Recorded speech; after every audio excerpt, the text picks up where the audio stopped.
The events are taking place in the Donghai University building, where quite a number of students have already gathered. Linmu thought hard about his test paper and complained that it was too difficult. At that moment, a group of girls entered the classroom and immediately attracted attention. The students immediately recognized one of them and started discussing how cute she was, causing everyone to think this student was the queen of the campus, even though she was a freshman. It was Du Xiaoyue, who didn't seem to be particularly happy about this kind of attention to herself. No one could understand why she was in this class, because there were only sophomores here. Turns out, she was engaged to a guy from here who her friends thought was pretty boring. In the end, the girl herself said she'd rather be all alone than marry that trash. They all stopped near the desk of the main character, who did not react in any way to the presence of his girlfriends. One of them stepped forward and started walking over to where the guy was sitting. The girl slammed down on her desk with all her might to finally get her attention. She wanted to take the seat with her friends, but Lin Mu replied that there were plenty of free desks in the back where they could sit down. She didn't care at all, because it was her principle to take a seat right here. The girl immediately noticed that our hero cannot solve even such a simple problem, so even dared to take the first desk, although it is not necessary for him. The guy couldn't answer anything to that because, unfortunately, she was telling the absolute truth. He looked at Du Xiaoyu, who was completely indifferent to what was happening in front of her eyes. At that moment, someone else intervened in their conversation and patted our hero on the shoulder. It was one of his classmates who felt it was necessary to fulfill the request of such a beautiful girl. Eventually, the protagonist realized that he wouldn't be able to withstand that kind of pressure, so he started packing his things to move. Afterward, all the students watched intently as the frustrated loser left his desk. He walked past Du Xiaoyu and slid a glance at her face, which still didn't show any emotion. Still, the girl raised her voice sharply and called the protagonist a coward in disgust. Her friend didn't believe that someone like our hero could get into Donghai University, and suspected that he must have had some connections. In fact, Du Xiaoyue didn't care where the young man studied as long as she could break her engagement with him. After Lin Mu finished his classes, he walked lonely in the evening streets of the city, heading towards his home. Despite his indifference to his future bride, it was hard for the young man to tolerate such an attitude. He couldn't get the way the girl had coldly called him a coward out of his mind. The guy himself was also not happy about the engagement because it was all organized by his parents. The main character decided not to fill his head with all these problems. She wanted to go home to see how his grandfather was doing. Getting into the cab that arrived, he hoped the old man was getting better by now. It wasn't long before he arrived at the Lin family's mansion, which looked quite grandiose. Lin Mu walked closer to the door and informed his grandfather that he was already home. The young man was about to go inside, but stopped abruptly because he heard some strange sounds. He immediately recognized the shouts and guessed that his family was arguing again. The protagonist grudgingly noted that all of his relatives were already at the gathering. The air immediately stiffened, everyone froze, and there was an oppressive silence full of unspoken grievances. The first person to greet the young man was Lin Ron's aunt, who explained that Grandpa had gone to the hospital for a checkup and would be back soon. Lin Mu was not surprised by such news, so he calmly replied that he would go to his room. He walked silently past the men who continued to sit silently on the couch. The first to raise his voice was Lin Yitai's elder uncle, who was dissatisfied that his nephew had already completely forgotten about manners and was not greeting them. The second uncle, named Lin Yaif, didn't even think that they should take care of this guy. He whispered quietly with a smirk on his face that the protagonist didn't have long to live anyway. At lunchtime the next day, Lin Mu met with his grandfather and informed him that he would be out of class for a few days, so he would be able to take care of the old man. Grandpa, of course, rejoiced at the news that the young man would be able to spend more time with him. The guy was very sad about the old man's situation because he had been in such bad shape since our hero's mom and dad were gone, so no one knew if he was going to get better. Auntie interrupted the conversation and said that Lin Mu and Grandpa already had to go to dinner. In just a couple of minutes, the entire Lin family was already gathered around the same table. The first to speak was Uncle Lin Yitai, who decided to discuss all the important matters at once. He said they are organizing an auction soon, so he has yet to be authorized to make a decision on the organization. But there have been some problems with the process recently. The man felt that now was a good time to put the auction department under his direction. The other brother felt that if Lin Yitai had a problem with the organization, he shouldn't be involved in such matters, and offered his help. At this point, the main character abruptly got up from his seat and stated that he was full, so he was going to go to his room. No one even noticed that the young man had left the table because a fierce argument over the auction house had broken out. Lin Mu walked into his room and sighed heavily because he was already tired of hearing all the shouting. Our hero went out on the balcony and thought about the fact that, after all, his mom and dad had passed away too soon. He wished his parents could see with their own eyes how the family was slowly disintegrating. All these events did not give rest to the main character, who was now very difficult. Meanwhile, One of the uncles decided to check on the guy after all, suspecting he was having a hard time right now. The man guessed that our hero missed his parents again. Linmu wasn't particularly happy about the stranger's presence, so he wondered if Uncle needed him for something. The uncle didn't want anything from the protagonist, because he just thought the guy didn't eat enough at dinner, which made him a little worried. The man started talking about how only Linmu's father was able to inherit their father's skills. Unfortunately, their brother became completely immersed in the study of antiques, ignoring their grandfather's request to take over the family business. But even when he did take the helm, it didn't help the family.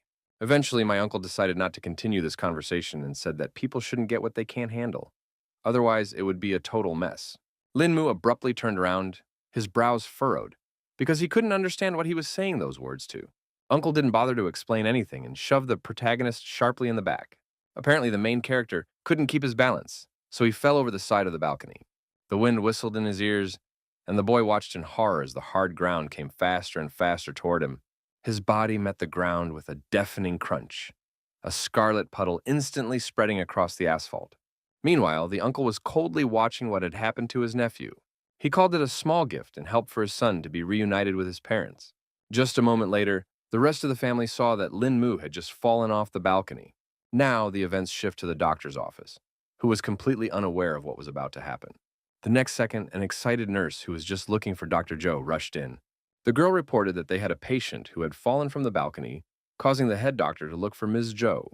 The doctor realized that the situation was serious, so she informed him that she would now approach the injured person. Meanwhile, the protagonist was already in the emergency room. A good number of doctors gathered around Linmu, desperately trying to save his life. It was obvious from the guy's body that he was very seriously injured, causing his life to literally hang in the balance. Dr. Joe immediately inquired about the patient's condition. One of the doctors reported that the guy had fallen from the 4th floor with a lot of internal bleeding, and his colleague was very talented at acupuncture, which may have helped the victim. The girl knew one effective way, but it might be too risky. The chief physician understood the risks, but the patient needed to be saved right now. Ms. Joe obeyed her boss and immediately took up her needles. She gripped her instrument tightly and announced that she would start right away. In just a few seconds, several needles were sticking out of the protagonist's head, which was the last chance for salvation. The nurse immediately reported that the patient's condition had stabilized. Dr. Joe reported that she used needles to stimulate a state of bay, or run. But if this continued for a long time, the young man's brain would simply die, so she left the rest to her colleagues. The doctors were more likely to perform the surgery to seize the moment as soon as possible. Suddenly, they noticed that the patient's heart rate had risen sharply above normal. The head doctor immediately began to suspect that Dr. Joe's technique didn't help after all. He too shouted for his assistants to get the defibrillator ready for emergencies. Metal plates pressed against his chest, and there was the sharp sound of a 200-watt discharge. The guy's body immediately shuddered violently from such an electrifying discharge. The doctor monitored the patient's vitals, but none of this was helping. So the doctors decided to increase the charge to 300 watts. The next second, the beeping of the apparatuses sounded, announcing that Linmu had lost his last signs of life, so the operation was a failure. Dr. Zhou was about to take off her mask and ask her colleagues to inform the patient's guardians of his death. The nurse agreed to honor the girl's request, but still couldn't take her eyes off the patient they couldn't save. Doctors covered our hero's breathless body to further transport it to the morgue. After that, they left the operating room to take care of the rest of the issues. All the hospital staff definitely didn't suspect that at this moment, some kind of dark sphere appeared above Linmu's body. The next moment, a glowing spark of light appeared in the room and seemed to be looking specifically for our hero. She flew around the guy's body for a while, then entered his chest sharply. The young man's body was already cooling down, and his soul had risen above him, leaving only a lifeless shell. The unknown force was not going to let the protagonist go so easily, so it abruptly grabbed his soul. The ghostly fist clenched hard and prepared to drive a spark of life back into Linmu's cooling flesh. When the arm completely disappeared, the main character's body slowly flew up and now began to literally float above the operating table. Little by little, all this unknown power began to merge with Linmu to definitely save his life. After that, a massive mysterious ring appeared on the guy's index finger. Eventually, the fusion process ended, so for a few seconds, the young man froze in midair. The protagonist was still unaware of the mysterious and amazing events that happened to him that night. The next morning, Dr. Joe returned to her workplace and stood under the door of one of the offices. The girl's eyelids drooped heavily, her tired look betraying a sleepless night full of anxious thoughts about her patient's death. A scream pierced the air, and the doctor flinched and her eyes cleared momentarily. She immediately scrambled from her seat and ran in the direction of the screams to see what was going on. It wasn't long before Ms. Zhou was already running into one of the wards where she met the frightened nurses and wondered what had happened here.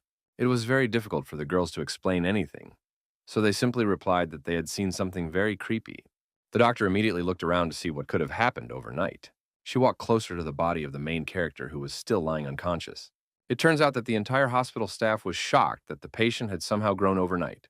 At that time, Dr. Zhou decided to do a detailed examination of the body because it all looked too strange. Only now did she feel that the patient's body was still warm, which raised even more questions. The girl decided to check our hero's breathing with her finger to be sure of her guesses. In the end, Linmu finally woke up from his rather long sleep that might never end. Dr. Zhou didn't know how to react to such a situation, so Hao was too shocked. Meanwhile, the nurses, who were now scared to death, thought the living dead had already come for them.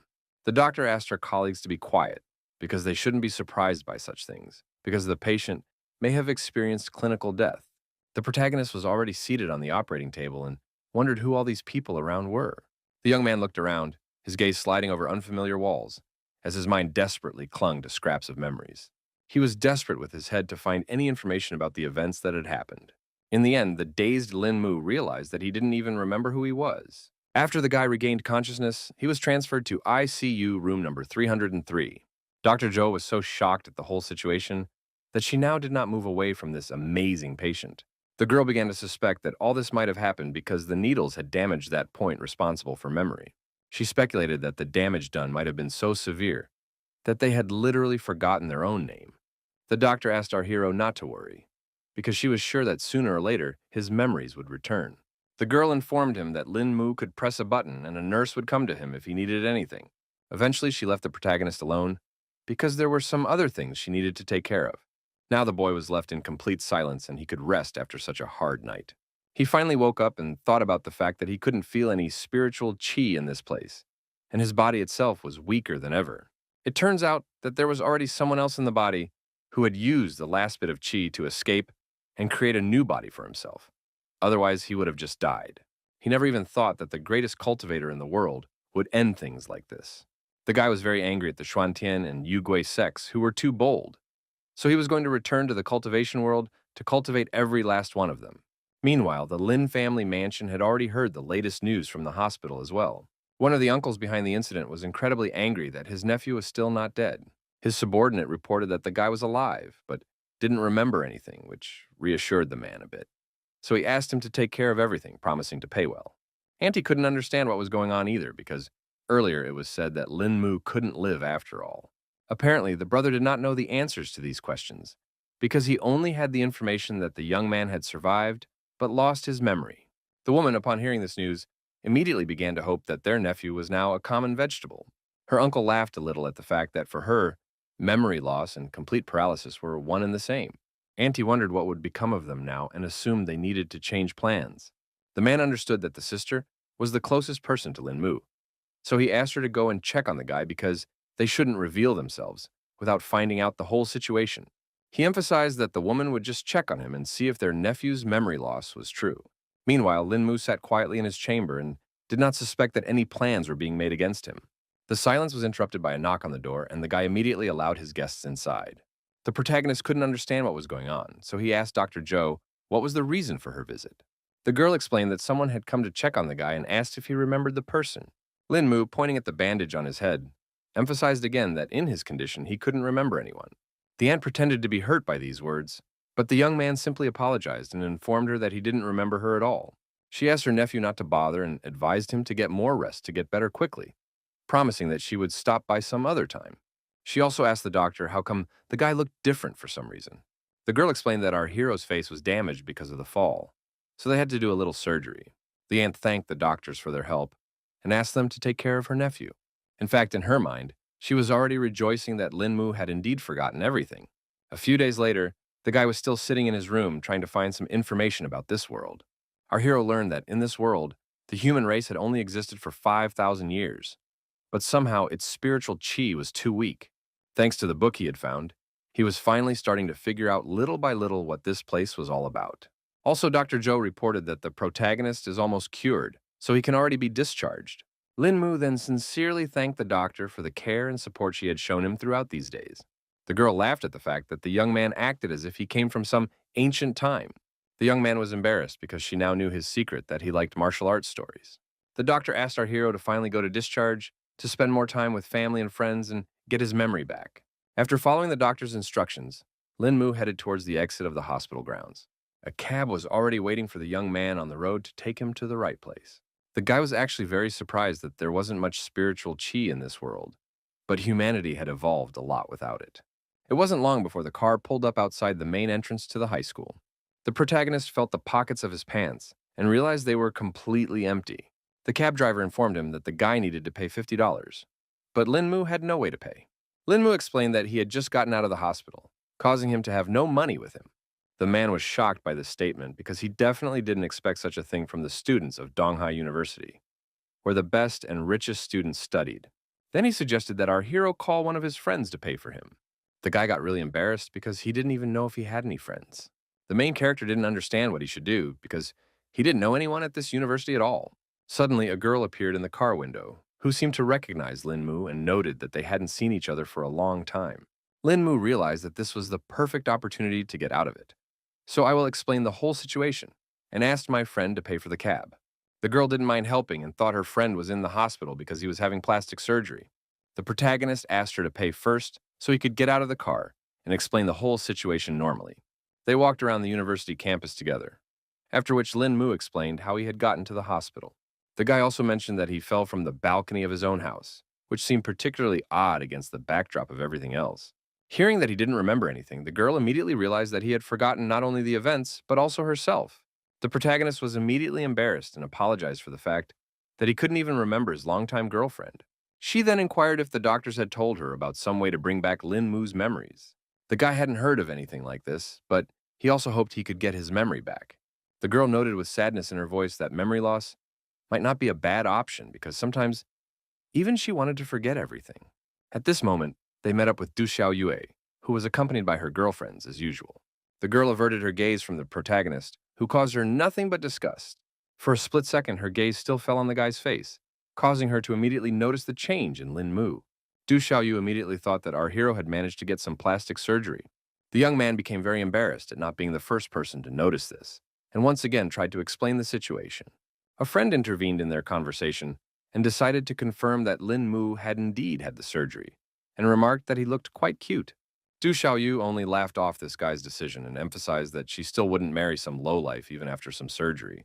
The guy then concluded that it seems the previous owner of the body was engaged to this woman. The protagonist immediately suggested breaking off their engagement because he was not at all against such a thing. Du Xiaoyu and the girlfriend were incredibly shocked that the guy had so abruptly made such a decision. Lin Mu confidently stated that he would never want to marry someone like this girl.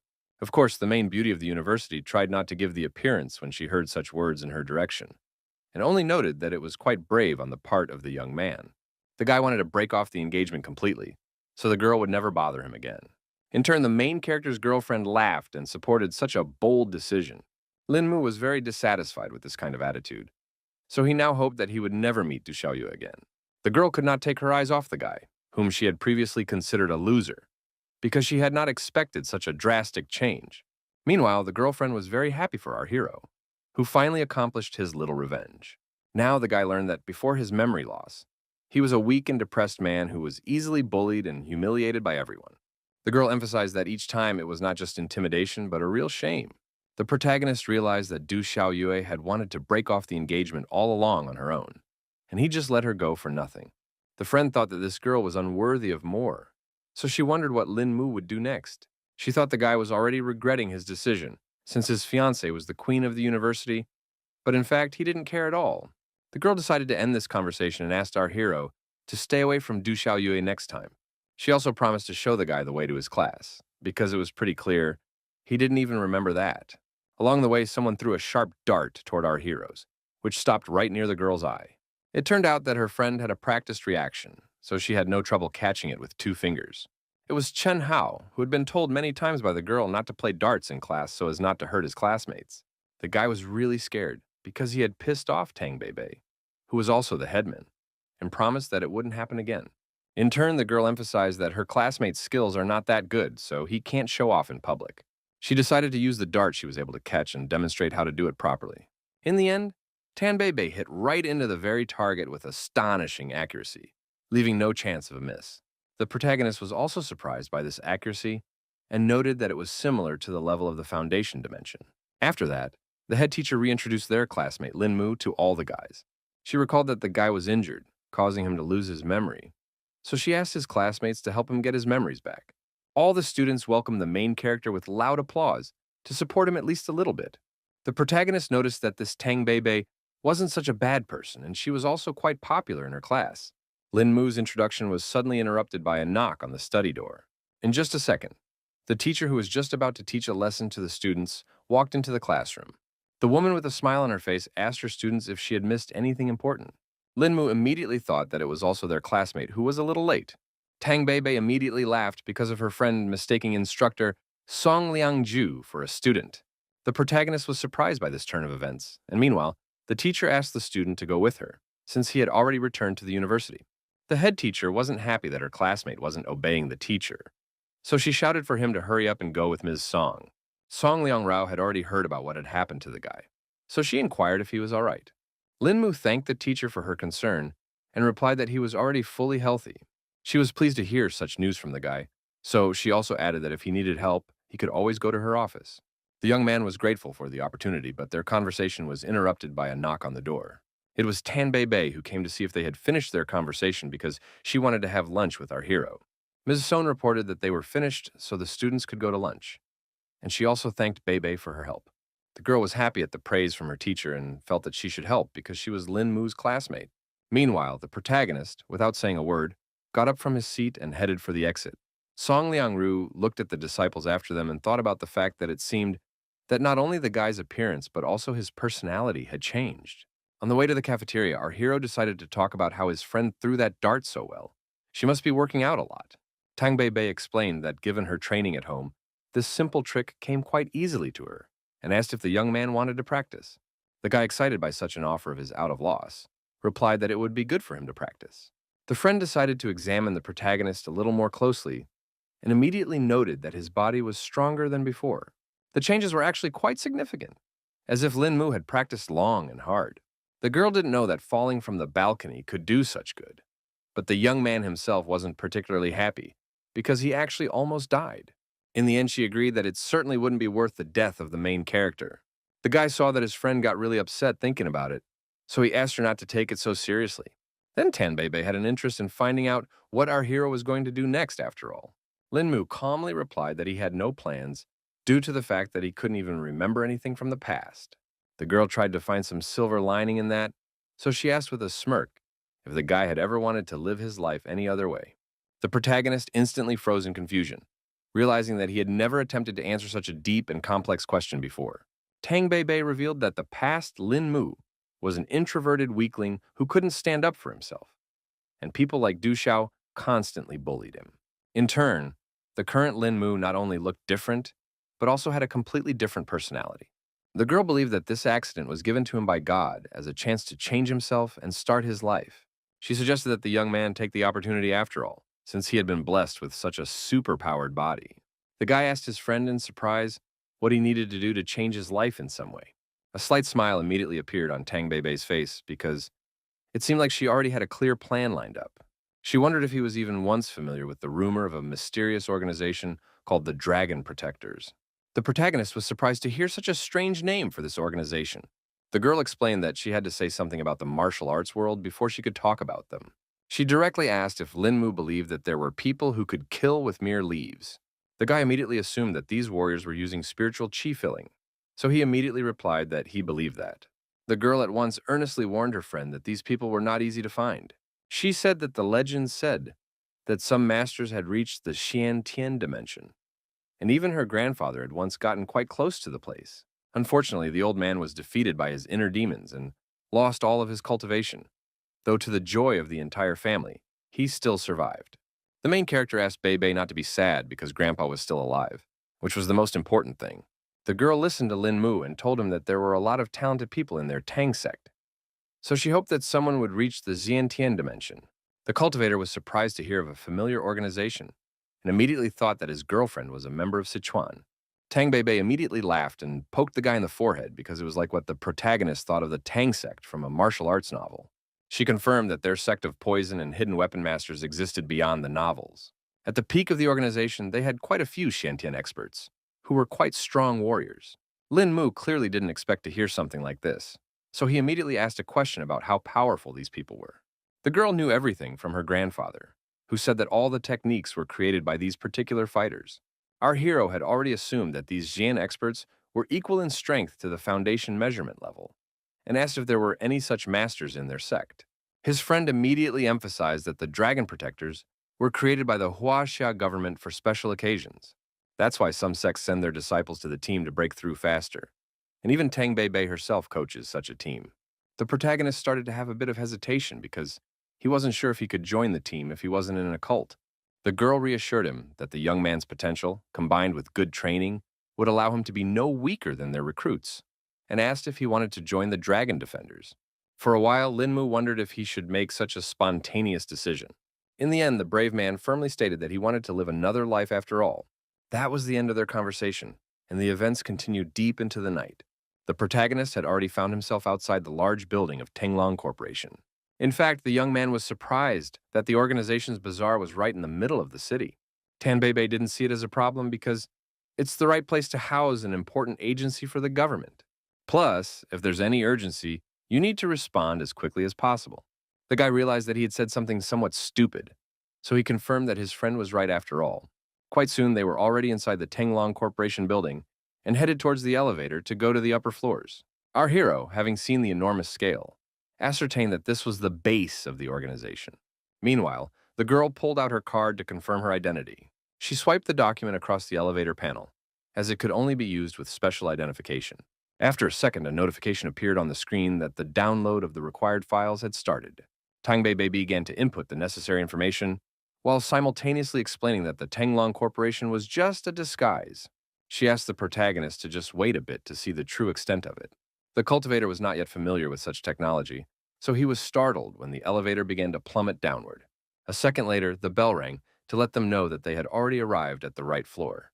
When the elevator doors opened, Tang Bei announced that they had arrived at the Dragon Protector's base. It turned out that under the ground, there was a not insignificant room where a large number of employees of the organization worked. The girl wasted no time and immediately took her friend to the office of one of the leaders of the Dragon Defenders. The man sensed someone else's presence, so he immediately awakened from his sleep. He, surprised at the unexpected visit, immediately asked what Bei was doing here at such a late hour. Meanwhile, our hero had managed to see the glow of spiritual qi from this old man. So it looked like he had broken through the foundation dimension straight into the energy gathering dimension. But at the same time, the guy realized that this warrior was still far away from Shantian's dimension. Then Tang Bei explained to Uncle Yang that she had brought him a rare martial arts genius, a person of extraordinary talent that one would not find among thousands of masters. The man was unhappy that the girl was making such a joke when introducing her boyfriend, and emphasized that it was too late for him to learn martial arts. She immediately explained that it wasn't her boyfriend and suggested that the leader check out the main character's skills on her own. Uncle Yang couldn't refuse Sweet Bei, so he decided to believe her words after all. He stepped toward the young man, placed his hand confidently on his shoulder, and gazed intently into his face. In the end, the man was greatly surprised because in him, the guy had a pretty strong body, even though he didn't have any martial arts skills. Tang Bei rejoiced because her words were confirmed and also added that Lin Mu used to be an ordinary guy before, but after the fall, his body had become many times stronger. Uncle Yan's eyes widened in amazement because it all sounded literally impossible. The guy himself didn't really understand much of anything either because the hospital had tried everything, but never figured out the reasons for these changes. The leader of the organization understood that our hero already knew about the Dragon Protectors, so he immediately offered him to join the organization. And Lin Mu did not hesitate and agreed. The man said that the young man has to pass a test before becoming part of the team, and when he does join, it won't be so easy to leave them. The protagonist had already heard all this from his girlfriend before coming here, so he had already made up his mind long ago and wanted to join them. Uncle Yan was happy with this answer, so he immediately said that he would start preparing for the test and was confident that with his talent, Lin Mu would be able to pass all the prepared tests. He handed the guy a book that described a breath-holding technique and asked the newcomer to burn it as soon as he read it, because leaking the information would not be tolerated. The man emphasized that our hero just needs to follow the instructions in the book, and then, after he has mastered the technique, find Uncle Yan himself. The young man also thanked the leader of the organization for the donated equipment and took the textbook firmly in his hands. Tang Bei Bei, after making sure that all the details were settled, suggested that Lin Mu's trial should begin, to which Uncle Yang gave his consent. When the boys left the office, the man laughed contentedly because he had gotten such a capable fighter. He made sure that the girl had brought him some kind of miracle, so the Dunhai branch would be getting a new expert very soon. After meeting with the leader of the Dragon Defenders, the protagonist went to the dormitory.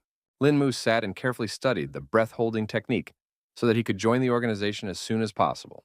He was still clueless as to why Lu Shouyang's spiritual qi was such a strange comma, and speculated that it might be because the energy here was weak. At this moment, the mysterious ring reappeared on his index finger. In just a second, it completely materialized and absorbed all the energy. It appeared that this piece of jewelry was the only thing left from the cultivator's world, so he wondered when he would be able to reach the items from the storage in this ring. In the end, the guy decided to go look for information about it in the library world as soon as the sun came up. The protagonist followed his plan, and from the very morning, he was already in the right place. With a heavy stack of books in his hands, he sank down at the nearest vacant table and began flipping through the pages, searching the texts for the information he needed. The silence was suddenly broken by an extraneous sound, causing the young man to flinch and tear himself away from the book. It turns out it was Du Xiaoyue who was unhappy because some other guy was hitting on her. The girl coldly warned Van Don to leave her alone, adding contemptuously that his family money did not make him of any importance in her eyes. The young man still wouldn't back down because he realized that they were one colpigate and perfect for each other. Du Xiaoyue was displeased that he had such a high opinion of himself and emphasized that the Wang family would never pass on to him. After that, the girl, after making it clear that she wasn't interested at all, turned around and walked away from Wang Dong.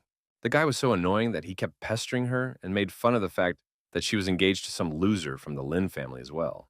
Everyone had already heard about Lin Mu being a complete lowlife, so Wang Dong felt that he couldn't be with such a beauty. It was actually quite difficult for the girl to contain her emotions being around such an unpleasant person. Meanwhile, the main character wasn't paying attention at all to what was going on between these two. Wang Dong saw that his competitor was here, so he decided to pester Lin Mu himself. The guy still continued to pretend he couldn't see or hear anything and wasn't about to take a break from his book. The bully was very pleased that our hero lacked any manners.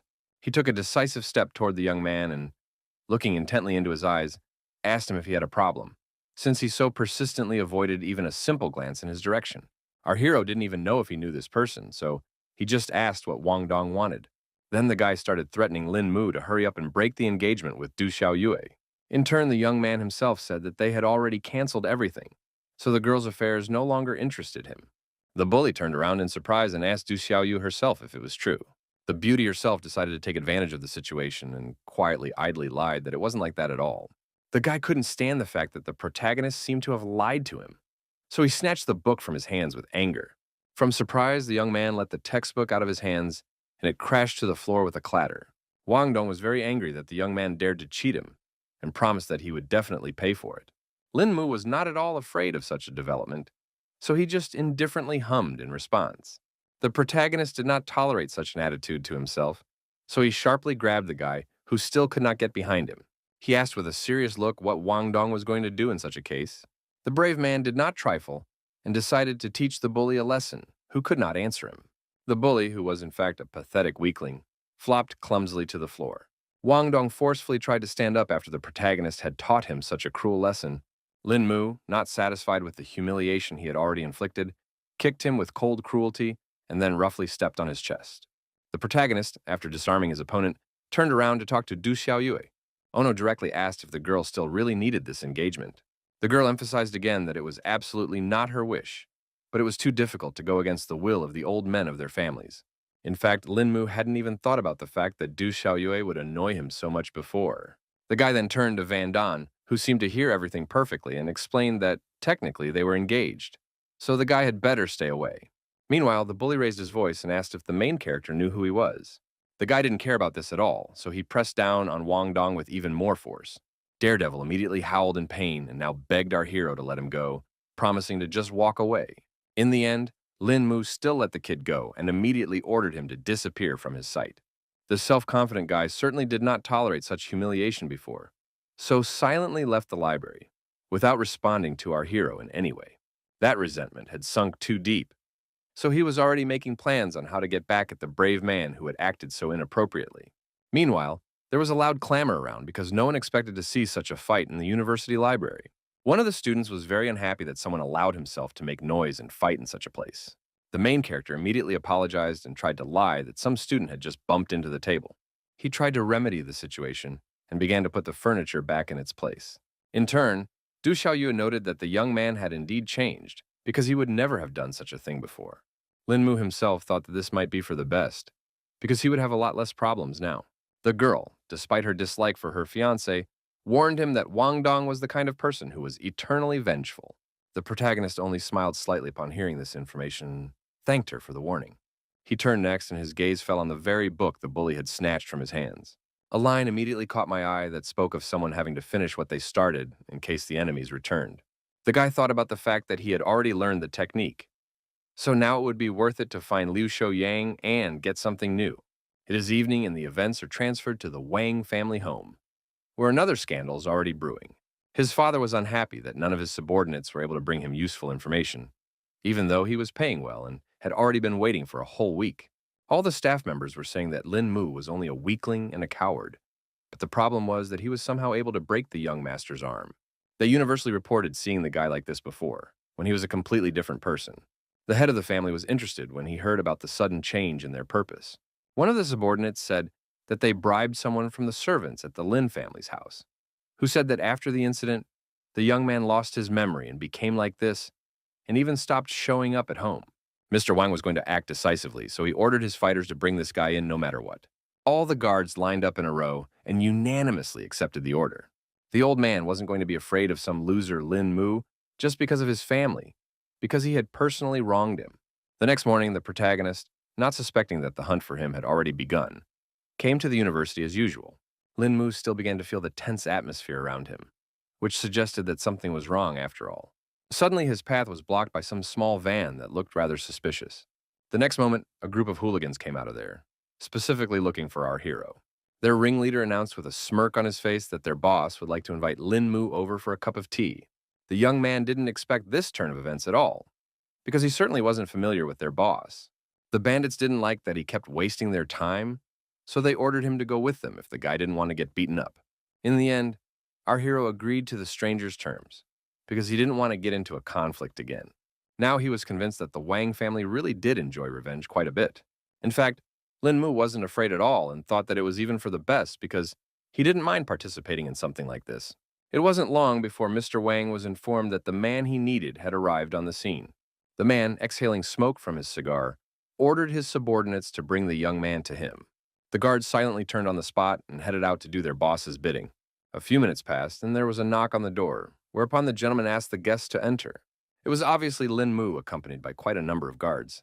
The man immediately inquired if the guy knew what he had interfered in, but the man pretended he had absolutely no idea. The head of the family then decided to give a little clue and said that Wang Dong was his son. The guy boldly suggested that the battered toddler had complained to his old man, who was now seeking revenge. The man only laughed at the boldness of our hero, because before him, no one had ever dared to speak to a distinguished gentleman in such a way. He stated that he would be more respectful to Lin Mu because of his family, so he would let the young man go as soon as he tore his tendons. The protagonist continued to stand his ground and wondered what would happen if he didn't. One of the guards put his hand on the guy's shoulder and advised him not to complicate an already difficult situation. Lin Mu didn't appreciate being treated this way, so he elbowed this Wang family subordinate. He grabbed the guard's arm about to straighten him out and emphasized that they were actually here talking, so no one should get in the way. The protagonist was so strong that he could easily throw over even the most experienced fighter. Eventually, the subordinate fell with such force that he broke the table beneath him. Mr. Wang immediately noted that the young man possessed some pretty good techniques. At the same time, he was sure that Lin Mu still wouldn't be able to cope when he was attacked by several fighters at once. The guy himself hadn't lost his fighting spirit, so the smile still held on his face. The man was incredibly angry over such insolence of the young man, so he ordered his men to tear him to pieces. Our hero asked all of his opponents to attack at once, because they didn't have much time for all this fighting. He got into a fighting stance because he wanted to deal with all the guards as quickly as possible and move on to their boss. Everyone started attacking Lin Mu, but he masterfully dealt with each opponent with a single precise strike. In 10 seconds, the protagonist had dealt with each guard and was now carefully adjusting his suit. Mr. Wang was shocked by this turn of events because he was confident in the strength of his subordinates. The young man offered to talk to him in person because he and his son had taken up too much of his time, which needed to be reimbursed somehow. The man was scared out of his wits, so he now said it was only their fault and offered $20 million in compensation. Lin Mu didn't really want to receive any money that was definitely obtained through unfair means. The frightened old man was desperate to prove that it had all been earned in a completely clean way. The protagonist decided to believe Mr. Wang and reached into his jacket pocket. He handed the man his credit card and asked him to transfer the amount he needed there. The old man didn't mind keeping his promise, but he needed a computer to do it.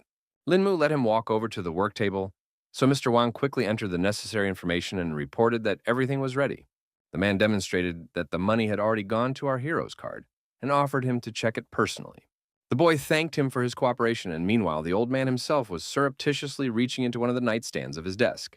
Mr. Wang did not take his eyes off Lin Mu and asked him to take his time like this. He already had the gun in his hands and offered the young man some more time to chat. Seeing the muzzle of the gun, the protagonist immediately became silent, and the old man wondered why he had stopped so abruptly. The man noted that the guy used to be so cool about himself, but at one point, all his courage was gone somewhere.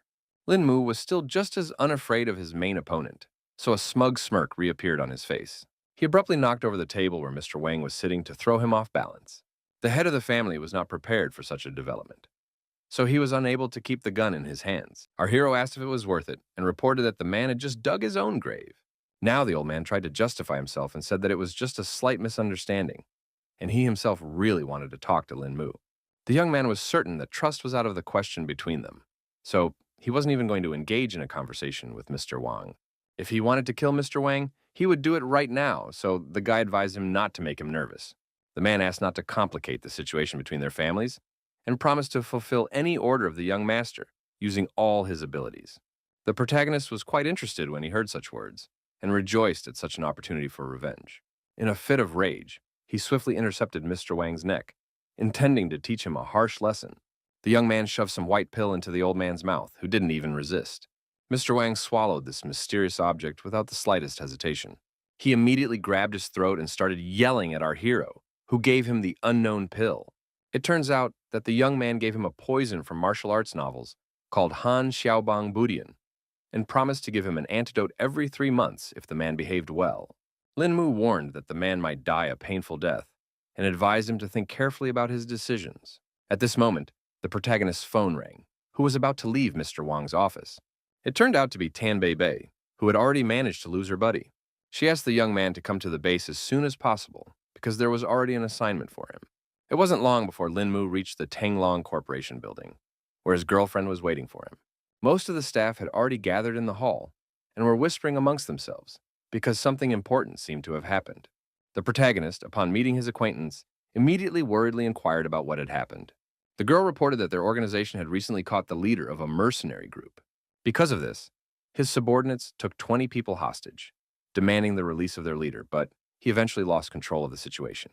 It turns out that not only have the mercenaries taken hostages, but they want to attack the Pearl Tower, so they need to be stopped immediately. Lin Mu asked if they had a plan, and the girl told him that their main objective was to rescue the hostages and help the other units. The young man immediately thought that just the two of them would only go to rescue the victims of these villains. Bei Bei explained that if they had enough people, the organization wouldn't call for recruits. She explained that our hero only needed to locate the hostages and then notify his elders of the location. Meanwhile, the leader of the Dragon Protectors finally turned to his subordinates to inform their next steps. With the utmost seriousness in his voice, he emphasized that this assignment was very important, so they should waste no time. Finally, he firmly ordered all the fighters to immediately move out to their missions. After that, our hero, following the order, immediately went to the West District of Donghai City. He had to jump across rooftops so no one could reveal his location. The guy started to suspect something because he felt that there were a lot of people in this place, but all the rooms were empty for some reason. Eventually, he did decide to jump off the building to get a better look at the area. Lin Mu hid near one of the windows to get a better look at what was going on inside. He could see that there were lights on inside the building, but he still couldn't make out any people. Only now did the protagonist realize what the whole problem was. The boy walked over to the hatch that was quite nearby to get a better look at this entrance. He sensed that this was where the enemies had been hiding all this time, underground. With some effort, Lin Mu lifted the heavy hatch to enter the base. Brave immediately saw the glow and found confirmation of his hunches. Beneath these trapdoors was a large staircase that led somewhere underground. All this time, a guard was standing near the entrance, looking around carefully to make sure no stranger was missed. Suddenly, the fighter heard someone's footsteps behind them, though they weren't expecting any visitors. As a result, all he saw was a pair of legs that was rapidly flying straight at his head. Lin Mu managed to masterfully produce a grab of his first opponent using his legs.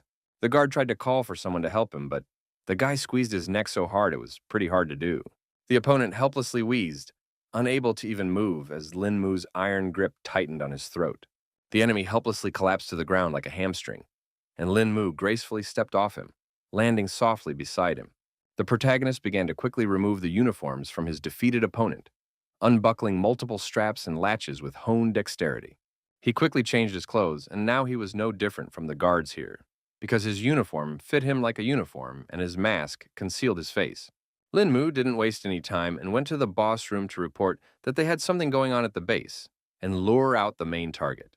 A pumped-up giant immediately appeared from behind the door and inquired as to what had happened. Our hero watched the actions of the boss closely and tried to think of something to answer one of the bandits. Meanwhile, the leader was already reaching for his gun because he was beginning to suspect that there was something wrong with this guard. Lin Mu reacted to his movements and immediately grabbed his hand to snatch his weapon. The boss was not an easy man to deal with, so he quickly regrouped and tried to hit him with his knee. In turn, the young man himself also managed to see his opponent's attack and countered in time. The bandit's leg fractured with a crack, because Lin Mu's body was much stronger than one would have guessed at first glance. The fighter let out a heartbreaking scream, after which his body twisted in unbearable pain. He fell to the ground with a thud and clutched at his broken leg, still holding the gun tightly in his other hand. The gang leader immediately pointed a gun at the protagonist and fearfully asked who he was. This guy immediately pointed a weapon at Lin Mu and demanded to give his name, but he was not intimidated and continued to remain silent. The young man realized that he couldn't deal with this thug that easily, so he hit him once more with his knee. Apparently, there was no way the bandit could block this attack due to his serious wounds and severe pain. His consciousness went out like a burned-out light bulb, and his body collapsed to the ground, finally out of the fight. The protagonist looked around and realized that all the hostages were just in this room. In the corner of the room, his gaze caught on two shabby bags without any identifying marks. The boy quickly approached the suspicious items and didn't hesitate to unzip the zipper to see what lurked inside. Turns out there was a mountain of money hiding inside them all along. Lin Mu was shocked that these people had stolen so much money, which was also all in cash. A new idea immediately popped into the guy's head because he realized that the hostages didn't know who he was yet. He zipped up the zippers, gripped the handles of his bags tightly, and raced away, realizing that now he could easily get rich. One of the girls didn't seem particularly pleased that the protagonist had done such a thing. She suspected that Lin Mu had killed the other guy just to take all the money for himself. Beauty was also quite bright, so she noticed one interesting thing right away. The girl noticed that our hero left a gun on the floor, which could have been her chansum. She skillfully performed a few somersaults and quickly grabbed the weapon in her hands. Undaunted, the brave hostage pointed her weapon at Lin Mu and ordered him not to move. Our hero only sighed heavily because now he realized that he would not be able to leave this place so easily. He immediately explained that he was not here to bully the hostages and allowed them to walk from here. The girl understood his motives, but as a police officer, she can't let the villain escape. So she ordered the guy to drop the bags and put his hands behind his head.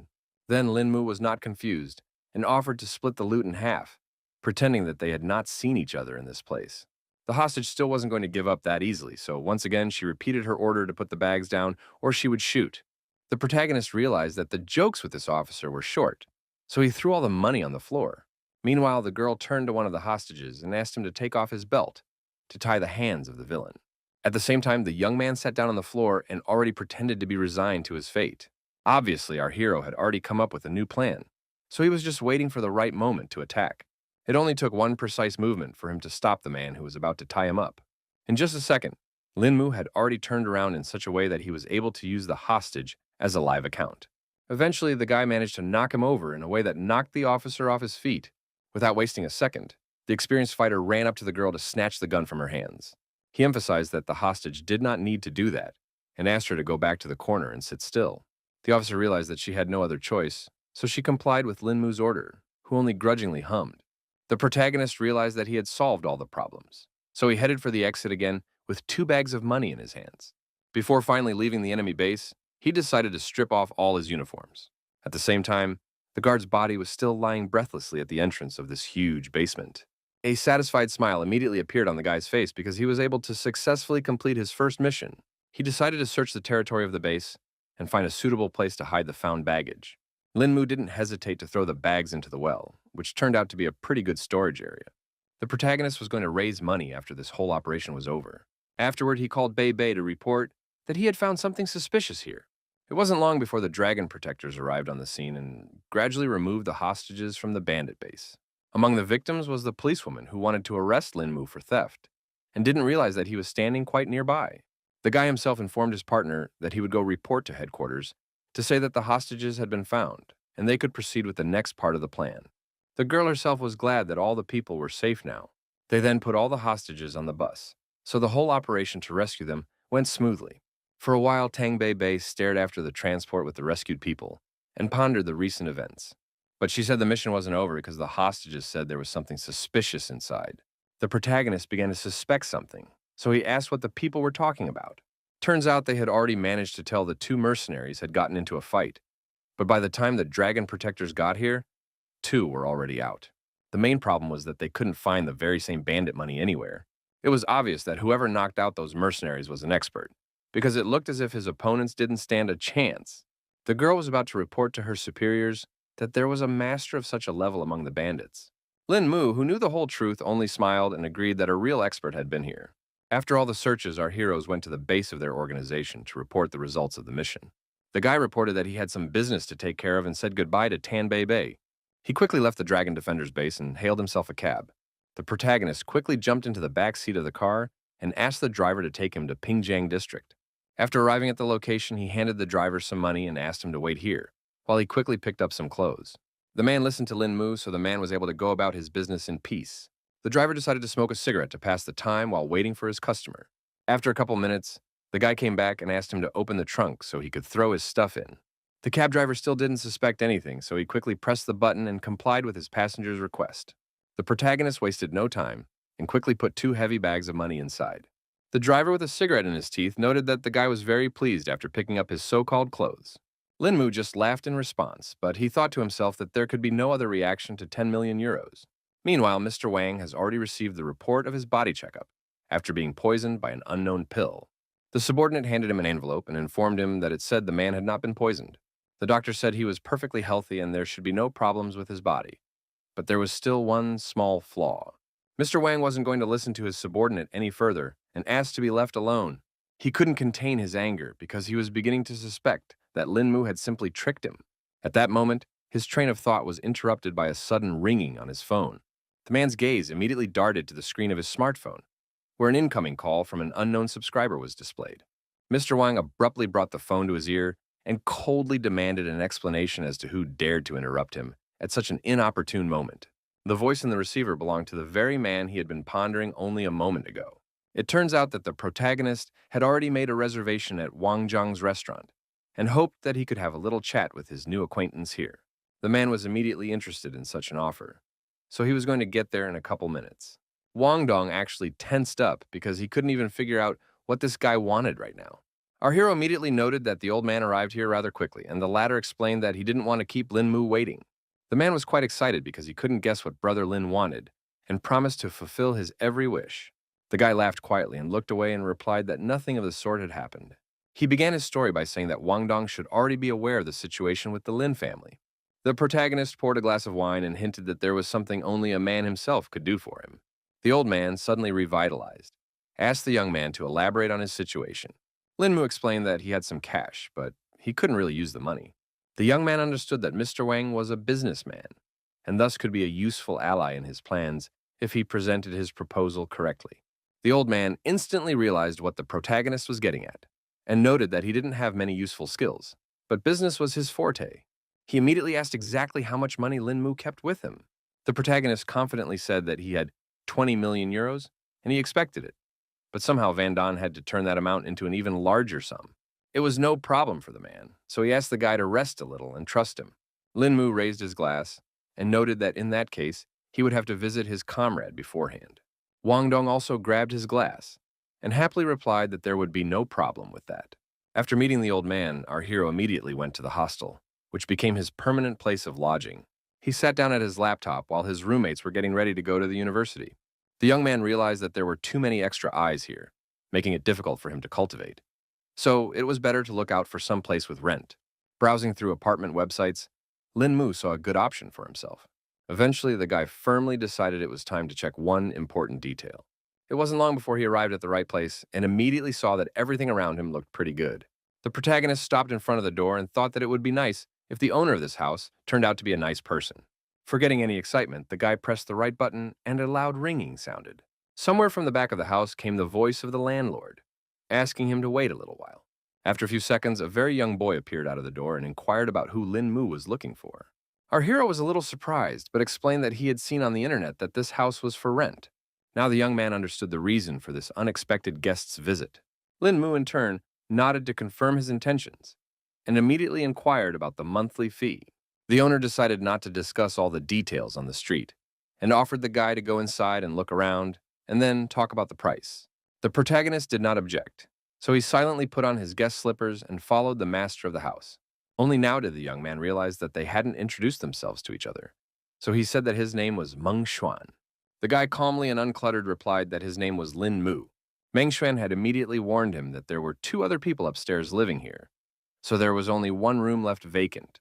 He showed him a place that was rented out and told him that its cost was $1,200 a month, but that he would have to pay for the whole year at once.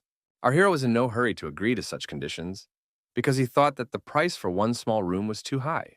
The owner didn't really stick with his client and immediately hinted that there were rooms nearby that only cost a few $100s a month. Someone's voice was heard outside the door, immediately noting that another jelly man had come, although Meng Xuan didn't really need money.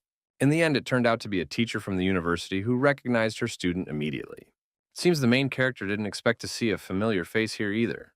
Meng Xuan was also surprised because he began to guess that the 2 knew each other.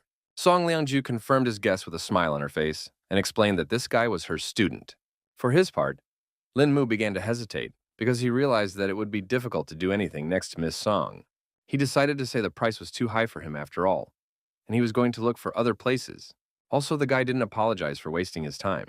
And meanwhile, Song Liangju was surprised that he, with his family's wealth, couldn't afford rent. The woman began to suspect that something had happened to her student's family. In the end, the protagonist still managed to find a new home for himself. Although Western style was not his preference, he didn't waste time thinking about it and simply made a decision, choosing this option as the most practical in this situation. It was quite a nice and quiet place here, which was perfect for cultivation. Lin Mu took a closer look around and noticed that the kitchen was also not bad. The young man thought about the fact that he hadn't cooked for himself in a while, so this was a good opportunity. Within a couple of minutes, he had already started cooking a rather appetizing dinner for himself, the aromas of which filled the entire room. Our hero thought that his skills are good, but the ingredients are so bad, so it's better to order new products online. He quickly pulled out his phone and decided to look up some herbs that might help with the cooking. Immediately, he noticed some merchandise that interested him more than the condiments. Lin Mu definitely didn't expect to encounter a spiritual ginseng amongst the vastness of the internet. The guy was sure that this root was perfect for him, so he didn't hesitate long to buy it. He noticed that the seller was located in Nangu, but distance didn't matter when it came to such a rare and high-quality item that was worth any effort. In the end, the protagonist had to use an airline to get to the seller. The boy thought about his first time on an airplane and wondered what the experience was like on board. On the way, he suddenly remembered the ticket and, pausing for a moment, reached into his pocket to see exactly where his seat was. The protagonist already had an electronic version of the ticket, so he was able to see all the information on his phone. He was glad to have the whole company behind him because the bank had the airplane and everything else ready for him. Luo Biyun, who belonged to Hao Yue Corp., was already seated on board. Eventually, the other passengers began to take their seats as well, creating a measured buzz around them. The girl was surprised to notice that another passenger had entered the airplane that she certainly hadn't expected to see. She was sure the entire airplane was entirely at their company's disposal, but that turned out not to be the case. One employee said that before boarding, the airline told him they needed one more seat for a VIP. Luo Biyun still didn't understand what was going on, but she didn't object to this decision of the airline. In fact, she had no idea how important the main character was. For his part, Lin Mu decided to act as friendly as possible, so he greeted the other passengers with a smile on his face. He then sat down in the reserved seat and began to look at the functions of the built-in touchscreen. The girl was silent, but all the while she was scrutinizing the look and behavior of her unexpected guest. Her coworker offered to talk to the airline if this one didn't suit the supervisor, but she was totally cool with it, so she replied that it was fine. Luo Biyun mockingly pointed out that compared to the rest of the VIPs, there was still something interesting about our hero. Quite quickly, the plane flew to its destination and landed successfully at the airport. The first to come down from the board was Lin Mu, who wanted to take care of his business as soon as possible. The girl was surprised and a little offended that he left and didn't even speak to her. The employee wanted to give Ms. Lowe some advice, but ended up not having time to finish his sentence. The boss quickly replied that there was no need for that, because this kind of situation was not new to her. Meanwhile, the auction, which featured that most unusual plant, was already in full swing. The presenter talked about the fact that it was identified by a botanist and evaluated by professionals, so a lot of beneficial qualities were officially confirmed. That is why the starting price of this item was $15,000. The main character felt funny when he heard this amount, so now he thought that all these people didn't realize the full value of ginseng. The bidders immediately began to actively outbid each other and reached the mark of 22,000. Linmu didn't change his mind and immediately called out a bet of 44,000 to quickly win this battle. The presenter got excited when he heard such an amount and asked if there would be any other suggestions. He then began counting down to 3, and when finished, he struck his gavel, announcing the sale of this lot. He was happy to report that the plant had been sold to the young gentleman who was the protagonist. Linmu was satisfied with his success, so he quickly picked up his goods and left the hall. Also, the young man hoped that the bronze cauldron should be in place by the time he returned from the auction. Meanwhile, Lo Bi-yun went to a dinner party where quite a few elites had gathered. Next to her was Miss Lee's assistant, whom she asked to come over. The girl handed her subordinate a glass of wine and asked her to hold it for a while. The employee was surprised because the banquet wasn't over yet, and Lo Bi-yun was already going somewhere. Then she explained that all she wanted to do was to go outside and get some fresh air and leave the rest to Ms. Lee. Eventually, the girl settled into her car and rejoiced that she was finally free. At the same time, he realized that this freedom was only an illusion and could not be 100%. The bodyguards were still following Luo Bi-yun, but she realized that it was all just for her own safety, although having 5 special forces was overkill. Suddenly, some plan had formed in the girl's mind, so a sly grin immediately appeared on her face. She decided to throw the guards off her tail while she had the chance, so she hit the gas pedal with all her might. The bodyguards immediately realized what their ward was up to and rushed after her as quickly as possible. The cars immediately moved from their seats and with all speed and flew after the unruly Luo Bi-yun. In turn, the girl herself realized that her cunning plan hadn't worked after all. After driving a little further, she had to stop at a red traffic light. In the end, Luo Bi-yun decided not to follow the rules of the road and made a quick right turn. One of the guards wanted to continue the chase, but his fellow driver couldn't go through the red light. In the rearview mirror, the girl saw that her plan had worked after all, so she laughed wickedly. She wondered what to do now, and for starters, she wanted to tell the bodyguards about not worrying unnecessarily. The girl was so excited about this opportunity that she didn't notice that the silhouette of a crossdresser appeared right in front of her car. Luo Bi-yun had time to quickly react to the threat and hit the brake pedal. Also, a bright flash of light suddenly flew in front of her face, causing her to go blind for a moment and instinctively recoil. 6. It turned out to be a bullet that rattled through her car window, leaving a tear in the glass and showering the interior with shrapnel. The girl was shocked when she heard a gunshot and thought it was the same guy who jumped out in front of her car. Blood ran down her face because the bullet still grazed her delicate skin a bit. Though if she hadn't stopped, the consequences would have been worse. Luo Bi-yun was sure that these people here were clearly after her, so she should find a safe place and hide until the bodyguard found her. The girl turned sharply into a narrow alley and raced through the deserted streets, her footsteps echoing between the blank walls of the houses. She hoped this place would be safe until the bodyguards got here. At that moment, the defenseless beauty heard someone else's footsteps behind her back, which made her tense up.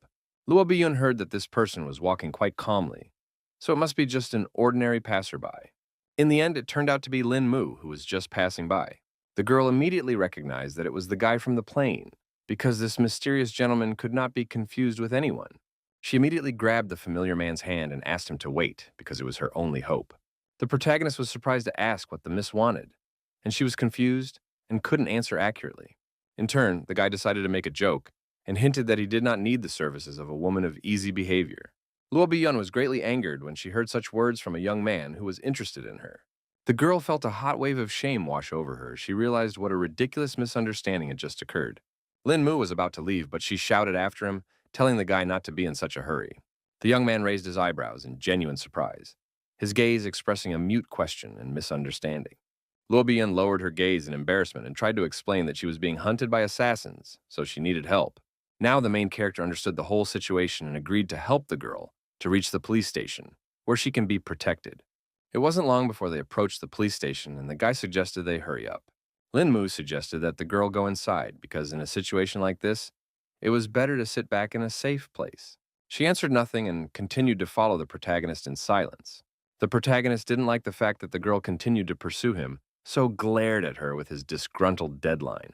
He asked what the problem was this time, and assumed that Lo Bi-yoon wanted something else. In fact, the girl still couldn't believe that the mysterious stranger from the plane didn't recognize her. Linmu didn't see it as a problem at all because he couldn't think of one, and was about to leave because he was a bit busy. The stunned beauty was indeed shocked because the young man didn't recognize her, and began to suspect that he was just trying to get out of here as quickly as possible. She realized that today's attack was too suspicious, so she couldn't tell the police about it, but rather put someone from the family in charge of dealing with it. Besides, the girl understood why our hero wanted to get rid of her quickly, because obviously he just didn't recognize her.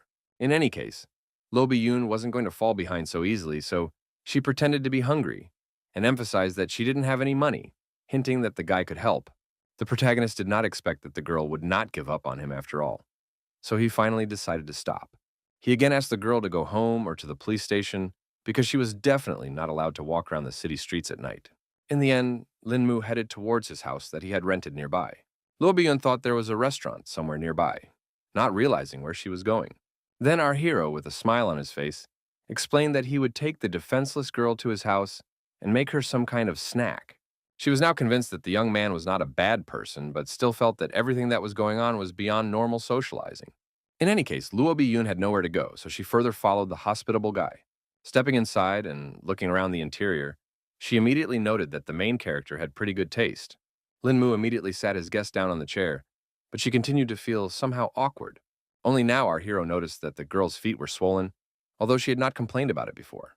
He realized that Luo Bi-yoon couldn't be left in this state, so he asked her to wait here while he looked for a solution to this problem. The girl was rather surprised when she saw what this caring young man was about to do. Turns out he brought her a basin of warm water, which was supposed to help with her swollen feet. Luo Bi-yoon was clearly feeling uncomfortable, so she didn't object, and immediately lowered her feet into the water. It was only now that she realized she had forgotten to introduce herself, so with a smile on her face, she said her name.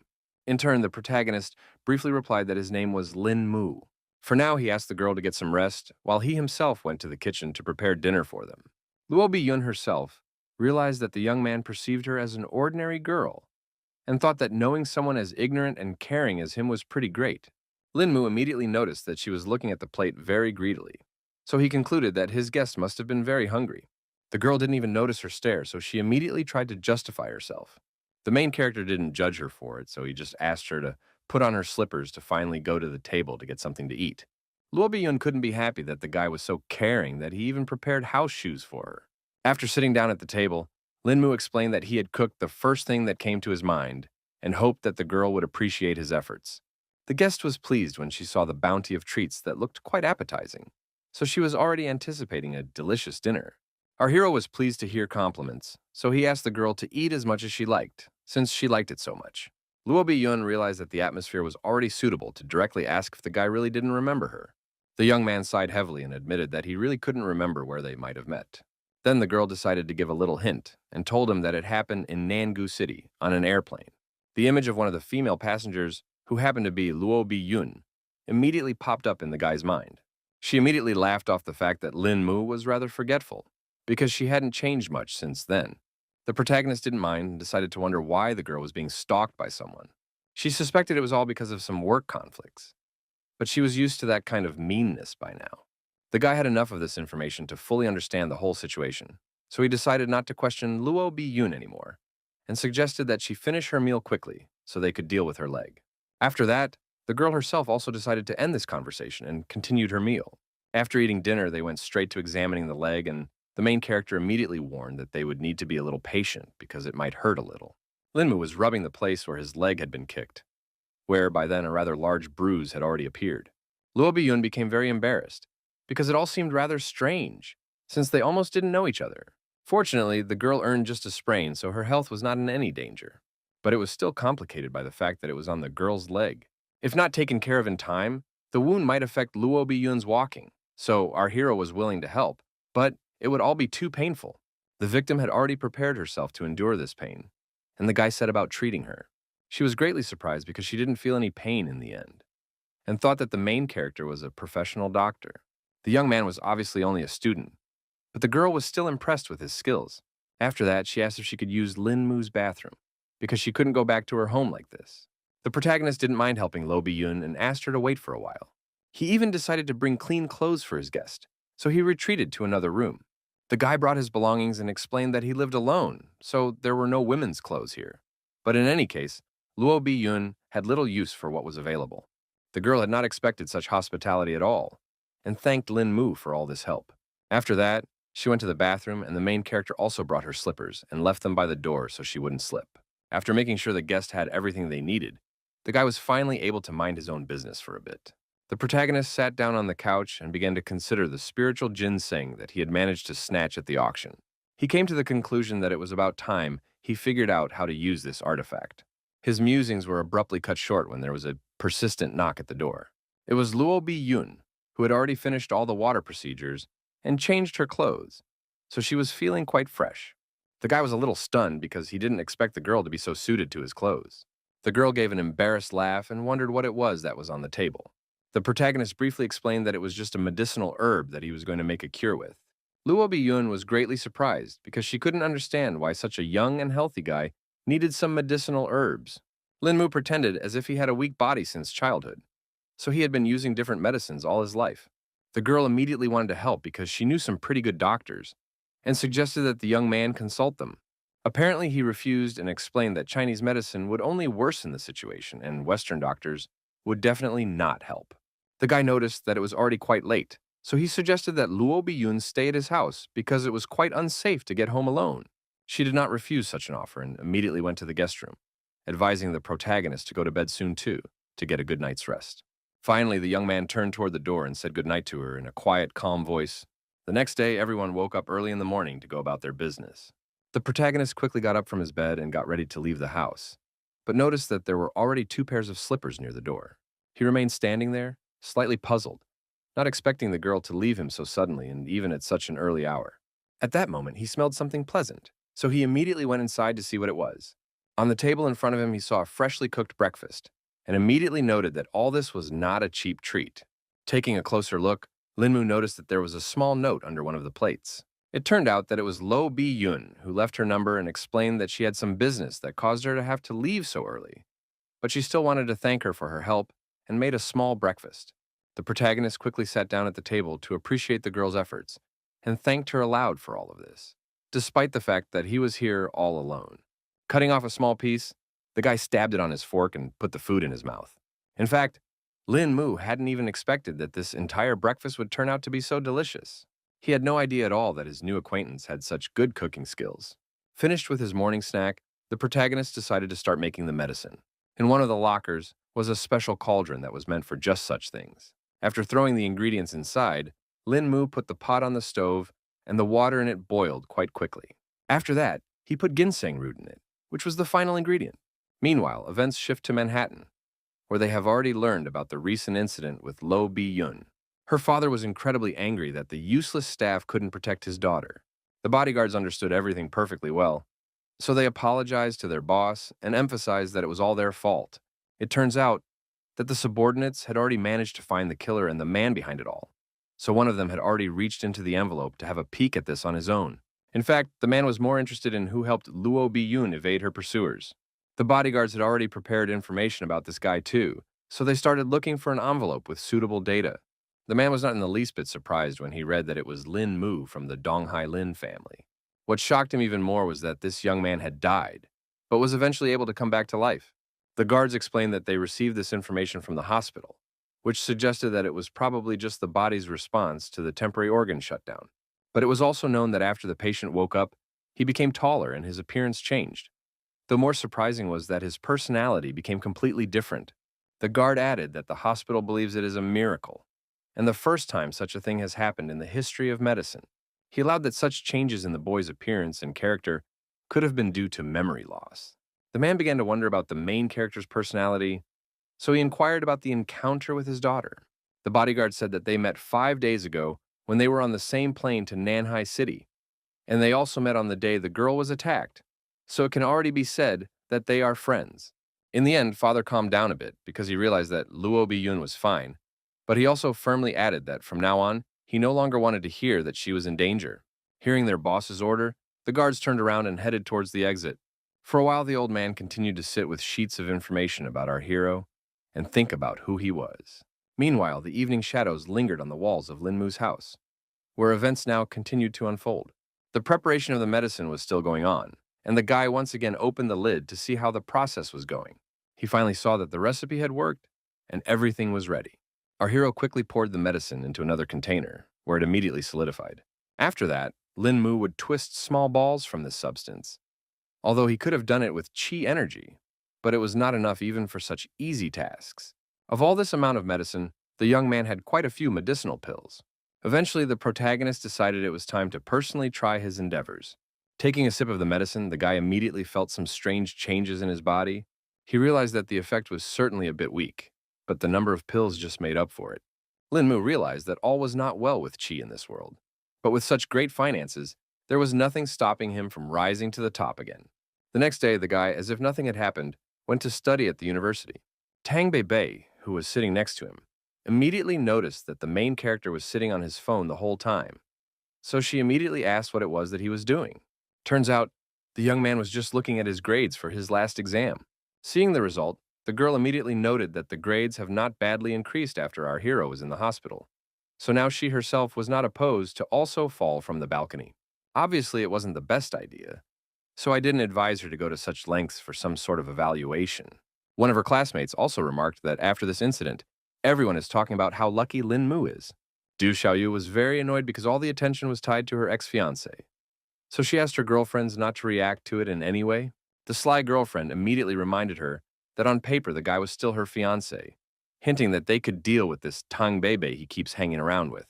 The girl continued to pretend as if she didn't care about all these papers, and said that she wasn't going to fume about some Lin Mu at all. At the same time, a rich beauty in a fancy sports car drove up to the university, who was just looking for our hero. Luo Bian was quite determined, so she quickly got out of the car and headed towards the entrance. Classmates immediately informed the guy that some unknown girl was looking for him. The protagonist immediately realized everything when he saw the acquaintance in front of him, and said hello to her, a little surprised. In turn, the girl smiled widely and laughed at the fact that he certainly hadn't expected to see her in such a place. It was true, so the young man confusedly asked how Luo Biyun knew about his university. The girl explained that she had just gotten a call from someone, and didn't even have to find her savior herself. The guy got embarrassed and apologized for being too busy lately, but really he had just forgotten about Luo Biyun. She immediately suspected something because the protagonist certainly didn't look that busy when he was having a word with his girlfriend. Lin Mu was not confused and explained that they had just finished a class they were just discussing. Luo Biyun didn't care about this at all because she came here to call our hero for a dinner that she would pay for on her own. The guy immediately refused and explained the subject that today was his grandfather's 80th birthday, which made him need to be home on time. At that time, the girl immediately guessed that there would be some kind of party and joined Lin Mu. The main character immediately explained that it wasn't a good idea because he had an oddball family, which made him afraid that Lo Bi-yoon herself wouldn't like them either. She didn't see it as a problem at all and was confident that she could handle it all on her own. Eventually, the young man realized that it was useless to resist, so he explained that he had one more class left, after which they could go home together. Only now, Lo Bi-yoon was finally about to leave the audience and asked our hero to unsubscribe when he was free. After that, Lin Mu looked around and was already certain that, fortunately, no one had paid attention to him. It turned out that everything was not like that because all classmates were already actively discussing the fact that the guy had a girl and so beautiful. The protagonist realized that the situation was too dire, so he decided to quickly run out of the auditorium to avoid answering all those stupid questions. He decided to go to the vending machine and grab a small snack for himself. Glad that he managed to escape in time, because otherwise he wouldn't know how to explain this whole situation. Suddenly, Tang Bei appeared behind his back, who was displeased that her friend had left without saying a single word. In fact, the guy didn't even have anything to say because he had only seen this girl twice, so they were just acquaintances. He said that the first time he and Lo Bi-yoon met on an airplane and didn't even talk then, and the second time he met her in an alley near his house and saved her from some murders. The friend did not believe the words of the protagonist at all, because it was too strange due to the fact that the girl, after 2 meetings, personally came for him. She joked that Lo Bi-yoon could thank the savior with marriage, but the hero was against it, because the girl is from a famous family and such a thing is simply impossible. Tang Bei Bei still saw no other reason for the girl to perfectly come to see the young man and act so friendly. The protagonist couldn't understand at all why his girlfriend cared so much about someone he knew. She immediately became very embarrassed and tried to explain that she was just worried about Lin Mu, because she was afraid that the pretty girl just might have deceived him. The guy immediately emphasized that he wasn't some infant who could be so easily fooled. He suggested that we finally go back to the auditorium because classes were about to start. Tang Bei Bei was really annoyed that the main character was just trying to run away from her question, so she didn't get any normal answer. Meanwhile, the rest of the classmates continued to actively discuss the mysterious situation that had occurred during this break. Du Xiaoyu's friend still couldn't calm down because that girl directly approached Lin Mu and said that she was going to come to his grandfather's birthday party, which looked quite impertinent. The girl still continued to remain calm because she didn't want to show that she had any feelings for the head hero. Her friend couldn't believe that she wasn't even going to lift a finger despite some girl coming to Lin Mu's house. Du Xiaoyu wasn't going to do anything because now she had nothing to do with this guy, and besides, they were going to break the engagement anyway. The friend still thought it was like spitting in the girl's face because their breakup was still unconfirmed. In the end, Du Xiaoyue just asked her friends to calm down because it wasn't long before the teacher was going to come. After class, all the students quickly went out of the university to rest after a hard day's work. No sooner had the protagonist far away from the educational institution than someone beeped. It was Luo Bi-yoon, who was going to pick up the young man in her car from the beginning, so she waited for him at the exit. She also inquired if the guy had seen the car, because she wanted him to be the one behind the wheel. The protagonist didn't mind taking advantage of such an opportunity, so he quickly agreed. Eventually, the girl asked him to drive because she didn't know the road to his house at all. Quickly switching places, Lin Mu quickly pressed the gas pedal, and the car abruptly roared forward. Meanwhile, Luo Bi-yoon, for some reason, abruptly leaned over and started scrutinizing something. Turns out the girl was rubbing the very leg she twisted the night they met the main character. Lin Mu immediately noticed that something was wrong, so he asked her about the condition of this bruise. Luo Bi-yoon calmly replied that she was perfectly fine, and it was just a small sore from the heels. Then, the main character offered her to wear normal shoes, but the girl immediately refused because everything looked much prettier on heels and her legs seemed longer. He didn't understand at all this attitude of girls who suffered so much for the sake of some beauty. Luo Bi-yoon explained, a little embarrassed, that normally she wouldn't wear such shoes, but today was a special day. The young man didn't understand the hint from her side at all, so he didn't react to those words at all. It wasn't long before they reached the Seven Ling Mansion, where all the relatives had already gathered to celebrate the birthday. The butler was overjoyed when he saw that young Master Mu had finally returned to their home. The protagonist said a brief hello to him, but was in no hurry to explain who he had come here with. The bewildered Uncle Chung had to inquire on his own who this girl was.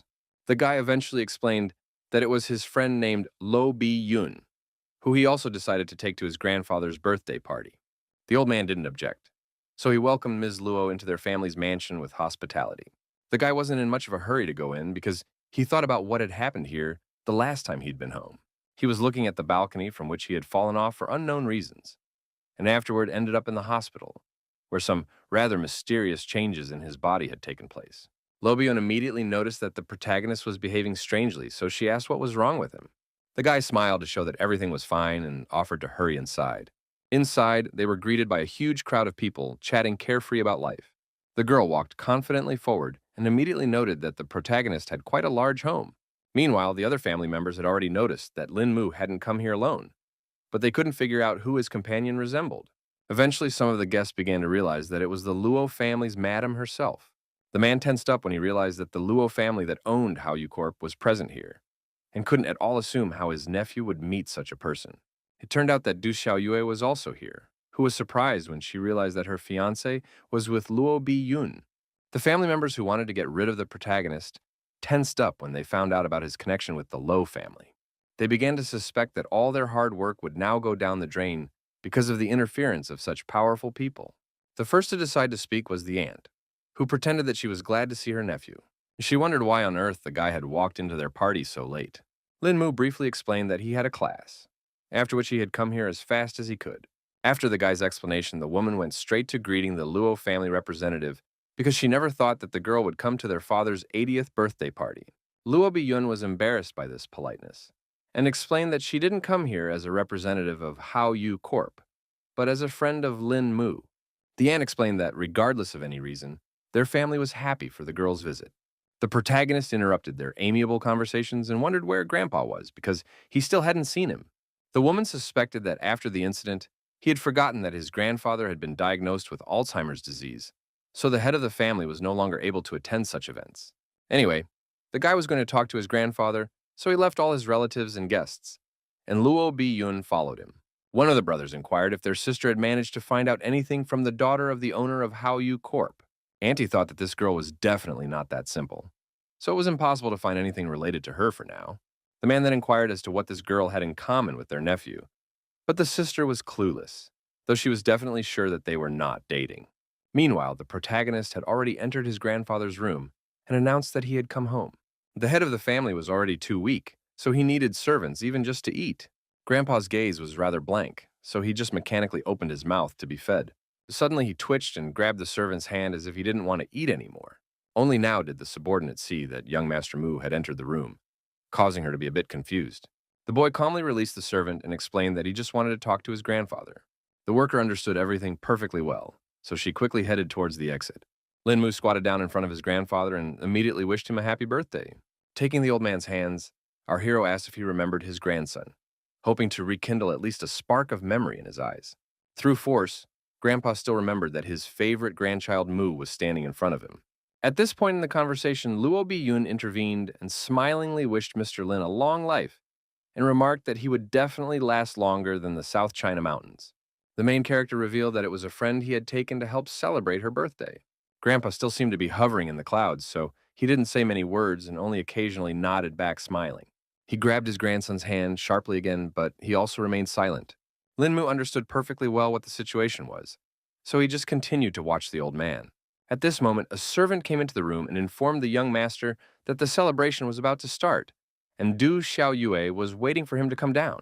Our hero was rather surprised when he heard that name, so he hurriedly went to see what was going on and left his grandfather to the worker. She went quickly out into the hall, where his so-called bride was waiting for him, who did not seem pleased with his absence. Lin Mu finally found a moment to directly ask the girl what she was forgetting here. It turns out that Du Xiaoyu's grandfather asked her to attend the event and present a gift from them. She summoned her assistant, who held up a vase that looked very expensive, and briefly introduced the gift from the Du family. It was an authentic flower-painted vase from the period of Chinese Emperor Yongjin. All the guests immediately noticed this rare treasure and began to marvel that Old Man Du was indeed an incredible person, because a gift like this was worth at least several tens of millions. Our hero thanked their family for such a generous gesture, but refused to accept the vase because it was too expensive for their family. Du Xiaoyu irritably reminded that she was still the young man's fiancée, so it was normal for her to give such gifts. Guy thought that Ms. Du had also fallen off the balcony, because she now started talking about the engagement in complete seriousness. The girl once again emphasized that the engagement was planned by the heads of their families, so it has not yet been officially dissolved. Now the protagonist realized that he had made a serious mistake. He realized that if only he had broken off the engagement earlier, then Miss Du could have taken it easy and not come to the party. The guests were visibly shocked by such news, and immediately started discussing who could have broken off the engagement, suspecting that it was definitely not Old Man Lin who had Alzheimer's. Then the aunt intervened in this conversation and inquired what was going on here, and why the young man wanted to dissolve this union. Our hero explained without any nerves that Miss Du thinks he's too bad for her, which is why she's asked him many times to break off the engagement. Of course, Du Xiaoyu's grandfather didn't want to talk about it either, but that wasn't a problem because Lin Mu was going to personally talk to him. The girl was quite tense, but replied that it would be as her fiancé wished. At the same time, Lo Biyun announced that she had also prepared a gift for her grandfather, hoping that he would like it. The protagonist immediately said that the girl definitely shouldn't have spent any money on it. He carefully picked up the mysterious box, which gave no hint of what was inside. The guest was eagerly watching the young man, because she was eager to see the reaction to what she had prepared for the birthday boy. In the end, Lin Mu still opened the wooden box and saw a ring in front of him that was made of a green gemstone. The guy's eye was trained on this sort of thing, so he immediately recognized it for what it was. The girl still decided to explain on her own and revealed that it was a ring made from the best jade called Qiyue Yang. Du Xiaoyu noted that the stone was pretty good, but in any case, they couldn't be sure that the ring was real. Luo Biyun realized that she had a keen eye, that could determine the quality of the jade so easily. The girl still thought that the ring must be real because it was unlikely that anyone would dare to deceive the Luo family. Du Xiaoyu decided to finally leave her rival alone and congratulated Grandpa Lin on such an incredible gift. The protagonist, despite the tense situation, smiled and thanked the guests for being so generous. He eventually accepted the gift from Du's family on behalf of his grandfather, but warned that next time he would come to discuss breaking off the engagement, and she shouldn't waste any more time on such events. Du Xiaoyu was clearly irritated by the situation, her lips tightly pressed together, and she only nodded briefly in response, showing that she had no intention of continuing this conversation. The aunt finally intervened, who couldn't understand how her nephew could make such decisions on his own. The guy explained that nothing would work out between them, even if you do it through force. So it was easier to break the engagement to avoid wasting their nerves and time. Aunt Ron realized that the protagonist was serious, so she backed off and didn't bother to change his mind. After the party, Lin Mu was back in his acquaintance's car and had already driven away from his family's house.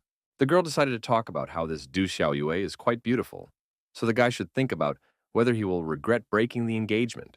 The protagonist didn't see this as a problem because his fiancée doesn't want to waste time on him, so her beauty and intelligence no longer matter. Luo Biyun still suggested that he stay with the girl longer to find out her feelings, and maybe then his feelings wouldn't change. But in any case, Lin Mu wasn't burning with the desire to marry her specifically, so he refused. Also, the lad, glancing at his companion, added that he was not the kind of man who would pursue something that did not belong to him, leaving behind what was at his fingertips. The girl laughed and noted that Lin Mu had a boneless tongue since he spoke of such things so easily. It wasn't long before she informed young Master Mu that they had arrived at the right place. Our hero quickly jumped out of the car and started actively typing something into his phone. The next second, there was a ringing notification sound from Luo Biyun's phone. Lin Mu handed her his phone number and asked her to call if the girl needed help again. Luo Biyun said goodbye to the protagonist with a smile on her face, showing with all her appearance how much she appreciated this meeting and how happy she was about the circumstances. She then quickly drove off in the direction of her home, so the young man didn't even have time to respond. Lin Mu was in no hurry to go inside and began to actively dig through the pocket of his jacket.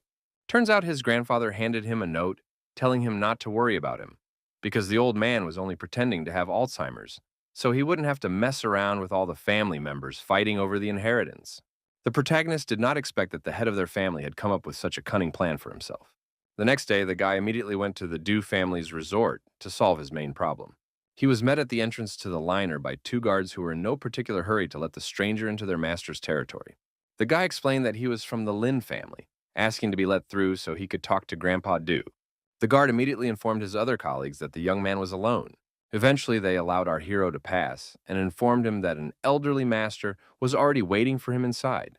Smiling, Lin Mu thanked the guards for the opportunity to talk to their inflammation. He quickly walked up the steps that led to the Du family's huge liner. There were already quite a few people resting by the pool. Among them was Grandpa Du himself, whom the guy was looking for.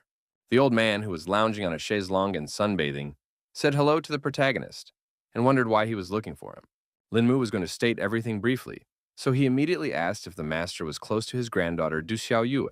Grandpa immediately tensed up because he thought something had happened to the girl. The young man tried to calm him down because nothing much was going on and told him directly that she just wasn't very happy with the engagement. Mr. Du accounts that it was quite normal for children to quarrel, so he asked Lin Mu not to take it all seriously. The protagonist still thought that they were simple people, so if Du Xiaoyue didn't want it, he wasn't going to waste her time anymore.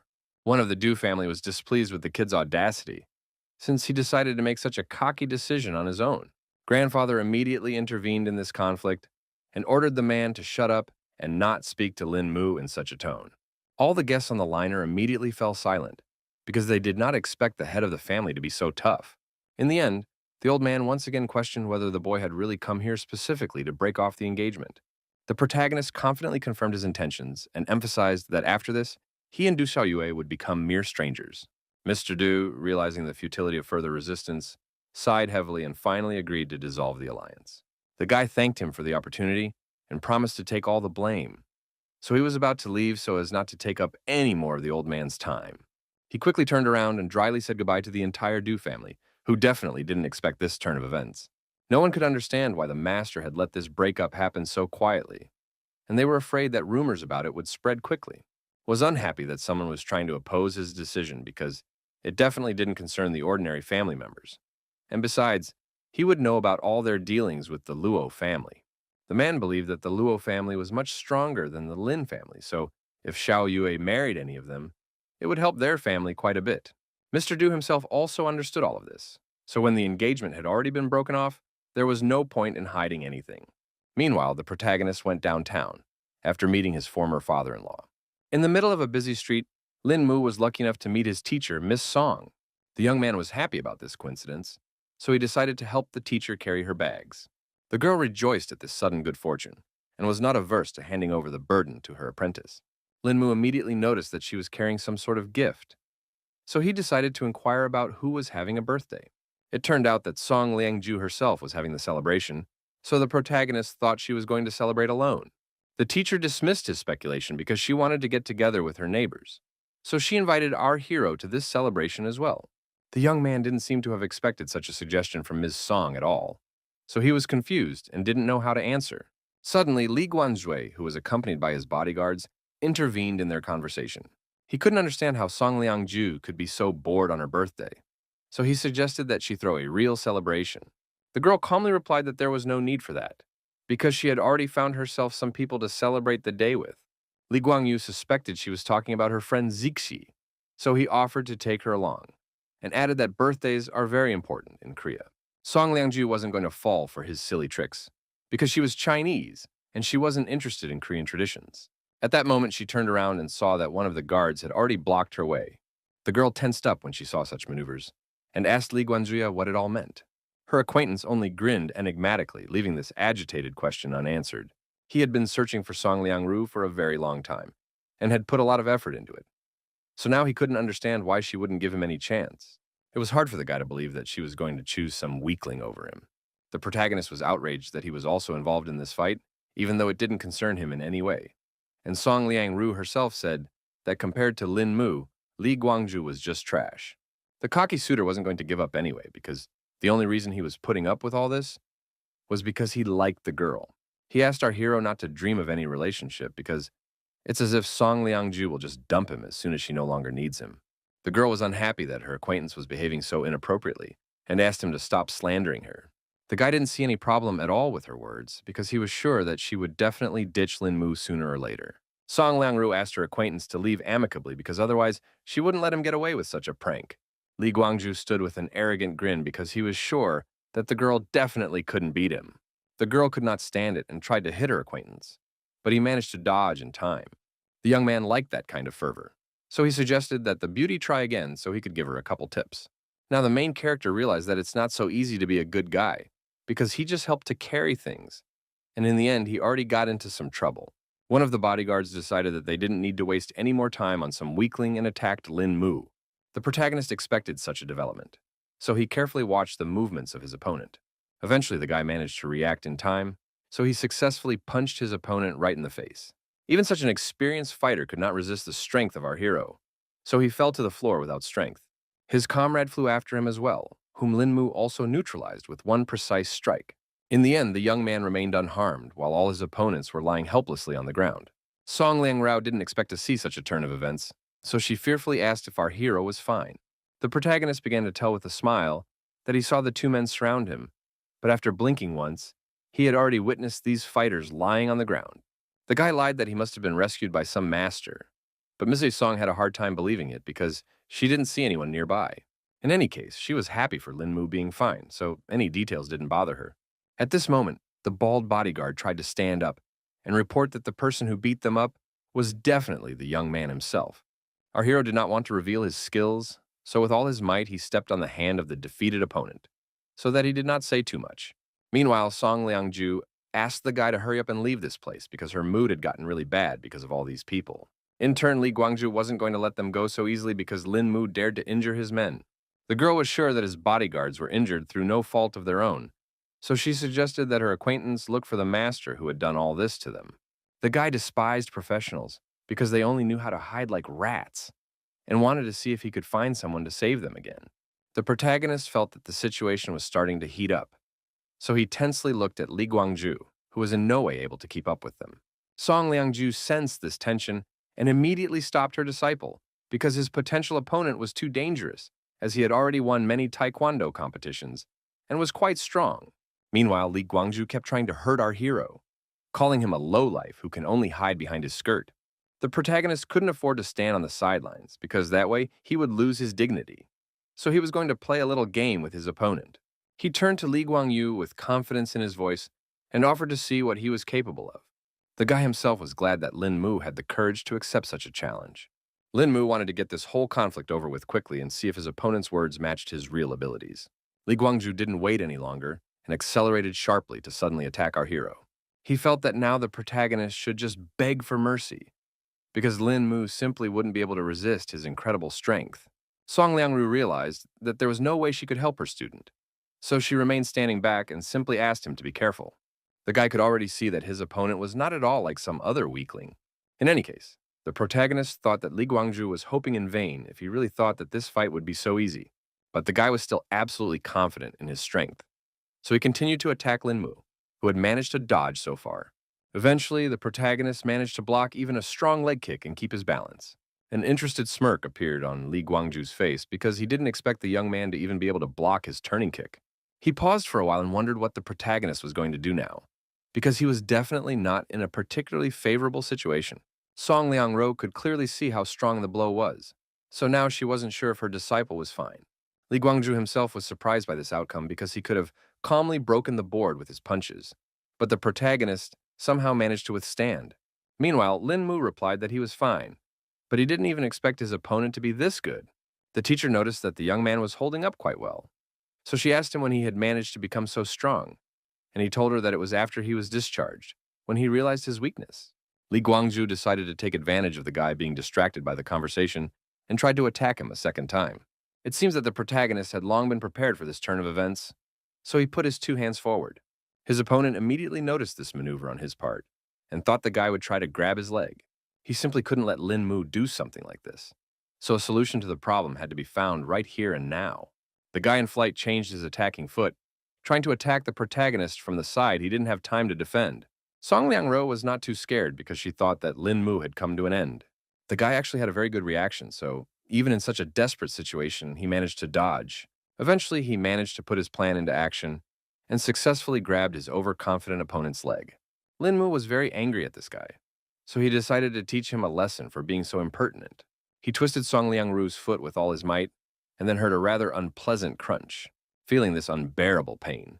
Even such a strong fighter shrilly screamed. Lastly, the protagonist advised Li Guangzhu not to try to make moves he couldn't do, because it would only make him look like a complete fool. Those were his last words, after which he walked over to Ms. Sleep, and together they walked away from the humiliated weakling. When they were back on the main street, the teacher admitted that she had not expected this turn of events. She marveled that Lin Mu had gotten so strong in just a few months, and our hero said it was all just for his health. Song Liangru had been haunted by the feeling that she was talking to a completely different person the entire time, adding that the guy had only gotten better. She immediately remembered that her roommate was also very good at martial arts. The protagonist guessed that Ms. Song was talking about Zixi, who Li Guangzhu had mentioned earlier. Then the teacher decided to reveal that her friend has been practicing since she was a child. So she uses the sword as if it were an extension of her arm. The guy realized that she was quite good, so he inquired about what such professionals did. But Song Liangzhu didn't know any details. In the end, she herself suggested that Lin Mu have tea together because the neighbor was just at home. The protagonist declined because he still had some business to attend to and wished them a good time. The guy said goodbye and was about to leave, but Song Liangru lastly told him to make sure to stop by next time. Lin Mu was calmly walking through the streets of the city when he heard the sounds of a chase behind him. It turns out that some thief had dared to steal a bag in broad daylight and was now trying to escape prosecution. The villain wasn't going to give up so easily, so he yelled for everyone to disperse and give him his way. He tried to quickly run across the road, in the middle of which a police car had just stopped. A female law enforcement officer immediately jumped out of the car and attempted to apprehend the man who was so desperately trying to flee the scene of his crime. The thief tried to jump over the fence, but in the end his foot slipped unsuccessfully. As a result, he fell to the ground and dropped with a clatter the very bag he was so eager to steal. The policewoman immediately jumped over the fence so as not to miss the opportunity to capture the villain. She emphasized in a cold, stern voice that any resistance was futile. The thief unhappily clucked his tongue because he realized he had no more avenue of retreat. Eventually, the man pulled a knife from his pocket and began threatening the girl who tried to restrain him. The police officer ordered him to stop resisting because assaulting an officer is a serious offense. The man thought he wasn't a thief until he was caught, so he could do whatever he wanted. But backup was on the way, so it would be hard for him to evade the police. The officer said that if he did surrender voluntarily, she would pretend that the offender had not assaulted her. The girl wasn't going to give up so easily anyway, so the girl could only dream of such a thing. She realized that the situation with this intruder was too complicated, so he was leaving her no other choice. The policewoman was about to apprehend the bandit, but he started waving his knife at her to stop her from approaching. The girl acted quite professionally, so she quickly grabbed the thief by the arm and immobilized him. As she pawed and laid the man on the ground, she emphasized that he had a choice before that. She asked why the whole situation was made more complicated, because now the violator had earned himself another non-compliance with the law. Suddenly, someone else put his foot down on the policewoman and emphasized that it was better for the woman to stay out of these matters. The police officer then immediately realized that someone had come to the aid of the bandit. She had pretty good physical fitness, so she managed to dodge in time. Now the policewoman understood that it was this gangster organization that had it all together. One of the men said that there are some things you should just turn a blind eye to, so a girl better not seriously look for trouble on her day off. She, as a police officer, was outraged by this sort of thing because she couldn't just let criminals go. The bandit was annoyed that the girl was so stubborn, so he decided to deal with her. The policewoman was able to dodge the first blow, and then realized something was wrong. She stumbled helplessly against the fence and realized she had nowhere else to dodge. Meanwhile, the bandit had already pulled out a knife and rushed towards the girl to finish her off sooner. At this point, someone stopped the villain and pointed out that everyone makes mistakes, so you should forgive them if possible. It turned out to be the protagonist who felt that there was no need to resort to sacrifice during a routine robbery. In the end, the bandit agreed with him and decided to forgive the girl this time, emphasizing that she should stay out of other people's business next time. Lin Mu was glad that he had solved this problem so easily. Staring at the departing bandits, the guy didn't even notice that the police officer had already handcuffed him. The protagonist couldn't understand at all what it was all about, and the girl explained that he needed to fully realize what he had just done. The guy still didn't see the problem either because all he wanted to do was help a cop who was in trouble. In turn, the girl absolutely refused to believe that Lin Mu was not familiar with these criminals. The protagonist was annoyed by this attitude towards him because he really saw these people for the first time, but still didn't trust because the bandits obeyed him so easily. Lin Mu still didn't understand anything because he was sure that the bandits had only left because they wouldn't be able to defeat him in a fight. The policewoman was not at all sure that the young man could defeat 3 robbers, so she was still going to take him to the station and write a report to clear up the whole situation. The guy began to realize that the situation was quite serious, so he got nervous because he still had a considerable amount of important plans left, which were literally destroyed in a second. At that moment, another police car pulled up beside them, from where another officer got out and immediately recognized Officer Wang. The young man realized that she was the one calling for backup and saw that his colleague had managed to handle the perpetrator herself. Then the girl explained that it wasn't the same robber, but there were suspicions that this particular guy might have been an acquaintance of the bandits. The officer agreed to help her and take the perpetrator to the station himself, and Ms. Wang herself was to return to the office. At this point, the policewoman was a little embarrassed because she still needed help getting into the car because she had managed to twist her ankle during the contraction. Putting our hero in the car, the guy quickly rushed to help his coworker. He immediately noted that the girl was rather clumsy, tried to explain that things had accidentally gotten out of hand. Suddenly, Ms. Wang froze in place because she saw something shocking. It turned out that Lin Mu had managed to get out of the handcuffs, so he was no longer in the car. Now the police officers began to doubt that the protagonist was an ordinary man. In turn, the guy himself was thinking that he shouldn't have been prying after all, when he heard someone call out to him. The protagonist was greatly surprised because he saw that it was Ms. Sleep, who should have been home a long time ago. The girl explained that she had forgotten to buy some condiments, so she went out to get them, and suggested that Lin Mu take a walk together and then come over to visit with her friend. In the end, he agreed because it was the best choice for hiding from the police. Pretty soon, they had already gone to the store and returned home, where Zixi was already waiting for them, surprised that they had managed so easily. One of the girls remarked that Song Liangju had found such a cool seasoning and asked what the name of this beautiful young man was. Another friend asked Zixi not to be so persistent because she might scare away such a handsome man. The main character said hello and said with a smile that he was glad to have this meeting. The girls couldn't wait any longer, so they asked their friend to introduce them as soon as possible, before she finally introduced Lin Mu, briefly calling him her disciple. Zixi guessed that this young man was the teacher's favorite since she had invited him home. Song Liangru then revealed that this guy had helped her teach Li Guangyu a lesson, so she called him over to thank him for such a favor. One of the girls was surprised by this fact because she still didn't know that Lin Guanzhui had taken up again. Zishi asked if she could call our hero Amu, and said that their acquaintance, although he was a scoundrel, but in battle he knew no equal. The protagonist took a seat next to him and noted that his abilities were definitely not comparable to the very girl he had already heard a lot about. Zixi guessed that her friend had already told her about her powers, because otherwise the guy himself hadn't guessed about her powers. She also hinted that an acquaintance of theirs named Mengshuan was currently abroad, so they had a spare room in the house. Lin Mu definitely didn't expect to be asked to move so quickly, but he had already found a place to live, so there was no need for him to do so. The girl still offered to let our hero take the room downstairs and help all the others move things upstairs if needed. Song Liangju agreed with her friends and asked the guy to stay here to live and help each other. Since the girlfriends were so insistent, the protagonist decided to accept their sudden offer. He had been warned right away that the second floor was for girls only, so it was forbidden to enter without permission. Also, the guy should clean up after himself and always wash the dishes if they eat together. Lin Mu was starting to get tense with so many rules, but Zixi explained that there weren't that many, and asked her new neighbor to listen carefully to all the details. Eventually, the girl finished listing all the rules and suggested we finally get to the celebration. Everyone remembered that they had gathered at this place to celebrate Song Liangju's birthday. 2 days later, the guy had already realized that it was pretty difficult with girls, and going shopping already seemed like a hassle. After a while, the protagonist was finally able to pack all the packages into the trunk of his car. At this moment, someone behind his back rejoiced at such an unexpected encounter.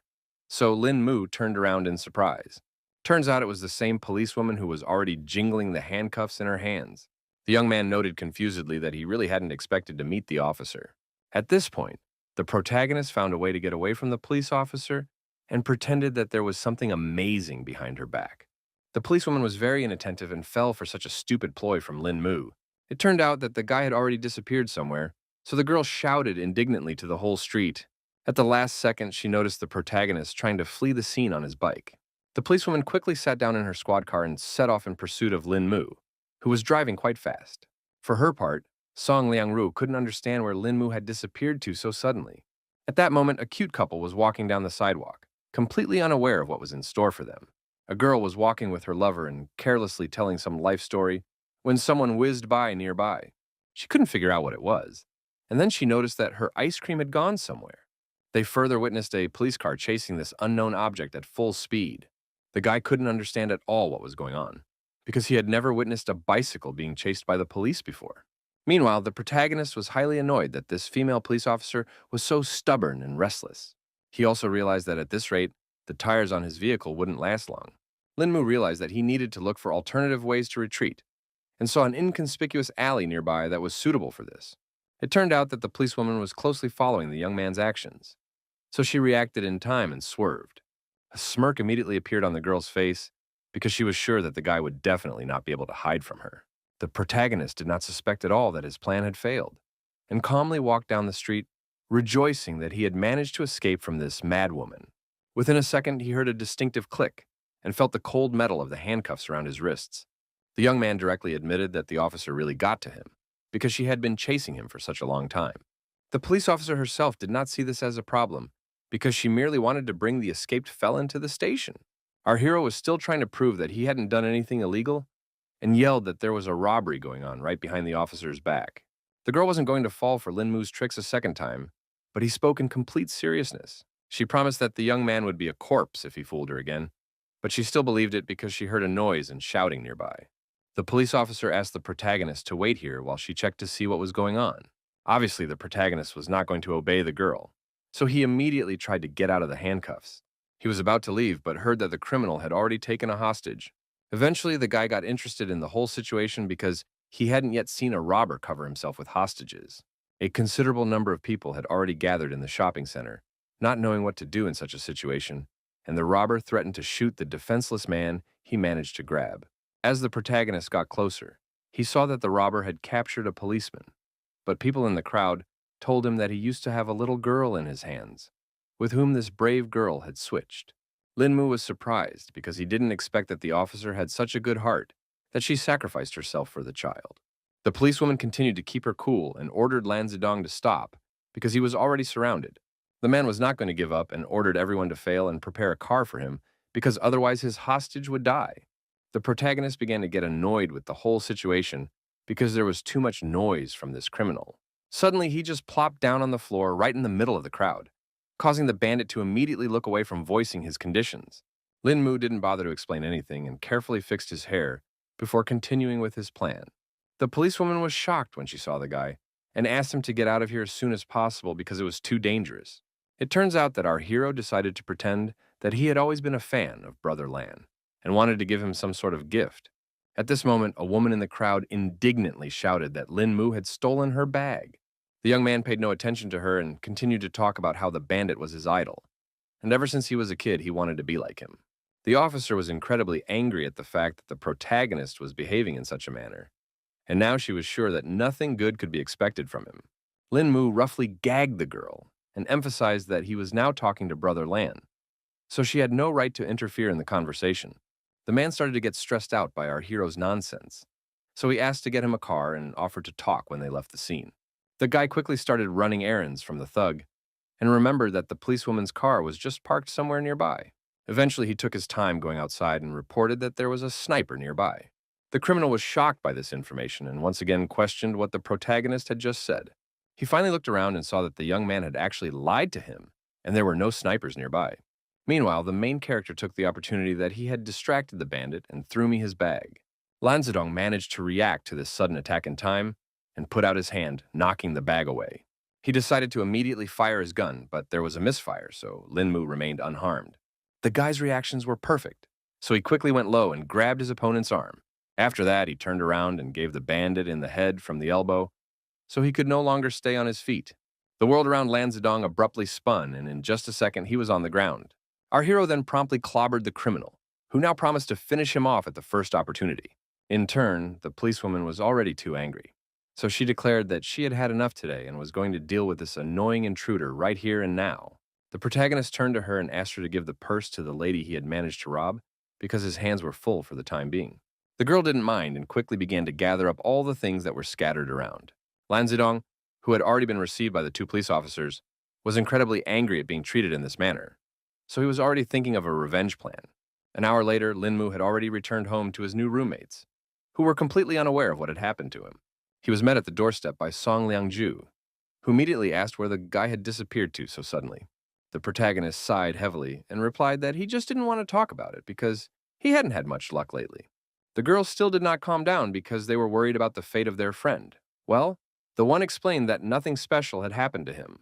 As he walked further along, the young man noticed that his friend was watching some concert on TV, and they told him that they really wanted to go there, but tickets were very hard to get. At this moment, Zixi noticed that the protagonist had finally returned, wondering if he was going to apologize for his sudden disappearance.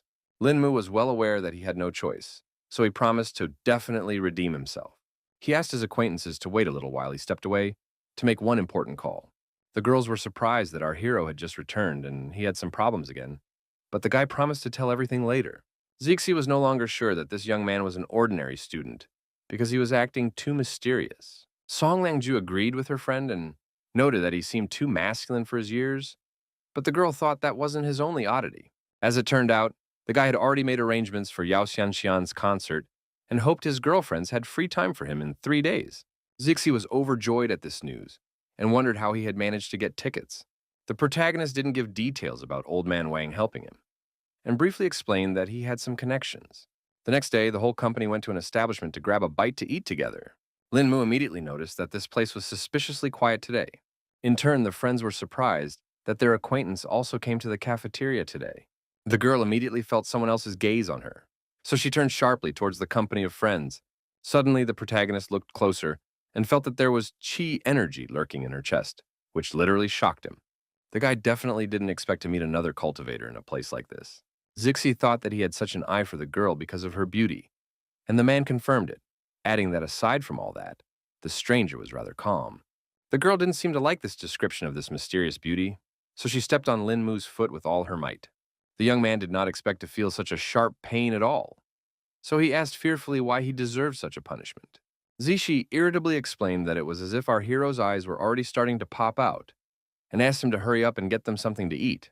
Lin Mu began to guess that this girl had somehow hurt his friend, but she didn't want to say anything. Song Lingju also said that she didn't know anything about this stranger, So our hero was only left to get lost in his speculation. In fact, the teacher thought that the young man had managed to fall in love with her at first sight. Linmu then explained that this girl just seemed somehow familiar to him, and there was also some special aura around her. Ms. Song was not impressed by all these words at all, so she only sighed unhappily. The protagonist realized that the situation was heating up, so he quickly took out the front row seat tickets for Yao Shenxian's concert tonight from his pocket. The girls quickly grabbed their gift and forgave the young man this time after all. A smile immediately appeared on Song Liangju's face, and she promised to take all her friends to the concert after class.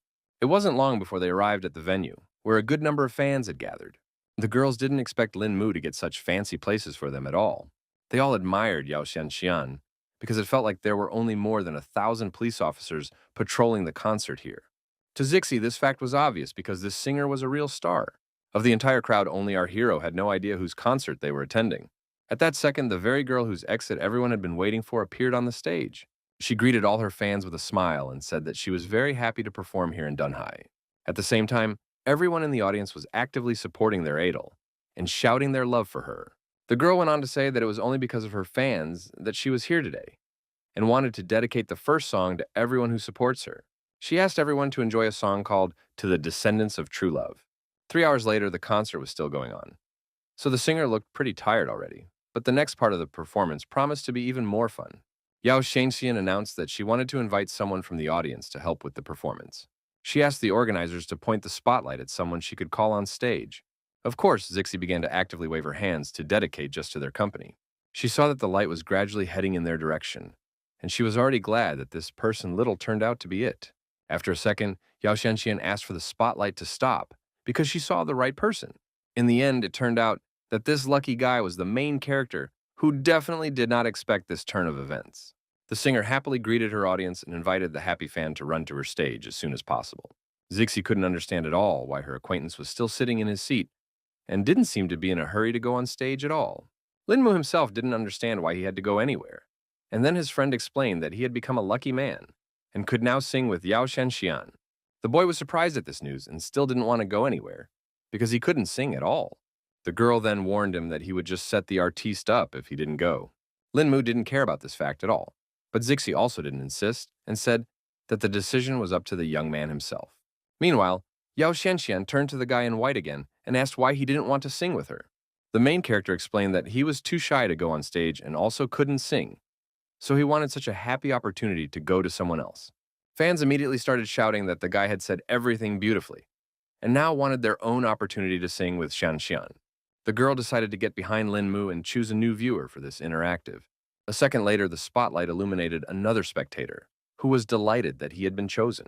This guy ran to the stage with all his legs and very soon sang his favorite song in a duet with Yao Shenxian. At the end, they hugged tightly, and the girl thanked her viewer for such strong support. After that, the girl thanked all her fans again, and the hall erupted in wild applause and squeals. That was the end of the concert, so all our heroes left the hall and were happy that everything had gone so cool.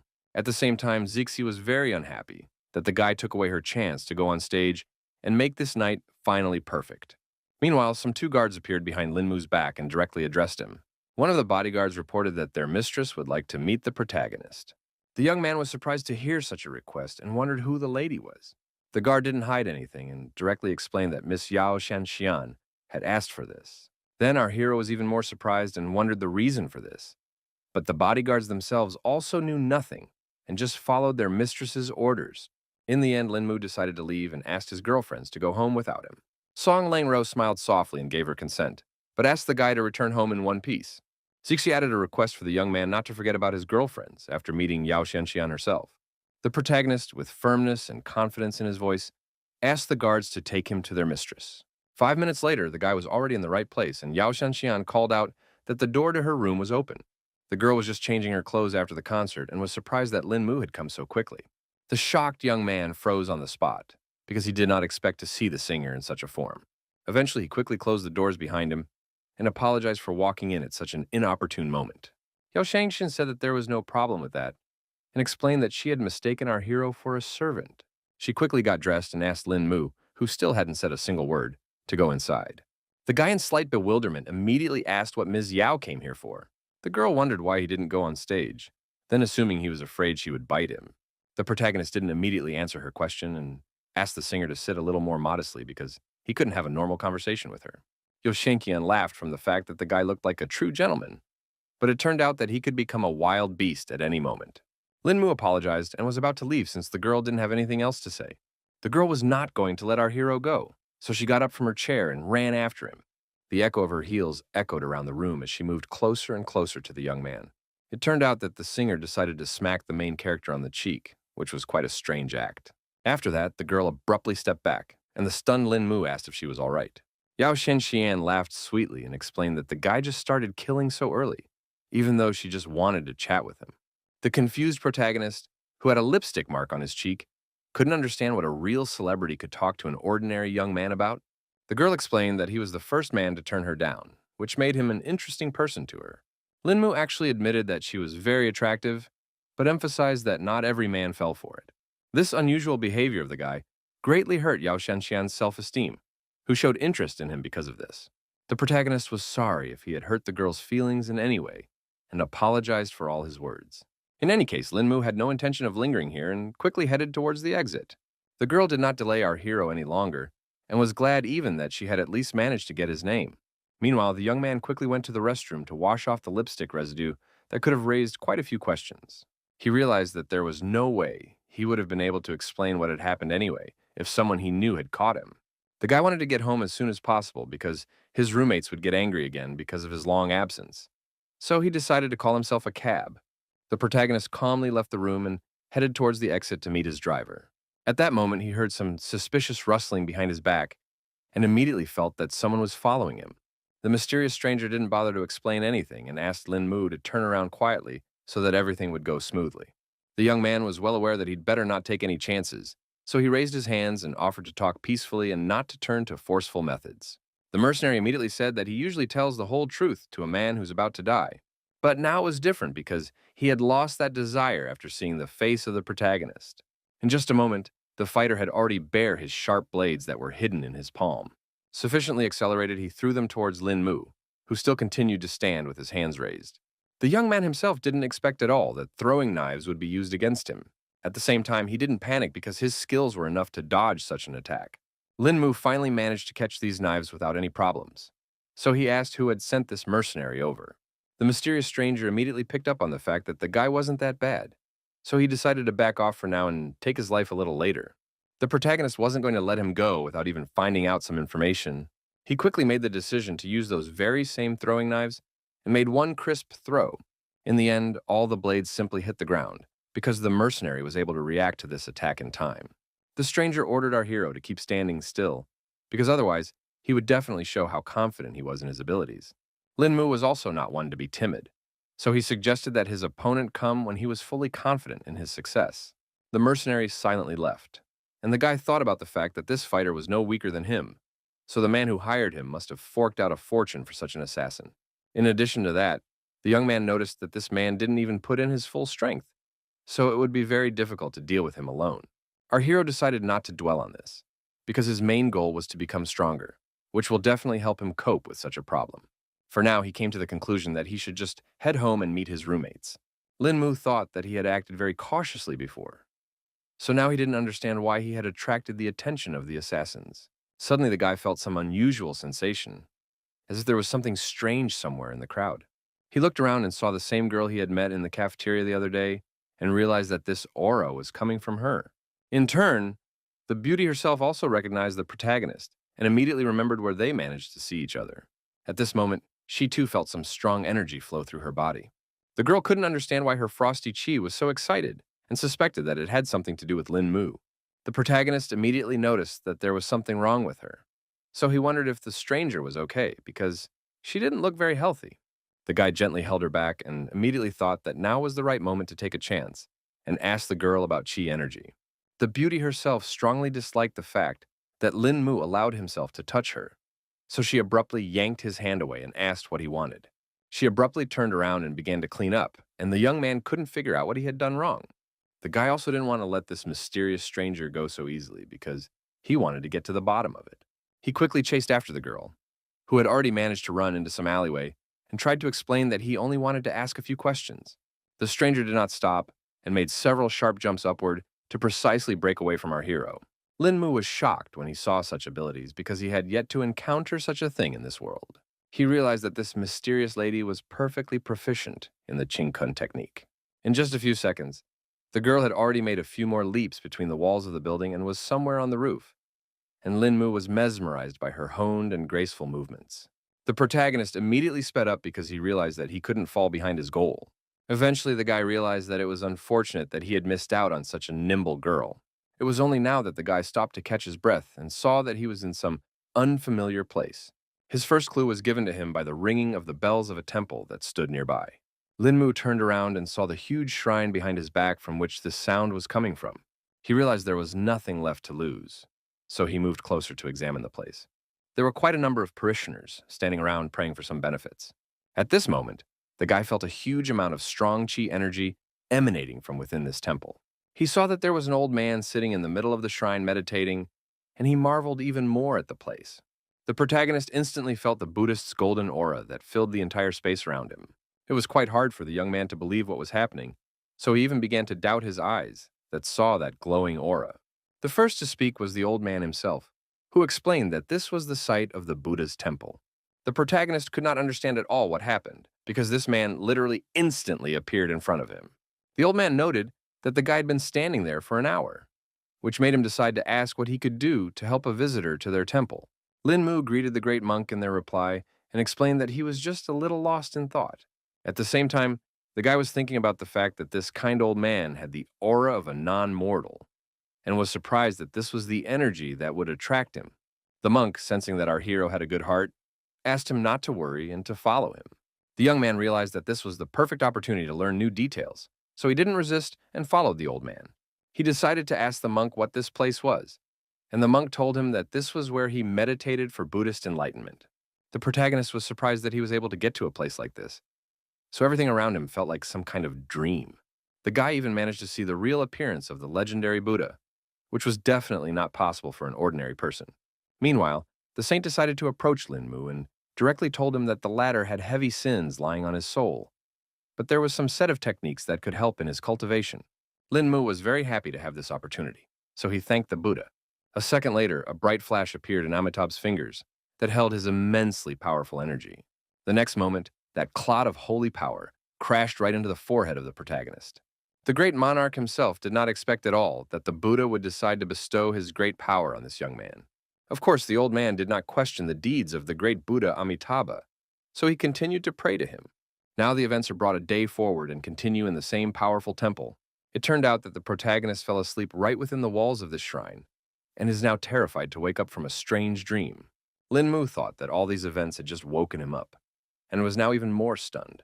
At the same time, he felt a fierce headache and realized that it definitely arose from cognition and spiritual energy. Stepping outside, the young man realized that it was already morning, and concluded that he had been in this place all night. The great monarch immediately appeared behind him and greeted his guest. Linmu immediately bowed low and thanked the master for such a generous gift. The old man explained that kindness has no limits, and hoped the young man would treasure the knowledge he had received from the Buddha. The protagonist recognized that he has learned a lot, so he will definitely use the skills he has learned. At noon, he was at Dunhai University, where the class in which students were to study derivatives had already begun. The guy himself was very distracted because he couldn't stop thinking about the fact that the temple he had been to yesterday was known for its seals that ward off bad luck. He also now agreed that kindness and respect for everyone, it turns out, is not gratuitous. However, unfortunately, the technique obtained was still too powerful for the young man because he didn't have enough spiritual chi energy for it yet. At the same time, our hero was sure that this knowledge would still definitely be useful to him. He had already managed to reach the spirit accumulation stage, and it was much faster than he had expected, because it was expected to take a year or more. Thanks to the chi that the young man had when he was reborn, he didn't have to exert any effort to pass the foundation formation realm. Now, after obtaining this technique, Linmu immediately jumped to the spirit accumulation stage, causing everything to go as normal. Moving to the spirit gathering stage, a warrior would already become several times stronger than he was at the peak of the foundation formation realm, so the guy was already excited. The protagonist was so pleased with his good fortune that he couldn't contain his emotions and chuckled quietly. It was only now that the young man realized that he was actually sitting on a steam, so he should at least restrain himself a little. The teacher noticed the fact that Lin Mu was laughing from his subject for some reason, but the guy didn't bother to explain anything and just apologized for his behavior. After class, the guy went outside and hit the wall with all his might to blow off some steam. Our hero was angry with himself because he was now happy about even some small thing, which definitely didn't match the name of the strongest cultivator. At this moment, some strange feeling that was already familiar to him came over Lin Mu again. The young man immediately guessed that it must have been the same girl. Eventually, he started looking for her among the crowd and saw a familiar silhouette on the busy street. The protagonist concluded that after reaching the spirit gathering stage, he could easily sense her presence from such a distance, and was certain that there was definitely something wrong with this beauty. The girl herself was unhappy about this encounter because she thought that Lin Mu was purposely pursuing her. The guy decided to explain everything peacefully and to start by getting to know the mysterious stranger he was interested in. Our hero said that for some unknown reason, when he and the girl got close, their chi reacted strangely to each other and asked if she wanted to find out the cause of this phenomenon herself. The beauty was in no hurry to introduce herself and noted that the young man was as ignorant as she was. But she also realized that it was no good if things continued like this. She asked Lin Mu to follow her to a quiet place where they could check what was causing their chi to react like this. They had to walk through the woods for half an hour, and then the girl reported that they were already there. The protagonist stopped as if on cue and asked what they were going to do now, but his companion had no ideas either. The guy decided to crouch down on the ground and try to connect their chi to see what could come out of it. The beauty herself had no other plans, so she agreed to the young man's proposal. She crouched down next to her and began to meditate, focusing on her breath to connect her energy with the main character's aura. Lin Mu instantly felt their chi interacting much more strongly than expected.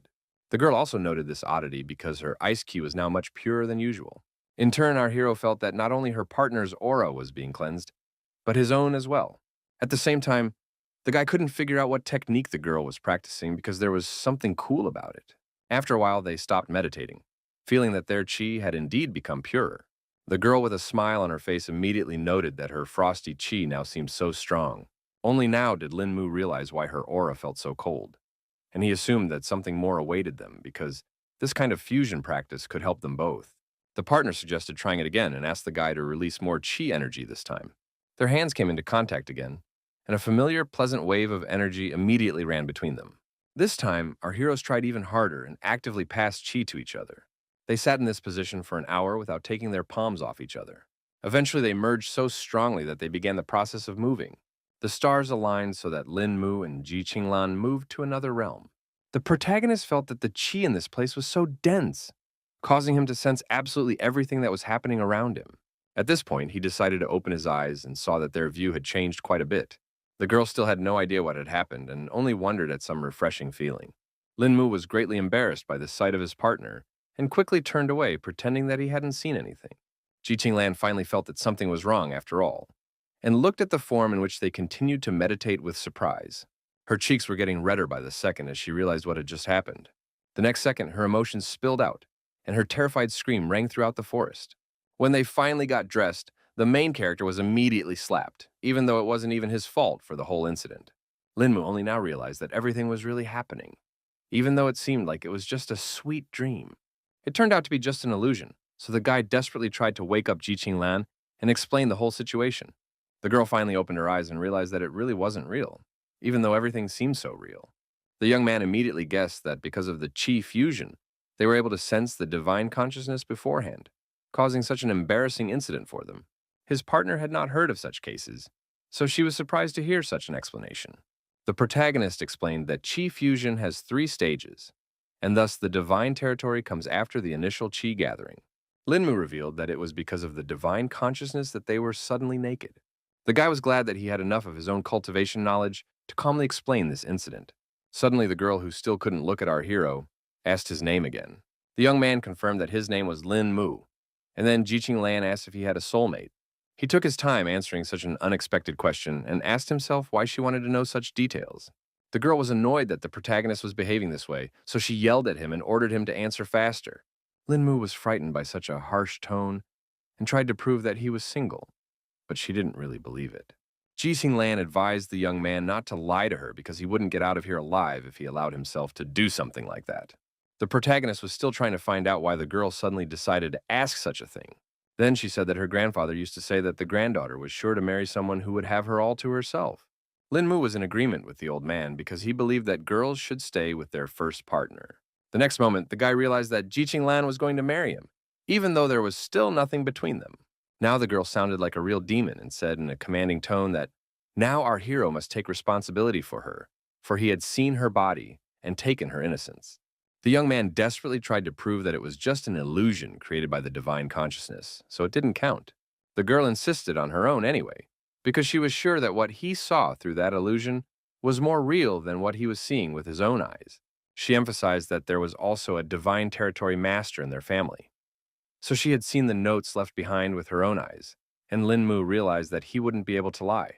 Ji Lan wasn't going to listen to any compromise because she wanted the protagonist to marry her. The guy realized that marriage was a very serious thing and was afraid that they just might not be right for each other. The beauty again repeated her grandfather's words about marriage, which made our hero instantly petrified because he realized he was doomed. Lin Mu agreed that the grandfather had taught his granddaughter many things and wondered what else the girl had learned from him. At that time, Ji Lan said that the old man said that she shouldn't get married too early, so she should wait until graduation, and until then, she should be nice and find common ground with her boyfriend. Protagonist Yahello relieved because he thought she would insist on getting married right today. After that, the girl disappeared in the middle of the forest, so Lin Mu had to return home alone. The guy was starting to get annoyed with all these worldly problems, so he decided to think about how to reach the initial peace stage more quickly. At this moment, he suddenly felt someone rushing over with all his might, and he suspected that it might be the same assassin. Turns out it was just some running stranger asking to make way for him. There were only a few meters left to the protagonist, but the man was still rushing at full speed, not intending to stop. At the last moment, the boy managed to dodge, and was glad that they weren't after him after all. Lin Mu thought that this stranger was performing short-distance running and was in a big hurry to go somewhere. Next, our hero noticed that this fugitive was being followed by a policewoman he already knew. He still didn't suspect anything untoward was going on here, so he assumed the girl was just running a sprint. The young man reflected on the fact that being an officer is really hard because you have to do a run every day. Lin Mu noted that that guy was running harder, and only now realized that there was something very strange about him. He sensed that there was something rather intimidating in this stranger's gaze. Digging into his memories, our hero realized that such a look is often found in his homeworld in the strongest fighters. The protagonist realized that this stranger's strength wasn't as good as a cultivation master, but he also exuded a lust for killing. Putting all these puzzles together in his head, Lin Mu eyed him that the policewoman was actually chasing the criminal. At that instant, the guy heard the sounds of gunshots and realized that this was too bad. He realized that he had just missed the culprit and now blamed himself for his inattention. Lin Mu snapped out of his seat and ran as fast as possible in the direction where the gunshots were coming from. He ran into the alley and saw that the policewoman was already lying on the floor and the perpetrator was holding a gun in his hands. The man shouted that this crappy girl wouldn't even spare her life to catch him. The girl was bleeding but still conscious because she was still lucky. Lin Mu was scared for her fate, so he immediately ran over to help in any way he could. Our hero carefully lifted the policewoman up to look where the bullet had hit. After examining the girl's body, the guy realized that the wound had gone straight to the heart, which was quite dangerous. He realized that according to the condition and the bleeding, the bullet just had to have passed by a vital organ.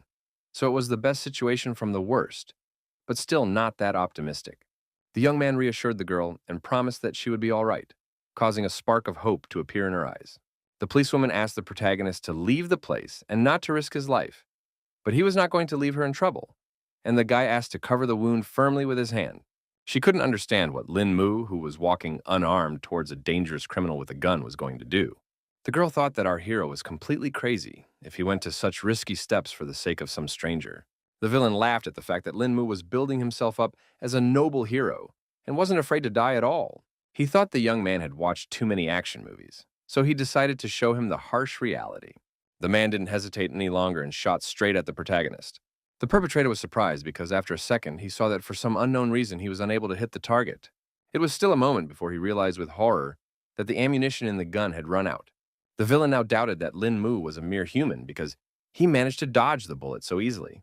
The protagonist didn't bother to explain anything and punched his helpless opponent in the stomach with all his might. The man immediately coughed up blood and was unable to resist such a strong attack.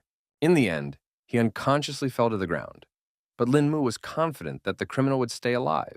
While still dealing with the villain, the young man remembered about the policewoman who was on the verge of life and death. He ran up to the girl again and saw that she had lost consciousness due to heavy blood loss. To monitor the condition of the victim, the protagonist immediately guessed to check her pulse. Lin Mu felt that the throbbing was very weak, so the girl should be taken to the hospital as soon as possible before it was too late. Everything was successful, so when the policewoman regained consciousness, our hero recounted all the events in colors. The guy didn't want to tell about his abilities, so he lied that a man in his underwear came to their rescue and hit the criminal in the chest with all his might and saved their lives. The injured girl laughed when she heard the description of their rescuer and asked if he had a red cape. She wasn't going to believe this obvious lie because it all sounded like a superhero movie. The policewoman already wanted to threaten Lin Mu for daring to lie, but she felt pain and coughed, so the guy asked her not to speak anymore so as not to worsen her condition. In fact, the protagonist did not expect that in this world there are also so-called superheroes, and thought that the girl had already burned him.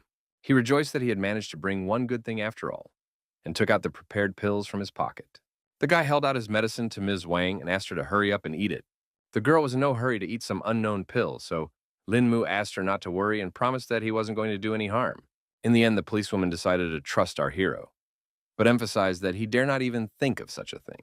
At that moment, a doctor entered the room and announced that Wang's relatives had come to check on the patient. The protagonist immediately realized everything, so he was already about to leave this place to stay out of the way.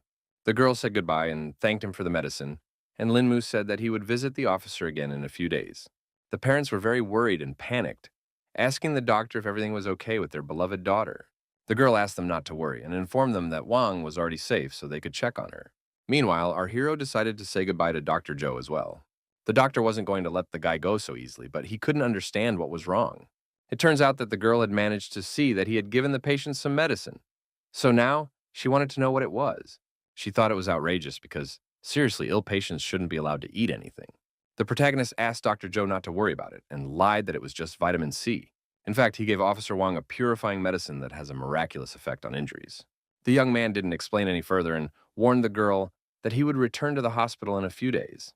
Once again, the girl made sure that the person in front of her was not the previous Lin Mu, and now wanted to know if it was also the same one. The events shift to the next morning when the protagonist was having breakfast with his roommates. Song Liangju enjoyed the food prepared by the guy himself and admired his cooking talent. In turn, Zixi asked why he had returned so late yesterday, and the young man had to lie that he had just met a former classmate and chatted with him. The girl suspected that Lin Mu was hiding something from them, so she looked into his eyes and asked him if it was really like that. The protagonist immediately tensed up because he realized that the neighbors were beginning to doubt his words.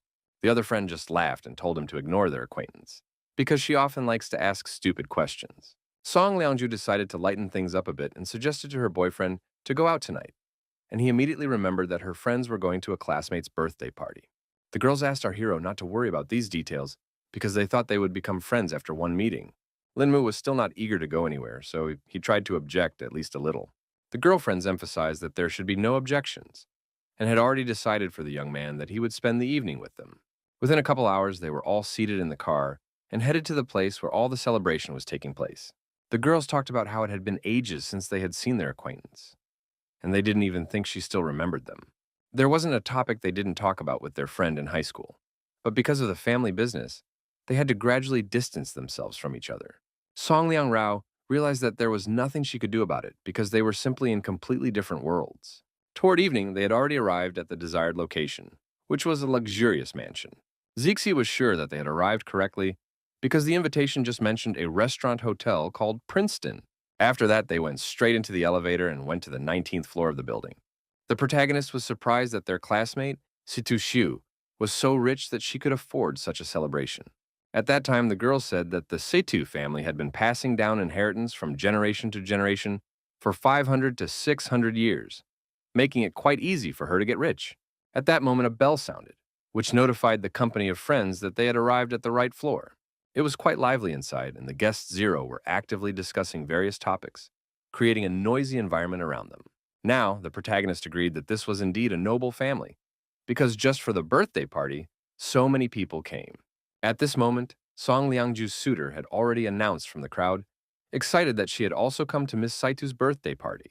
The girl didn't want to talk to him, so she pretended not to know the young man. The protagonist did not pay attention at all to what was happening near him, because once again he had some strange sensation. At this moment, he sensed the true king's aura and couldn't believe that there really was a person here who could exude such a strong energy. Eventually, the guy looked around, and among the crowd, he found the very girl who was emitting that aura. Linmu was surprised and couldn't understand why this woman was exuding the aura of a true king. The girl looked at him, and at that moment, her gentle voice came into the guy's head, noting that you can't stare at people so blatantly.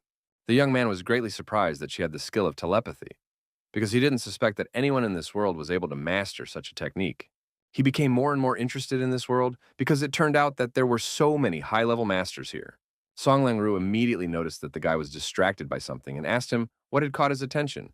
But he wouldn't tell her and decided to move away to find a place to sit down.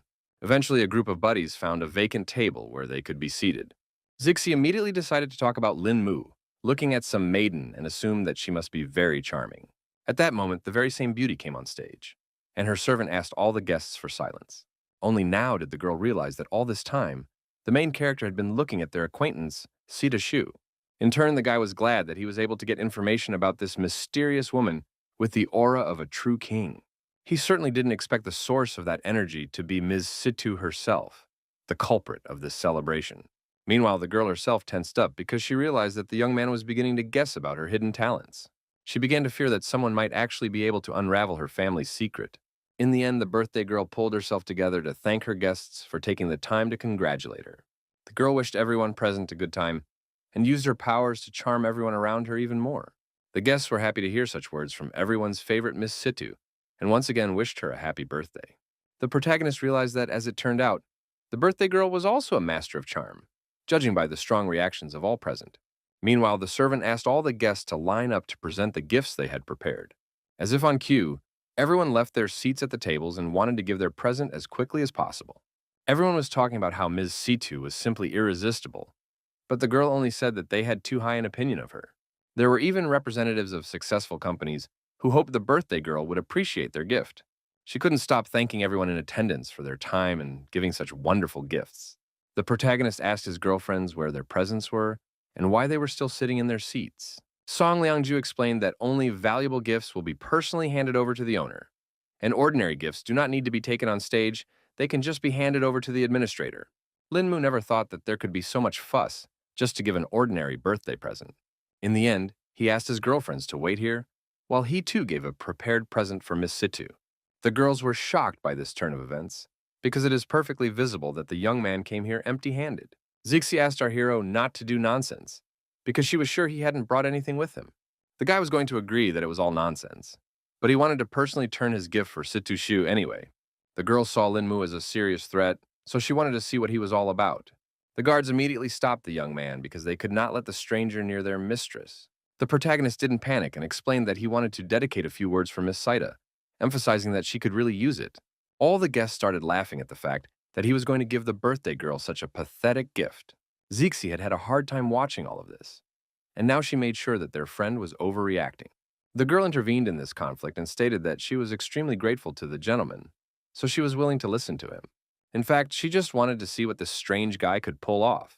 Lin Mu himself was not at all afraid of judgment and ridicule from others, because he was absolutely confident in his actions. He finally said that this conversation was not for prying ears, because Ms. Situ needed to hear the words in person. The servant began to be annoyed by this impertinent behavior of the young man, because he was already able to get the attention of the birthday girl. In turn, Situ Shu noticed that our hero was far from being a beginner, so she couldn't figure out what he was trying to accomplish. The girl asked her subordinates to let the guy get up on stage to talk in person after all. The old man couldn't go against his mistress's orders, so he let Lin Mu pass, who briefly thanked him for the opportunity. The main character quickly made his way to the stage, while the birthday girl waited silently for her unusual gift. The guy was so reluctant for anyone to hear his words that he quietly whispered the intended message in his ear. All the guests were incredibly displeased that the scoundrel was so brazen that he dared to get so close to Miss Saida. Meanwhile, there was a look of surprise on the girl's face as our hero came to the end of his message. In the end, Lin Mu explained that this was the pair of words he wanted to give to Miss for her birthday, and hoped that she would really benefit from them. After a second, a smile appeared on the birthday girl's face, and she happily thanked the guy for his enlightenment and for this show. None of the guests had yet gotten such a violent reaction from the girl, so everyone was wondering what there was to say. Afterward, our hero returned to his girlfriends and immediately noticed that they had suspiciously disgruntled faces. A flustered Song Ling Ju explained that the guy scared them to death, causing them to become very worried about him. Zixi was already thinking that he was going to put on some kind of show here, which definitely wouldn't end well. Linmu immediately apologized to the girls for making them worry. At this point, the birthday girl herself came up to them and said hello to all her friends. Situ Shu immediately noted that this guy who was able to surprise her with his present was their buddy, so she immediately asked to introduce our hero. Linmu immediately stood up from his seat to get to know the girl better. After that, they both folded their hands in a welcoming gesture and exchanged pleasantries. Zixi couldn't understand why they were doing this and joked that her friends were portraying martial artists from the movies. The main character didn't even know how to respond to that, because it was literally true. So he blanched for a few seconds. The girl just laughed off the joke and noted that her friend remained just as funny. After saying goodbye to her friends, she went straight to the Saitu family estate, where she met up with her father. The old man turned to his daughter and immediately asked if she had a good time at her holiday banquet. The girl replied briefly that all had gone well and went straight to the subject she wished to discuss with the head of the family. She hugged her father and confessed that she no longer wanted to study in Kyoto and asked him to bring her back to Dunhai because she wanted to go to the local university. The old man couldn't understand what had happened, because earlier the daughter herself had insisted on going to university in Kyoto. Situ Shu looked at him and replied that she just wanted to stay with her dad in Dunhai. This answer touched the father, so he no longer doubted his daughter's decision. He hugged the girl tightly and laughed out loud because she really made him happy with those words.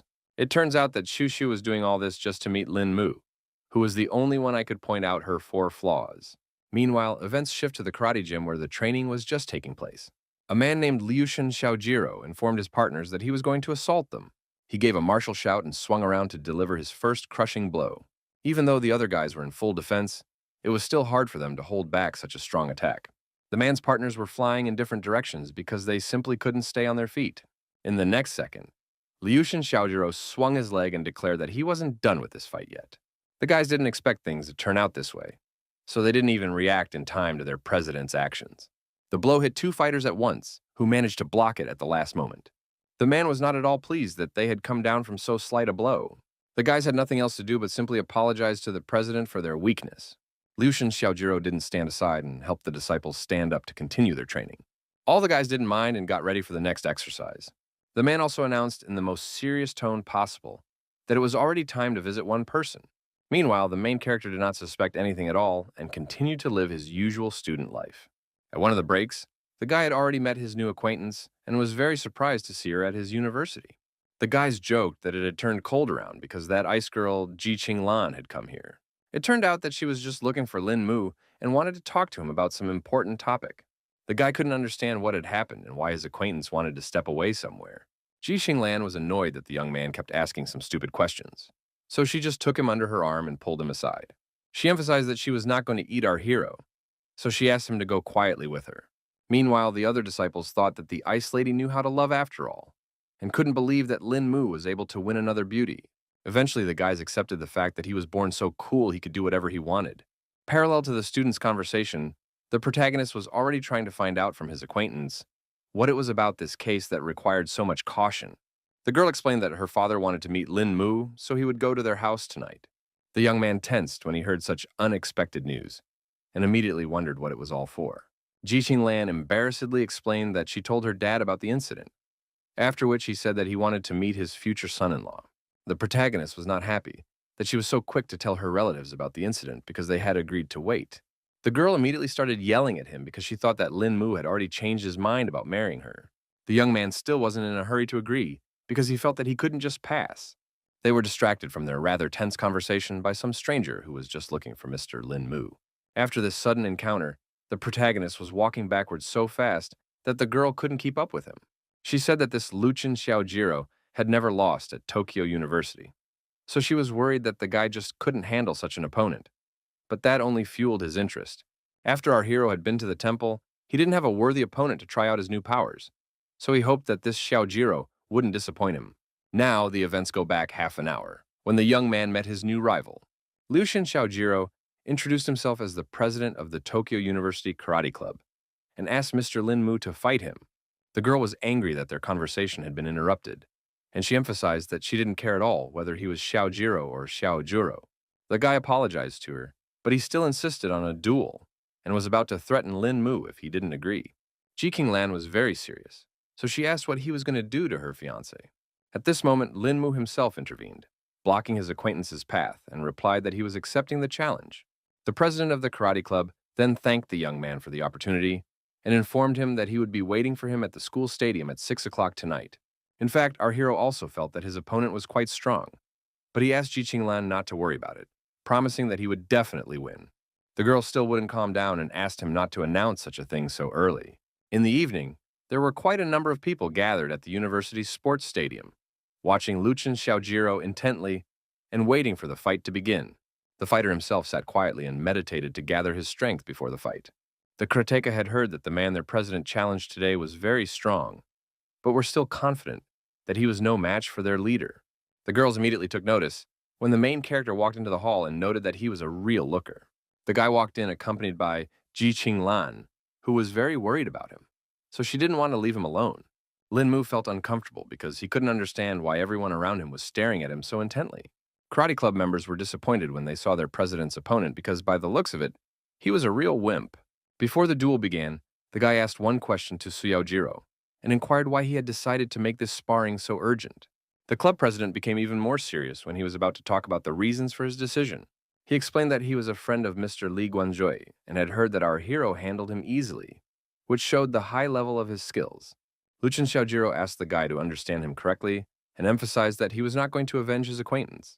The protagonist immediately remembered that it was about the same young man who was either harassing or grooming Teacher Song. The Karate Kid thought that Lin Mu was strong on the outside and strong in heart, so he would like to exchange his experience in this duel.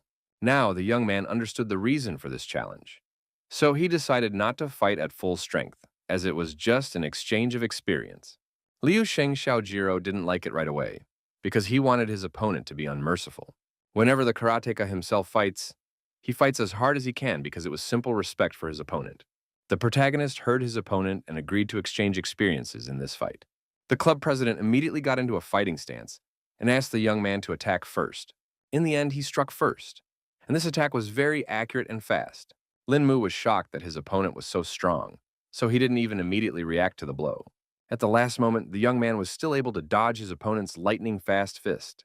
Now, our hero had verified that this Xiaojiro was indeed much stronger than Li Wanzhui, whom he had dealt with quite easily. But at the same time, he was sure that this guy was far from his power level. Liu Shen Xiaojiro was a very experienced fighter, so he never stopped attacking Lin Mu for a second, who only had time to place blocks. Despite the speed of his attacks, the protagonist had no problem dodging each one. All the karateka were actively supporting their president and waiting for him to knock out his opponent. Ji Qinglan suspected that any inexperienced person would probably think that Xiaojiro was suppressing Lin Mu, and the latter was now at a disadvantage. But in fact, you could see that the movements of the main character are not chaotic at all. It was as if he was playing with his opponent, testing his endurance. The guy was able to dodge even an incredibly strong leg kick that seemed destined to be fatal. He did agree that it was pretty close after all, because the karateka almost managed to hit him. At this moment, Liu Shen Xiaojiro finally stopped, because his strength was running out and his breathing was starting to hit a snag.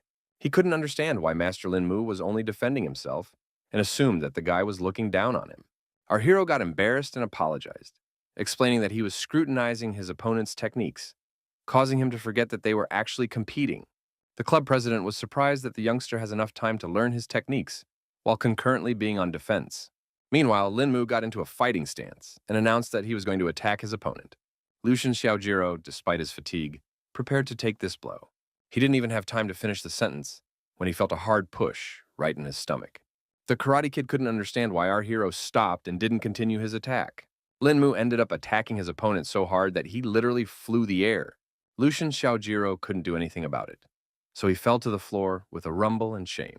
None of the audience could understand what had just happened because they only had time to see our hero appear in front of the president of the karate club. Ji Qinglan was also shocked by such an amazing speed of her future fiancé. The Karate Kid himself couldn't understand what had just happened either, and now tried to get to his feet. He realized he had been careless in this battle comma, and gathered his last strength to finally get up.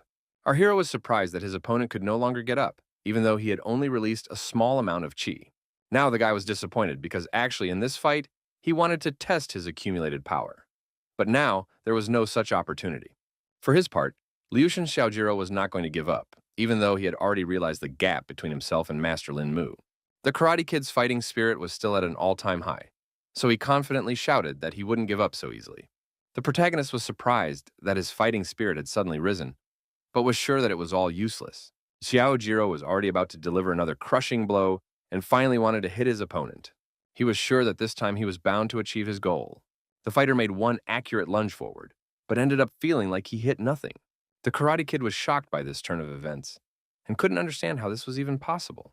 It turned out that the main character had just grabbed him by the shoulder, so now Xiaojiro couldn't figure out what kind of person he was. Linmu replied briefly that he was the same person as his rival, but he was just studying at Dunhai University. The young man decided he was going to act tough, so he apologized to his opponent. Grabbing the Karate Kid firmly by the shoulder, our hero tossed him aside in a sharp motion. After that, Liushin Xiaojiro's head hit the floor with a thud, and now definitely could not continue this fight. The president of the karate club made sure that the protagonist definitely had inhuman strength. After that, the protagonist went to the G family mansion and was already there by evening. The girl's grandfather immediately inquired what plans our hero had with Qing Lan. Linmu didn't know how to answer this question because he didn't have any specific plans at the moment. This made the man very angry because he thought the young man was not going to marry his daughter and was just going to leave her. The guy then tried to explain that he didn't mean that at all, and explained that he wanted to graduate from university first. The old man already thought his daughter had no future with this young man and thought it was just a marriage game. Ji Qinglan tried to explain that it wasn't like that at all and asked the old man not to worry, promising that in just 2 years, her fiancé would graduate from university. The head of the family explained that the problem was not that they were in a hurry, but the guy's own attitude towards the situation. He called his granddaughter stupid because after graduation, everyone would have their own way and her fiancé just might run away. At the same time, the main character was unhappy that Ji Qinglan herself was pulling him into this whole thing, and he also ended up being the one to blame. Meanwhile, the old man couldn't understand why the girl chose this particular guy who had no ambition. The granddaughter was desperately trying to explain to her grandfather that her fiancé was not like that at all. Mr. G could no longer listen to the girl, and finally declared that he would not consent to this marriage. At this point, the main character decided to intervene in the conversation after all, apologizing for it. He confirmed that he has no plans, and he's not going to make excuses because his own future is still actively being planned. The guy realized that by coming here today, he had caused everyone a lot of inconvenience, which was all his fault, and promised that it wouldn't happen again. After making this statement, Lin Mu quickly headed towards the exit and said goodbye to the G family. The girl did not appreciate this development at all, so she asked the groom to wait. The grandfather emphasized with the utmost seriousness in his voice that this guy was not going to be anything outstanding, and asked his granddaughter to just trust him. Ji Qinglan didn't listen to the old man and still begged the protagonist not to leave. Eventually, she couldn't stand it and cried because Grandpa didn't understand her feelings at all. The girl ran out of the hall, but the old man still continued to be indifferently silent. His son finally raised his voice because he thought the last sentence was too harsh after all. The head of the family realized that although the Lin family was strong, it was no match for their bloodline, and explained that he only wanted to check whether the young man really loved his granddaughter or was looking for gain. If the groom had ulterior motives, he would have made concessions, but in the end he couldn't handle even that little pressure. The man still felt that Lin Mu was understandable because no one would be thrilled to be spoken to like this. The old man still believed that this guy couldn't be changed anymore, so even if he married Qing Lan, he still wouldn't join their family. Eventually the man accepted that his father's stubborn nature could not be changed, so he decided to leave things as they were for the time being. He himself thought that Lin Mu was a good kid, so he hoped that the young man's arrogance would eventually subside. Meanwhile, our hero thought about the fact that there were so many different situations in Suixian's world, but they never made him feel guilty, so he didn't expect that he would actually get angry today. Other than that, he started to feel his qi starting to weaken, but he eventually wrote it off to the fact that the original energy of this body was incredibly weak. The guy couldn't understand what it was about this G family that they dared to look down on him, and came to the conclusion that he didn't need to be so reserved next time. The main character suddenly stopped because he encountered something on the way to his house. Turns out some guy ran out at him, holding his head and begging Six to save him. Lin Mu immediately thought about the fact that this fatty seemed very familiar to him. After a few seconds, he remembered that this was the same Xing Weilong who had cheated men and molested women at the university. The guy immediately wondered what could have happened to a rugged bully in the middle of the night. The frightened bully tried to catch his breath and rejoiced that he was able to meet his acquaintance. It turned out that he was being chased by a horde of angry bandits who wanted to take his life right here and now. The protagonist was even more surprised when he learned the details of the situation. Xing Weilong panicked a lot and begged his classmate to save him because otherwise he would definitely die this night at the hands of bandits. The bandits said they only want the fat man, so the protagonist must get out of their way if he doesn't want to die with him. The classmate had already heard that our hero was able to defeat Liu Shen. This gangster gang was definitely not a problem for him. The guy was excited about this opportunity because he was just in a bad mood today. So he could blow off steam on these bullies. The bandits didn't expect this kid to act this way. They thought he'd had enough of life. Linmu explained that it was his classmate, so he had to help sort out the problems and just couldn't stand by. Eventually, the gangsters decided that they needed to end this pointless chatter, and their leader ordered the two students to be caught for him. They advised the young man not to be so ignorant and arrogant, and agreed to help the protagonist if he wanted to die so badly. Linmu felt that bullies of this level would not give him any trouble, so he was not worried at all about the outcome of this fight. Xing Weilong still asked the guy to be careful because these guys kill people without even blinking. Such information only fueled the interest of the protagonist, who was looking for a worthy opponent for himself. The young man stepped forward confidently and prepared to teach the bullies a cruel lesson that they would remember for a long time. He wanted to beat them half to death because he was sure that only then they would be able to understand something. The bandits didn't wait any longer and had already swarmed towards the protagonist, who was concentrating the chi in his body to definitely win this fight. Lin Mu put all the energy in his hand to teach his opponent a lesson, who was the very first to run in front of his partners. The guy threw his arm forward sharply, taking a steady stance, his palm open like a human shield, ready to turn into a weapon at any moment. The end result was that the bandit flew off to the side without ever reaching his target. Xing Weilong was still very worried that by doing so, the protagonist was taking a great risk and could make an irreversible mistake. The young man himself was not afraid at all, because his techniques were strong and accurate. So the bandits flew away from him in different directions. After that, Lin Mu breathed a sigh of relief because he had succeeded after all, and it gave him confidence. In turn, the fat man couldn't believe his eyes because everything looked like a scene from a martial arts movie. The next day, after the showdown with the bandits, the protagonist was calmly walking through the streets of the city and heard someone calling him. The guy couldn't figure out what was going on, so he turned back around in surprise. Turns out, it was the same fat guy who decided to thank his savior and promised that he could now solve any of his problems. It wasn't difficult for the protagonist, so he was embarrassed when he heard so much gratitude. But for Xing Weilong, it meant a lot because his life was on the line. Suddenly, the young man fell to his knees to show his respect for Lin Mu and promised to always follow Big Brother. The guy asked his classmate to stand up because it was too much and asked why those people were chasing him that night. Fatty said that the bandits were with Anji, where he had insulted the leader of that group named Pi Hongxing, causing him to bring the trouble on himself. At that moment, two hurrying guys were passing by them who were saying that there was some kind of spectacle going on near the school gate. Xing Weilong grabbed one of them and wondered what was it that the disciples were in such a hurry. Then the student said that their ice girl Ji Qinglan is going to fight someone, and they say that her opponent is some other beautiful girl. The protagonist was surprised to hear this because he would never have thought his acquaintance could pick a fight with someone. Fatty also agreed that it would be a good sight, so he suggested that Lin Mu look at the sight. The guy replied briefly that he was in no mood at all to engage in such entertainment, so he asked his classmate to go there alone. Xing Weilong realized that our hero didn't have any important things to do anyway, and this way he would at least have some fun, so he dragged him along with him. Lin Mu had no choice left, so he asked his friend to at least not drag him because he could walk on his own. None of the students could figure out what had happened because the two girls had been tensely standing opposite each other for a long time. Everyone around them already wanted to see a real fight, so they began to whip up their opponents. At this moment, the protagonist and his escort, in the form of Xin Weilong, began to make their way through the crowd.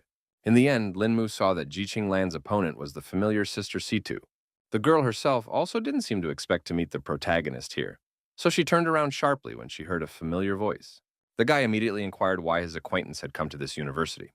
Situ Shu completely forgot about her rival in a couple of seconds, because she wanted to say hello to our hero. Everyone around was shocked when they realized that even this girl was familiar with the protagonist, and couldn't understand why he was familiar with all the beauties around. Ji Qinglan immediately approached the guy and asked him to be careful, because she didn't trust her rival at all. It turns out that Situ Shu was asking about Lin Mu's whereabouts, causing the girl to suspect that she had some kind of score to settle with him. Ms. Saitu herself noted that our hero is a great success among women, since he is protected by such beauties. The guy tried to explain to Qinglan that they were acquainted with this girl, who wasn't a bad person at all.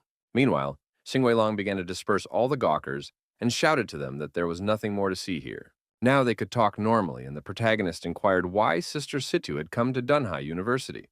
The girl told me that she had just transferred here from her past Kyoto University. Ji Qinglan had heard that Kyoto University was the best university in China, so she couldn't understand why she would turn down such a prestigious institution and enroll here. Situ Shu bluntly replied that she wanted to become classmates with Lin Mu and ask him for some advice. The next day, all the guys of the university have already learned about the new beauty, who recently transferred to them. They were looking at Situ Shu's photo and speculated that their university beauty's position could easily change because she had a worthy rival. Meanwhile, all of our heroes' neighbors, having met their old acquaintance, gathered in the dining room and discussed where that strange girl could have come from. Song Liangru told them that Situ Shu's rival was Ji Qinglan, who was known as the Snow Queen at the university. Hearing such a nickname, the girl immediately assumed that this beauty, apparently very arrogant and indifferent. Maybe that was true, but for the main character, Ji Qinglan tried to be nice and even brought a bento for him to eat together. Lin Mu thanked her for taking such care, but informed her that he wouldn't be able to eat that much food. Zixi pointed out that the girl only treated her lover like this, and she would have frozen the others on the spot. Now Situ Shu realized that this beauty was her friend's rival in love with Lin Mu. The girl was greatly embarrassed when she heard such an assumption and asked not to say such nonsense. The other girlfriends also started convincing that there was no reason why they could like the main character. But it all didn't sound particularly convincing. Situ Shu laughed with this reaction from the girls and told them not to worry because she was just kidding. Meanwhile, Lin Mu was approached again by some stranger who was looking for him. Ji Qinglan immediately became angry because someone dared to interrupt their conversation. The man apologized for the interruption in their meal and explained that their master wanted to discuss something with Mr. Lin. The guy immediately noticed that the stranger was big, but didn't look like someone looking for a fight, so he calmly asked who their boss was. Ji Qinglan wondered why Master didn't come here himself to talk to Lin Mu. The protagonist tried to calm her down and asked her not to bother people, and if there was really something serious there, he would deal with all the problems quickly. The guards nodded politely, thanking him for his cooperation, and invited him to follow them in. The girl asked Lin Mu to be more careful, and he couldn't believe that she still didn't trust his skills. The bodyguards led our hero to the car and asked him to wait a minute until they reported his arrival. They told their master the whole situation, and he asked the young man to get into his car. The man immediately asked if Lin Mu remembered him after their last meeting. The protagonist immediately remembered that it was the father of a policewoman named Wang. The gentleman immediately noted that the young one had a pretty good memory, because the young man was able to memorize him after one brief encounter. The man immediately decided to cut to the chase, and emphasized that this time, all hope was only on Lin Mu. The guy immediately emphasized that Van was his friend, so he didn't mind helping with her problems and asked what her condition was. The father reported that his daughter's rehabilitation went well, and asked our hero to stop by for a visit if he had time to do so. Lin Mu was only happy to have this opportunity, and promised that he would definitely drop by their family in a few days. Eventually, the lad inquired as to what the old man had sought him out for this time. The man realized that there was no point in dragging the rubber any longer, so he decided to move on to explaining the whole situation. He finished his story when they had already arrived at the right place, and emphasized that things were serious because otherwise he wouldn't have looked for Lin Mu. The protagonist started to worry because he agreed to help, but wasn't a doctor to look into the problem in detail. The old man didn't see it as a problem at all, so he asked the young man to put his best foot forward and ask if he needed anything, promising that they would get everything that existed in this world. Already sitting in the chamber were the agitated military men who couldn't raise why their acquaintance still hadn't shown up. They rejoiced when you saw that Mr. Wang had finally arrived on the scene. The man asked with concern in his voice how their leader was feeling right now. The soldiers reported that their head was still in a coma, and that probably didn't bode well. Everyone felt very strongly about the old man's condition because, as an important leader, he's of great importance to China. Mr. Wang explained that if he is gone, the situation in the country will face serious problems. The protagonist asked him not to worry and promised that he would carefully do his best. He asked everyone to leave the room to wait outside, and the man emphasized that the chapter's life was now only in the hands of the guy himself. The soldiers were still not sure that this young man could be trusted with such an important assignment. The man was sure it was okay because earlier this young man had saved his own daughter. At this time, the protagonist began to examine the patient and was going to find out the cause of his illness first. The guy concentrated, letting a thin stream of chi energy flow through his pulse, letting it slowly spread through his body, exploring every cell as if scanning the patient from the inside. After all, he did find some peculiarity in the leader's body. Lin Mu saw that the man had no obvious organ abnormalities, which was not like most people who had reached their limit. This situation puzzled the young man, so he began to suspect that he might have missed something. The protagonist didn't give up and decided to try again, but this time he channeled more of his energy into the patient's body. He concentrated all his attention on it to notice exactly what the main problem was. In the end, the guy finally managed to feel that the old man had a heart condition. Turns out there was too much dirt in the right atrial artery, and it had been there for a long time, leading to a long-term lack of oxygen in the body and a massive failure. Linmu now calmed down because it was just a matter of time before a relieved smile appeared on his face.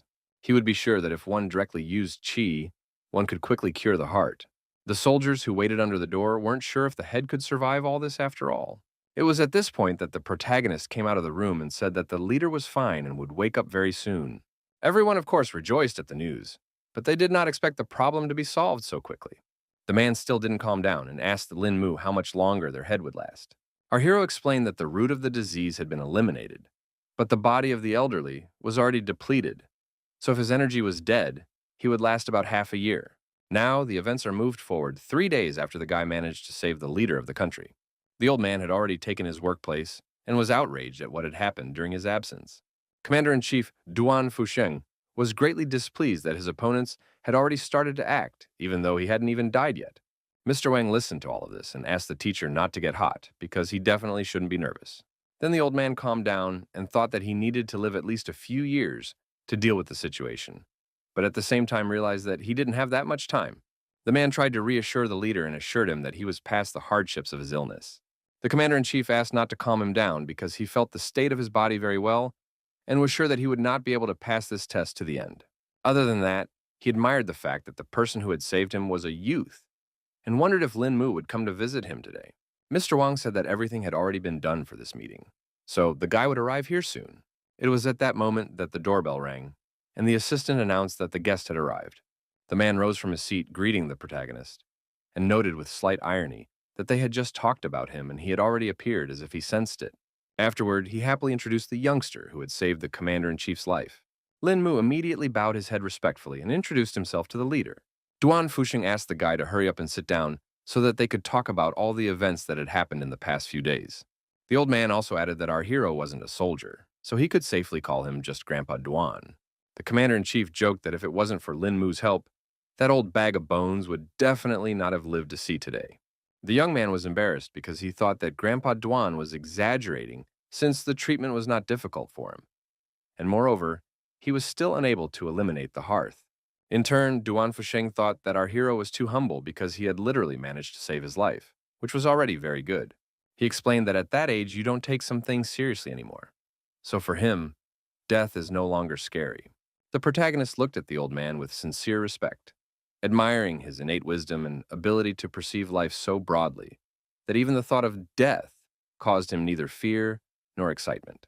At this moment, Mr. Wang reported that the food was already ready, so he suggested to continue the conversation already at the table. The leader immediately stated that they should have fun today and offered to have a couple sips to cheer themselves up. But Sleep One Wang, that he had just recovered, is already taking up alcohol. In the evening, Miss Situ also came to her house and continued her investigation about the protagonist. The aide reported that there were new advances today regarding Saitu Shu's order. The girl rejoiced at such news and gathered herself to listen attentively to her subordinate. The aide reported that Lin Mu arrived at the War Ministry in the afternoon, where he was brought by military vehicles and stayed there for 3 hours. Situ Shu immediately wanted to know why he had stayed in the ministry for so long, but that was unknown to anyone. The girl was very angry with her subordinate and ordered her to quickly get to work and find out what was going on within those walls. The assistant didn't object and bowed and went to do her task. Situ Shu herself began to freak out because the protagonist turned out to be such a mysterious person. The thought of why the protagonist visited the War Ministry was now constantly rolling around in the girl's head, giving her no rest. The next day, all the students gathered outside Dunhai University because they saw some suitor with a bouquet of flowers. No one could figure out who it was standing at the gate so early in the morning, but everyone suspected he was looking for their university's flower. Everyone was already waiting to see some kind of spectacle and expected it to be hot right now. But this guy's sweetheart still hadn't arrived. Next, the students saw the latest model Lamborghini stopped near the entrance and couldn't even guess who it was. It turned out to be Situ Shu, who had yet to realize what was happening at the university gates. Seeing the huge crowd, the girl couldn't understand why everyone was gathered at the entrance so early today. The guy, noticing the girl he wanted, instantly became animated, clutched the bouquet tighter, and rushed towards her. Situ Seo was greatly surprised when she realized that it was her acquaintance named Yan Lanshi. She couldn't understand how he ended up here. The guy explained that he couldn't leave the girl and hoped she would like these oriental blue roses. She was very pleased with the attention from her suitor and thanked him for such a sudden gift. The young man wondered why Saitu Shu suddenly switched to Dunhai University and didn't even warn him about this decision. The girl lied that she just wanted to come to Dunhai to spend more time with her parents. In fact, Yan Lanshi wasn't going to believe it from the beginning, and Zitu Shu couldn't understand what he was getting at. He could bet it was because of one guy, and he turned around because the man was just walking nearby. The girl opened her eyes wide. Her lips parted for a moment in surprise, for her acquaintance had just pointed out the real reason for her transition. Just at that moment, the protagonist was walking down the street, and his new associate Xing Wei Long was walking beside him. The guy pointed out that there was a very intimate conversation between Situ Shu and this guy at her birthday party, and asked what it was that he said to her. Mrs. Situ's eyes flashed with rage at the fact that her acquaintance dared to pry into her private affairs.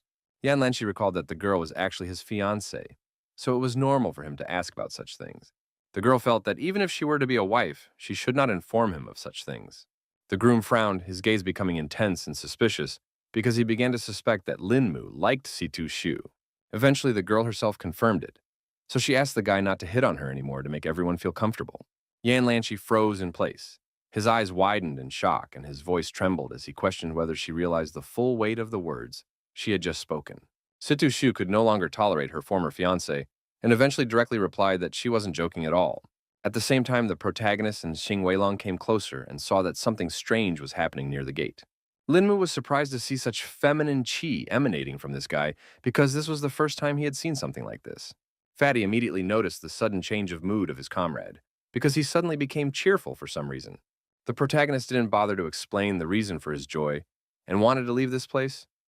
But Xing Weilong didn't want to go because the fun wasn't over yet. Yan Lanshi was incredibly angry that this guy dared to even look at his woman. He wasn't going to give Lin Mu any chance because he dared to fight for his fiancée. In the evening of the same day, the protagonist couldn't figure out where the fatty had brought him because it all looked rather mysterious. Xing Weilong asked his comrade to calm down because it wouldn't be long before he would find out all the details. At the entrance of the place, they were met by two guards who opened in sync and kindly greeted their guests. The guy eventually assumed that a friend had decided to bring him to some charity dinner. Lin Mu would never have guessed that his comrade was interested in charity projects.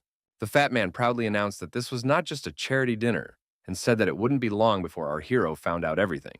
They walked a little further, and at that moment, the protagonist felt some strange sensation on his hand. The main character couldn't understand what was happening because a ring from the past world suddenly appeared on his hand. Xing Weilong immediately noticed that something strange was happening because his comrade had turned pale for no reason. The young man tried to hide his hand and asked if there was a restroom, lying that he must have eaten something wrong. The fatty replied that the restroom was in front, and then Lin Mu asked him to wait here for a few minutes. The protagonist quickly ran into one of the available booths and tried to somehow solve the problem with the ring that had suddenly appeared. The guy examined his hand carefully and tried to figure out what could have triggered it. Lin Mu realized that the ring wanted to break free, and if he didn't suppress it, the consequences could be unimaginable. To obtain this talisman, he almost died in the cultivation world. So there shouldn't be any more mistakes here. Suddenly, the protagonist heard some familiar female voice directly addressing him. It turned out that it was Situ Shu who had unknownly appeared here. Our hero nervously clutched the hand with the ring and emphasized that it was actually the men's room. The girl didn't see it as a problem because there was no one here, and was also surprised that Lin Mu had decided to take an interest in charity. Lin Mu in turn explained that the fatty had brought him here, and also asked if Miss Situ had any important business here. She did not explain the reason for her visit for this evening, and immediately said that that man in the morning misunderstood their relationship with our hero. But the girl was going to deal with the situation. The guy immediately assumed that the guy outside the university gate was asking for his acquaintance's love. Situshu could no longer stand the fact that he was so blatantly pretending, because she was sure that he had also noticed Yan Lanshi's murderous aura. The protagonist agreed that he had captured this energy, but couldn't figure out what to do with the information. The girl was still very excited because she knew that her ex-fiancé was too good at tricks, so she had to be very careful in a fight with him. Previously, Lin Mu hadn't even suspected that Miss Situ might be worried about his safety, which flattered him greatly. Situ Shu sighed heavily and admitted that she wouldn't have done all this if it wasn't for the main character's instructions for her birthday. At the end of their brief conversation, The boy thanked his acquaintance for these warnings and promised to be careful. The girl declared that she had said all she wanted to say, and once again asked our hero to take care of himself. They ended up walking out of the men's room together, which looked pretty weird. The protagonist felt the most embarrassed possible about the fact that other people saw it. One guy noticed that the couple was in a big hurry and immediately assumed what kind of brazen things they were doing in the restroom. Meanwhile, on stage, the charity auction had already started and the bid had already reached 10 million. The moderator began counting down to that price to become the final price for that lot. He then solemnly lowered the gavel and announced that the last named amount was final. It turned out that the owner of this item was Ms. Lin, so the host thanked her for helping with the charity. Lin Mu had no idea that such a vase could be sold for 10 million, and the comrade explained that everyone here was a rich person willing to spend money on charity. The presenter then introduced the next lot, which turned out to be an ancient orange necklace, the value of which is that it is impossible to know the age of this artifact. Some experts have tried to use the C14 method for identification, but the composition of this necklace has never been recognized. They also say that nothing in the world can damage this jewelry. The main character froze, scrutinizing the item, his eyebrows shifting in deep thoughtfulness, while Xing Weilong didn't really believe this information. The guy noticed that his ring's reaction had gotten even stronger since the necklace had appeared. Lin Mu began to suspect that there might be some connection between the two pieces of jewelry. The first to bid was a gentleman who was willing to buy the necklace for 5 million. Xing Weilong was surprised that someone was willing to pay such a huge sum, and our hero was still sure that the prices would still rise. The host saw that Mr. Liu was the first to offer the first bid and asked if anyone else wanted to fight over the lot. The next to enter the fray was a girl who offered 6 million for the necklace. In just a couple of seconds, the price had already risen to 15 million and wasn't going to stop. The fight for the artifact was also still not leaving Mr. Liu, who eventually raised the bid to 20 million. The presenter immediately turned to the other participants and asked if anyone had more to offer. Xing Weilong couldn't believe that someone would be willing to give such money for a stupid necklace, but our hero realized that it was all going to charity. At this point, some old man in the audience offered 50 million for such a precious lot. Everyone was shocked that their opponent had raised the bet so dramatically to such a fabulous amount. The host immediately asked if anyone was willing to outbid Mr. Ao. He immediately started counting down to 3 to close the bidding for the legendary necklace. The man banged his gavel again and thanked the victorious Ao Xiaolong for his contribution to their charitable cause. Xing Weilong reacted violently to the winner, so the protagonist guessed that his friend knew this person. The fatty whispered and explained that this person was the head of the Ao family and was an important figure, both in the light and in the shadows. He realized that if their family placed so much importance on this necklace, apparently it was far from ordinary. The protagonist only now remembered that there are 6 other treasures in the cultivation world, similar to his ring, and they are known as the ancient armor of immortality. He immediately guessed that this necklace might be part of that ancient armor, and he didn't expect it to appear in a place like this at all. At the same time, some of the participants of the Thanksgiving banquet were in the VIP room. One of them was Yan Lanshi, who still couldn't stop thinking about our hero daring to play with his jouer. At this moment, Lin Mu felt some strange chill down his back that was coming off his new rival. The assistant walked over to his master and asked if there were any new instructions for him. In fact, this guy named Qing Shi reeked of something coldly dangerous, due to his creepy appearance and skin as pale as snow. Yan Lanshi directly stated that he didn't want to see that boy in the white suit anymore. His subordinates immediately understood his master's instructions and promised that the young man would no longer see the sun tomorrow. The guy immediately emphasized that our hero had good skills and asked his assistant they underestimate the enemy and be careful. Qing Shi asked his master not to worry because he had never lost a battle yet. Meanwhile, the host announced that the charity dinner was over and thanked the guests for their support for the cause. Then the protagonist still decided to ask why the fat man guided him to this place. But the latter asked the guy to watch his words, because some people wanted to come but didn't have that opportunity. Xing Weilong said that he originally wanted to buy something too and ask his friend to help him with the staff. But something went wrong in the end. The guy explained that he only brought in 5 million and thought he had enough, but in the end, he didn't even get a chance to bet. He thought that the rich people from Dunghai were too capricious, which was the reason why the bidding was so tough. The young man was sure that spending 50 million on a necklace was too much, even if it was the best piece of jewelry in the world. The protagonist speculated that Ao Xiaolong might have bought this item as a gift for someone. In turn, the fat man began to suspect that the man might have helped someone by buying this expensive item. Suddenly, Lin Mu stated that he needed to urgently go somewhere and was about to leave his partner.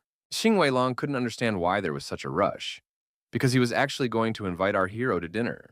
The guy emphasized that this was a very important case, so he promised to accept the invitation next time. Lin Mu simply followed his feelings, which eventually led him to the underground parking lot.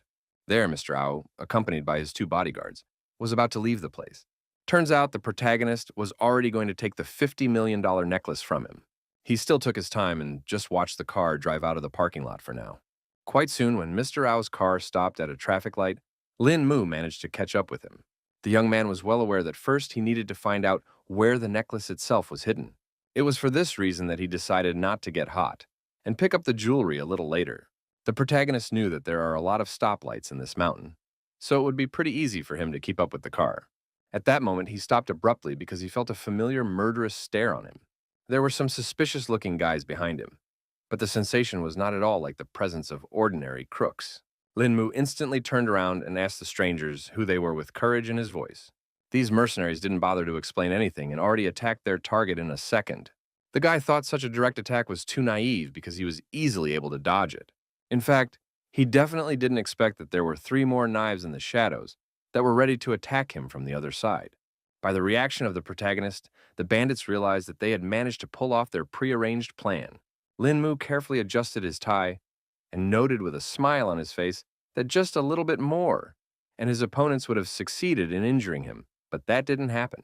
All the bandits shockingly froze in place because they couldn't understand how the guy managed to dodge all of their shadow blades. Suddenly, our hero noticed something flashed behind him, so he immediately reacted to the potential threat. It turns out that the professional mercenaries didn't wait any longer and decided to attack their target in a different way. The young man managed to capture his rival in time, and was displeased that his enemies were so dull and sneaky that they only ambushed him. Lin Mu only needed one precise strike to disarm this bandit who dared to attack him from behind. The mercenaries realized that they would not be able to resist such an opponent, so they decided to scatter. Meanwhile, the protagonist beat his opponent so badly that he literally flew into the air. In a second, he was already near the other mercenaries and noted that they were moving too slowly. The villains did not have time to react to the lightning-fast blows of the protagonist, so they just scattered in different directions. The remaining bandit saw that all of his partners had been knocked down in an instant and couldn't understand how the guy had managed to do it. In turn, the protagonist did not stand aside and had already decided to deal with the remaining mercenary. Suddenly, he felt he couldn't reach his opponent's body and hit an empty spot, even though he was sure he was hitting the exact target before he did so. The most mysterious bandit was already in a different place and was glad that he had such a good reaction. Our hero agreed that he was a jack of all trades, but this time, he wasn't going to make any more mistakes. At the decisive moment, his blow again passed through the void, his fist slicing only the air, and the bandit, like a ghost, remained unharmed. After a second, the mercenary leader raised his comrades and informed them that this guy was quite difficult to deal with, but he had already found a way to defeat him. Suddenly, all 3 of them vanished into thin air like smoke. So it was now impossible to know where they would appear in the next moment. Lin Mu hadn't encountered such a technique yet, so he still couldn't understand what kind of technique his opponents were using. After a closer look, the guy realized what he was dealing with. His opponents used air currents around his body in order to disrupt his opponent's thoughts, resulting in hallucinations. While our hero was in contemplation, the bandit saw that he was already open to attack and decided to make the first strike. In the end, the mercenaries walked through Lin Mu and were shocked at this turn of events. A smug smile immediately appeared on the young man's face because he guessed that this technique was made worse by anger, and these 3 had studied the technique too superficially to know that. The protagonist decided to use the knowledge he had gained and wondered why his opponents were hitting an empty space to enter them on emotion. The bandits were shocked that he had been able to guess the Shadow's technique and thought that the true blood of the elite flowed in him. The guy hadn't expected them to take him for their own so easily, so he decided to ask if they were being sent mercenaries to kill him too. Now the guys were afraid that they attacked some important person, so they asked our hero to return with them to solve this misunderstanding. But he refused because he still has a lot of important things to do. The leader of the group emphasized that they might be in trouble if Lin Mu didn't go along with them, and reported that a total of 9 assassins were sent on this mission. The young man asked not to worry about him because he believed that all these opponents were unlevel to him and was confident that he could defend himself on his own. Over all of this conversation from the roof of a neighboring building was Ching She, who seemed to have set up this whole operation. The man had not expected at all that the protagonist would learn the shadow technique so quickly and be able to deal with the first group of assassins so easily. Then, he licked his blade and began to prepare for the fact that he himself would need to show some real skills that the kid definitely couldn't handle. The protagonist immediately took off his seat and ran with all his might to catch up with Mr. Ao's car. The guy was already desperate because he realized that he had completely lost Shaolin's car and tried to think of another plan. Suddenly, an unknown force split the air in front of him, causing Lin Mu to have to stop. Of course, he didn't have time to react to such a lightning-fast attack, so he was badly injured. It turned out to be Qing Shi, who didn't even think that the guy wouldn't notice his first strike. The protagonist immediately felt that in front of him was a real expert, but he did not even guess that such a person would attack from ambush. The man coldly emphasized that he was a murderer, so he would do anything possible to achieve his goal. Meanwhile, Lin Mu had already fallen to the ground without strength and asked if Qing Shi had been following him since the fight with those mercenaries. The assassin confirmed his speculation and explained that because of the young man's strength, he had to strike from ambush, adding that he was only the second target to be killed in this manner. With his last strength, the protagonist asked him to tell his name, because he wanted to know by whose hand he would die. Qing Shi was indeed about to leave, but stopped for a second after hearing his victim's request. The protagonist couldn't believe that the killer was so cold-blooded that he wasn't even going to fulfill the dying man's last request. Eventually, somewhere in the depths of the hitman found some humanity, so he gave his name. Lin Mu's strength was already running low, so he only said that he had memorized his assassin's name. After that, Qing Shi turned around and walked away, and the guy was left lying on the sidewalk in a pool of his own blood. Suddenly, he felt some movement behind his back and realized it wasn't that simple.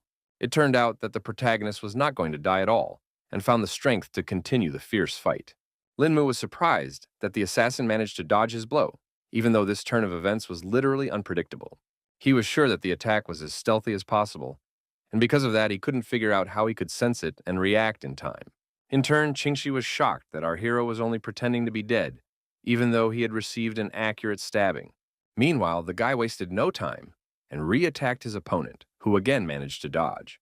Lin Mu now began to feel that the mercenary had also perfected in the spiritual realm, and was a master who had opened the middle and lower dantian. Despite this level of strength, the protagonist was not afraid and decided that he would definitely not lose in this fight. Our hero shouted at the top of his voice that the only person who should die here and now was Qing Shi himself. The assassin even started to panic a bit because the guy was injured so badly, but his punches were still very strong. In the next instant, Lin Mu still managed to break through his opponent's defense and shorten the distance as much as possible.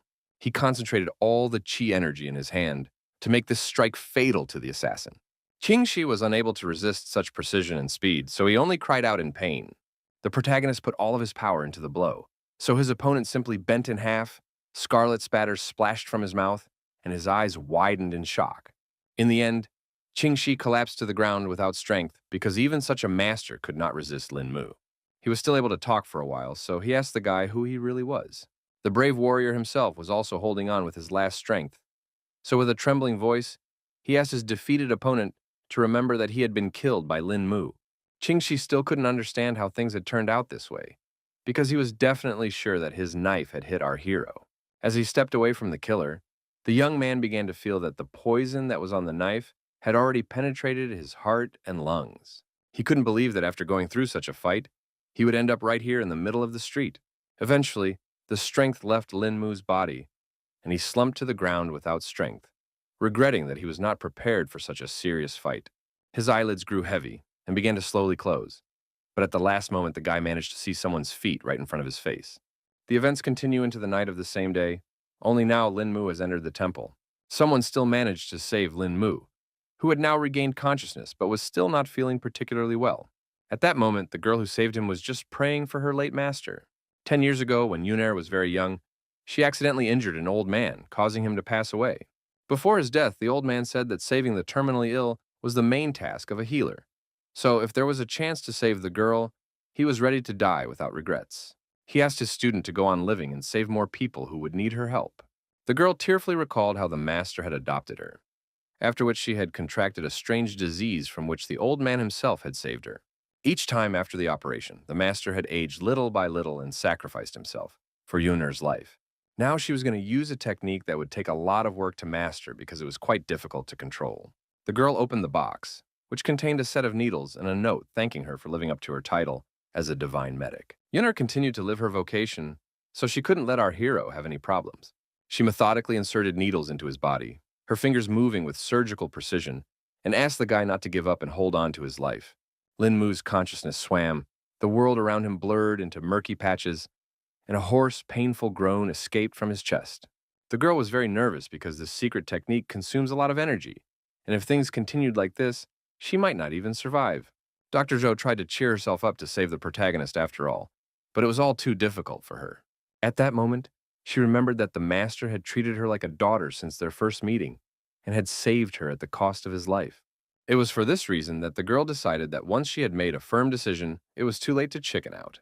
She finally went to her master and asked for some strength to finish this technique. Zhou Xiun remembered how the old man had taught her precision in acupuncture and calmly continued to stick needles into her patient's body. She also kept the thought in her mind that each shot required skillful speed. Other than that, there was no way you could ever dwell on an acupuncture point for more than half a second, because otherwise, the healer would simply lose all his labors. The girl was still trying to reassure herself with the belief that she was bound to succeed. She kept sticking them in after the learned pattern, but our hero was still lurching with discomfort as well. At this moment, Dr. Zhou noticed that the black color on Lin Mu's face was disappearing, showing the success of her technique. The girl was a little distracted by the guy's improving condition, and because of that, she rushed, so the next needle just flew out of her hand. She immediately thought of the master's phrase that if the acupuncture process was interrupted, the patient would simply die. There was no way she was going to let the protagonist die, so she decided to use her powers to support his condition. Zhou Xian gently injected her energy inside Lin Mu's body and tried to capture his yang. All of this was giving the girl quite a hard time, so her breathing was getting heavier and heavier. In the end, she plopped down on the bed without strength because she still managed to save the protagonist, who was now completely safe. At this time, Situ Shu was resting peacefully in her house, but her sleep was interrupted by a sudden phone call. The girl immediately woke up at the sound and couldn't figure out who had decided to wake her up so early. She was quite sleepy, but she immediately realized that it was Lian Zhu, who seemed to have some important information to impart. Miss Situ immediately woke up when she heard the news that Lin Mu had disappeared for 3 days now. She realized the gravity of the situation and asked her assistant to keep looking for news about the protagonist. It turns out that the girl had planned that her cultivation improvement in the future would only depend on this young man, so she simply couldn't let anything happen to him. That was why she tried to calm down a bit and think about what could have happened to Lin Mu. In the end, Shu Shu came to the conclusion that her suitor, Yan Lanshi, could be behind the missing guy. So she decided to call him right away. With fury in her voice, she asked without any clarification if her ex-fiancé had anything to do with Lin Mu's disappearance. It turns out that all these days the protagonist spent with Dr. Zhou, who at the cost of her strength saved his life. All this time the healer lay unconscious, recovering her life energy. Suddenly, Zhou Xiun, who was certain of her death, opened her eyes and immediately thought that she had entered heaven. She rose abruptly from the bed, her eyes darting around the familiar outline of the room. And it wasn't until consciousness finally cleared and a warm relief spilled over her body that she was able to move on. The girl immediately went to look for Lin Mu and thought that he had already left her house. It turned out that the protagonist was still here and had only gone outside to do some meditation to restore qi. The boy was greatly relieved when he heard the voice of his savior, who also had to fight for life. In fact, Zhou Xiun didn't think that he would recover so quickly, but was happy that he was already feeling much better. The girl herself still didn't seem to be feeling well, because after only a few words she started coughing violently. The protagonist immediately ran over and picked up Dr. Zhou, who kept pretending that she was fine. He asked the girl not to worry unnecessarily and informed her that his body was already fine. Lin Mu sat down next to him at the table and thanked Dr. Zhou for saving him from the bottom of his heart, promising that he would definitely repay her for her help in the future. The girl emphasized that as a real doctor, she had to save and treat the wounded, so she did not ask for any payment in return. The protagonist decided to wonder how she managed to get rid of the poison in his body, because he was literally certain of his doom. Then she told me that the guy had been saved by an acupuncture method described in a secret book by her master, who had been able to save countless people with the help of needles. In turn, the girl had only superficially learned the teacher's technique, making it too difficult for her to use the method. At this moment, Lin Mu noticed that her skin color didn't look great, so he asked Dr. Zhou to behave a little more calmly and not rush anywhere. The girl explained that she just had a weak body, which made our hero get even more worried and wondered if there was any way to help her somehow. Then Zhou Xiun told the story of how the master had saved her from a serious illness by spending all his life force on her. The protagonist couldn't understand what disease could make her teacher so helpless, if even the girl herself with superficial knowledge was able to use the secret technique. Eventually, the doctor couldn't take the strain, causing her head to spin and her skin to break out in a cold sweat. In a second, she had already fallen unconscious on the table, and the protagonist, frightened for his savior, immediately jumped up to her.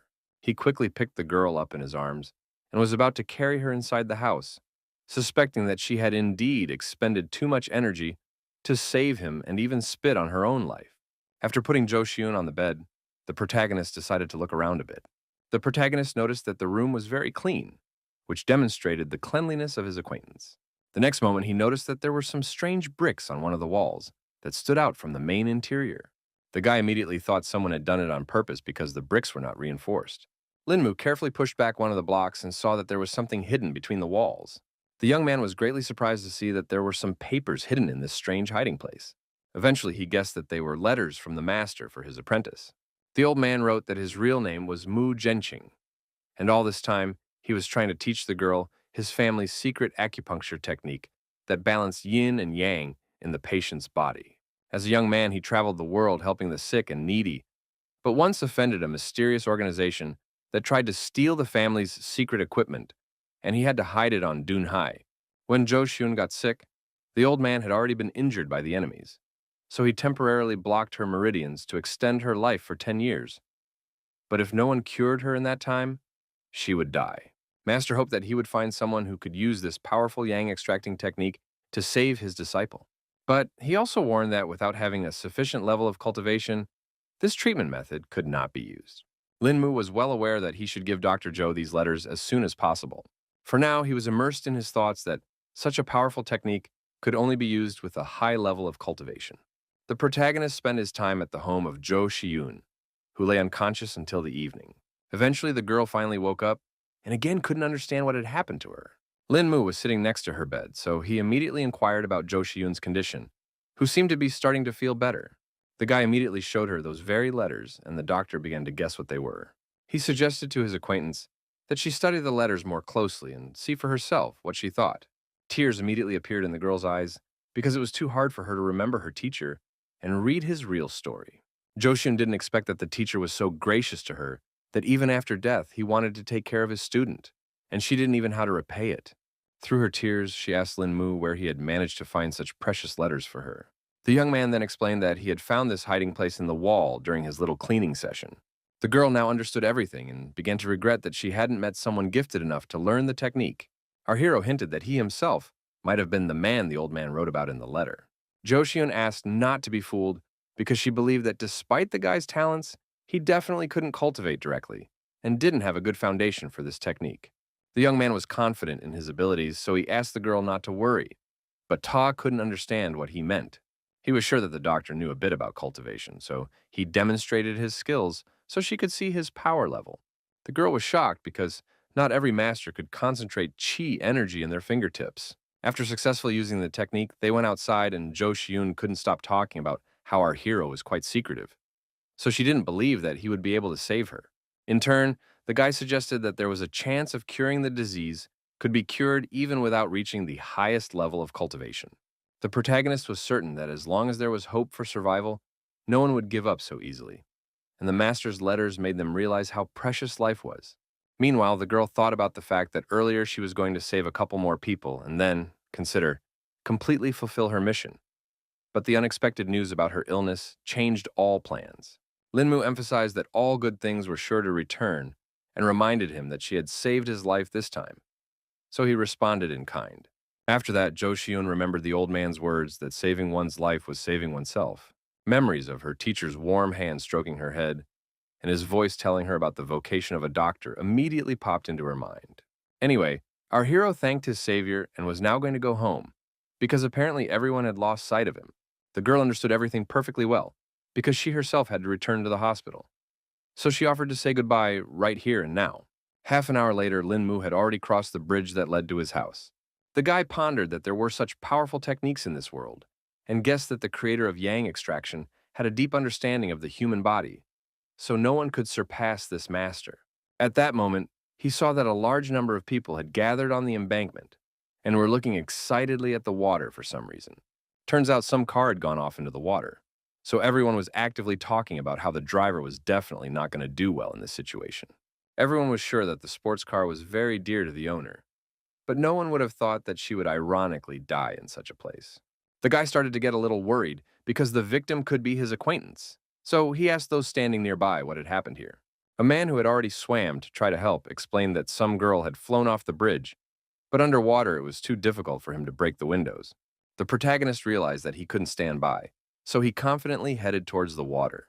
Everyone warned Linmu that it was useless and it was better to wait for the rescuers, but he couldn't waste time. The guy was going to go down and try it anyway because if you wait for the rescuers to arrive, only the car would be saved in the end. He didn't even bother to undress and quickly jumped into the water, despite all the risks to his own life. In an instant, he felt the coolness of the water and plunged to the bottom to find the victim. Our hero was glad that it was fairly shallow here, and looked carefully around to find the car. Eventually, he did manage to locate a red sports car, which immediately gave him hope. Mentally, Linmu asked the girl to hold on a little longer while he swam to her. It turned out that the young man's fears were justified and his acquaintance was behind the wheel. Luo Biyun was already unconscious after such a long time underwater, so she didn't even fight for her life. The main character was very strong, so he still had enough strength to break the car window.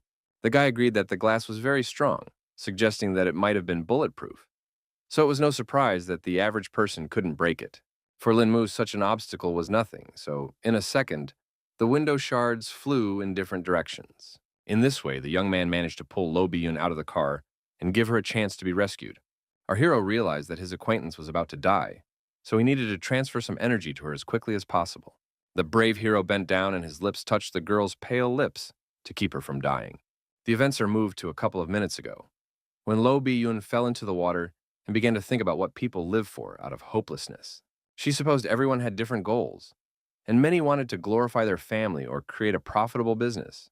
The water increasingly filled the interior of the car, and the girl realized that she had no chance of rescue, so she could not hold back the tears in her eyes. Bit by bit, she began to choke, but she still couldn't accept that she was going to die in such a ridiculous way. The next moment, she saw Linmu's image in front of her and couldn't believe that she had been thinking of this person in the last moments of her life. The girl woke up already on the shore, when the main character managed to pull her out of the water in time. Our hero was very happy when his acquaintance finally woke up, and all the people around with a sigh of relief, because they were also very worried about the victim. The girl couldn't understand what was going on around her, so she thought that she had already died, and Lin Mu was caught in the heavens with her. The young man calmly asked his acquaintance not to say such nonsense, and explained that he had managed to save her. Suddenly, Lo Biyun threw herself into the main character's arms because she had missed him for so long. Lin Mu was well aware that the girl needed support after such stress, so he tried to calm her down and explain that everything was already fine. Clinging to the guy even tighter, she decided to ask how he had managed to find the car at the bottom of the river. Then our hero told the story of how he saw this crowd of people gathered around the drowned car and asked how his acquaintance had gone into the water. The girl herself couldn't understand the reasons why this incident happened, because her car was suddenly out of control, which sounded rather suspicious. Lin Mu decided to take Luo Biyu to change her wet clothes and asked her to take her time if she still hadn't recovered. People accompanied them with raucous applause and compliments for the brave hero who was able to save a defenseless girl who was in such a dangerous situation. Events continue on the morning of the same day as students slowly began to gather at Dunhai University. Zhou Xian was trying to find our hero and was very worried because not long ago his phone was working. Now it was out of range. At this moment, Lin Mu's neighbors appeared on the horizon, who had already heard about the other girl who was looking for him. Dr. Zhou confirmed it and guessed that her savior's friends were in front of her. Song Liangju asked what the stranger was looking for the guy for, and immediately told her that he hadn't returned home for several days, so even his friends didn't know where he was. The girl confessed that these few days I was at her house and left only this morning. Obviously, all the girlfriends were shocked when they found out that their neighbor had been at some hottie's house all these days. Zhou Xian immediately said that a few days ago, the guy was seriously injured, so the girl saved him and left him with her for a few days to rest and recover his strength. Zixi was even more frightened when she heard that Lin Mu had managed to get into some kind of trouble. The girl revealed that she had already heard that the main character had been attacked by an assassin named Qing Shi. Now, for the neighbors, everything fell into place, because the young man never disappeared without saying goodbye. Zhou Xian still wasn't calm about the fact that the young man still hadn't shown up, and was afraid that something had happened to him on the way to the university. Meanwhile, at Mr. Yang's house, they had already received new information from the spy. The aide informed he that Qing Shi, sent to kill Lin Mu, had failed his task, and that young man had already returned home. The man thought that it was all a complete outrage because this assassin was too strong a cultivator. The servant asked Yan Zhongqing not to be angry because it was only some youngster. The old man agreed that it was easy to say such a thing, so he suggested to his subordinate to go actually eliminate this Lin Mu. The aide immediately panicked, emphasizing that he didn't dare perform such a task, so it was better to assign it to an assassin. In the end, the Lord ordered that only Pai should go this time, who definitely shouldn't relax, since it was now known that their opponent was an unusual child. Meanwhile, the guy stepped over the threshold of the house, and the girls immediately froze when they saw their mysteriously missing neighbor. Lin Mu, of course, apologized to the girls and explained that he had a few things going on these days. Zishi was very unhappy that our hero had returned home and didn't even say a word about it, and said that they were all very worried about him. The girls also confirmed that they had been looking for the guy the whole time, while he quietly returned home in the meantime. Song Liangru immediately stood up for her disciple and reminded her friend that his wounds had just healed. Lin Mu was immediately very surprised because he couldn't understand how the girls knew about his injuries. At that time, the neighbors said that they had already met Sister Zhou, who told them about the whole situation. Zixi got really pissed off and couldn't hold her emotions in anymore, because she couldn't understand what kind of relationship the guy had with this girl. The protagonist quickly tried to explain the situation and revealed that Dr. Zhou was his savior the last time he fell off the balcony. The girl was still reluctant to believe that Lin Mu had lived with her for so many days, and nothing had happened between them in the end. Their conversation was abruptly cut short when the protagonist's phone buzzed in his pants pocket. The guy asked his girlfriend not to say things like that about him and apologized for having to take that call. It turned out to be Dr. Zhou, who was finally able to reach Lin Mu, who appeared to have gotten his phone wet, after which it was simply repaired. The girls couldn't watch this because they were very jealous of the guy for this mysterious stranger, so they started parodying their conversation. Suddenly, the protagonist heard that something strange was happening to his acquaintance, because only her screams could be heard in the tube. An unfamiliar voice informed him that the guy needed to immediately come to the third floor of Yinghuang Chaoji if he didn't want something to happen to Zhou Xiyun. The protagonist was scared for Dr. Zhao and tried to find out who he was talking to, but it was too late because the call ended. After such a strange call, the guy stared silently at his phone and now couldn't figure out what he should do next. Song Liang Rao saw that he was very agitated and inquired about what had happened to Zhou Xiyun. Lin Mu assumed that Dr. Zhou had been kidnapped, so there was an urgent need to rush out to rescue her. The girls were in no hurry to let our hero go, because they were afraid that it was all a set-up trap. So first, it was better to report the incident to the police. The young man stopped his roommates because there was no way they could report this to anyone else, as then the kidnappers would not be ceremonious with Dr. Zhou.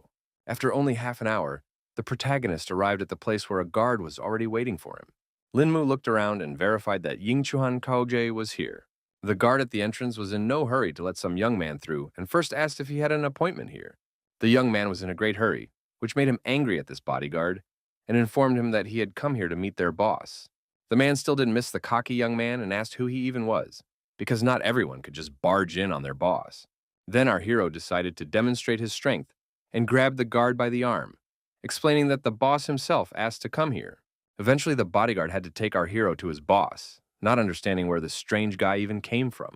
He knocked gently on the boss's office door and announced that he had a visitor. Inside, our hero was waiting for the massive figure of a bald bandit, which immediately caught his eye against the background of a fragile bound doctoress. The girl's eyes were full of fear, for she feared not only for her life, but for the safety of the young man himself. Lin Mu was now certain that his acquaintance had indeed been kidnapped, so the situation was very serious. The guy didn't care at all what the kidnappers' goals were, so he asked the bandits to let Zhou Xiyun go first, after which they could talk. The leader of the group rejoiced when he finally saw this famous, insufferable person, which turned out to be an ordinary good-looking kid. So now he will be able to get easy money. Meanwhile, bodyguards began to quickly surround the protagonist to take him hostage as well. The young man said with confidence in his voice that he didn't want to simply waste his time, so he asked all the opponents to attack him at the same time. The fighters were angered that Lin Mu appeared so brazen, so they were going to show them their strength. Before the head of the guard could finish, he heard muffled blows, which caused him to freeze on the spot, because he had not expected such a rapid development of the event. It turned out that everyone who dared to attack the protagonist was already lying helplessly around him and screaming in pain. The remaining guards were incredibly startled by this turn, and didn't even have time to consider what Lin Mu had just done. The leader of the bandits was also confused, but quickly ordered his subordinates to pile on their main target. The protagonist despised his weak opponents who didn't even know how to behave in battle, so he disparagingly called them a herd of sheep. At the same time, Pai advised Lin Mu not to get so cocky because it was obvious that he wouldn't be able to stand up against a whole bunch of experienced fighters. After a few seconds, the bandits came close to the protagonist and began to attack him from all sides, not giving him a chance to escape. The guy decided to use the shadow technique he managed to learn during his last fight. So he simply dissolved right in front of his opponent's fist. All the bodyguards immediately froze in place because they couldn't understand what had just happened. The protagonist was already behind them and wondered who they were so confusedly looking for. Joshyun, who had been closely watching the progression of this battle, was certain that for such a high-level cultivator to dispose of these little bipeds was too easy. The girl's guesses turned out to be pure truth, because the guards only had time to get punched in the face by Lin Mu. Our hero was very disappointed that his opponents could not withstand even one blow and immediately fell unconscious. After dealing with all the bandits, he went up to the girl to free her from the ropes and apologized to her for being late. Pai realized that he had suffered a crushing defeat, and now he couldn't understand how some youngster had managed to wipe out all of his subordinates. Meanwhile, Lin Mu laughed off the fact that all the guards were too weak and suggested that their leader should definitely be stronger. The man pointed a gun at our hero in a panic and started yelling that good kung fu skills are not enough to become invincible. The protagonist agreed that he wasn't faster than a bullet, but he only needed to be faster than Pai to win a duel with him. The bandit was pissed off that Lin Mu was so stubborn, so he didn't want to wait any longer and pulled the trigger of his gun. The guy quickly backed up his words with actions and lightning-fast pressure on his opponent's arm, causing him to shoot downward and hit his own leg. Pai definitely didn't expect this development, so he confusedly cried out in sharp pain. The man resigned himself to the fact that he had lost this fight and asked what kind of person Lin Mu was. The protagonist recalled that the bandit himself had ordered him to come here, so it was strange that he didn't recognize who his target was. Pai was afraid that the young man might do some terrible things to him, so she asked him to let him go and promised to pay him back for sure. For his part, Lin Mu emphasized with a smirk on his face that he definitely didn't need anyone to pay him. The guy didn't want to wait, so he instantly made the man pay for everything he'd done. Our hero used chi energy to completely erase Pai's memory and make him a fool. The girl who had been watching from the side the entire time wondered what Lin Mu had just done to the bandit. The young man explained that he was merely using a bit of yin to seal the man's yang. At this moment, some other people had already entered the hall, noting that everything here was quite lively. It appeared that it was already some other leader accompanied by his subordinates, who agreed that Lin Mu was really strong since he was able to overpower so many people. The protagonist tensed up when he saw some more strangers, so he immediately wondered who the man was. The man did not hide his identity and introduced himself as Shen Zhuguang, a friend of the owner of the place, complaining that Lin Mu was interfering with his work. The young man immediately recognized the name because he had heard that this person was Wang Shiking's boss and also the head of the Municipal Public Security Bureau. One of Shen Zhuguang's subordinates said that he would now take our hero to the bureau for questioning on the subject of inflicting willful injury. Our hero said that he had defeated all these people alone, so he asked to let his acquaintance go, because his own detention would be enough. Jo Xiun wanted to object something, but the guy asked her not to worry and promised that he would be fine. The man then firmly stated that he was the one in charge of the case, so the guy couldn't order him around and ordered his subordinates to grab everyone in the room. The protagonist didn't like the fact that no one wanted to let the girl go, but Dr. Zhou herself tried to calm him down. In the end, they both had to obey Shen Zhuguang's instructions and walk along with his men. Lin Mu started to feel guilty for involving Zhou Xiun in all this, but the latter asked him not to worry because she herself had yet to thank him for saving her life. In the corridor of the hotel, they met up with Xing Weilong, who couldn't understand what kind of movement was going on here. The fatty immediately recognized Brother Lin's familiar face and wondered what he was doing here. The guy couldn't figure out who all these people around his friend were, so he asked where they were taking Lin Mu, because it all looked too suspicious. Someone from the group explained that the police were working, and the protagonist fell under suspicion, and the fat man himself was advised to mind his own business. Lin Mu was glad that his buddy had shown up so timely and handed him some small note. The protagonist asked Xing Weilong to call the number on that piece of paper a little later and tell that person his arrest. Very soon, Lin Mu and Zhou Xiun had already arrived at the Public Security Bureau of Dunhai City. The policeman who conducted the interrogation informed the girl that her buddy had already confessed to everything, so she could be free. The girl explained that it was true that this was the other side of the whole situation and tried to justify Lin Mu's actions. The man asked her to stop and promised that they would definitely look into the matter. Zhou Xian was very excited and asked where the detained guy was now and what would happen to him next. At the same time, our hero was placed in a detention center, where he had already managed to enter into a conflict. Turns out, the guy had already decided to teach his cellmate, who also couldn't resist his power, a lesson. The second prisoner could not keep his feet from such a powerful blow and fell to the cold floor of the cell. The protagonist emphasized that he wanted some rest and asked his neighbor not to disturb him. The battered fellow was dissatisfied with the fact that his partners had become as stooped and didn't attack Lin Mu. Eventually, the other prisoners mustered up the courage to teach the arrogant newcomer a lesson. Lin Mu decided to play a bit with his new opponents, so he let them hit him once. The guy threw himself forward to make it easier on his opponent and warned him that he might regret it. It turns out that our hero had a cunning plan, so he concentrated all the energy in his head, causing it to become literally iron. This was followed by an unpleasant crunching of the fingers of the overly brave lad, who now realized his mistake. After only a second, he screamed hard from the incredible pain and grabbed his broken arm. Everyone around him began to realize that this guy was not easy, because he was obviously a good fighter. It was then that the strongest prisoner decided to enter the fray and teach the overconfident newcomer a lesson. Lin Mu was carefully observing the situation around him, so he instantly noticed that someone was about to attack him. The man shouted belligerently and swung around to deal with the protagonist quickly. The young man realized that he was about to make a surprise lunge to the chest and a kick to the stomach, which showed his good martial arts skills. In the end, the protagonist simply tossed his opponent aside and noted that he was still too bad to measure his strength. The man gave up and still agreed that Lin Mu was indeed a strong fighter. The other inmates were shocked by this development, because brother Huan, who fights the best, only to be defeated by some boy. Meanwhile, Shen Zhiguang, who was sitting quietly in his office, was already being told off for grabbing Lin Mu. The man was confused because he was sure he was acting according to all the rules and regulations because this guy hurt people. The boss couldn't understand the officialdom and informed his subordinate that the man was someone they could touch.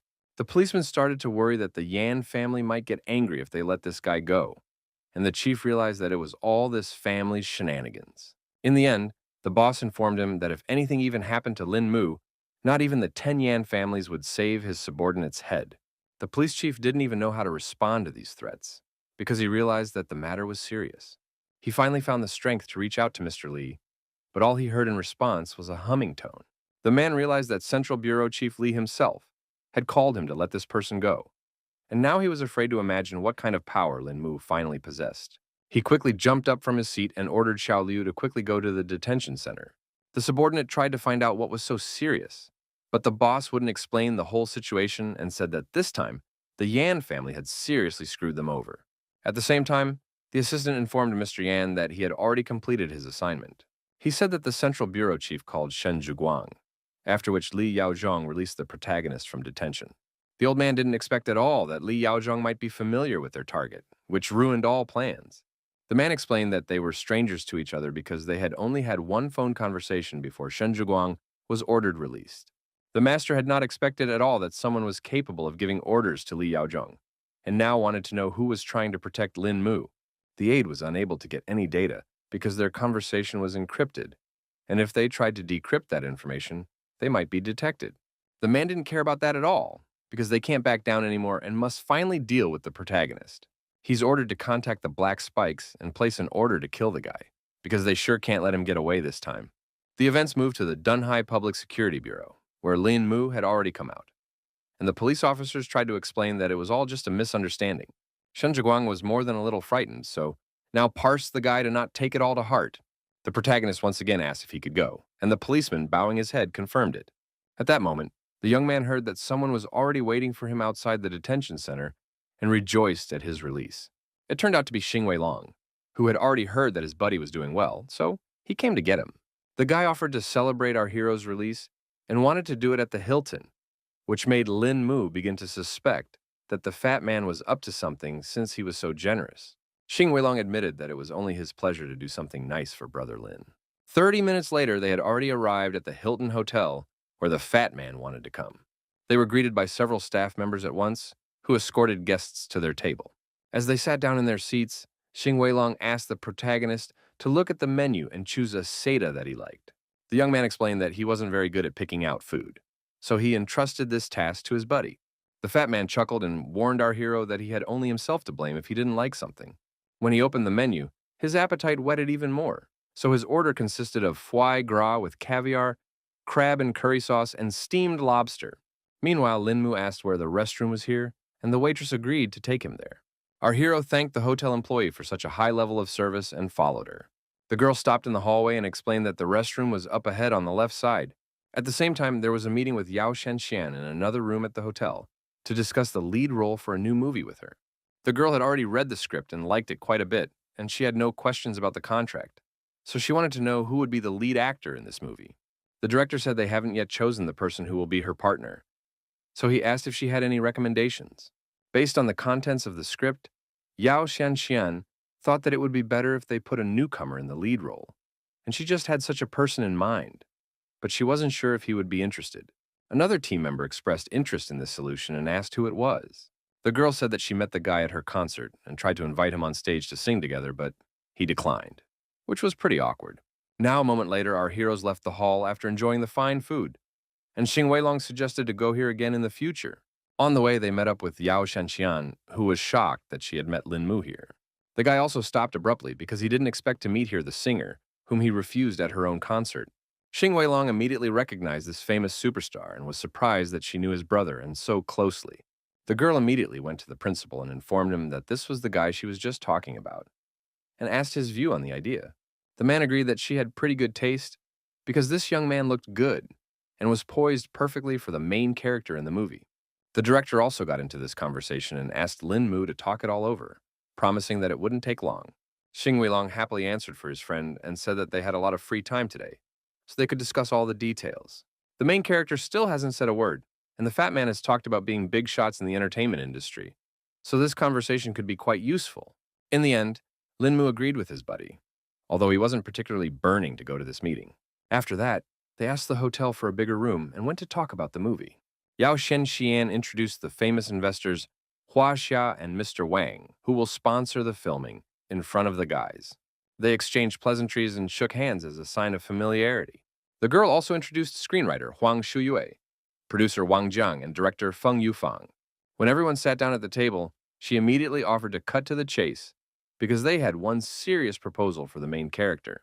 Yao Shenxian revealed that Mr. Wang is preparing to shoot a new movie on, and she recommended Lin Mu as an actor for the lead role in it.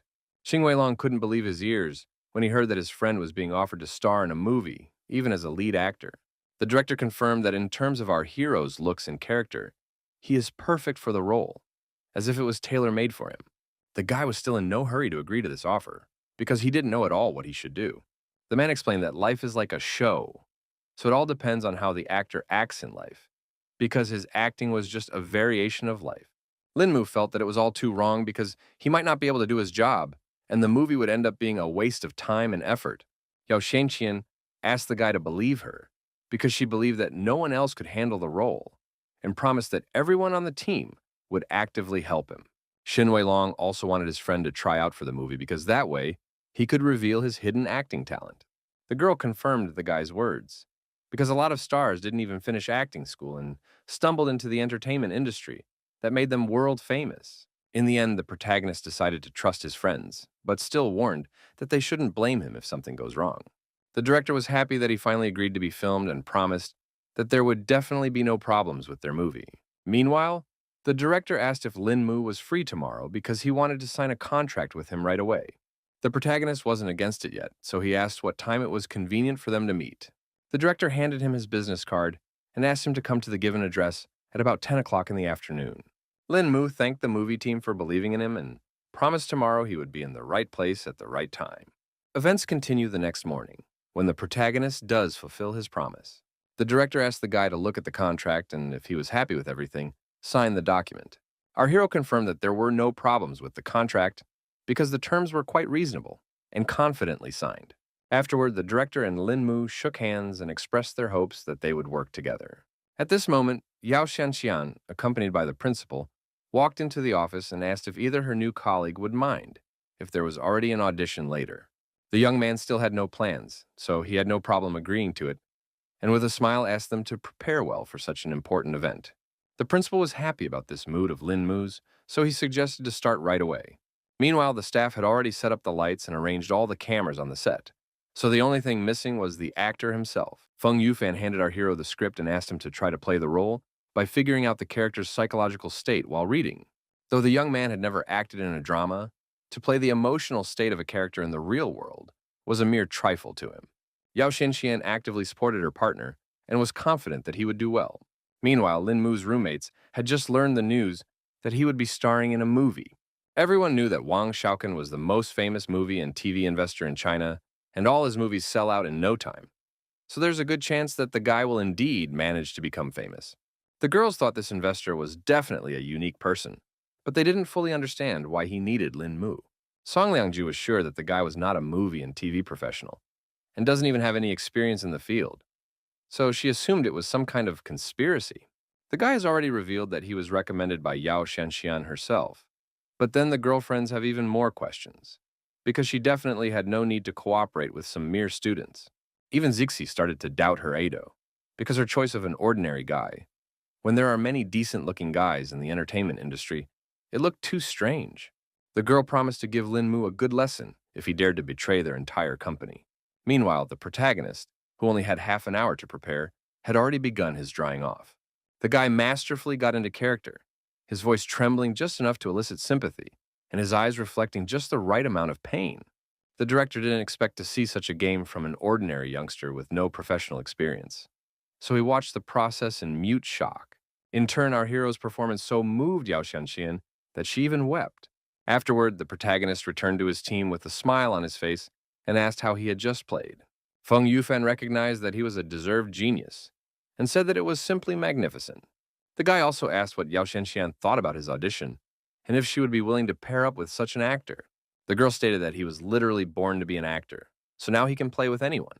On the evening of the same day, they met to have dinner together, and our hero's coworker emphasized that it was just dinner, so there was no need for any pleasantries.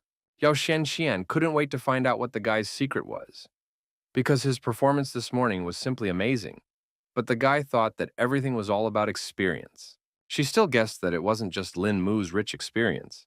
The girl asked the protagonist not to be modest, because she already knew very well that he was a martial arts master. The young man certainly hadn't expected her to reveal his biggest secret so quickly, and asked how she knew this information.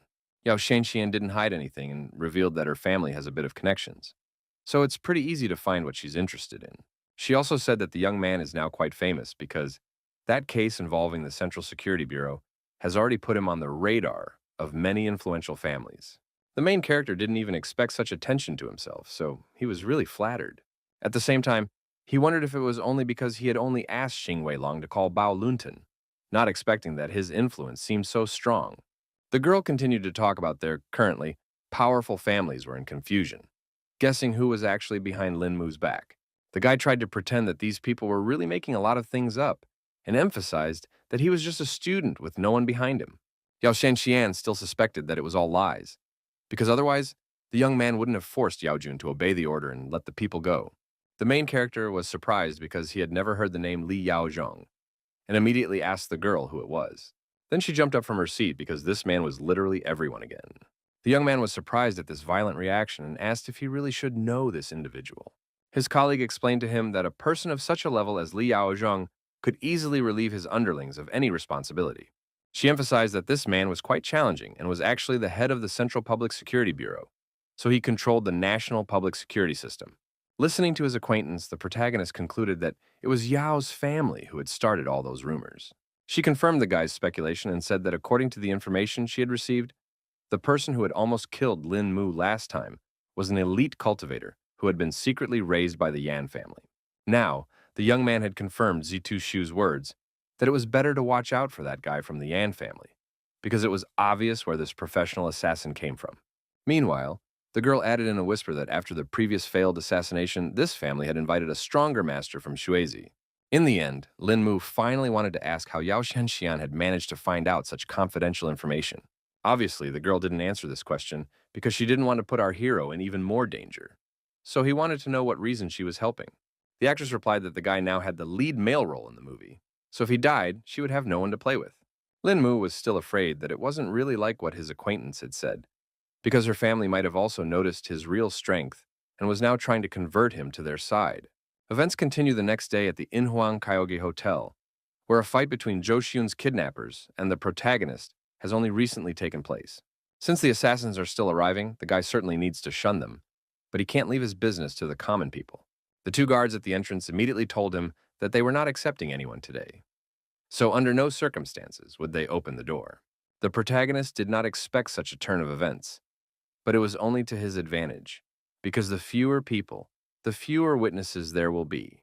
The security personnel were displeased that Lin Mu continued to stand beside them as if he hadn't heard their warning at all. At that moment, Leader Min came out of the hotel and apologized to the guy because his subordinates don't really know what they're doing. Wu Tianming couldn't believe that his bodyguards had the guts to stop Mr. Lin himself, so he ordered them to apologize to their esteemed guest. Then the guards bowed their heads to our hero and explained that they just didn't recognize Lin Mu, but the latter didn't hold a grudge against them because it was just following the rules. Once inside, the man asked if the reason the young man had stopped by was because he finally had some free time. Meanwhile, the guards still couldn't figure out who this Mr. Lin was because they hadn't even met him before.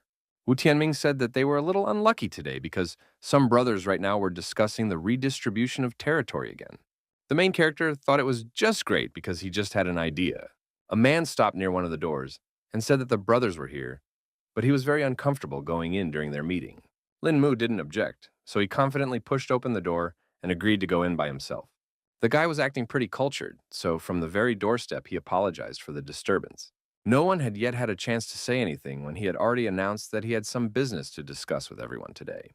The bandits were not happy with this defiant behavior of the boy, so they ordered their subordinates to simply shoot him. Some of them recognized our hero after all, which caused them a wave of concern. Everyone who knew Lin Mu personally understood that his visit did not carry anything good. The man who had already managed to threaten the young man, seeing his comrade's strange reaction, asked him who he was. In Brother Yeezy's mind, Shenju's words that he should never provoke this guy again, otherwise there wouldn't even be anything left to bury from the subordinate, immediately surfaced. In a whisper, he informed the old man that this guest's name was Lin Mu, and even Shenju himself deeply respected him. The brothers were shocked to hear that so respected a man among them was behind this young man.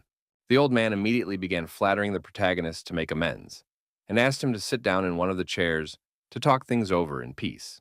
Some of the bandits still didn't understand why their comrade's behavior had changed so drastically, but they didn't object. The guy noticed all those looks and asked them not to look at each other like that because he knew exactly what they were thinking right now. Then the man tried to lie that they had been playing mahjong late the previous night, causing their eyelids to twitch a little. Lin Mu asked them not to worry because he wasn't here to share territory, but to ask for one favor. Brother Easy still couldn't understand why our hero just didn't report a case, but decided to show up in person. The guy reached into the pocket of his jacket and explained in parallel that this case was not very convenient to discuss over the phone. He pulled out some kind of box and told me that a European man was about to show up in Eastport City as a professional assassin, so he would need help to find this particular person. The bandits immediately inquired if their target had any distinguishing features. Our hero wasn't entirely sure because all he had was information that this man was from Europe and would be entering the city within the next few days, so they needed to keep an eye out for any foreigners arriving. After listening to all the conditions, the brothers began to fear that it would be quite a complicated operation. There are many foreigners leaving the EC every day, so unless they know what their target looks like, it will be like looking for a needle in a haystack. Plus, tracking down a killer can be dangerous and cost the lives of their subordinates. Lin Mu understood their worries perfectly, so he hinted that the higher the danger, the greater the reward would be. He explained that as long as the bandits helped him with his search for the killer, they would be given a special pill. No one had any idea what this medicine was, so Brother Easy asked the young master what it was. The guy wondered who here had the courage to let him demonstrate the power of this little pill. The bandits began to look amongst themselves again and were in no great hurry to agree to such a venture. In the end, one of them still found the courage to go for such a risky experiment. The man was not particularly afraid of taking such a risk, so he asked Lin Mu what he should do. The protagonist, thankful for the opportunity, calmly asked him to take off his clothes and turn his back to everyone. One of the leaders of the group quickly took off his shirt and asked if our hero would fit this look of his. From the scars on his body, Lin Mu concluded that the person in front of him was a former soldier, so he was confident that such a person would be able to withstand his attack. The guy warned that he was about to strike, so he asked the man to bear with him for a while. Bandit was ready for something like this, so he'd let the young master do whatever he wanted. In just a second, a deep cut appeared on his back that stretched across his entire back. The strong urchin only wheezed quietly in pain, but still absorbed the blow. Everyone else was frightened for their comrade's fate and couldn't understand what Lin Mu was about to do. The young man firmly ordered everyone to shut up, and advised them to observe the process more closely. He demonstrated taking only a small portion of the pill to show its incredible effect. The protagonist sprayed his medicine on the bandit's wound and explained that just a little bit could heal such a serious wound. The skin around the cut began to sizzle strangely, but after only a few seconds, it was completely gone from his back. The bandits couldn't believe they were actually seeing this one because the skin literally tightened before their eyes. Linmu emphasized that everyone was now convinced of the efficacy of this medicine and explained that this pill would save a person's life as long as they breathed. Then he clarified whether the bandit he was conducting his experiments on was named Wu Tianming. The man instantly turned around and confirmed the main character's words. The young man made sure he was a real man, so he gave him the first pill. The bandit immediately began to refuse such generosity from the young master because this gift was too expensive. A concerned old man decided to ask our hero if he would really give this wonderful pill to them if they still agreed to find the killer, and he confirmed his intentions. At the same time, the guy reflected on the fact that he still managed to demonstrate the importance of this pill to those who walk the blade every day. The protagonist was happy with the results of these negotiations because he saw from the greedy eyes of the bandits that they were capable of handling the task at hand. Following him, Wu Tianming also came out and wanted to personally talk to the young man. Lin Mu was in no hurry to go anywhere, so he gladly agreed to find out what the matter was. The man warned that there were too many eyes here, so he asked the guy to go to another place to talk. Stepping aside, he asked the protagonist why he, as a strong man, was asking others for help instead of taking all the territory for himself. Lin Mu honestly replied that he was not at all interested in such things and simply did not want to get involved in these conflicts. Wu Tianming understood that the young master had a low opinion of all of them, but since he had already approached their faction, it meant that the guy had no other people to help. The protagonist was starting to get tense about this conversation, so he asked the bandit to finally cut to the chase and stop beating around the bush. The man heard Lin Mu, so he began his story about being part of the underworld for many years and not wanting to work for anyone else. His brothers have been working with him for a long time, but they have ultimately failed to reach any heights. The arrival of the young master could be a great chance to change that. Lin Mu began to guess that the bandit wanted to ask for his help to start his own gang. Wu Tianming confirmed his intentions and hoped that Mr. Lin would support their team from behind the scenes during the leadership battle. But the guy reiterated again that he didn't want to get involved in all of this. The bandit still tried to explain that the guy was deluded because he wouldn't have to do anything, and he himself wanted to deal with his rivals in his own way. Now our hero has guessed that he only wants to use his name to intimidate him. But until he clarifies it himself, no one will know the truth. In the end, the young man recognized that Wu Tianming had earned his respect, and since he didn't need to do anything to help, he wouldn't mind. Of course, the man rejoiced at such news and thanked the young gentleman for his help. The guy was about to leave, but before he did, he emphasized that he still had to stay clean and asked to only look for him if there was an important reason. Wu Tianming did not object to such conditions and once again thanked our hero for helping him with his case. Lin Mu had already returned home deep into the night when all of his female neighbors were already home as well. At the entrance, he immediately changed into his house slippers and informed the girls that he was finally back. The girlfriends were sitting in the living room, so they immediately wondered why the protagonist came home so late. Lin Mu quickly oriented himself and lied that he went to see his friends after the audition, and when he came to his senses, it was already so late. Zishi forgot about all the worries after hearing this, because she guessed that the young man had managed to get his part after all.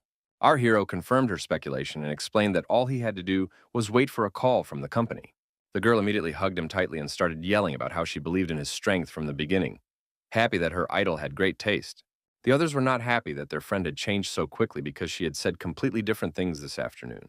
Zixi asked the guy not to listen to Xuanrong and promised that she would teach Yao Xianxian a lesson if she just wanted to play around with Lin Mu. The main character reassured the girl and emphasized that her favorite singer just wants to do her job well.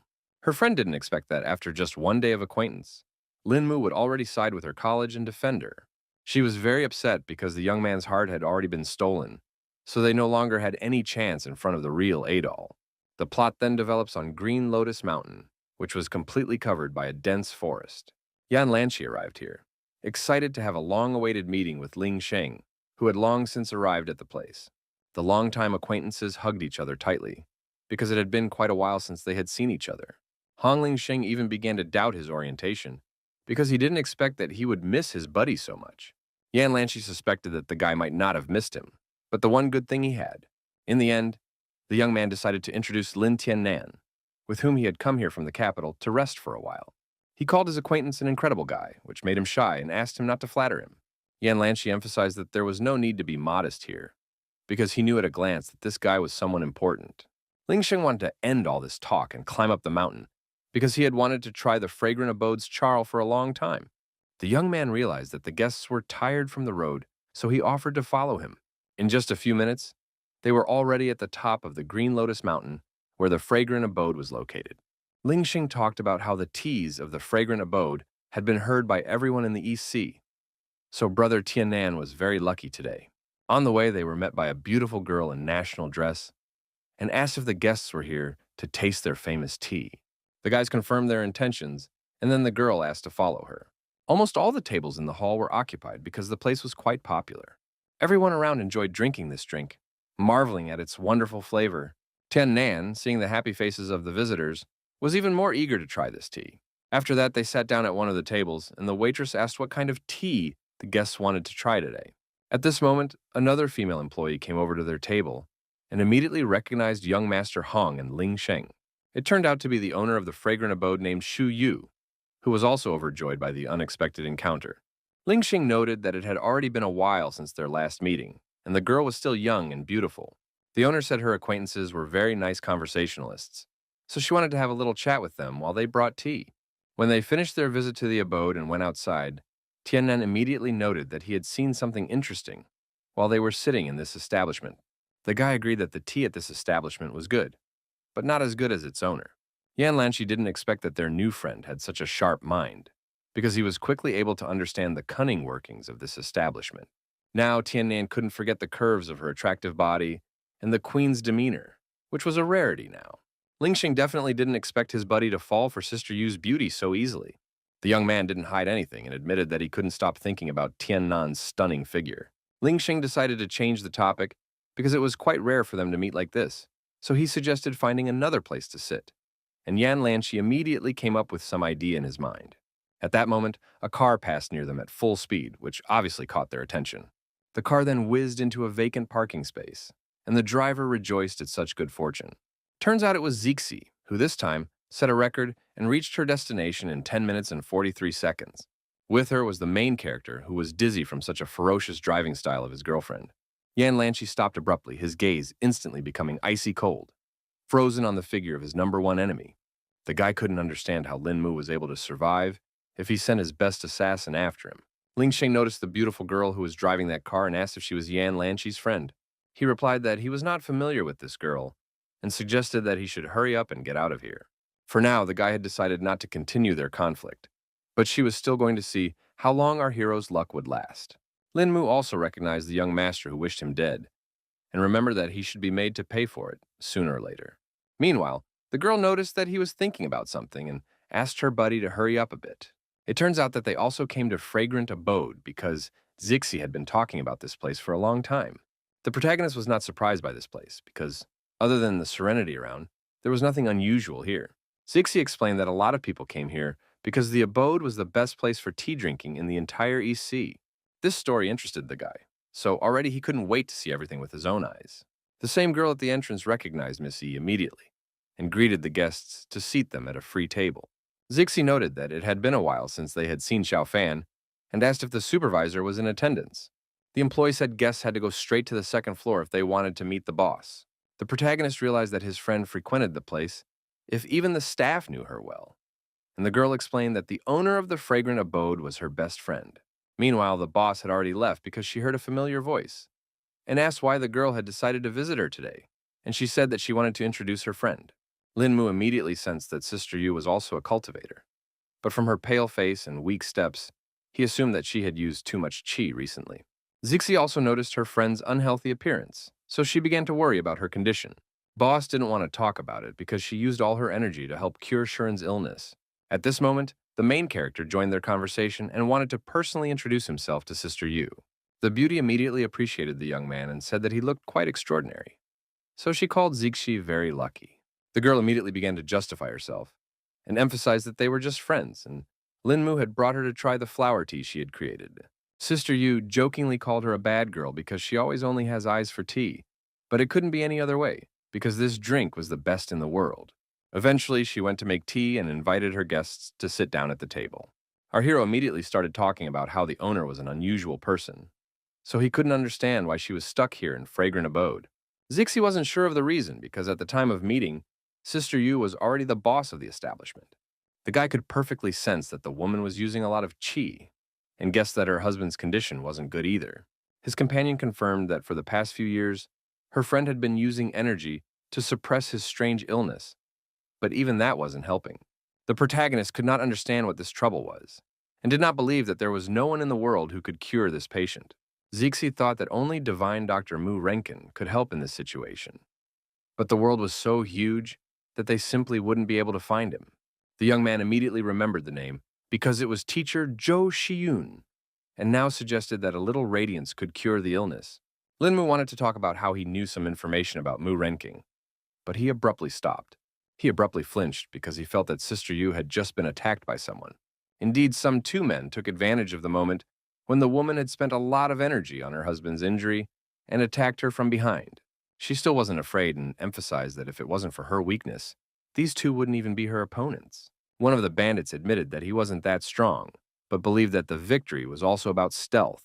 This moment, an excited Linmu and Zixi rushed into the room, who couldn't leave their acquaintance in distress. The woman was worried for their safety, so she asked our heroes to leave now. Brave Zixi didn't listen to her friend because she couldn't stand by when someone dared to harm Sister Yu. The man thought those were pretty serious words, so he ordered no one to leave this place because he wanted to deal with everyone. He didn't waste any time and attacked first, but the girl still kept standing and was ready for this fight. Only now did Zixi realize that her patent was too fast, so she wouldn't have time to dodge his strike. Lin Mu suddenly appeared in the villain's path and stopped his attack with one slight movement. The man couldn't realize what was happening now, because he definitely didn't expect to run into such a strong opponent. Our hero was still unhappy that the stranger had allowed himself to be so rude to the lady, so he pushed him aside with all his might. The blow was so strong that the bandit even coughed up his blood, and was now definitely not in a position to continue this fight. Sister Yu was also surprised because she didn't expect the guy to have such strong qi, and now realized that the guy in front of her was a high-level master. Meanwhile, the second man was not frightened and was only angry that some youngster dared to harm his comrade. After just a second, he had already released several sharp needles, so the main character didn't react to such a sudden attack and died instantly. The woman was greatly frightened and tried to warn Lin Mu that there was a dangerous poison on those needles. The guy wasn't surprised by such petty tricks, so he quickly used qi energy to create a barrier around himself. Our hero's skill level was enough to make a solid shield around him. Eventually, the needles simply stuck into the barrier and now carried no danger. Sister Yu was shocked that such a young cultivator had already learned how to control his qi to such an extent. It turns out that the protagonist had a cunning plan and was going to return the bandit his own poisoned needles. The man certainly didn't expect such a turn of events, so he only managed to cry out in pain and surprise. His knees buckled helplessly, his back hit the stone slabs, and his arms spread out at his sides. The poison was quickly starting to spread across the bandit's face, so he needed to hurry up and take the antidote. His hands were shaking so badly that he just couldn't open the bottle, which only made the panic grow. The man took too long to do so, so the protagonist quickly jumped up and snatched the bottle from his hands. At this moment, Sister Yu found the strength to stand up on her feet and approach her enemies to say that such people didn't deserve to live in this world, so they would now go to hell. The bandit tried to say something, but the poison was working more and more, so the strength was leaving his body. His last words were a promise that he would not let Shu Yu go even after his death. An excited Zixi immediately ran over to her friend to see if she was all right. The owner replied that she was fine, and only had a minor internal injury, but it would go away after a few days of rest. Meanwhile, the protagonist decided to wonder where the two criminals came from. It was hard for the woman to talk about it, but it turned out to be her husband Lian Chen's younger brothers. They harbored a grudge ever since their brother was the only one to receive true teachings from their teacher, so they attacked while he was cultivating, causing his qi to be in disarray, causing him to almost die. The girl was very pleased that people could be so mean, so now she thought they definitely deserved to die. Shu Yu continued with the story that her husband had decided to forgive his companions since they were from the same sect, but they had refused to let them go until now.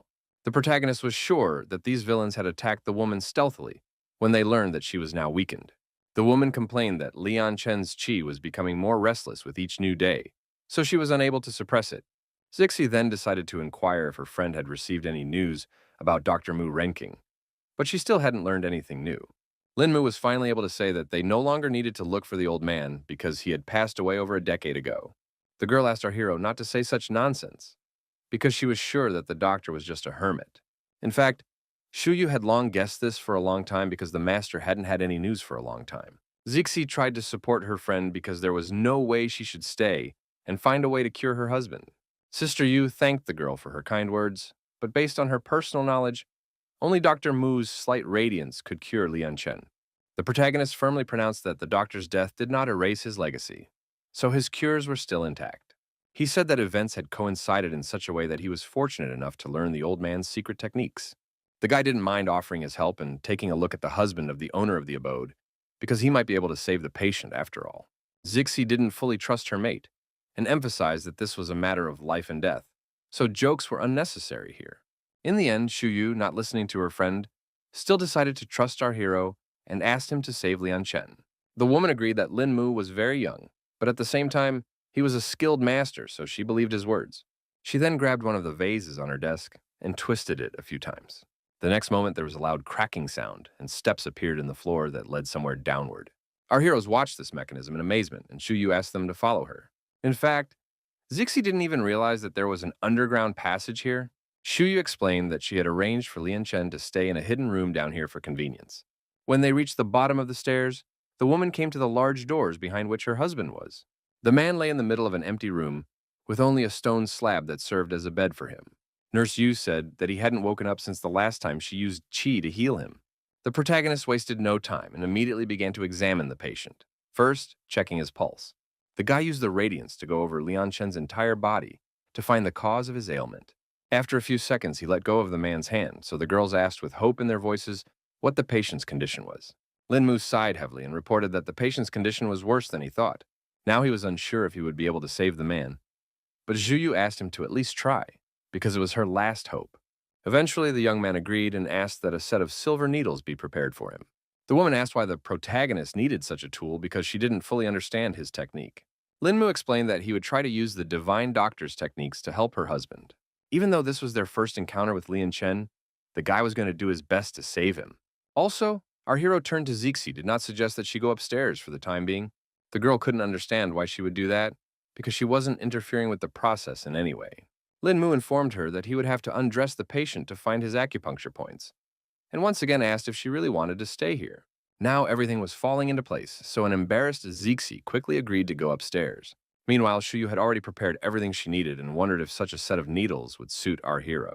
Lin Mu quickly inspected his tool and rejoiced because it was exactly what he needed.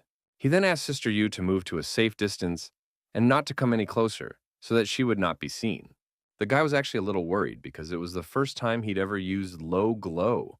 Lin Mu found the maximum amount of energy within himself and released it outwards to begin executing the technique. After that, all the needles lit up and flew into the air, while the protagonist continued to breathe heavily, trying to maintain an even flow of qi. Shuyu couldn't believe her eyes when she personally saw the performance of this rare technique. The glowing needles were literally hovering in the air, so now she made sure that the young man was using the minor radiance. After successfully executing the technique, the protagonist and Zixi, despite having spent too much qi, went home. The girl was very worried about Lin Mu because he had used up too much qi by curing Sister Yu's husband. The young man did look unwell, but he still said he was fine because, to him, this help was a good deed, for which it was not a pity to try for. Then Zixi thanked our hero again for this invaluable help, which had cost him his health. Lin Mu wanted to say something else, but he didn't have time because something terrible happened. Nothing foreshadowed trouble when a bullet hit our hero in the chest, and the guy and the girl did not even see where the threat came from. There was no way the protagonist could react to such a sudden attack, so he fell to his knees and began to bleed. The young man guessed that his enemies realized that this was the perfect time to attack him. Zixi didn't expect them to meet such sneaky bastards, and started looking around to see where they were hiding. She analyzed the situation and immediately realized that there was a sniper sitting somewhere that was able to hit Lin Mu from such a distance. The girl was well aware that she needed to check on her mate's condition sooner rather than later, and get him out of here as quickly as possible. She finally began to panic because she saw that the bullet had gone through near her shoulder blade and exited through her chest, a millimeter from her heart. Zixi concentrated all her energy, her palms emitting a warm golden glow, and lay on the guy's wound. She's managed to stop the bleeding through acupuncture points. So our hero only needs to hold out a little while they make it to the nearest hospitals. Quite soon, they had already reached the first city hospital of East Sea City. Linmu was immediately sent to intensive care and hooked up to life support machines. Doctors were trying to start surgery as soon as possible because the patient was losing too much blood. The girl tearfully watched all of this and begged the doctors to save the injured Linmu. Jo-hyun, who had already prepared for the operation, promised that she would do her best that you once again save the protagonist. The guy had been operated on for 5 hours, but it still didn't work, so the doctors kept trying. Finally, Dr. Joe saw that the patient's blood pressure heartbeat had returned to normal. Other doctors also reported that the surgery was successful and they did a great job. Everyone started praising Jo-hyun, but the girl herself thought that all of this only happened because of teamwork. She informed her coworkers that she wanted to follow up on the patient's condition some more, and the rest of us could rest for now. The girl saw that our hero was already awake and immediately asked why he was so careless. The young man said that it was an accident because he had spent a lot of chi when he was practicing acupuncture to save someone, and that was when he lost his guard and was attacked. The doctor was surprised to hear that Lin Mu had time to learn acupuncture techniques. The protagonist explained that Zixi's friend was such a he during cultivation, causing his chi to become unstable. Jo-hyun then inquired about the technique he had used, and the guy admitted that he had applied the celestial star cloud from the minor radiance. The girl recognized it as high-level acupuncture, and it looked like our hero's mastery of the small glow would surprise even her. Lin Mu noted that it was all thanks to his acquaintance's instructions, which was why he was able to master the technique so quickly. Dr. Joe asked him not to be modest, because the guy could use this technique and help many more people, continuing her teacher's work. Meanwhile, the Yan family had already learned the shocking news that the protagonist had managed to survive again. Yan Lanchi had just now returned home and would not stay why his father was so evil. The old man said that they had just received the news that Linmu had managed to be saved in the hospital after all. The guy couldn't believe that even the Black Throne assassins had failed their mission. The aide also revealed that the organization had indicated a desire to return 90% of the commission to abandon the mission. Mr. Yan couldn't understand what the reason for their refusal was because the target was still alive. The subordinate explained that the Black Throne has rules and whether successful or not, they only attack their targets once. The old man could no longer hold his anger in, because it all looked ridiculous since the powerful Yan family still couldn't handle some petty brat. Yan Lanchi then announced that he had another idea on how they could take care of this boy. Events once again returned to the first city hospital of the East Sea City, where the protagonist was stationed. The guy had already been visited by guests who wanted to know which ward Lin Mu was in. It turned out to be Xing Wei Long, who was surprised that his comrade was guarded by so many people. The bodyguards blamed themselves for young Master Lin being injured because they were too careless and didn't realize that the enemies would hire a sniper for him. The guy guessed that it was Yinghuang Chaoge who had sent guards to protect Lin Mu. There were even paramilitary guards present, who did not understand what kind of person this patient was, that the compressor himself had sent them to guard him. The captain couldn't understand why his subordinates cared about this issue, because they were supposed to be following orders, not quietly discussing them. The soldiers agreed with him and now proceeded to guard the protagonist without further ado. Xing Wei Long was even more surprised when he saw the special forces here, which made him worried.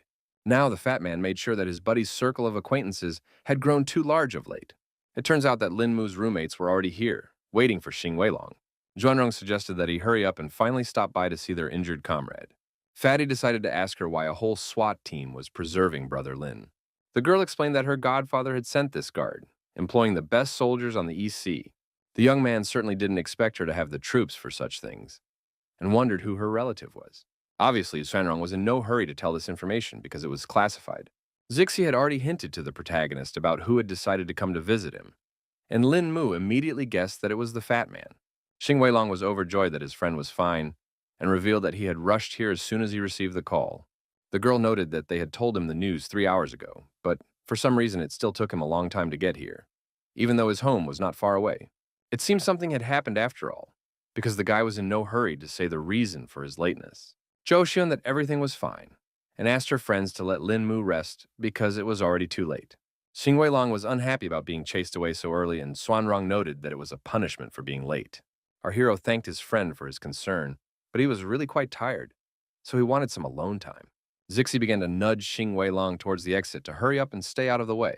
In the end, he asked Brother Lin to get a good rest so he could visit him tomorrow. The guy agreed to everything and asked the guys to finally leave him alone and remember to turn out the lights before leaving. The girls had no problem complying with his request and left, turning off the lights in the room. Finally, the main character was able to breathe easy and rest after all those guests. In fact, he had been waiting for this moment so that he could engage in treating his wounds with chi energy. At the same moment, the hospital building was being closely watched by one of the main character's enemies, who had already come up with a new plan to eliminate him. This mysterious hooded guy was sure he finally had a chance at success. He was certain that this time, Lin Mu would definitely not be able to escape his fate. Meanwhile, the protagonist began to meditate and pondered the fact that he needed to hurry up and advance to the level of absolute defense to protect himself from stealthy attacks. Suddenly, he felt that right now someone was going to attack him. At the last moment, he managed to duck in time for the throwing knife to crash into the headboard of his bed. In just a second, other knives whistled in the air and were also aimed at Lin Mu. The guy reacted lightning fast to this attack, so he deftly caught all the sharp blades. Now our hero realized that the enemies were not going to give him a second for any rest and recuperation.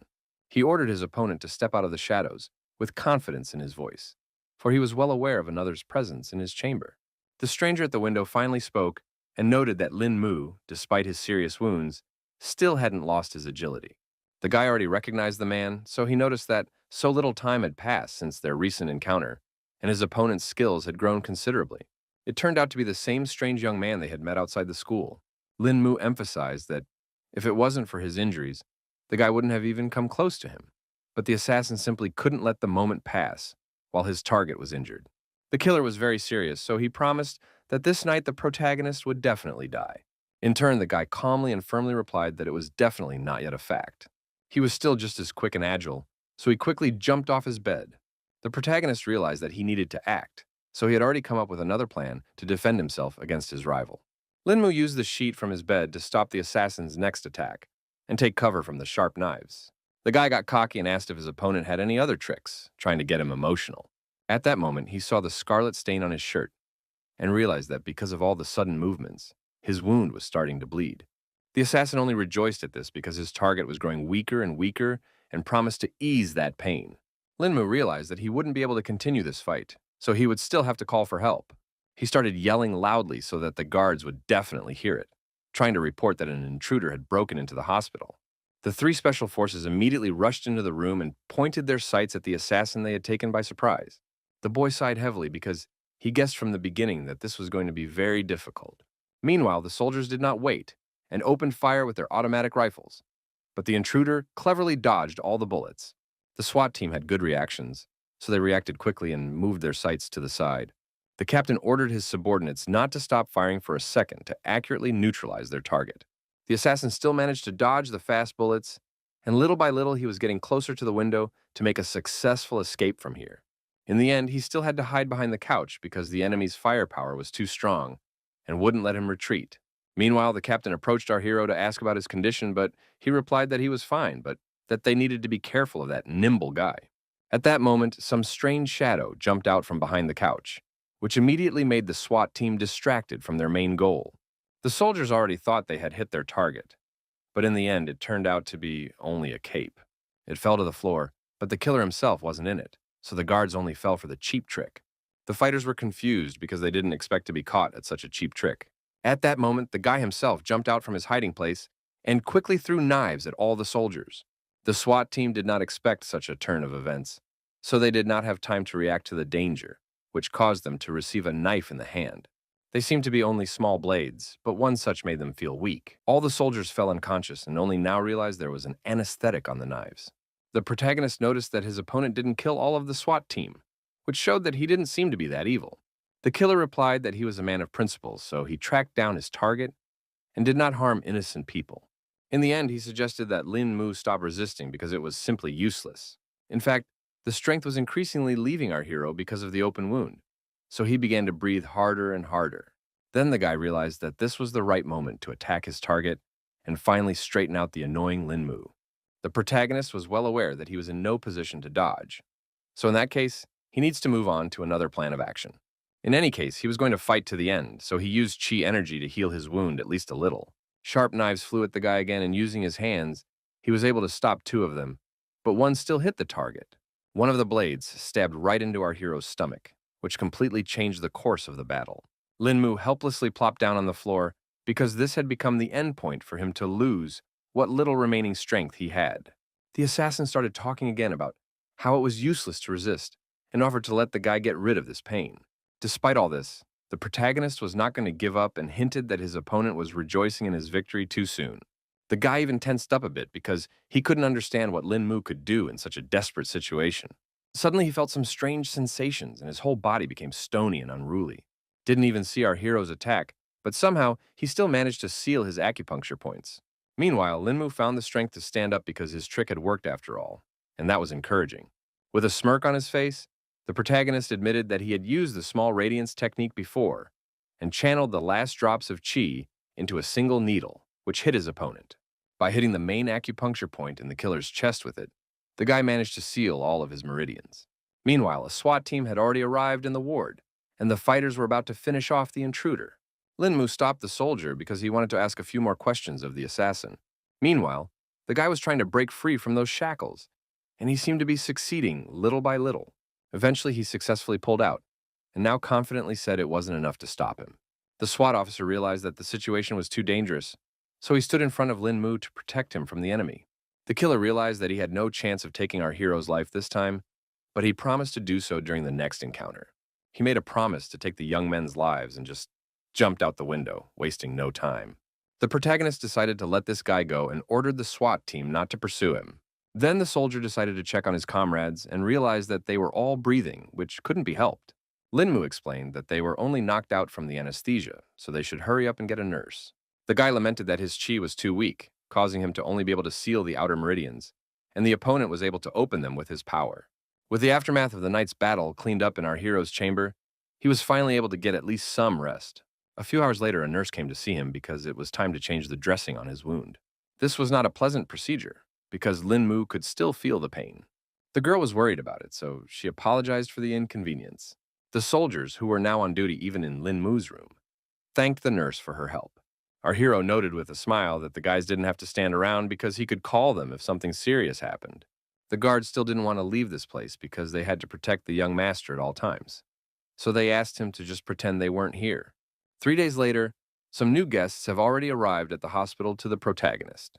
The SWAT team immediately informed them that this was a secure area, so they couldn't let the strangers through. The man did not say anything and only held out his document to them to confirm his identity. Seeing who was standing in front of them, the guards even panicked a bit because they expected to see this person here. This important person said that they wanted to talk to Lin Mu alone, so the soldiers could be free for now. The Special Forces fighters did not object, so they saluted and carried out the order. It turned out to be Mr. Liu who wanted to check on Lin Mu, who was finally on the mend. The lad was glad when he saw the familiar old man and immediately inquired what had brought him here. Mr. Liu jokingly called him a rascal because Bei Bei had only just graduated, and the young man unsupervised had already caused a lot of trouble. Our hero promised that he was a law-abiding citizen of the city, and the murderer was the first to start this fight. After that, Lin Mu decided to inquire about who had come along with his mentor. The man said that it was old Zhang who had come here to specifically visit the guy, because the people higher up had already found out about him. The protagonist was surprised to see Lu Shoyan serving this man like this, which meant that he was indeed some kind of authority. Mr. Zhang started talking about how their organization had big plans for Lin Mu, and he had come here to ask if he was willing to accept one special mission. In turn, Mr. Liu promised to solve all the young man's problems if he still wanted to help. The old man added that they would not only help with the Yang family, but even if all the families in Huaxia joined forces, they still wouldn't be able to harm Lin Mu. Our hero began to suspect that this man, old Zhang, must have a lot of power in his hands to be handing out such promises. The guy decided not to think long and apologized for being rude, and directly asked who this distinguished gentleman was. Lu Shoyan explained that they couldn't reveal old Zhang's identity yet, but hinted that the decision to have them meet was made by the highest authority in Huaxia. In turn, the old man himself explained that they were simply a small group of people who stand at the top of the organization. The young man couldn't understand why such strong people needed his help, because he thought he was just an ordinary person who knew a little bit of kung fu. Lu Shoyan started to get angry that he was asking unnecessary questions, because the guy should only answer questions from old Zhang. The old man himself saw nothing wrong in it because he thought that doubts were quite normal, because in his place, everyone would not be in a hurry to agree. He explained that all powers were complexly interconnected, and there was a great effect from that. But some matters were out of control, and even the power in his hands didn't help with that. It was still hard for the protagonist to understand why this person should be him, because there are many high-level masters, even in Baolong's group itself. The man explained that everyone in the group is not clean hands, so they can't fully trust them. In the end, the old man said that Lin Mu could contact Shuyan at any time after thinking over his decision. Mr. Lu was about to leave, so he asked our hero to seriously consider their offer. Also, before he left, he said that he had one kung fu teaching that the guy could learn. The protagonist thanked them for this opportunity and said goodbye to old Zhang and Mr. Lu. Joshian also met these men on the way and immediately realized that they were here to visit Lin Mu. Upon entering the room, the girl immediately wondered who the two who had just left here were. The protagonist replied briefly that it was some of his friends who heard about the trouble and decided to visit him. The doctor then said that she had brought the patient's labs, and from the labs, it appeared that his body was different from the others. Lin Mu tensed up when he heard such conclusions from his acquaintance and wanted to take a look at it himself. Joshian thought that such rapid healing of bullet wounds was simply an amazing phenomenon. Our hero saw that a medical account had been opened in his name without his knowledge and noted that it was somehow inappropriate. The girl apologized and explained that she was just being a nosy doctor, promising that she would take the remark into consideration. At this moment, an excited Zixi ran into the room, wanting to report some very bad news. It turns out that some trouble was going on in the fragrant abode, because Sister Yu and her husband had disappeared somewhere. The protagonist asked his girlfriend to calm down and tell her again what happened. The girl explained that just this morning, she had decided to go to the establishment to see her acquaintance. Then she saw some kind of crush at the entrance, which didn't bode well. Zixi tried to walk through all these people, because she began to feel that something terrible had happened. Eventually, she saw a frightened Xiao Fan who was being tried to calm down by some guy. The girl calmed down a bit and came to her senses when she saw the acquaintance as her superior. She was finally able to reveal that someone had broken into the fragrant abode and kidnapped Sister Yu and her husband. The protagonist, who has yet to be discharged from the hospital, certainly didn't expect trouble to return so soon. At that moment, a call came in on the ward phone that interrupted the conversation about the fragrant abode. The guy didn't know what to expect anymore, so he quickly picked up the phone and answered it.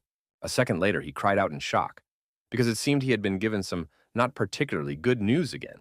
Cho Shion guessed that these were the same kidnappers, and Lin Mu briefly confirmed her guess. The guy reported that the voice was altered, so he couldn't recognize who it was. Meanwhile, the kidnappers themselves have already arrived at some abandoned building to pull off all their dastardly plans. Turns out, it was all pulled off by the very same killer who recently came for the protagonist's life. He even called his boss here to demonstrate the results of his work. Hidden behind the massive doors were the bound Xu Yu and Lian Chen, who could not defend themselves in any way.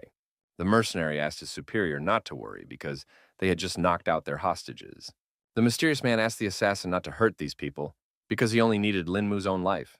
The young man promised that this time there would be no failure, and he would finally deal with the main character. The boss had a pretty tough attitude, so he emphasized that this was the last chance for the killer. The guy was also serious about this task, so he promised to cut his life short by his own hand if he failed to kill Lin Mu. The boss was pleased with this attitude, so now he waited for good news from his subordinate. The mercenary had been an assassin for over 20 years and had never failed, but now he had failed twice in killing our hero, so he was going to wash away that shame with his own blood. The assassin was sure that after today's encounter, only one of them would survive. Meanwhile, Lin Mu was telling his friends that the kidnapper had asked him to come to the appointed place alone. Cho Xian was certain that it was a trap, so the guy should definitely not take such a risk. Zixi believed that the young man had not yet recovered from his wounds, so she asked for permission to go to this particular place. The protagonist asked her not to worry because he was already perfectly fine and could handle the task himself. Plus, he was sure that these kidnappers were probably a bunch of good-for-nothings, so they weren't an equal to him. The doctor was still worried because it would all be happening deep in the night, and the young man wouldn't even see if he was ambushed.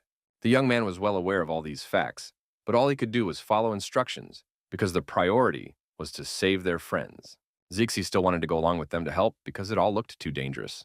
The protagonist didn't want to take that risk, because if the kidnappers noticed someone else's presence, they would just kill Yu's sister and her husband.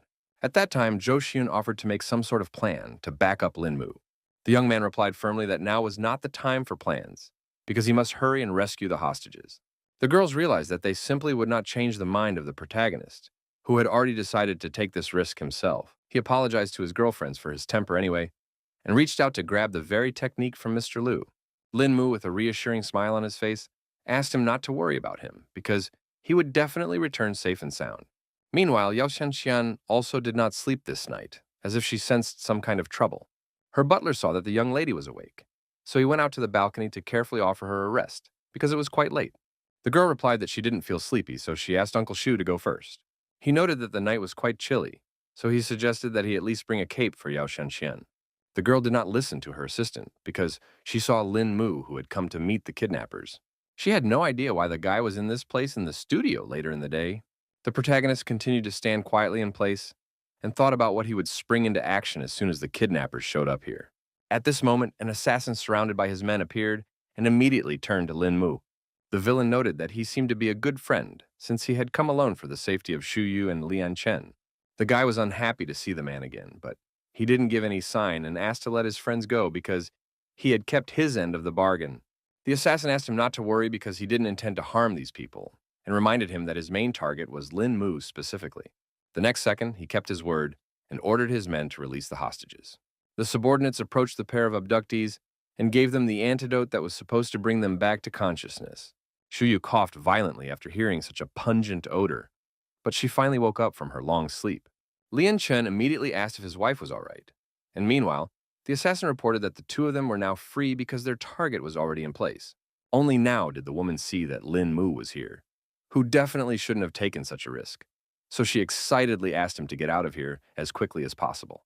Her husband also emphasized that the bandits came prepared, so our hero will not be able to win against them, and the guy has already done a lot for them. The man couldn't understand what their savior was waiting for, who still wasn't going to leave. Lin Mu asked the couple to return home because it was only his personal feud that other people shouldn't suffer because of. Shu Yu couldn't hear all those words because there was no way they could leave the young man in such danger. The protagonist continued to remain calm and explained that they would only be a distraction for him. In the end, Lian Chen agreed with the guy's words because they were rather weak and would only be a nuisance if they stayed here. Before leaving, the man said with a smile and hope in his voice that they would definitely wait for the triumphant return of their savior in the fragrant abode. The guy asked me not to worry about him and to be sure to make a good cup of tea for him. The assassin chuckled at the fact that he was so naive, because it would still have to be seen if Lin Mu would be able to leave here tonight. The protagonist didn't lose confidence and offered to finally resolve their conflict that night. Lin Mu stood in a fighting stance and motioned for his opponent to attack first. In turn, the mercenary himself ordered his men to stand back, for he wished to deal with his target on his own.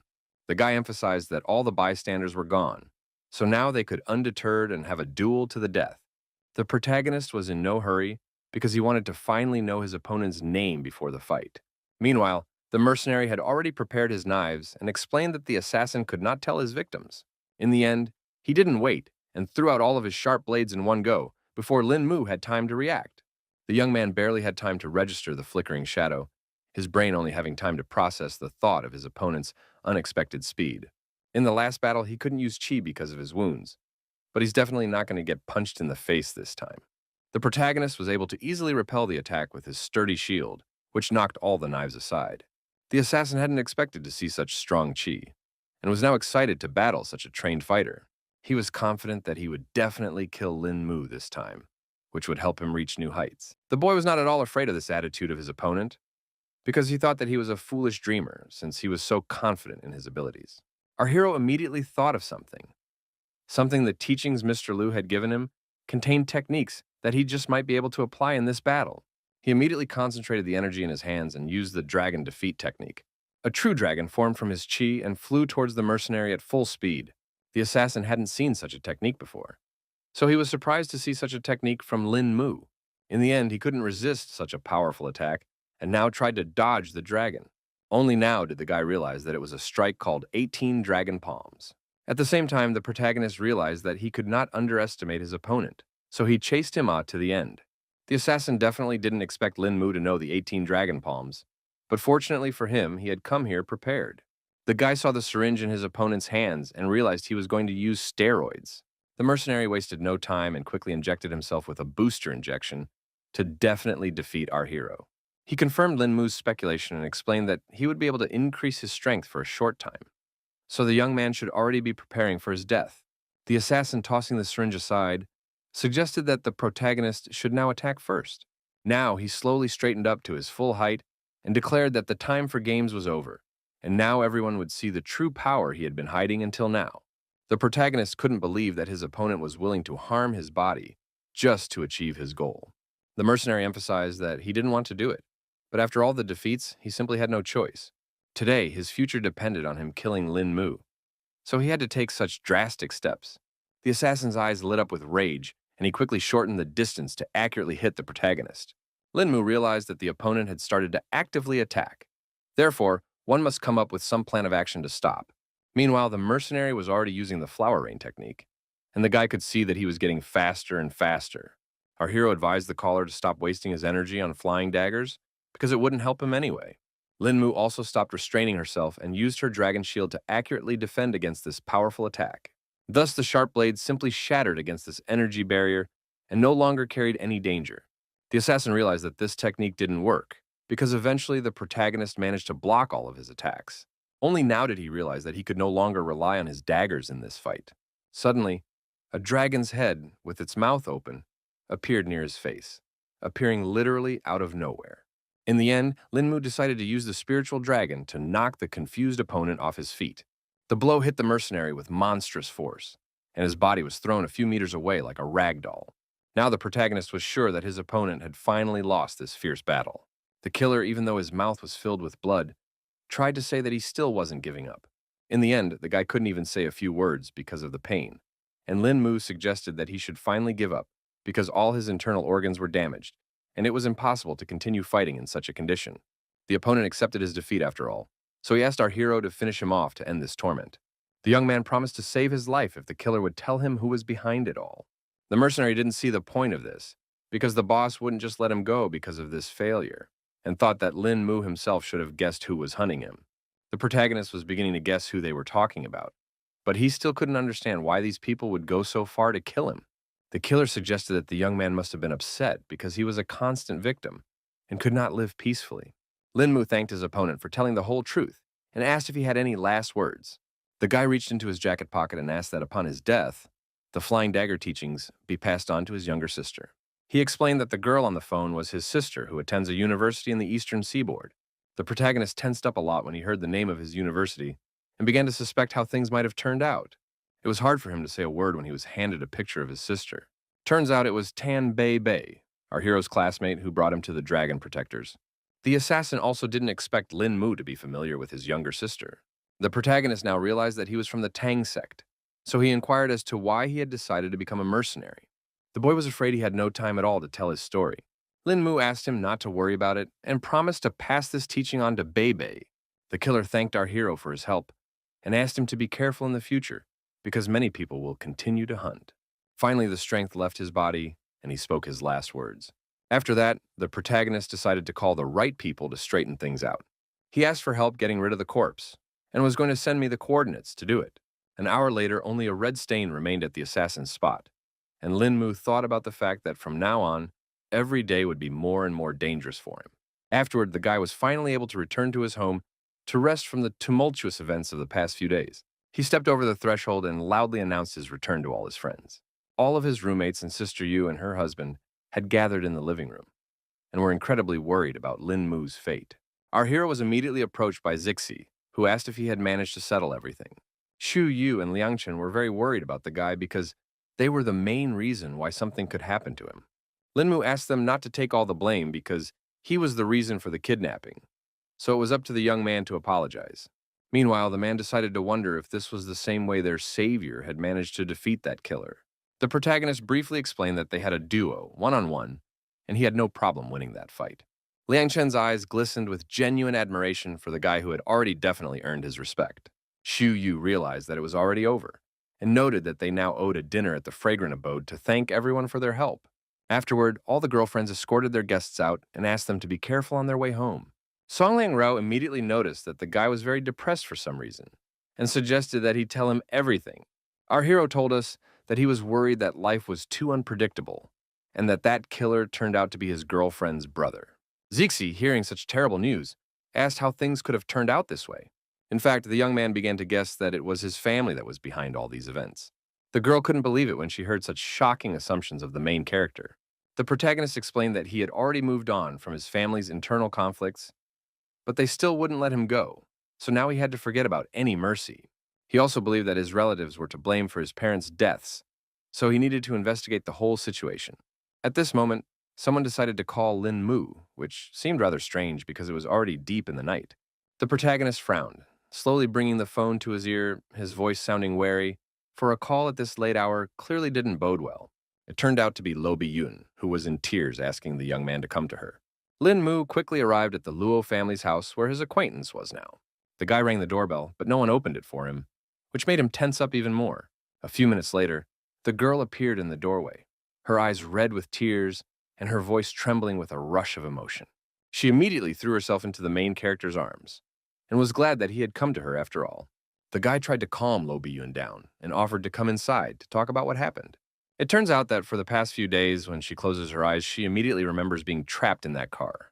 The protagonist hugged her gently, his voice sounding calm and confident as he reassured her that what had happened was just an unfortunate set of circumstances and not something sinister or deliberate. The girl still thought someone had purposely messed up her car to take her life. Lin Mu began to suspect that these were the people who had harassed the girl last time as well. Luo Bi-yun shook her head because she wasn't sure how it all happened. The young man promised that he would protect her, because he now realized that the girl was in the same situation as himself. She asked the main character to stay the night because she was too scared to stay by herself. The guy didn't mind because he didn't want to go anywhere anyway and agreed to keep him company. After that, they laid down on the bed together and Lo Bi-yun started talking about how she felt safe around her boyfriend. The protagonist decided to find out some more information and asked the girl if it was true that Haoyun Corporation started its rise during World War II. Lo Bi-yun said that when the war spread to Asia and China, her family produced and sold weapons to supply the military to expand their business.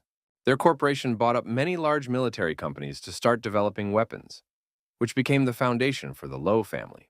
After years of research and development, their weapons have become recognizable around the world, and some are even labeled as must-have weapons for Americans.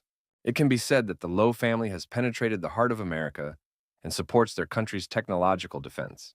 Now the protagonists realized that not only were they rich, but they had strong military support. Now it was no surprise that the Luo family had so many enemies if they had such a big business. The girl also revealed that her father had hired a bunch of elite bodyguards to protect her, but it still wasn't enough. Lin Mu looked her straight in the eyes, his voice sounding firm and without a shadow of doubt as he made a promise that no danger would touch her as long as he was around. Luo Bi-yun knew very well what a noble hero he was, so she believed every word he said. Then the protagonist turned strangely to the girl, who was a little embarrassed by such intimacy with him. Suddenly, the young man drew her so close that there was not even a centimeter between them, and then his lips passionately merged with hers in a kiss full of surprise. The girl's mind immediately became chaotic, so she only had time to think about Lin Mu's soft lips. She immediately remembered the main character transferring energy to her in a similar way when he rescued her from the water. So they spent the whole night together until the next morning came, and the sunlight flooded the whole room with its light. Lin Mu woke up first and saw that the girl was still sleeping, so he had time to rest. Even in her sleep, Luo Bi-yun thought about the guy because her body refused to forget that ardent kiss. Meanwhile, the protagonist himself decided to try and make a great breakfast for her. Eventually, the girl also woke up and was startled when she didn't find Lin Mu beside her. She immediately smelled the pleasant aromas from the kitchen, which whetted her appetite. Lin Mu froze with the tray in his hands when he saw Luo Bi-yun because he expected her to wake up later. Lo Bi-yun thanked our hero, who made such an appetizing scrambled egg and vegetables for her. She quickly sat down at the table to eat, but the guy asked her to take her time because tomorrow still had time to get cold. In between, Lin Mu decided to inquire if the girl was going to go to the office today. She, after a quick glass of cool water, confirmed her plans to visit work. The girl explained that she works as a CEO, so she had a large number of important cases. Then the guy promised to walk Lo Bi-yun to the office because he was just free all day. She was very excited about this opportunity because due to recent events, it was good to have support in the form of Lin Mu. Our hero added that he could do it as long as the girl herself was willing. After breakfast, he sent the girl to wash up and get ready for work, asking her to let him know when she was ready. Quite soon, they arrived at Haoyu Company's tower, which looked quite grandiose. Lo Bi-yun offered our hero to stay in the office for a while, to which he agreed without any problems. Employees bowed their heads respectfully as the CEO walked through the hallways, and their gazes expressed genuine respect. Meanwhile, the girl herself introduced Lin Mu in front of her administrator and informed him that he could now visit Haoyu Tower at any time. Of course, the subordinate didn't object, so she had no problem considering Luo Bi-yun's clarification. After that, the girl and Lin Mu went to the glass elevator because she couldn't wait to show off her office. In just a few seconds, they were on the top floor of the tower, and the director announced that they had arrived at the site. The system immediately informed me that I needed to scan my retina to gain access to the office. The device immediately recognized Mrs. Luo Biyun's eye, so it immediately granted access to her office. In the end, the protagonist agreed that the office looked just fine. The girl also added that the view of the city from here was just perfect, so she occasionally looks out the window to take a break from work. It turned out that all this time, there was a sniper sitting somewhere nearby who instantly aimed at the target, which was the CEO. Now all the mercenary has to do is wait for the order to be confirmed in order to complete the mission. The very next moment, he was ordered to eliminate the target immediately. So he reached out his finger little by little to pull the trigger. A gunshot sounded and a bullet flew out from the muzzle of the rifle, which was to take the life of Luo Biyun, who was unaware of another attempt to kill her. The protagonist still managed to sense the danger, so he instantly rushed to save the girl. He, shouting, tried to warn her about the sniper. Luo Biyun still continued to stand still as well, not realizing what was going on. Lin Mu had to pile his whole body on top of the girl to pull her to the ground and prevent the sniper from hitting the target. The guy then grabbed her arm and quickly led her away from the window, preventing the mercenary from taking aim a second time. Hiding behind the desk, the girl had already realized that an assassin was working against them, and our hero explained that the enemy was sitting on the building opposite the tower. Lin Mu saw that the mercenary was using 50th caliber bullets that could pierce through even bulletproof glass. He emphasized that it was too dangerous in the office right now, so he asked the girl to hurry up and call security to take care of it. The young man also asked that people be sent to a neighboring building to check for suspicious individuals there. After listening to all of the main character's instructions, Luo Biyun quickly took out her phone to relay those orders. The guy guessed that the assassin most likely left immediately after the failed mission, so he could only hope that Biyun's guards were able to catch him. Eventually, he decided to deal with it on his own, so he asked the girl to hide here and not go anywhere. The young man was sure that nothing would happen to him because he wasn't the mercenary's primary target. He decided to go down to the bottom floor by himself because the elevator was too slow. The protagonist flew downward with all his might to be sure to catch the killer in time. Still, he had to speed up even more because there was no way a sniper could escape. It wasn't long before Lin Mu found the building from which Luo Biyun had been shot from. The young man was able to calculate the trajectory, so he was almost certain that the killer was right there. Lin Mu stopped abruptly because he realized that it would be easier to use the fire escape to climb up. It would also help him not get caught by the others, so the mercenary would definitely not have time to escape from here. Eventually, he met some man in glasses and a suit who looked rather suspicious. Turns out, it was indeed a killer who didn't expect to be found so quickly. The mercenary didn't wait and quickly pulled out a gun, pointing it at Lin Mu and firing a shot. After a second, the protagonist seemed to vaporize, so the killer was a bit confused. The next moment, something unknown shot through the leg of a man who had not expected such a sudden attack. The assassin shuddered and a heartbreaking scream escaped his throat as pain as sharp as a red-hot blade pierced his leg. Meanwhile, Lin Mu was behind the mercenary's back and turned him off with one precise strike. The guy immediately saw that the sniper hadn't brought his sniper weapon with him. He quickly went to the roof of the building because it was obvious the gear was left here. Our hero confirmed his hunch because there was a Barrett M82A1 sniper rifle standing there. Lin Mu immediately called his friend to inform her of the killer's capture and ask her to send her men. It wasn't long before the guy was already back in the office, which was already filled with security after such a serious incident. Luo Biyun had already released her subordinates and informed them that Lin Mu would now be here for her safety. The bodyguards still felt it wasn't a good idea to trust strangers so easily after everything that had been going on lately. The girl was very angry because they were treating Lin Mu like this, which was not the first time he had saved her life.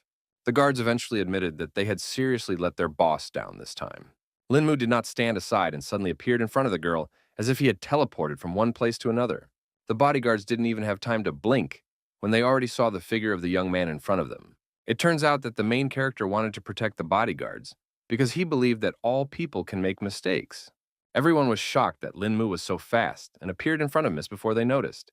The girl irritably asked what her delinquent subordinates were waiting for and ordered them to go check on the assassin immediately. The bodyguards immediately came to their senses and quickly accepted their superior's orders. They bowed their heads synchronously to Mr. Lin, their voices merging in a respectful statement, placing the young mistress under his responsibility as a jewel requiring special treatment. The protagonist understood everything perfectly and also allowed the guards to go back to their regular jobs. When Lin Mu and Luo Biyun were alone, the girl thanked him again for saving her life. The guy asked her not to worry about all that because the assassin was no match for him in close combat. He examined the bullet point and noted that a sniper would have no trouble aiming through the 3 panoramic full-length windows. The CEO explained that this design takes aesthetics, light, and more into account, though they took measures against such occurrences during development by putting in bulletproof glass windows. In fact, the protagonist was puzzled by what happened because even bullets of 50 caliber cannot penetrate 2 layers of bulletproof glass. After taking a closer look at the hit spot, Linmu finally saw that there was something strange about it. The girl came closer because she was also curious about the details, and Linmu explained that the edges of the hole were too smooth, which was different from the normal action of a bullet. Luo Biyun also noticed that the edges looked like they had been burned through using high temperatures. The main character couldn't understand how this could happen, because it takes really intense heat to break through bulletproof glass. At that time, the girl said that there were such superpowers, and wanted to know Linmu's thoughts on the situation. The young man pretended not to know what she was talking about, and asked if she meant the very superhero movies. In reality, Luo Biyun believed that there were people in the world who could utilize such superpowers. She knew that most people are born with these skills, and when their powers are awakened, they gain incredible power. The protagonist noticed that the girl was talking about all this too confidently, as if she had met people like this. Turns out she'd seen something similar in Europe, where such craftsmen call themselves mutants. Linmu remarked that it all sounded quite interesting and asked if such people existed in Huaxia. The girl wasn't sure about it, but legends say that there are cultivators here who use qi to gain strength. In the end, Linmu made sure that this bullet hole was made by an assassin with superpowers. After learning such a serious fact, Lo Biyun decided that she should tell her father about this interesting street. The events are transferred to the police department of the East Sea City, where no one has yet suspected a serious incident. The chief of police was sitting in his office, humming something cheerful, until the sharp ringing of the office phone interrupted this carefree moment. The man was very unhappy that someone dared to call him at such a time. Commissioner Shen immediately calmed down when he heard the familiar voice of the esteemed Mr. Luo. He was surprised when he heard that something had happened in the village to the west, and immediately agreed to investigate the incident. The policeman thought these guys were fearless if they dared to attack the Luo family in broad daylight.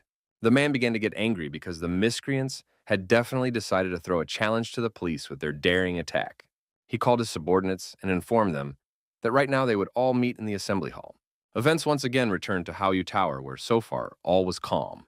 The girl told Linmu that she had already informed the police about everything, so they would help the Luo family with the investigation. The protagonist was still worried that the police wouldn't be able to handle the mutants, so he offered to personally handle it. Luo Biyun wasn't against it, but asked the guy to be careful and come back immediately if anything went wrong. Linmu didn't want the girl to worry unnecessarily, so he promised to do as she said. Bayun herself was in no hurry to let our hero go, so she asked him to stay a little longer. She quickly ran up to her lover and lightly smacked his lips before leaving, and Lin Mu didn't expect the girl to be so passionate. Luo Biyun was embarrassed after such a gesture, and said that she would now look forward to Lin Mu's return. The protagonist traveled to the western zone of East Sea City, where the very same Yemu village was located. He saw that it was just an ordinary village, so he didn't fully believe that mutants could be hiding here. The guy saw only children and old people in front of him, which didn't look suspicious at all. Nothing at all caught Lin Mu's eyes, so he continued to look around carefully. Eventually, his gaze settled on one building that stood out among the others. The guy realized that there weren't many people in the village, but for some reason, the diner was still open. The protagonist felt that there was something strange about this noodle shop, so he decided to look inside. He asked the owners if there was any food left, and they kindly invited him to sit down at a vacant table. Linmu didn't hesitate long and immediately ordered a bowl of yangchong fried egg. After just a couple of minutes, he had already been brought some cooked noodles that looked very appetizing. Taking a closer look, the young man immediately noticed that the noodles were actually poorly cooked. Looks like his hunch was right, and this noodle shop is not open for legitimate business. So we need to find out more about this place. After finishing his portion, the protagonist informed the owner that he had left the money for it on the table. Then the man asked our hero to wait a bit because he hadn't given him his change yet. The change was a sharp blade that almost flew into Lin Mu a second later. The knife ended up crashing into the table behind the guy's back, who was able to dodge this attack. The man was greatly surprised to see that the youngster had managed to escape after all. The protagonist realized that his hunch was confirmed, so he asked the two who they even were. The woman also didn't stand still and tried to attack Lin Mu from the other side. She tried to slash the young man, but his reaction was perfect, so the knife flew a centimeter away from his body. The owner froze and was confused when she saw that she had missed after all. Lin Mu moved lightning fast behind her back, and his hands sharply pushed her forward. The woman's body was thrown back with such force that she flew several meters before collapsing heavily to the floor. The blow was so hard that she was bleeding profusely, and before she lost consciousness, she only had time to tell her comrade to run away from here. The man began to realize that the main character was too strong, so they simply couldn't stand up to such an opponent. Lin Mu was in no hurry to attack and emphasized that he had just come here for a portion of noodles. But for some reason, the owners decided to attack him. It turns out that the man and woman weren't the only ones hiding in the place, so the owner asked all of his other associates to flee the place. That's when loud footsteps were heard on the second floor of the diner by people who heard that something untoward was going on. The protagonist didn't even realize that there were some other people hiding upstairs. The guy was only distracted for a second, but the owner had already seized the opportunity and tried to escape. All the man could think about was that he needed to hurry up and meet his boss to report the incident at their diner. Of course, Lin Mu was much faster, so he deftly blocked all avenues of retreat. The owner was shocked at this speed and couldn't even guess how the young man had caught up with him so quickly. Meanwhile, the protagonist wasted no time and rushed forward, his fist whistling through the air and smashing into his opponent's jaw with such force that he didn't even have time to raise his hands to defend himself. The man was unable to stay on his feet and simply fell to the floor, so now also posed no danger. Lin Mu realized that by doing so, he had managed to uncover the mutant disguise in this village. Taking a closer look at the body of the defeated owner, our hero noticed that he was wearing an elastic mask. Meanwhile, all the runaways couldn't figure out what to do now because the noodle shop was left unprotected. The boss thought that the SWAT team had already found their trail, so they should get out of this village as soon as possible, so they definitely wouldn't be found. A subordinate reported that he had hidden some cars in a warehouse, so they could use them to escape. They all quickly ran to the hangar from where some overly suspicious sounds were already coming from. A deafening explosion broke the silence, the shockwave picking up the mutant and hurling him away from the door. None of them could figure out what was going on, and feared the SWAT team was already in place. The boss wasn't completely sure yet, so he asked his subordinates to calm down and wait a bit. Turns out it was just the main character who didn't look like a SWAT officer at all. The leader of the mutants thought they were just some brat and ordered his companions to kill him, not realizing what they were getting into. The subordinates instantly began to follow their boss's order and instantly swarmed towards Lin Mu, who was not at all afraid of such competition. A slight smirk appeared on Lin Mu's face because he was amused at the fact that some lowlifes were trying to kill him. He was easily able to dodge the first attack, so the first opponent just flew down. The other warrior immediately reacted to the mishap and rushed to his comrade's aid. The protagonist still remained calm and continued to stand still, waiting for his opponent's next attacks. The guy ended up bouncing high at the last moment, and his opponent was unable to do any damage.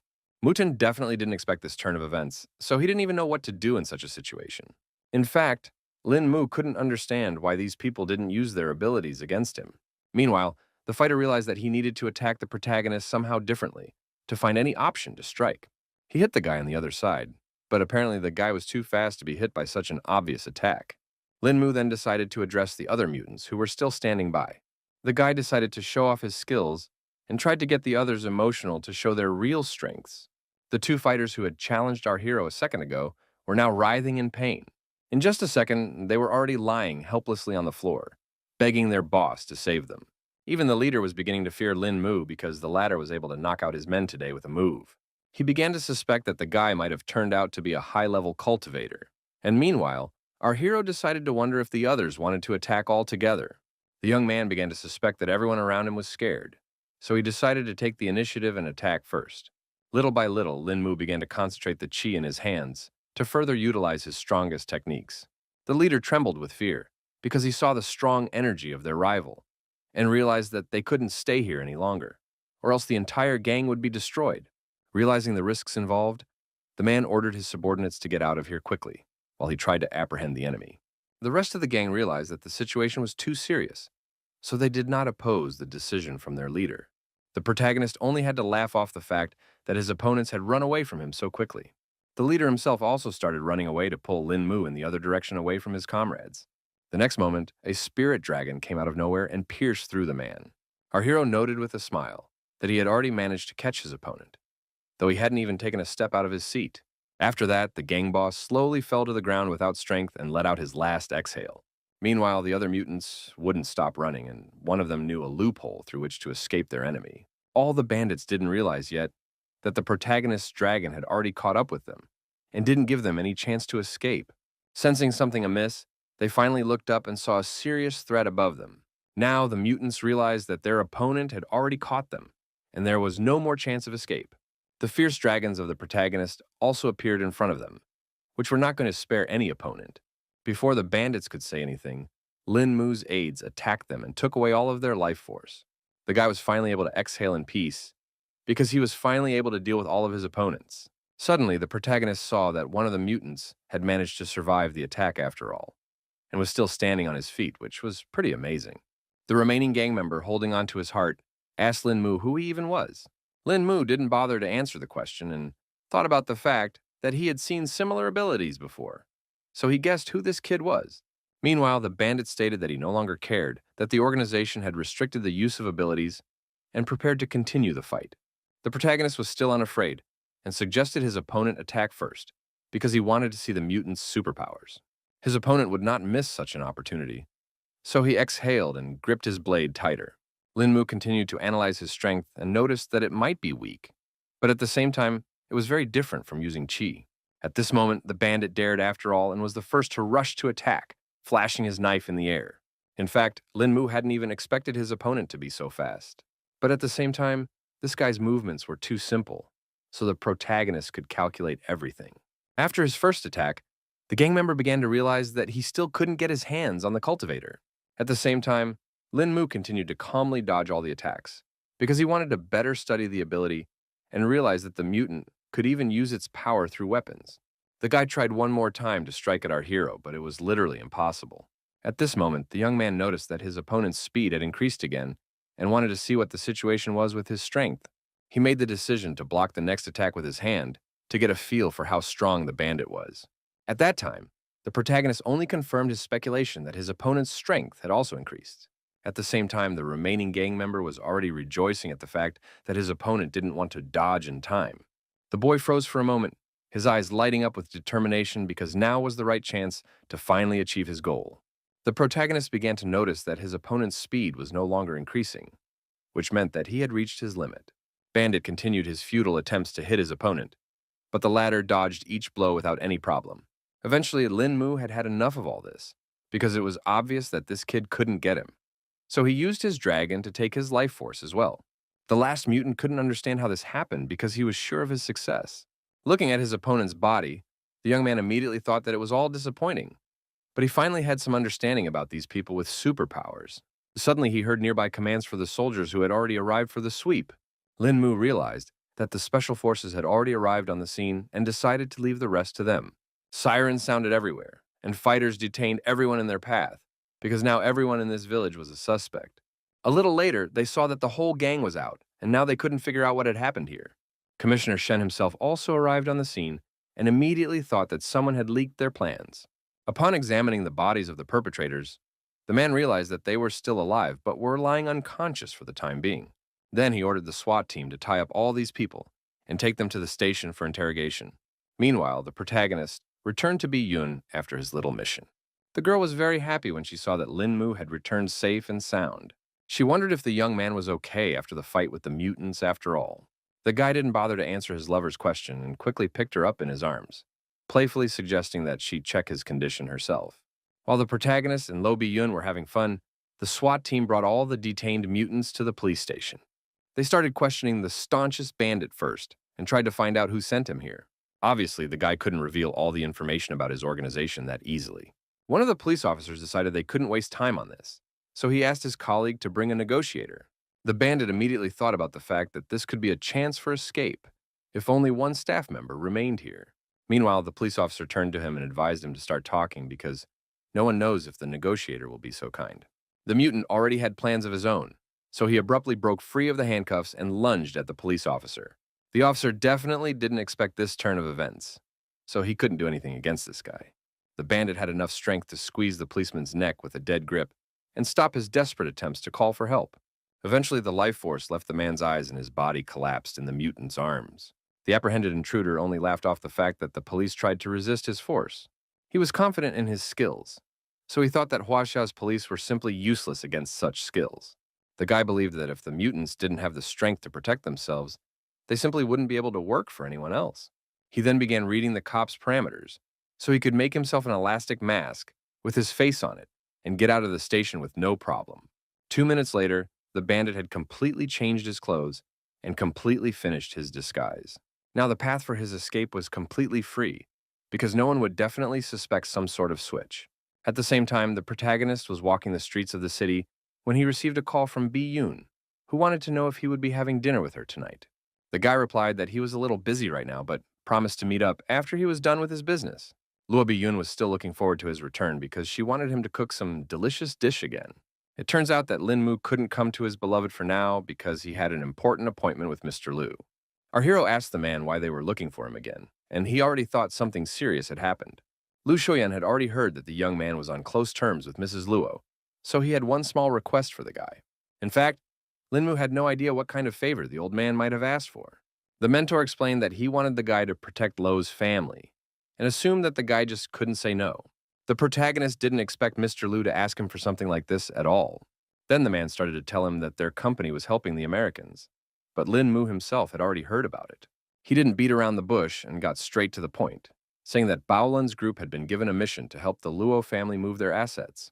Bringing their company back would be good for Huaxia's development, but obviously the Americans won't let that happen so easily. For this reason, Lu Shuyan wanted to immediately send Lin Mu to the Luo family's headquarters in America to make sure Director Luo Huachuan safely returned to Huaxia. Our hero at once began to guess that the matter was so serious that he had to leave at a minute's notice. The mentor confirmed his hunch and informed him that all the documents were already prepared, and the car that would take the young man to the airport would arrive in 5 minutes.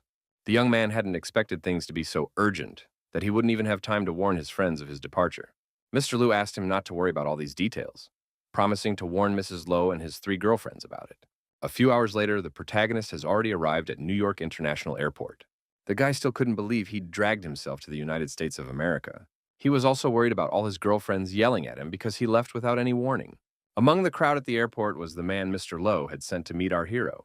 This relieved the tension at least a little, so Lin Mu happily extended his assistant's hand as a sign of familiarity. It turned out that it was Mr. Luo's personal assistant named Wang Qing. He asked the young man to hurry up and get into the car where they could talk quietly. The man thanked the protagonist for agreeing to protect Mr. Lo for his return to the country, but he promised to explain the rest of the details of the case a little later. For his part, Lin Mu immediately promised that he would do his best to successfully protect Mr. Luo. So far, the assistant had only revealed that they were heading to Lo's estate, which was in Midtown Manhattan, so it would take about 30 minutes to get there. Upon arrival at the site, one could immediately appreciate the condition of the family that had such a gorgeous home. The assistant also introduced our hero to the butler who was to escort him to his private room. The old man was respectful of Lin Mu, and after bowing, he invited him to come inside. Meanwhile, the assistant went to the boss to inform him of the new bodyguard's arrival. But the old man still didn't trust an ordinary student who was called in for such a demanding job. Wang Qing admitted that he hadn't checked our hero's background, but based on his first impression, it felt like he wasn't an easy guy. Jiang Chu from Baolin's group understood that this was a personal recommendation from Lu Shuyang, but he still wanted to see how strong this guy was. He offered to give the protagonist a little test as early as tomorrow morning. Wang Qing didn't really appreciate Captain GX's idea because he himself didn't even know how to fight, so it questioned the appropriateness of this operation. Jiang Chu asked him not to be such a whiner, because the man had been protecting Mr. Luo for years and was the perfect person to check. The assistant wasn't particularly happy about this news, but he had no other choice. The next morning, they met at the gym when Lin Mu came in for a little morning exercise. Our hero didn't suspect anything yet, so he calmly said hello to Wang Qing. The man didn't give any sign at all and told me that he comes here every morning for a workout. The young man noted the serious scars on his assistant's body and immediately guessed that he was an experienced fighter. Wang Qing didn't see it as anything special, so he thought it was just ordinary scratches. The protagonist decided to talk about how the house was pretty well equipped, so he asked an assistant to give him a little tour. The man didn't mind honoring the boy's request, but he offered to spar first. Lin Mu was surprised at such a suggestion and immediately guessed that Brother Wang wanted to test his abilities. The protagonist did not trifle and immediately showed all his strength with just one precise blow. Wang Qing was a rather weak fighter, so he couldn't stay on his feet and fell to the floor with a clatter. The young man immediately reached out to his opponent and asked if he was okay. Lin Mu apologized to his opponent because he had overreacted a bit. The assistant agreed that Lin Mu was indeed gifted, which was quite impressive. He replied that he was fine and would fully recover after a good rest. Eventually, the protagonist decided to leave the man alone and decided to walk through the mansion himself. Wang Qing slowly rubbed his reddened cheek and thought about the fact that before, he couldn't even believe that the young man would make him with just one punch. At this moment, Jiang Chu walked into the hall and immediately noticed that his subordinates seemed to have already sparred. The assistant said that this young man was very strong, so he couldn't even counterattack. Even the captain hadn't expected the visiting student to be such an experienced fighter, which now inspired confidence. This was also the first time Wang Qing had met such a trained fighter, whose kung fu had transcended the limits of a normal person and reached an indefinable level. Jiang Chu took note of these facts and handed his comrade the ointment for his bruise, apologizing for the inconvenience. Half an hour later, Lin Mu finished checking the entire area of the mansion, which turned out to be quite large. Now the guy realized that it would be hard to defend such a big place if someone attacked him. It turns out that all this time, he had been wanted by the butler, who had already circled the entire area. Looking for Lin Mu, he informed us that our hero had to go to escort Mr. Lo, who would soon be leaving his office. The old man also said that the special costume for the young man was already in his room, so he had already rushed there to change.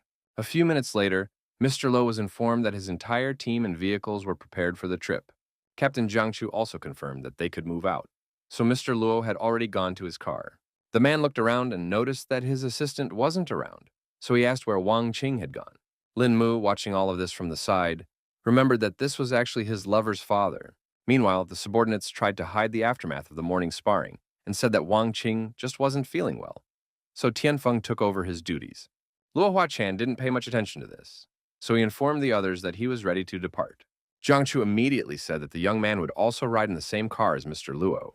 After getting into the car, some kind of anxiety immediately came over Lin Mu, as if something bad was about to happen.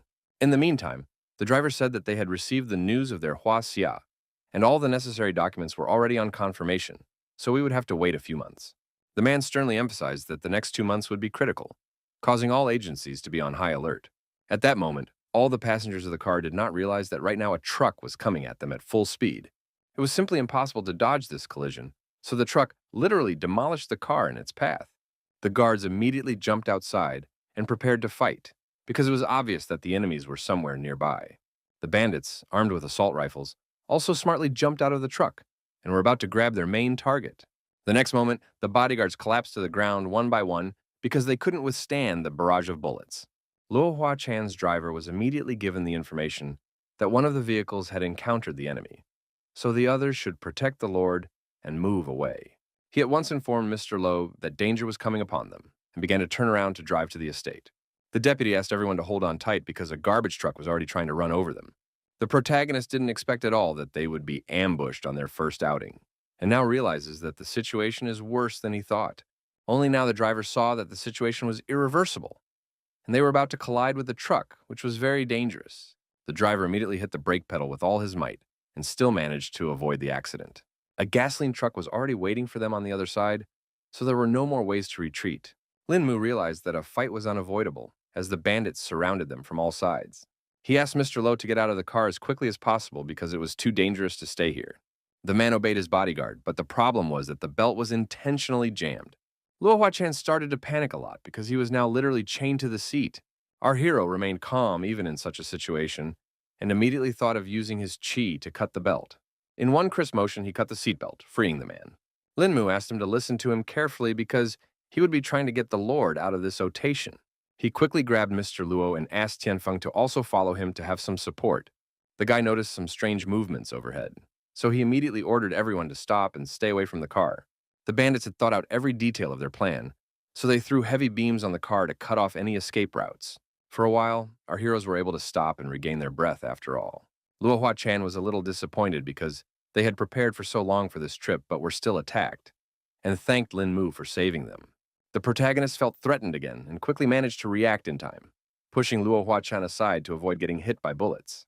He grabbed the gentleman's arm and ran forward as fast as he could, dodging every bullet. The man was very confused and still couldn't realize what kind of chaos was going on around him. At the same time, as many as 3 bandits were sitting on the roof of one of the buildings and wouldn't stop firing at their target. At that moment, they noticed that one person from the group had suddenly disappeared. It was Tianfeng, who decided to leave Mr. Luo to the protagonist, while he himself went to deal with those guys on the roof. The guy asked his partner not to worry, and promised to do his best to protect thee. The bodyguard did manage to sneak upstairs unnoticed, so he was able to take his enemies by surprise. Meanwhile, the bandits decided to proceed with Plan B because their target had managed to escape after all. Tianfeng mockingly wondered if it was him they were looking for, and the opponents definitely didn't expect him to appear here. This guy was also a good fighter, so with his bare hands, he was able to disarm the first opponent at this point. The rest of the gang only now saw what the opponent had done to their comrade. Meanwhile, Captain Jiang Chu had already rushed to the spot to help Lin Mu, who was left alone to guard Luo Hua Chan. He reported that the other faction had already dealt with the enemies at their place, so it was safe to take Mr. Luo and leave this place. Mr. Luo was still worried about the captain, but he asked him to hurry up to get to the manor quickly. No sooner had they emerged from their little hiding place than the young man saw that the bandits had already discovered them. The opponents brought a whole machine gun to shoot the silver sedan, behind which our heroes were hiding all this time. Even the calm Lin Mu calmed down when he saw the heavy artillery that could cause them a lot of problems. After analyzing the situation, Jiang Chu ordered our hero and Mr. Luo to quickly leave this place, while he diverted the enemies to himself. Meanwhile, the bandits had already given the command to open fire on their target. After that, machine gun bursts were heard that did not stop for a second, echoing between the walls of the houses. Jiang Chu understood that the firepower could be deadly, but at the same time, the speed of the bullets wasn't that fast. He realized that he needed to run even faster to win for himself the opportunity to knock out all the enemies. Meanwhile, the protagonist began to carry out his part of the plan and tried again to get Mr. Lo to safety. Lin Mu had managed to notice that the captain had some incredible speed, so he now understood that this person was also not to be underestimated. Jiang Chu was indeed easily able to dodge all the bullets in his direction, even though there were simply an incurable amount of them flying. Finally, he ran behind one of the cars where the bandits were now aiming. They quickly pointed their machine guns in the right direction and started piercing the car with bullets. The criminals also managed to get into the fuel tank, which was quite dangerous. Eventually, there was a massive explosion that scattered the rest of the cars as well. The bandits began to rejoice because they were confident that they were able to eliminate Jiang Chu, who was hiding behind those cars. Their leader noted that it was too early to rejoice because their main target needed to be captured. Turns out it wasn't that simple, because the captain was still alive and was even able to run to the enemy's truck to disarm them. No one had time to react to Jiang Chu's sudden appearance, so the first bandit quickly flew away from his precise strike. The enemy slumped to the floor without strength, and his comrades still couldn't understand how this could have happened. They thought it was simply impossible because they were certain that they had just recently slaughtered their opponent. Jiang Chu only laughed at the fact that some simple guys had tried to kill him with such a simple method. The captain didn't mince words and decided to demonstrate everything he was capable of. He moved so fast that his enemies didn't even have time to react. So now, one by one, they were flying away from his blows. The gang leader watched the scuffle from the sidelines and was not at all pleased with this development. It had only been a couple minutes, and his men had already lost this battle to Luo's subordinates. The man then decided to go to Plan B, which required him to call one person. He realized that the Luo family's guards were too strong, so only a group of mutants could help them in such a situation. The next day, Lin Mu was resting quietly after this whole special operation while someone was watching him from far away. This strange guy was gathering his strength to approach the protagonist with some kind of proposal. The guy himself was nonchalantly lying on the lawn and enjoying a sunny New York afternoon. The stranger finally approached Lin Mu and introduced himself as Liu Yuan, explaining that he was just looking for him. The protagonist paid no attention to him and only wondered what had happened. The young man had already heard that the gentleman was a kung fu master, so he wanted to ask if he could teach him a couple of defense techniques. Lin Mu couldn't understand how the boy could know about it, and he admitted that he was told about it by his uncle, who was able to return home unharmed thanks to his guard. Liu Yuan bowed low to the protagonist and asked to be taken as his disciple. The guy was confused, his face expressing obvious bewilderment, as he had not expected to hear such a proposal in his address. The young man kept begging our hero to help him, but suddenly someone else interrupted their conversation. Jiang Chu and the already rested assistant came over and reminded them that only a couple days ago, the little rascal had asked Wang Qing to be his teacher. The kid asked not to be mad at him because he just wanted someone else to teach him kung fu. The man himself was not offended that Liu Yuan was looking for a new mentor, because he himself had already taken lessons from the protagonist. After that, Jiang Chu decided to talk about yesterday's attack, during which Lin Mu had shown a high level of responsiveness and thanked the guy for his work. Our hero also showed his gratitude for the compliments in his direction, but also mentioned that it was only because of brother Tian and Wang that they were able to leave that place with Mr. Luo. The captain asked him not to be modest, because although he hadn't seen Lin Mu in action, he knew for sure that he was an extraordinary guy. Some other man joined their conversation who was surprised that Jiang Chu was giving out compliments to the little brat. The assistant and captain had not at all expected that the department would send Brother Dean as reinforcements, but they were glad to have such a meeting. The guard from Baolun's group realized that the Luo family was in serious danger, so they made the decision to send him here. Wang Qing was now certain that Mr. Luo should definitely return to the country safely, because Jiang Chu and Ding Han were the strongest two people in the organization. In turn, the captain was calm, because with his old buddy now no more worries. Ding Han noted that his buddy was rejoicing too soon, because new information had been relayed from above that the Americans had decided to use a group of mutants. After this information, everyone gathered for an emergency meeting in the main building of Luo Manor. Everyone was well aware that yesterday's attack was a warning from the Americans, so for the time being it was better to abandon plans to return to the country. The woman was of the same opinion because the corporation had only achieved such success because 3 generations had worked hard, so they could hurry up and move the business to Huaxia. Luo Huachan emphasized that he was only doing this for the future of Haoyu Corporation, and if they stayed here, the business that the family had built over so many years would be swallowed up behind the local corporations. In any case, the owner felt they should return to their native country to escape control from the Americans over the development of their business. His assistants still thought that the Americans' offer was very attractive, and they could get money anywhere. But just because they were moving the business back to Huaxia, the whole family was in danger from it. Plus, they were walking on the thin ice now, so the Americans had already engaged the shadow corporations. The rest of us thought they were doing everything right, because they were coming back for business reasons since the government doesn't want to get involved. In the end, Luo Huachan ordered everyone to calm down, because the plans to return had already been made, and no one would change them. The man also said that all those who return to Huaxia are guaranteed to retain their status in the Luo family, while those who stay behind will either sell their shareholding at double the market price or separate their business from the corporation. A lot of people weren't happy with this decision because now he was making the decision for the entire Luo family, which seemed pretty unfair. At this moment, Luo Huachan, Luo's son, walked in, who had just brought some needed information for his father. The man thanked Chi Feng for his work and now came to the main topic of conversation. Turns out he's collected all the information about the grifts his employees have committed over the years, so they can just take the money and walk away to stay out of jail. Everyone got a folder with information on all their crimes, so it made them confused and finally calmed down. None of the co-owners could understand how this was even possible, and now realized that they were definitely in no position to object. Now they were disappointed even in each other because the other brother had dared to leak all the investment plans to the government. The man found no normal explanation and simply said he had no choice at that moment. It also turned out that they lost the bid for the high-speed rail project last year precisely because of the second brother. Everyone present froze in mute shock, unable to believe that he could so despicably betray their company, which had always trusted him.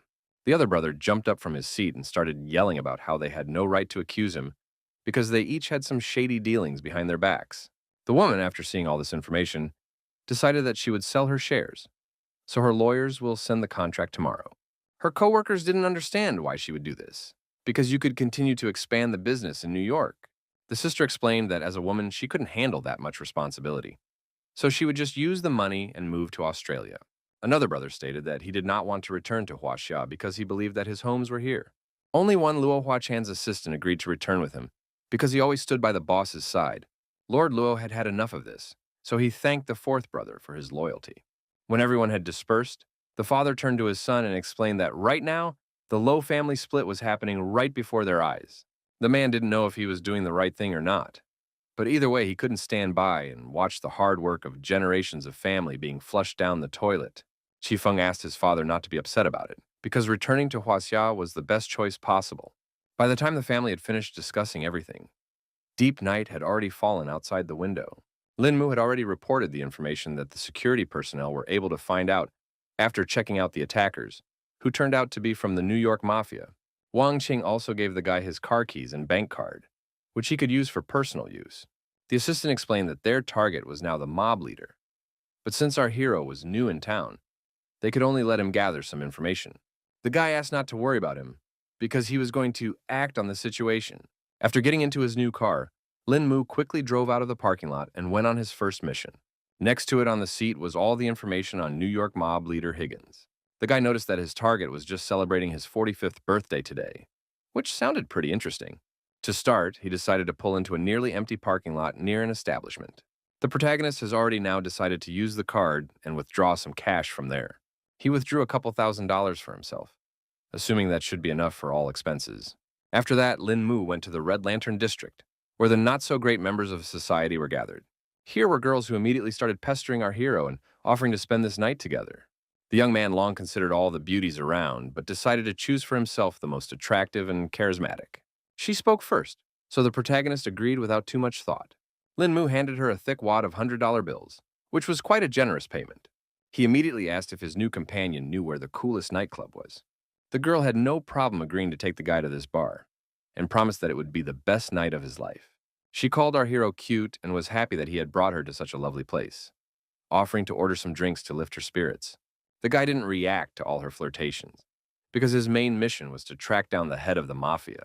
He kept looking around and couldn't figure out where the leader of the gang could be. Then, behind the glass of the bar, Lin Mu saw some sort of establishment that was guarded by a large number of people, and asked the girl what was there. Relenting to his curiosity, the beauty revealed the secret and explained that it was a Manhattan mafia club. She also added that the entire entertainment business in this county belongs to this particular group. Lin Mu pretended that he had only seen the mafia in movies and showed interest in this establishment. The girl called the young man very amusing for saying so, and unfortunately replied that she could not escort him into the establishment. The protagonist immediately handed her another wad of money and emphasized that she could have it all if she showed him how to get there. Meanwhile, inside the establishment, they were celebrating the mafia leader's birthday and were unaware of the surveillance.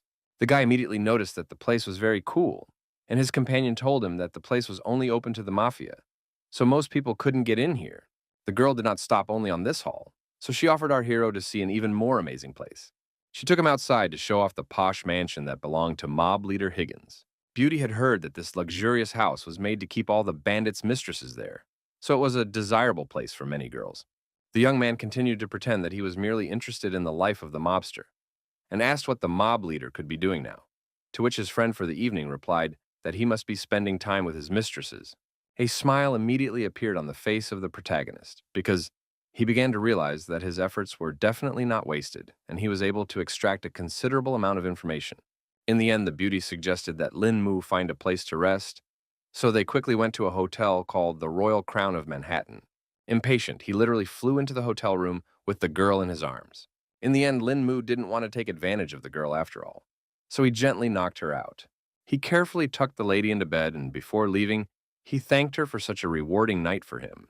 Events returned to the luxurious mansion of Higgins, who did not realize that our hero got pretty close to him.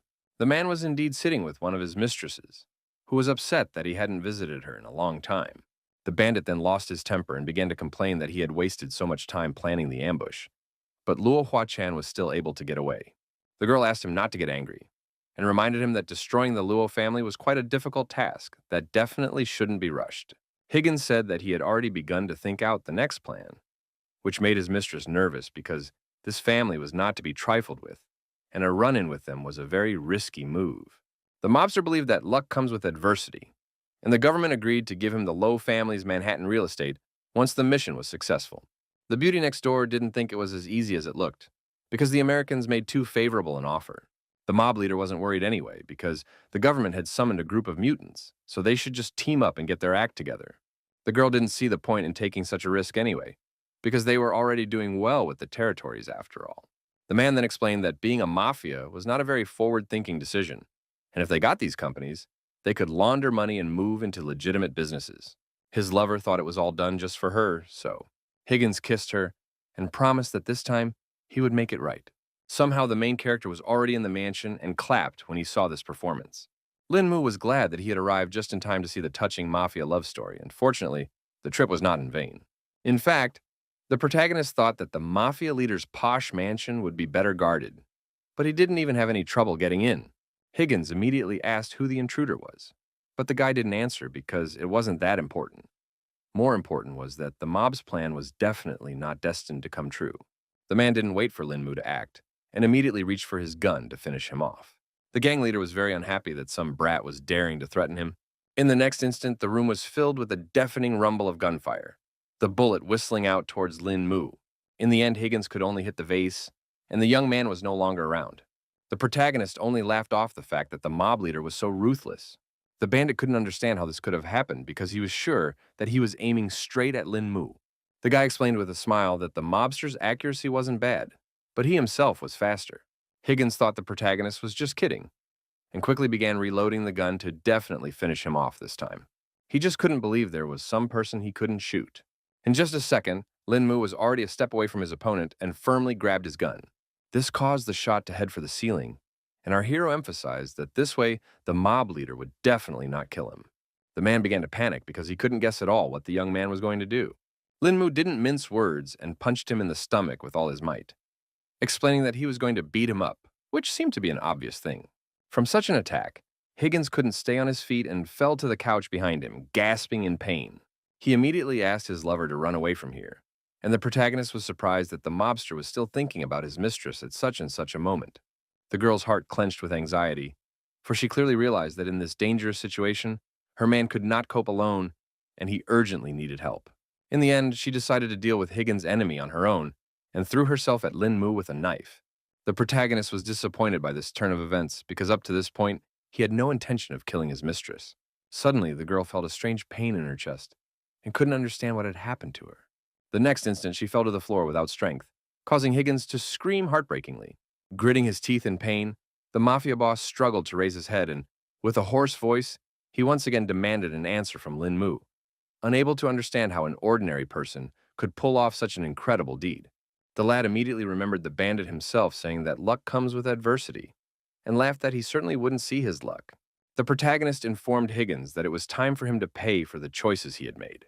The man was sure that the gunshots must have been heard by his guards, so his men would soon be here and finish Lin Mu off if he dared to kill the leader. The young man called him too naive because he had already found a way to sneak in here, so getting out of the mansion wouldn't be difficult. He didn't talk pointlessly anymore and concentrated the chi in his finger. Our hero only needed one accurate shot to take the life of one of the main enemies of the Low family. The bodyguards only now came running into the room because they heard that something wrong was going on here. The boss and his mistress, who were sitting on the sofa as if nothing had happened, did not react in any way to the guards' treatment, which looked rather suspicious. Eventually, the subordinates saw that Higgins was dead and had a hard time realizing this shocking news. They immediately put Code Red into the plan and ordered all men up, requesting reinforcements to the mansion. For his part, Lin Mu didn't even think that everything would go so smoothly, and he would be able to get rid of such a serious problem without any problems. Only about the group of mutants, the guy still had doubts and suspected that they would not be so easy to kill. At that moment, the protagonist heard that there was some kind of conflict going on somewhere nearby. He immediately noticed someone's arrogant voice that seemed very familiar.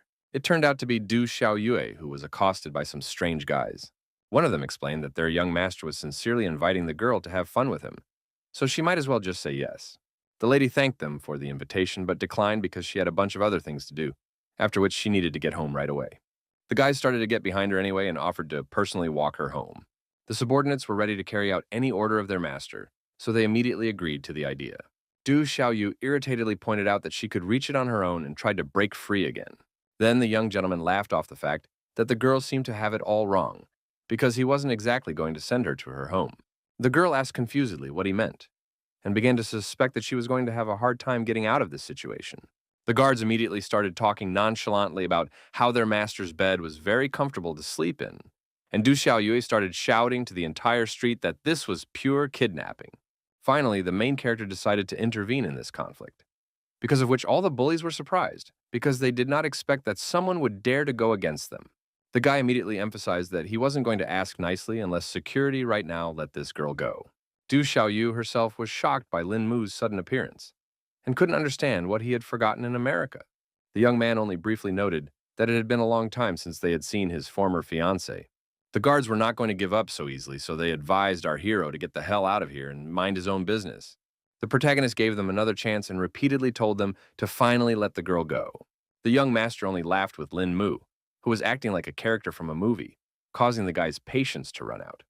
So he decided to forcefully deal with these rascals. The young man had just the right touch to teach the bullies a lesson and save his acquaintance. The bodyguard immediately crouched down in pain and started screaming, unable to resist Lin Mu. The cocky guy didn't expect our hero to deal with his subordinates so easily.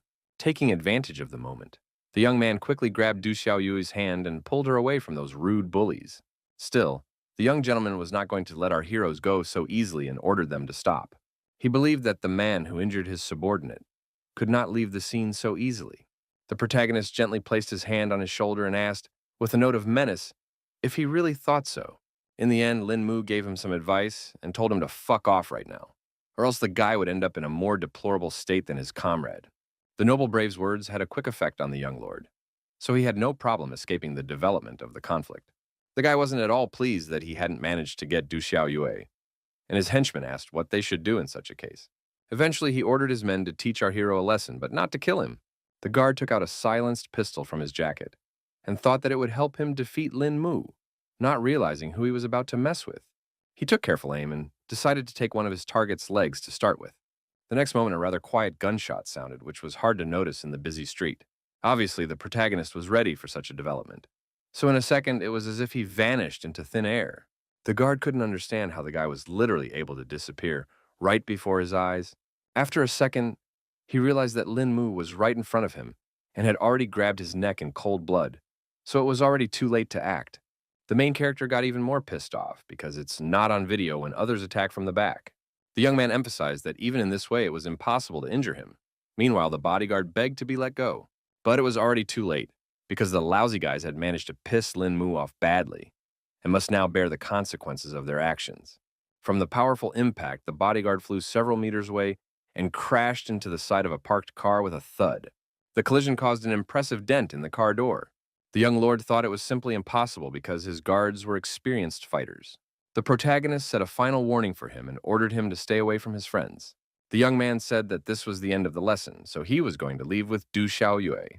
After that, they got into the car, and Lin Mu asked where the girl was staying to take her to the hotel. She pointed to a map and explained that her neighborhood was 3 streets away. Our hero emphasized that the girl now needs to be more careful when he makes new friends, and Du Xiaoyue thanked him for saving her today. Finally, an acquaintance decided to inquire as to what the guy was doing here in New York. Lin Mu explained that a good friend of his had asked him to help with the trouble here.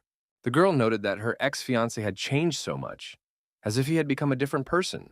She even had a moment when it seemed that the one standing in front of her was not Lin Mu. Our hero recalled that he almost died once, and after that, he decided to let things go and start living a new life. Du Xiaoyu agreed with his words and sincerely wished him good luck with his new life. The next day at the Low family mansion, they had already learned about the big incident in Manhattan the previous night. Zhang Chu still couldn't believe that someone had actually finished off Higgins in his own mansion. The assistant was also shocked when he heard that the mob leader who attacked Mr. Low was now dead. Ding Han confirmed that it was all true, even though the Higginma mansion was well guarded. Everyone wanted to know who the killer was, but the captain thought none of that mattered because he had definitely helped them take care of a big problem. The bodyguard then asked Wang Qing where Lin Mu had been last night, and the latter replied that he had sent the guy to test the strength of the mafia in Manhattan. Now, Zhang Chu began to suspect that the main character might have been the one behind the incident. The assistant couldn't understand how this was possible, because even the strongest fighter couldn't kill a mob boss in his own mansion. Ding Han felt that I should argue about it as well, so it was better to ask the guy directly. Meanwhile, the protagonist was once again relaxing on the lawn outside the mansion, and had no idea that his comrades had already uncovered him. The captain had guessed from the beginning that the young man would be found right here, and Lin Mu had already guessed that the news would spread rather quickly. Jiang Chu said that they would like to ask him something, and Lin Mu didn't mind answering all the questions. He asked him directly if our hero had anything to do with Higgins' murder last night. Lin Mu didn't want to reveal the whole truth, so he replied that he had walked around for a bit yesterday, but came back as if he hadn't found anything interesting. Ding Han still asked him not to act on his own, or else it would jeopardize their entire plan. The captain asked his comrade not to be so serious because it wasn't even Lin Mu. The bodyguard emphasized that he was not as good a guy as Zhang Chu, and reminded him that anyone in Baolun's group was obligated to follow instructions. In turn, the protagonist had his own set of rules, so he asked Ding Han not to talk to him that way, because it wouldn't work anyway. Wang Qing also tensed up when the young man started talking to his boss like this, and asked for some respect. Ding Han hadn't even expected the guy to be so arrogant, and began to suspect that he was the one who had killed Higgins. Eventually, the protagonist realized that there was no point in hiding his deeds anymore, because his colleagues suspected everything from the beginning, and confessed that it was he who killed the leader of the mafia. Wang Qing still couldn't believe that the guy was able to pull off such a serious matter.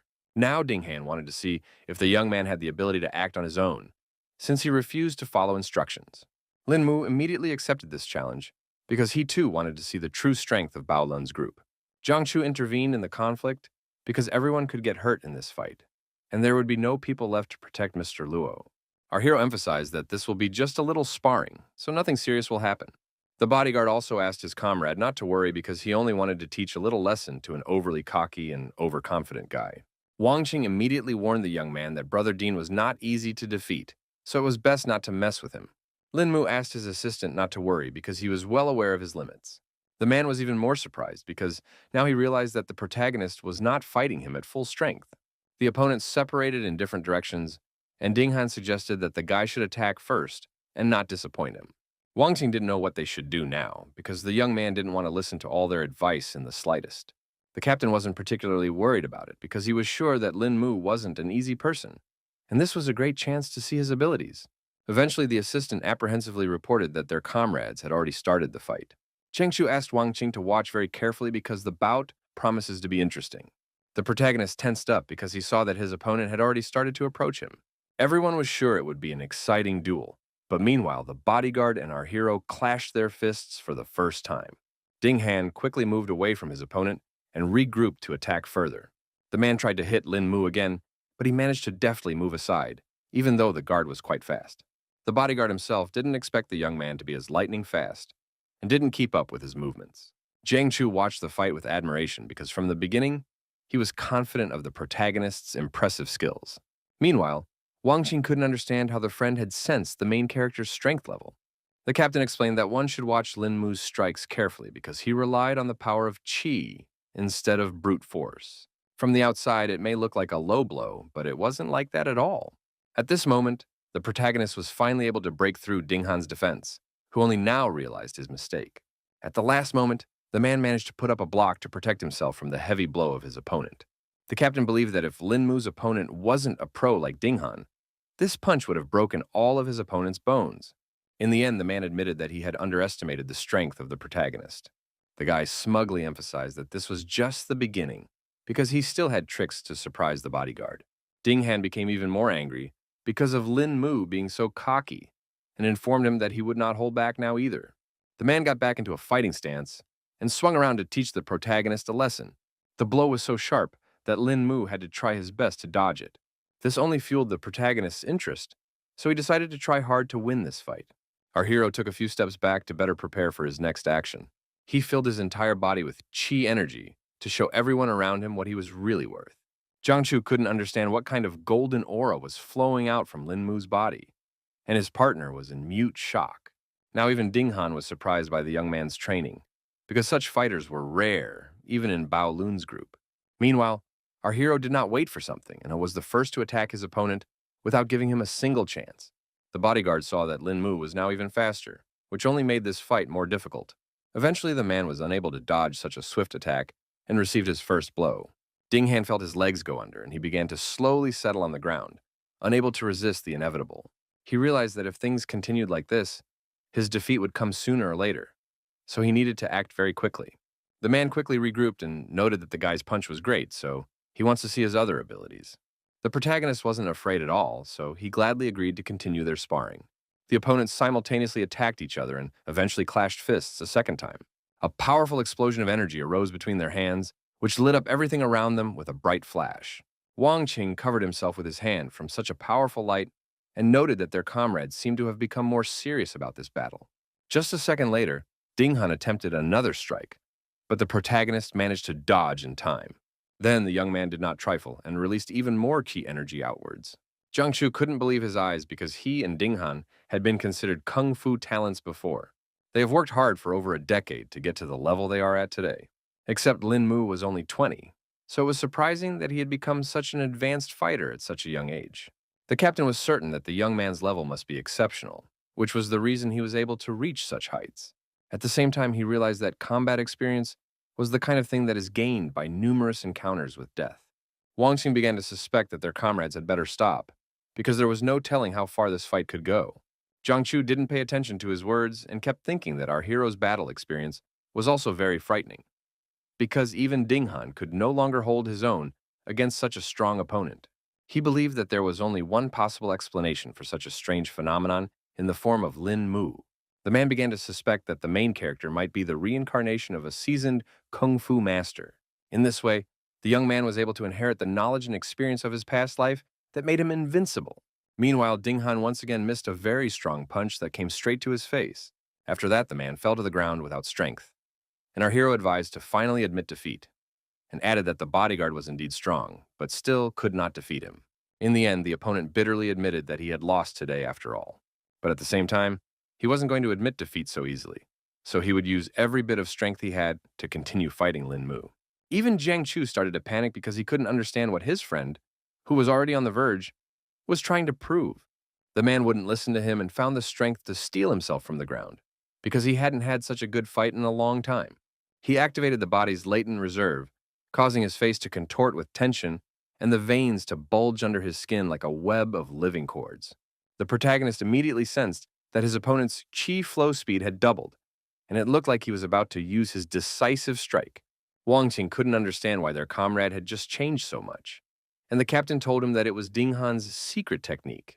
Jiang Chu still couldn't understand why the bodyguard would go this far, because he wouldn't be able to defeat Lin Mu even with his secret skills. The man didn't care at all, because he was already flying at full speed straight at his opponent. The guy didn't expect Ding Han to attack so swiftly, but he managed to jump back at the last moment. After blocking the blow, our hero immediately felt that the opponent's strength had greatly increased compared to last time. These blows caused Lin Mu to fly back a few meters, but he was still standing on his feet. The young man remarked that this was simply astonishing because he hadn't thought that Ding Han had any trump cards. Eventually, the protagonist decided that he too would not be deterred, and quickly adopted a fighting stance. The captain was still surprised at how strong the chi emanating from Lin Mu was, and couldn't understand how he was doing all this. In any case, the bodyguard was no longer afraid of his opponent and began shouting for him to attack, rather than stand aside. Then the guy decided to demonstrate all his capabilities by concentrating energy in his hand. The man was even more surprised now, because he had not expected materialized chi to be used against him at all. The next moment, a bright golden light emerged from the main character, blinding everyone around him. Wang Qing and Jiang Chu also immediately realized that they had just witnessed the use of such a rare technique. In the end, Ding Han was still able to stop this attack with his fist, but his condition was getting worse. The young man saw that this movement had left wounds on his opponent's body, so the bodyguard would definitely not be able to last even longer. The man still wanted to continue the fight, so he brought out our hero to keep showing all his skills. Lin Mu put his hand forward and declared that he only needed this movement to defeat his opponent. Ding Han didn't hesitate for long and hit the protagonist again with all his might, but it had no effect on him whatsoever. Now everyone around him was beginning to realize how intimidating this young man really was. Wang Qing saw that Brother Ding could not fight any further, so his defeat was only a matter of time. At the same time, they noticed that Lin Mu was also having a hard time, but he seemed determined to defeat his opponent. This was the first time Jiang Chu had seen Ding Han in such a difficult position, even after using his secret technique. In fact, the bodyguard felt that being defeated by a skillful master like Lin Mu was the best honor for him. The captain began to feel that his comrade wanted to release all his chi to make a killing blow. The protagonist then decided to remind her that they had agreed that this was just going to be a friendly sparring session. The guy pushed Ding Han away from him in one slight movement so that he couldn't accomplish what he had planned. He approached the whole thing with a cold mind and suggested his opponent finally stop. For his part, Jiang Chu didn't expect the young man to deflect Ding Han's deadly strike so easily. It was all too complicated because rage had already clouded the bodyguard's mind, who couldn't lose so easily now. Lin Mu continued to stand his ground and extended his hand to his opponent to end this fight. He emphasized that if they continued fighting, Ding Han would only strain his body more, which would hinder their main mission of protecting Mr. Luo. The man understood perfectly well that our hero was saying the right things, but he still doubted his decision. Jiang Chu couldn't understand what was going on, but he noticed that both of them had finally stopped. Eventually, the bodyguard finally bowed his head and acknowledged what he had lost in this fight. He collapsed to the ground without strength and began to grieve over his defeat in a fair fight. The protagonist tried to reassure his opponent and emphasized that he didn't lose at all. Ding Han couldn't understand why the guy was saying such strange things because everything was already obvious. Lin Mu explained that his comrade had gained experience through this battle, which was already a small victory. The man agreed with our hero's words and accepted his helping hand to get up from the ground. The frightened Wang Qing asked the captain if there was now a winner in this fierce duel. Jiang Chu acknowledged that their friend had lost this battle, but praised Lin Mu for not using his full power to avoid disrupting the plans for their main mission. Meanwhile, that same night, the enemies of the Lo family decided to meet in a building in New York City. The boss was quietly sipping on expensive wine when he was informed that the professor and Ms. Picasso had already arrived on the scene. Without further ado, the man asked his subordinate to let the guests inside. Old Hamel immediately picked up on the fact that it had been quite some time since they had seen Lawrence. Picasso smiled genuinely, her eyes lighting up with joy at the long-awaited meeting with an old friend she hadn't seen in ages. The boss was also pleased that his longtime acquaintances had finally arrived in New York.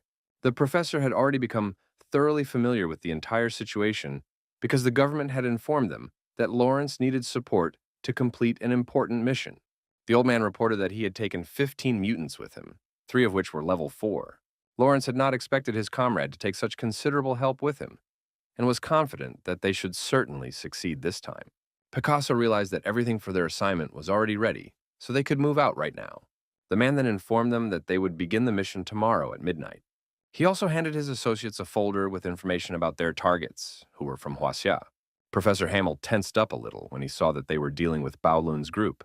Picasso immediately saw his violent reaction, so she asked him if he was familiar with the organization. At that time, the old man said that Baolun's group was the most mysterious organization in Huaxia, so it was also quite a dangerous opponent. An acquaintance of his named Gleb had encountered this organization 3 years ago, but after that battle, he and his men were almost completely wiped out. It turns out that Lawrence was already aware that Gleb's group of mutants couldn't stand up to such enemies. The girl then decided to wonder why the government decided to send a group of mutants against the Low family. The man said that their rivals have secret research on the Americans, so they must stop them from returning to Huaxia. Among the professor's documents, there was a dossier on Lin Mu as well, so he immediately inquired why they had sent a rookie.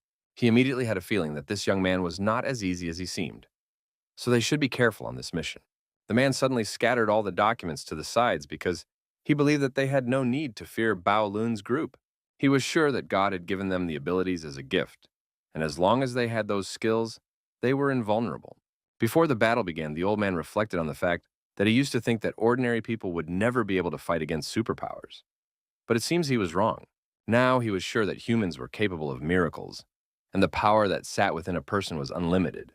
The professor did not expect at all that Huaxia would be able to unleash the highest potential of a human. Now he wanted to know how they had managed to do it, and couldn't wait to meet the main character. At that moment, the large clock on the wall announced that it was past midnight, the time when their operation was to begin. Meanwhile, in the Luo family's manor, the guards were just about to change, and Lin Mu was coming in for his shift. At this moment, the guy was just meditating, so he wasn't in a hurry to replace his colleague just yet.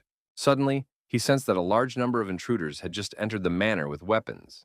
Indeed, government agents in full combat gear, moving like shadows, stealthily entered the area, remaining undetected by the security systems. Lawrence informed Clove that he was now in charge of diverting the main firepower away from the main door, and he and the others would go through the back door. The giant had no problem agreeing to this plan of action and was glad that he was the one given the task. The fighter was just feeling rusty, so he finally got a chance to fight a bit. The guards immediately informed him that it was private property and asked him to leave the area. They kept warning the intruder of the consequences, but of course, he wasn't going to listen to anyone. Eventually, the security personnel pointed a gun at the giant and promised to shoot him if he came any closer. The mutant confidently suggested he try shooting after all, to see if the bullets could hurt him. The next moment, a loud gunshot sounded within the estate. Meanwhile, Mr. Luo himself was quietly going through various documents and was unaware of what was going on outside. He finally began to suspect something when he heard the sounds of gunshots coming from outside. The man immediately guessed that the government had sent another group to attack and stood to look out the window. Suddenly, he heard the voice of the protagonist in his head, asking the gentleman to calm down and rely completely on the guards. Luo Hua-chan immediately realized that it was Lin Mu's voice and was greatly surprised that he knew how to use voice transmission. He wasn't even scared of it all because the existence of the Luo family will be decided on this very night, so they just need to put in their full effort and succeed. Meanwhile, an attempt to stop the intruder failed because he was suddenly covered in a ball of metal. The mutant only chuckled at the startled expression on the bodyguard's face and emphasized that he had already warned him that he could not be taken with normal weapons. The staff realized they were dealing with a real Sharpie, so they needed to call for help. Meanwhile, the soldiers had already started moving out and were ordered to kill everyone in their path and leave no one alive. Ding Han was just waiting for the group of mutants to arrive and suggested that the captain go and personally greet them and leave the defense to Lin Mu. At this moment, one of his subordinates reported the bad news to Jiang Chu because the main entrance and the emergency exit were attacked at the same time. He hadn't expected the enemies to try to attack from two sides, but that only fueled his interest. Meanwhile, the battle group synchronously opened a barrage of fire, turning the quiet residence into a hellish firefight. The guards fired back and tried to hold their positions in the garden, which was quite difficult. In other sectors, the guards simply flew off in different directions, unable to resist Iron Man. Clove laughed from all the lowlifes in his path that trembled before his immense power. Meanwhile, the security personnel were starting to run out of bullets due to the intensity of their battle. All the soldiers tried to remain calm because they realized that the opponent also did not have infinite ammunition. Therefore, we just have to see who would last longer. Iron Man was already bored because there was no worthy opponent for him here. Then Ding Han appeared beside him, who didn't mind competing and challenged Kloju. The bodyguard was serious because he wanted to see what was the difference between mutants and humans. Kluve asked his opponent to remember his name because he would be his last opponent. The bodyguard was beginning to guess that there was a metal-type mutant in front of him. So this fight was definitely not going to be easy. Meanwhile, the giant wasted no time and had already swung to finish the man off with his iron fist. With a powerful push off the ground, he demonstrated a truly intimidating level of strength and skill. Ding Hanyu had to work hard to successfully block such a powerful punch. Now the man made sure that his opponent had exactly the kind of power he had envisioned. He agreed that apparently strength in mutants was something that unequivocally had to be reckoned with. Still, the bodyguard wasn't discouraged and was excited for a great fight tonight. Concentrating his chi, the man swung and punched his opponent in the chest with all his might. Despite its huge size, the Iron Man flew back a few meters, and Ding Han emphasized that this was the strength of cultivators from Huaxia. Kluve is interested in his opponent because he's definitely different from all the trash he's faced in the fight before. The bodyguard noted that the giant was pretty good too, because this was the first time he'd seen a mutant who could completely turn his body into metal. Meanwhile, the guards noticed that the enemies had sent a woman here, and immediately thought it was not worth it to fear such an opponent. Picasso didn't appreciate at all that a bunch of some idiots were saying such things about her. Then she suggested that all the guys attack her at one point, because she didn't want others to say later that she had bullied her opponents. The guards tried to pretend they weren't afraid at all, and promised that they would go see Miss Picasso right away. The girl only laughed haughtily at how big these people were. Her piercing shriek suddenly broke the silence, the chilling scream literally cutting into the minds of the guys around her. All the fighters immediately grabbed for their head because it felt like it was about to explode. Eventually, they hit the ground in a second, and the girl only had to stare at all these useless idiots. Suddenly, someone behind Picasso's back complimented her on such a powerful sonic attack, causing her to turn around sharply. It turned out that it was Jiang Chu who had managed to survive this attack. And now the captain was surprised by this. His opponent's ability was Soundwave. The girl didn't think long and quickly used her ability to deal with the remaining enemy. The man exhaled quietly and noted that thankfully he had come here prepared. The mutant certainly didn't expect that there was someone who could nullify her sonic attack. The captain then explained that he used his chi to enclose the area around him, so the sonic attacks wouldn't be able to harm him. Then Lawrence appeared on the horizon and asked his associate to retreat because she would not be able to face such an opponent, and asked him to let him be the one to take care of Jiang Chu. With a cold smile, the man introduced himself to the captain as Carnage King Lawrence. Jiang Chu did not appreciate such an arrogant nickname at all, and immediately went after his opponent with his fists. Suddenly, the leader of this mission vanished into thin air, something the man definitely didn't expect. The captain was pretty sure he had just hit his opponent, but something had gone wrong. A moment later, Lawrence had already appeared in a completely different place and had swept his opponent completely miss. Now Jiangsu guessed that this mutant had an ability that helps it move quickly. From the beginning, Lawrence expected that any warrior in Bao Lun's group would be able to quickly figure out his trick, told that Dark Force was his superpower. The captain tensed because she had never heard of such a skill before. At the very least, he now realized that this superpower worked with shadows. It was now clear that this was the reason why this mutant could move without any noise or hesitation. Jiang Chu immediately began to guess that he needed to strike before the black smoke began to appear in order to achieve his goal. He immediately tried to do so and still managed to collide with his opponent's fist. Now the captain laughed from the fact that this time Lawrence had nowhere to hide because he had caught his image badly. The mutant even felt pain and noted that Jiang Chu was quite good. Gradually it began to dawn on the man that he seemed to have finally figured out his opponent's attack pattern, and now the fight was taking on a completely different, more predictable character. He now realized that he now needed to hit Lawrence's vital points. Eventually the captain managed to face the mutant for the second time, so the mutant began to disappear quickly again. Lawrence was surprised to realize that Jiang Chu was the first opponent in years who had managed to find a vulnerability in his seemingly flawless fighting technique. The man then emphasized that the mutant had simply underestimated the strength of Bao Lun's group. Suddenly, he noticed that something wrong was going on, because all the black smoke was moving towards him. Lawrence laughed quietly because he hadn't expected his opponent to fall for his silly trick so easily. Only now did the captain realize that his chi was slowly leaking out, which was too dangerous. Meanwhile, the brother had completely dissolved into smoke, and his voice spoke intimidatingly about how the man had already lost this battle because his power would soon be absorbed by the power of the darkness. Zhang Chu was scared out of his wits because he didn't expect him to die like this at all. At the same time, Ding Han, who was fighting Iron Man, had also already used up almost all of his strength and was at his limit. Clove agreed that the bodyguard was pretty good, but he didn't want to give him any more indulgences. He was sure that a warrior's kung fu was useless when he met the true might of steel. Ding Han began to feel that the power emanating from the enemy had just changed drastically, causing him to panic. A second later, the giant grew even more in size and screamed loudly like a true beast. Now the giant loomed over the bodyguards like an insurmountable mountain, and at such a moment, even the bravest of the brave would have collapsed at the realization of their own powerlessness. Iron Man ran at full speed at Ding Han, who was greatly confused in such a tense situation. It was still hard for the man to realize that his opponent had just shifted into another form. Eventually, Clove used a steel kick to finally finish off another enemy. Incredibly, Ding Han, gathering all his will into a fist, not only managed to set up a block against the crushing blow, but also stayed on his feet, showing unprecedented resilience. The man nonchalantly continued to hold up his steel fist, something that was definitely not possible for every person. Clove was only amused by the fact that an ordinary man was able to withstand his attack. Ding Han, despite the effort he made to block the punch, joked that it was just an ordinary fist, which didn't scare him at all. Then the giant chuckled and hinted that this was far from all he had prepared for this fight. Eventually, Iron Man used an even more powerful punch, unwinding his arm. As a result, the man could not withstand such a powerful attack, causing bloody splatters to fly in different directions. At this point, the captain heard that his comrade seemed to be beginning to lose his battle and looked away from his opponent for a moment. Lawrence immediately emphasized that it would be better for the man to take care of himself because he was not in a good position himself. After that, he abruptly vanished into thin air, causing Zhang Chu to be confused once again. Once again, the captain could not see his opponent and was desperately trying to figure out where he was.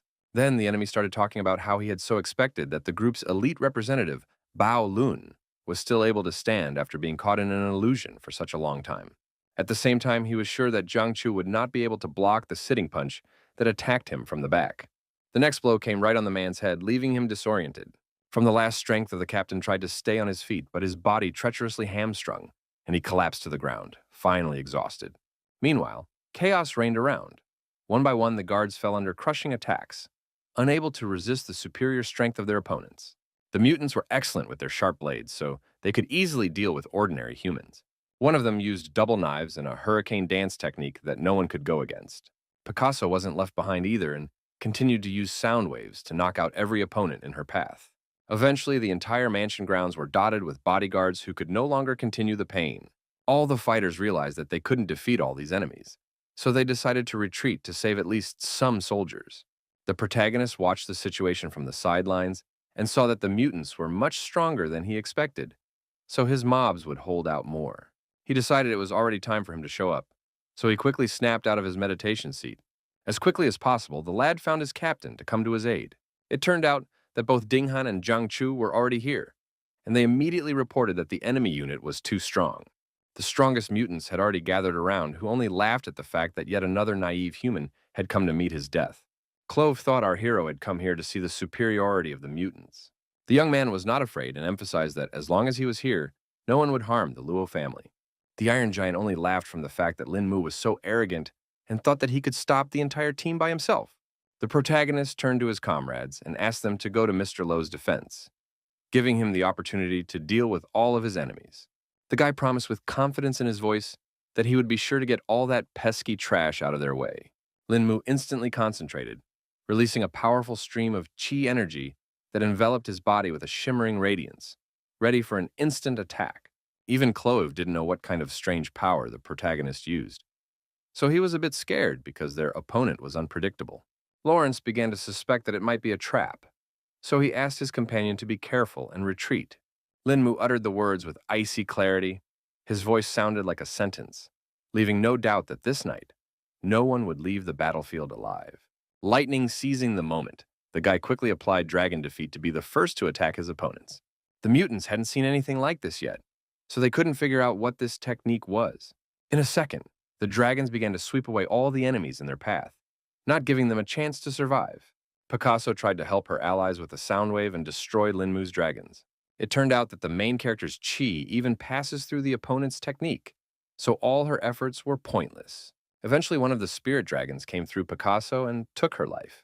Her chest heaved weakly for the last time, then her body collapsed, finally losing her strength, and she collapsed to the cold ground without a word. Clove was already preparing to take on another dragon and couldn't understand how their team had fallen so quickly. Still, he was confident that his steel strike could handle such a small threat. The giant concentrated energy lightning fast, his powerful palms clashing together with a rumble, releasing the destructive rift technique. A second later, the powerful shockwave from the explosion hit Clough in the chest, throwing his body aside. Lawrence had not expected events to unfold in this manner, and in a panic asked if his comrade was all right. Iron Man didn't even feel any pain because to him it was like an ant bite, so he could keep fighting. The captain and Zhang Chu, who were standing to the side, were shocked that our hero had only used one move and had taken out so many enemies. Meanwhile, Linmu laughed from the fact that the mutants were only capable of such weak opposition. Lawrence shouted that he would try to hold our hero back, while Clove was inside eliminating their target. The protagonist advised them to give up quickly because no one could stop him anyway.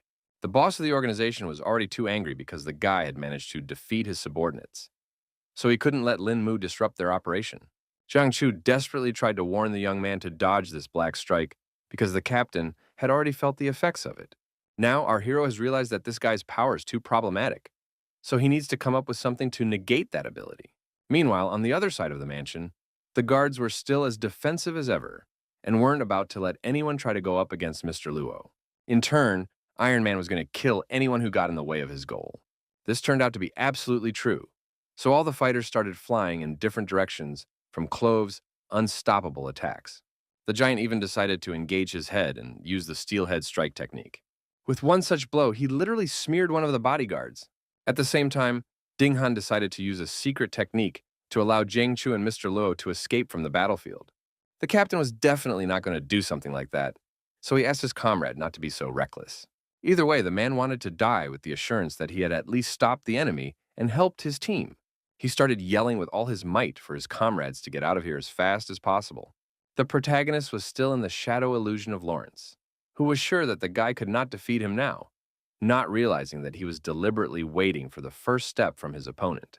Linmu tried to bring his enemy out of the shadows, but he obviously had no intention of doing so. Eventually, the young man directly revealed that, in fact, his opponent had just fallen for his ruse. Lawrence could not believe our hero's words because from the beginning, he was confident in his abilities. On the opposite end of the battlefield, the situation was critical, as Ding Han, exhausted and bloodied, was barely staying on his feet under Iron Man's ruthless onslaught. Like thunder, Lawrence's figure materialized from a cloud of black smoke. The leader flopped to the ground in some strange way and couldn't seem to realize what had happened himself. Clove even stopped for a second because he couldn't understand why his comrade was here. Iron Man was shocked that even Lawrence couldn't do anything to this strange guy. Stepping in surprise, he didn't have time to notice before Ding Han suddenly disappeared from his hands. It was the protagonist who tried to pull his comrade to a safe zone to save him from apparent death. Because of this, the giant was incredibly angry and now wanted to tear Linmu into small pieces. The guy had already started to concentrate the chi in his hand to quickly deal with this opponent. Clove, not wasting a second to think, brought his arm up sharply to strike. His muscles tensed, preparing to unleash all his fury on his opponent. The protagonist made one clear lunge and was able to stop this attack with one hand. The giant paused for a second because he couldn't understand what technique Linmu had just used. Almost immediately, he felt an incredibly intense pain in his bones and began twisting in different directions, not controlling his movements. Our hero explained that even Iron Man has his weaknesses, because his ability strengthens muscles but doesn't act that way on bones. Clove believed that this was simply impossible because this power was given to him by God. In the end, he decided to show the young man his latest transformation because there was no other choice. The giant's muscles began to ripple unnaturally and his skin stretched unnaturally under the mutations. The protagonist immediately guessed that his opponent was using his muscles to unleash a wave attack. It seems like the situation is now such that the guy can't win unless he uses his full power. Lin Mu concentrated the chi in his hand again and tried to attack the giant a second time. At the same time, he decided to open the 7 main acupuncture points in his body and focus all his energy. Clove emphasized with confidence that the guy's kung fu was definitely not going to work for him now. He now used the invisible steel strike, but our hero counterattacked with the bone-dissolving strike. The giant let out a heartbreaking roar, his eyes widening in horror as he watched in horror as his own arm warped unnaturally. He felt as if his bone had been dissolved, and if this continued, the problem could spread throughout his body. The giant realized that he could have let something like this happen, so he simply ripped off his own arm. Kloof struggled to catch his breath.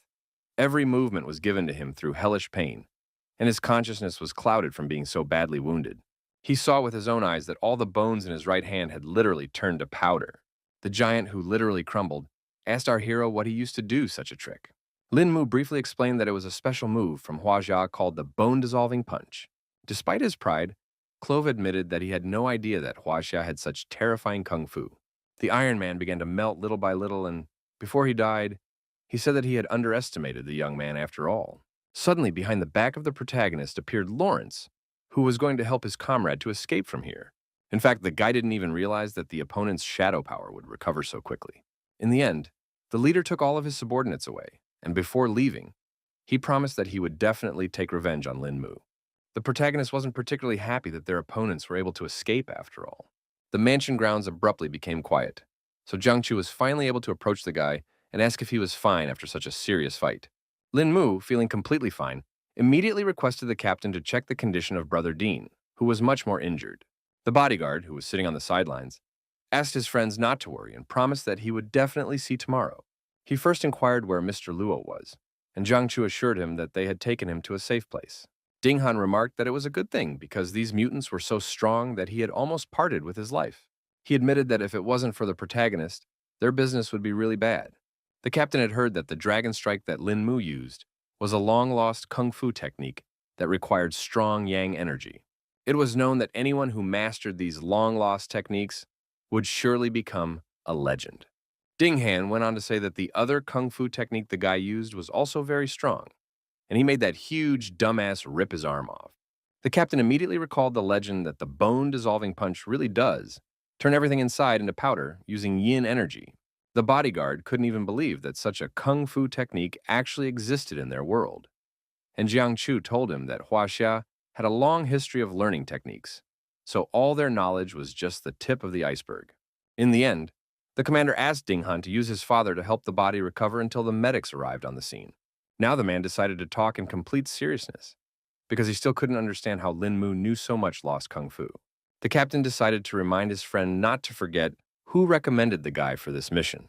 Ding Han immediately realized that it was about Lu Shuyan from the Eastern Sea, who looked like an ordinary person, so he couldn't understand what he was talking about. Jiang Chu noted that this man might not be as strong as them, but his family tree was no nonsense because he was a descendant of the Lu family from Fengmeng village. Only now did the bodyguard realize that they were talking about the legendary ancient martial arts family. The captain confirmed his speculation and explained that in order to find a great master like Lin Mu, Mr. Lu had to be a descendant of legendary people.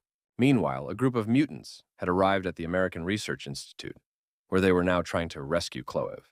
The professor thought it was a miracle since their comrade was still alive, considering such serious wounds on his body. Lawrence told the old man that they were winning this fight until a young guy from Bao Lun's group came from somewhere and took them all down.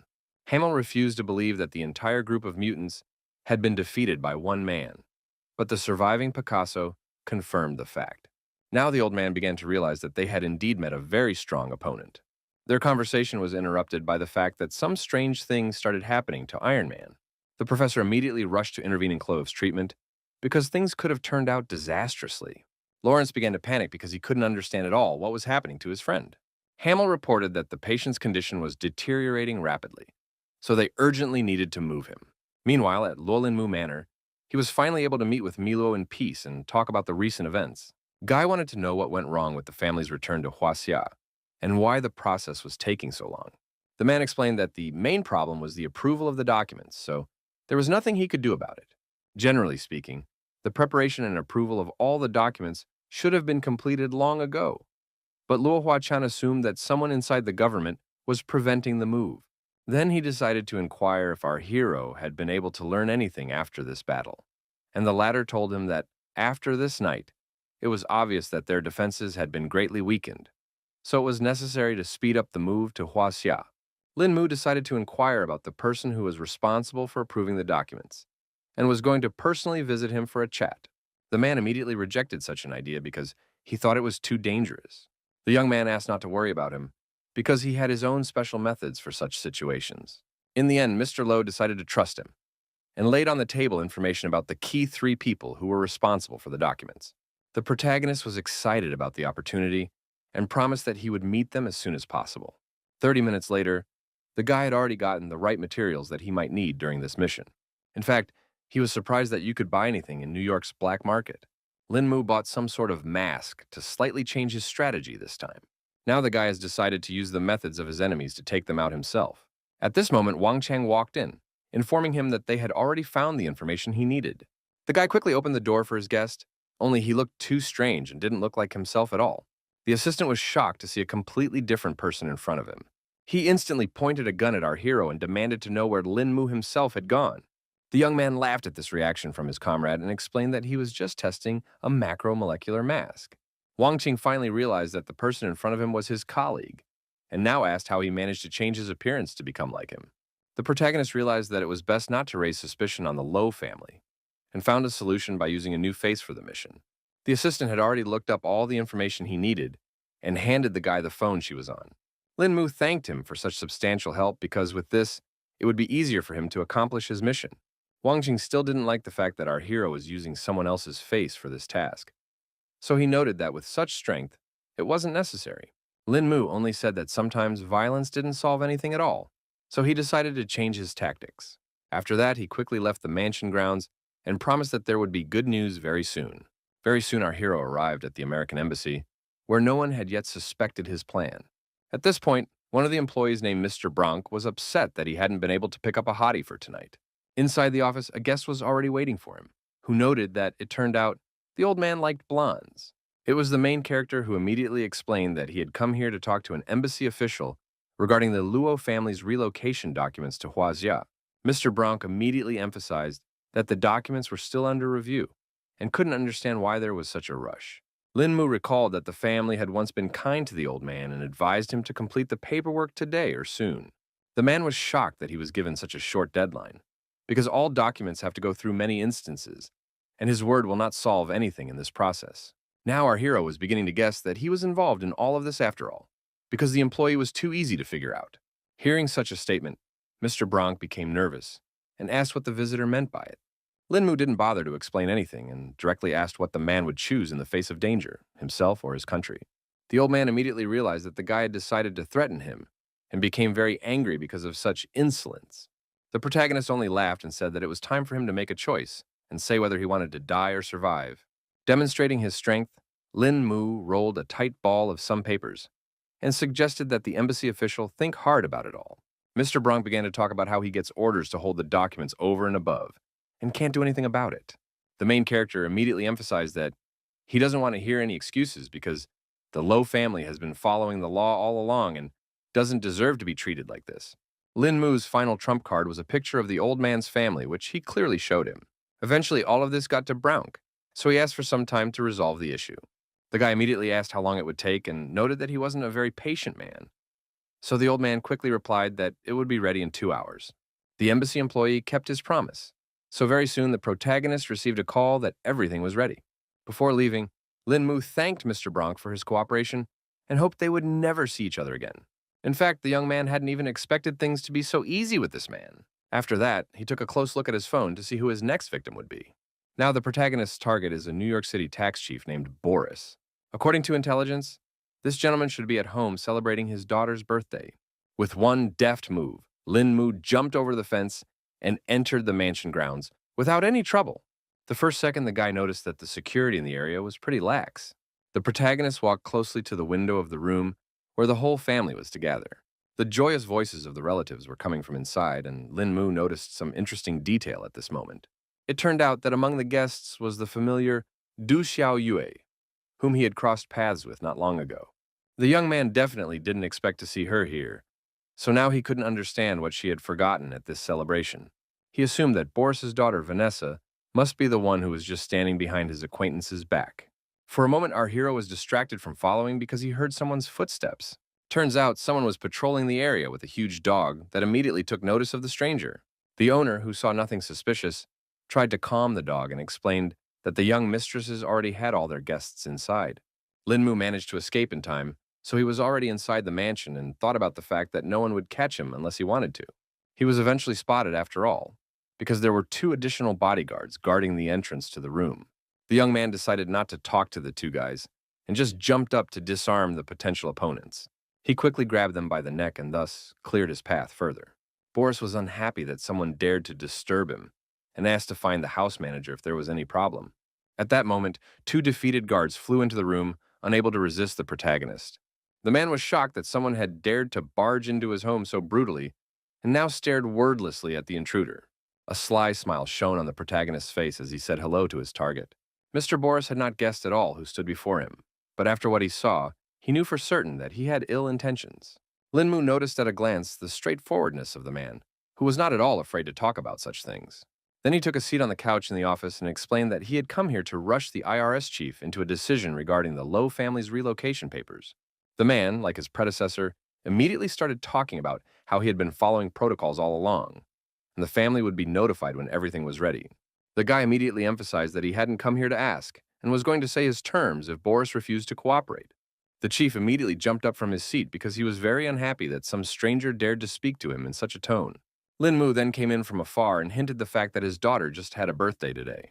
The man immediately realized what the guy would be getting at and began to beg that he leave her out of this whole situation.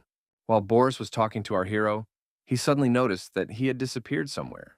The old man immediately thought of the fact that Vanessa was already in danger, and he wasn't scared out of his wits. The protagonist was already in the hall where the birthday party was being celebrated, and asked the birthday girl to come out for a few words. The father ran inside in a panic and immediately saw that his daughter was missing somewhere.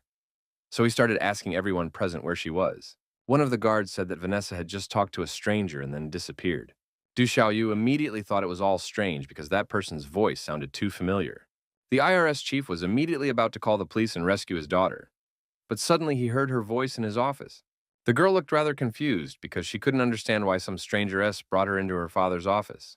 For his part, Linmu emphasized that there was no point in calling the police because it would only cause Vanessa unnecessary trouble. Now Boris literally begged not to harm his daughter and promised to do whatever this strange stranger wanted.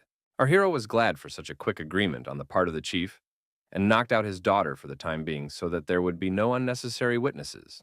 The man was even more scared for Vanessa, but there was nothing he could do about it. Linmu asked him not to worry about it and emphasized that his beautiful daughter would just get some sleep. The gentleman still continued to beg our hero not to harm the girl in any way and promised to sign all the documents right away. After it was successful, he picked his daughter up in his arms and she finally woke up. Vanessa was puzzled because she couldn't understand why she was sleeping in her father's study. The frightened man only continued to say that everything was already fine and asked the girl to hurry up and come down to talk to the guests. Meanwhile, the turn had already reached the quality control inspector, Mr. Apperton, whose mansion Linmu had arrived at. The protagonist found it strange that apart from the attendants, there were no guards here at all. The young man thought that such an attitude towards security was not at all like a high-ranking official. Literally, there were no guards in the entire manor, so Linmu was already beginning to suspect that something had happened to Mr. Apperton. He began to think that his target could either be a high-ranking master or simply didn't live in this place. The main character even got a little lost in such a huge room and realized that he needed to see if the inspector was in the house. After a while, the guy noticed that the interior was the same everywhere here, so it was too hard to navigate. Linmu finally noticed a detail that could help him find his target after all. It turned out that Mr. Upperton would indeed be an experienced fighter, so he didn't need a personal guard. He spent his free time training, that's why our hero didn't manage to find him in the manor so quickly. The man was in the training room and was just beating a punching bag, practicing his punches. The protagonist didn't even expect that the man at the head of the Quality Control Bureau would turn out to be an undercover mutant. Mr. Apperton was surprised to hear the voice of some stranger who, moreover, had so quickly discovered his secret. Linmu didn't hesitate and immediately explained that he had come here on behalf of the Luo family to negotiate with the Quality Control Inspector. It turns out that Bronk had already managed to warn his colleague about the strange man, so the man was already going to straighten out our hero so that he would not provide any more problems. But also the inspector promised to sign and approve all the documents for the move if Lin Mu could defeat him. The guy realized he was dealing with a pretty outspoken person, so he didn't mind exchanging a few blows with him. The inspector had already heard that his opponent had defeated the entire mutant team with his own hands, so he was excited to be fighting someone like that. He decided to attack the protagonist first because he couldn't wait for such a good fight anymore. Lin Mu immediately noticed that his opponent had a strong punch, but he had no trouble returning the first attack. Mr. Upperton continued his furious attack, his fists raining down on his opponent in a hail, each blow more precise and powerful than the last, leaving no chance for respite. Our hero noticed that this mutant was just as strong as the ones he had already met in Low Manor. But it wasn't that simple because Lin Mu had a pretty good block and didn't miss a single hit. Eventually, the guy decided to stop putting up with all these attacks and teach his opponent a lesson in return. Their fists came together with a deafening rumble, generating an incredibly strong shockwave. As a result of the monstrous force of the collision, both fighters were thrown in opposite directions. Now, even the protagonist couldn't understand what was going on, because he felt that the opponent's strength had increased a lot from the past blows. Mr. Apperton was very happy about this opportunity, because he hadn't had such a good battle in a long time. And next, he was going to try out all new techniques on Lin Mu. The young man didn't startle because he himself couldn't wait for his opponent to show his full strength. The inspector decided to help him and was going to send our hero straight to hell with just one good punch. Apparently, the guy's reactions were so good that he had no problem dodging a direct hit. All of this only amused Mr. Apperton, so a smirk appeared on his face. Suddenly, his arm curved unnaturally, as if it were made of plasticine. The protagonist did not expect this turn of events at all, so he only watched as the fist was getting closer to his face with every second. At the decisive moment, Lin Mu lacked a fraction of a second, so a hard punch slammed into his jaw. Now the lad realized that his opponent's strength lay in controlling the position of his joints and muscles. He gently rubbed the abrasion on his cheek and said that he had no idea the man would turn out to be so arrogant. Mr. Apperton paid no attention to our hero's words, for he was already impatient to continue the fight. He didn't wait any longer and immediately delivered another crushing blow to the main character's head. After that, the mutants launched another series of attacks, causing Lin Mu to only have to stay in a block. In the end, the guy fell to the ground because he couldn't use chi and unleash his true abilities. He still found the strength to stand up after all, and emphasized that it seemed that normal combat techniques were useless against strong mutants. Upperton couldn't understand what our hero was talking about, and noticed that he looked somehow too whole after so many blows. Lin Mu still admitted that he used chi to protect his body, but he also recognized that his opponent had done a remarkable job of turning his strength into fighting skills. It turns out that the inspector hadn't heard of chi energy before, so now he was even more confused. The guy said that it was a type of strength that was gained through cultivation, and stated that it was now his turn to teach a lesson. The man himself was only too happy to see which was stronger, the main character's chi or his mutant powers. Lin Mu didn't trifle and gave his opponent a good punch to the face, so the latter didn't even have time to react. The crushing counterpunch threw Upperton across the room, after which his body dented into the wall with a deafening rumble. Now the inspector, who certainly did not expect such a turn of events, could not understand how the guy managed to achieve such speed. Our hero explained that this was what the chi effect was all about, and emphasized that he had only used a third of his power in the last strike. The man found this power too intimidating, and recognized that the power of mutants was not that exceptional in this world. He finally conceded defeat and asked if Lin Mu had any other requests, besides confirming the family's relocation documents. The young man replied briefly that this was his only request, and now hoped that the inspector would do his best to expedite the process. Pretty soon, Luo Manor had already learned some good news about their documents. The aide informed Mr. Lowe that the last document had already been signed, so they could finally move all the assets.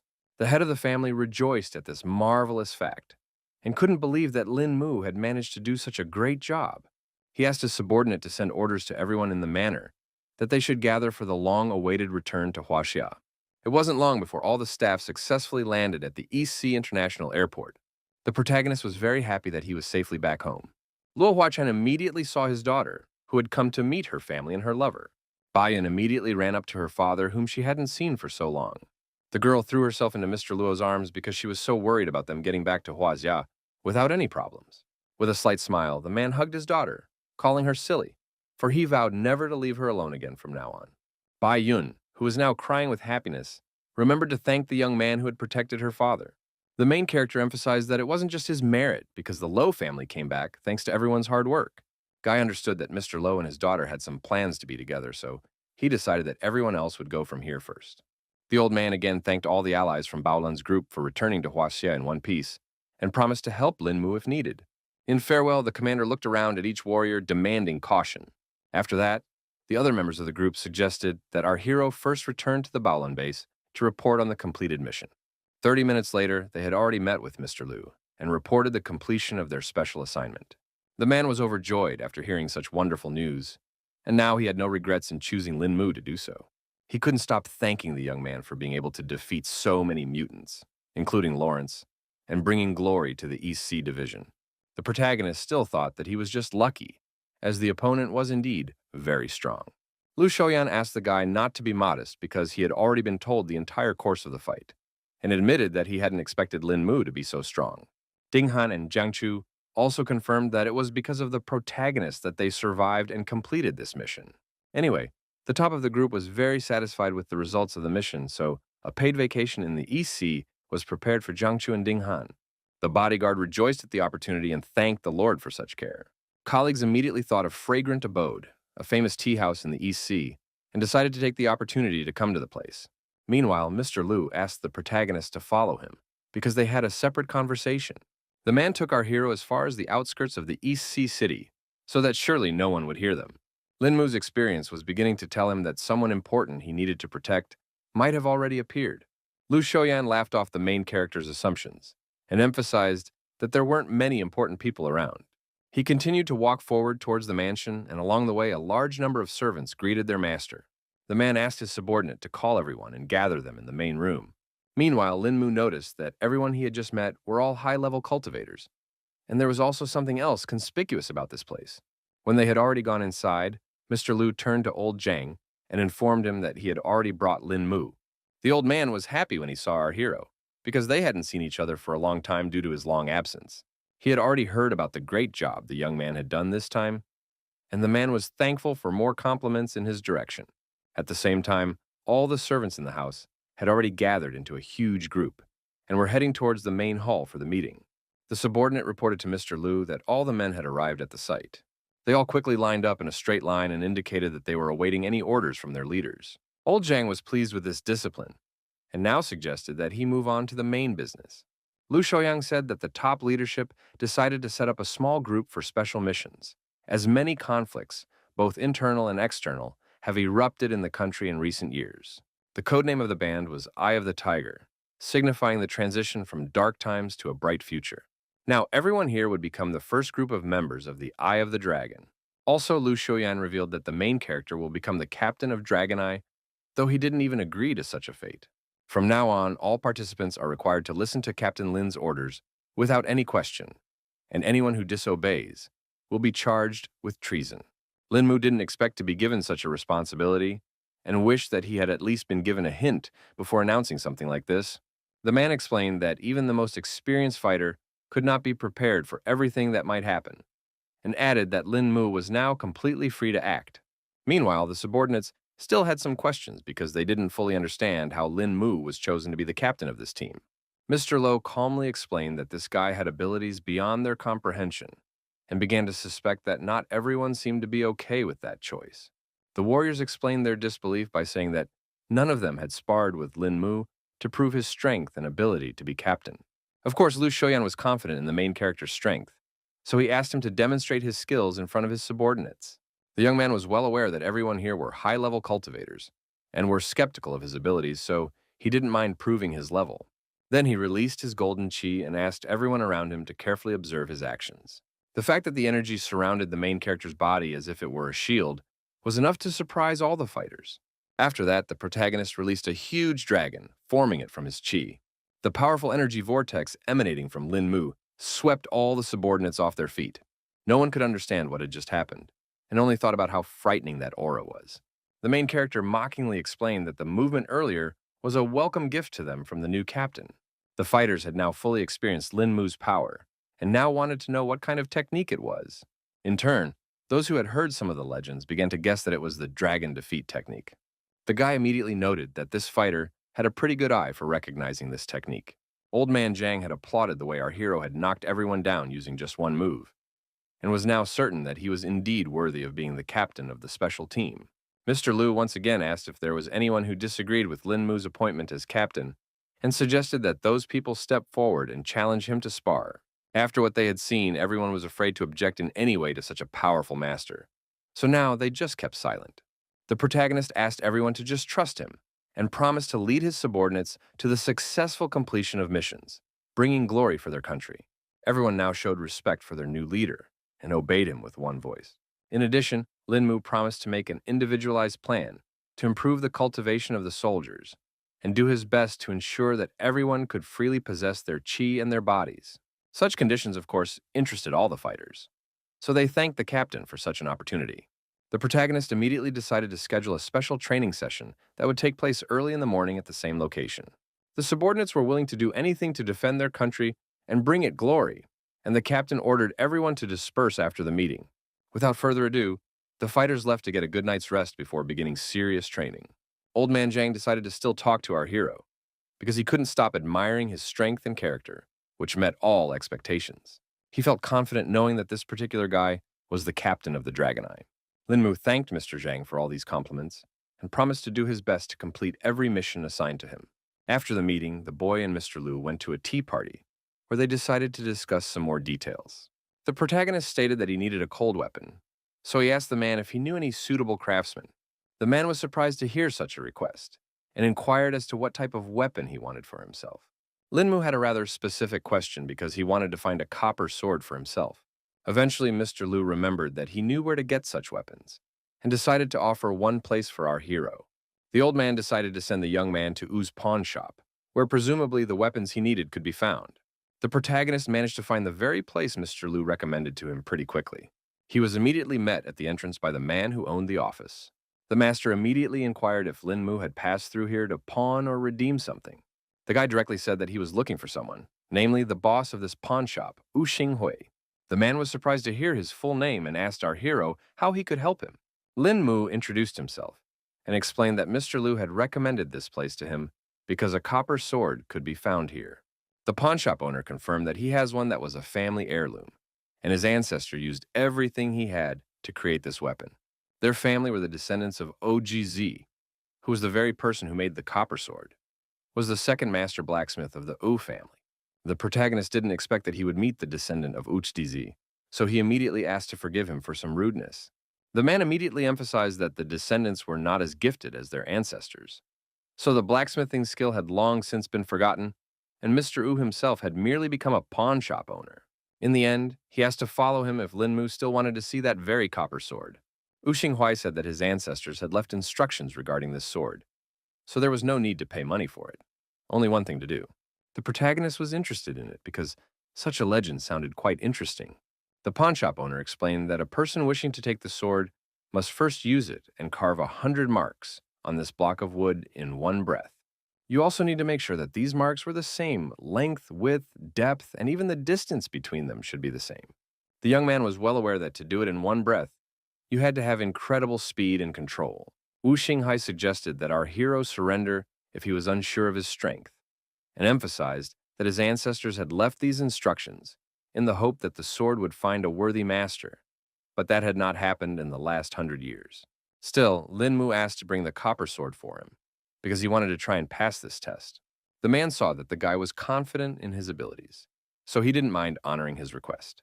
He immediately remembered that everyone who wanted the sword had said the same thing, even though they knew it was literally impossible. The protagonist immediately thanked Mr. Wu for the opportunity. A couple minutes later, the pawn shop owner appeared with a briefcase in hand and informed him that the copper sword was already here. After opening it, Mr. Wu asked the protagonist to take a close look at this legendary weapon. Only now did Lin Mu realize that this sword was made from a mystic steel heart. He decided to tell Wu Xinghui himself about it as well, because it was simply unbelievable. Mr. Al was greatly surprised that the protagonist knew what material was used to create this weapon. The guy remembered that such a material could only be found in the cultivation world, and couldn't raise how it could exist in the mortal world. Then he decided to inquire of the sword's owner himself, and asked how his ancestors came across this material for forging it. Wu Xinghai said that according to family records, this material fell from the sky and does not belong to this world. It became a little clearer to our hero why the aura from this sword was so unusual. The man also added that the name of this weapon was Chu Hong and asked Lin Mu to try his luck sooner rather than later. Taking the blade in his hands, the lad made sure that it was incredible, for it was as thin as the wings of a cricket, and its flexibility was superior to any other sword he had ever seen. The protagonist tried to infuse the sword with his chi, and it worked because the blade became hard and sharp.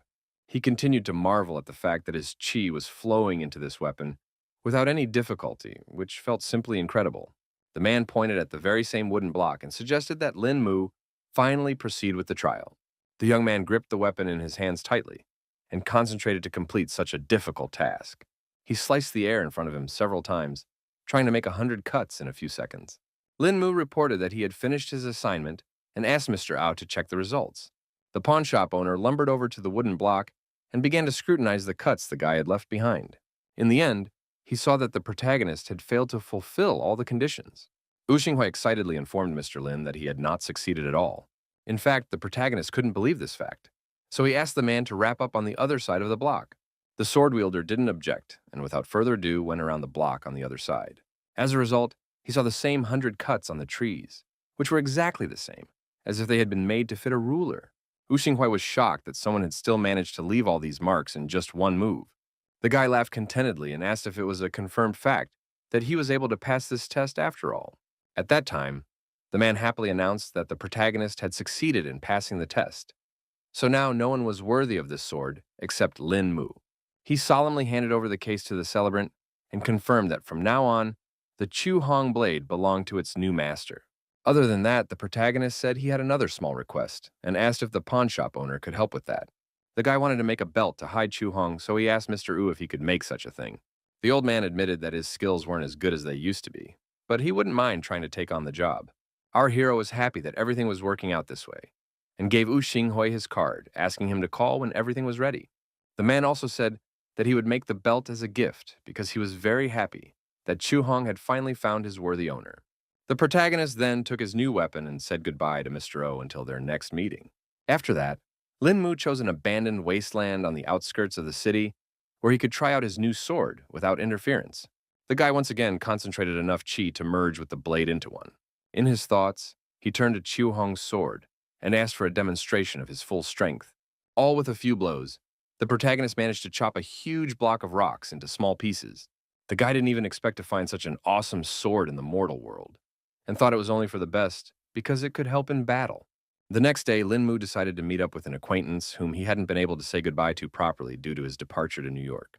Yao Shenxian had already heard that it was because of our hero that the Luo family was able to return to the country safely. News about how the guy defeated a whole group of mutants quickly spread through the city, so the girl already knew all the details. Lin Mu couldn't stop marveling at the Yao family who had access to all the classified information. The girl said that Yao was an ancient martial clan, so they also have people working in Bao Lun's group. Now, the young man was not at all surprised that she was so well informed about all the happenings in America. It turns out that our hero had some request for Yao Xianxian, so he held out a sheet with a list of herbs to her, asking for help in gathering them. The girl knew very well that these herbs were hard to find, so she immediately inquired why Lin Mu wanted to gather them. The fellow did not explain his plans in detail, and replied briefly that he wanted to do some pillorying. Yao Shenxian still kept up with him and asked what kind of pills he wanted to make. The protagonist continued to keep the secret and promised to tell everything when he had already made the cure. Eventually, an acquaintance agreed to help and was going to contact the family's alchemist to prepare all these ingredients. Lin Mu immediately thanked Yao Shenxian for helping him. Now the guy decided to inquire about the filming of the movie there. The girl said that they were flying to the capital to shoot some outdoor scenes and would be staying there for a couple of days, and asked if our hero would be free to keep her company. The boy's eyes lit up with delight because he was all for it, as he had wanted to visit the capital for a long time. Yao Shenxian decided to end their meeting because she still has to go back to the studio, and our hero offered to give her a ride to the right place. She refused help because she could get there on her own and quickly said goodbye to Lin Mu.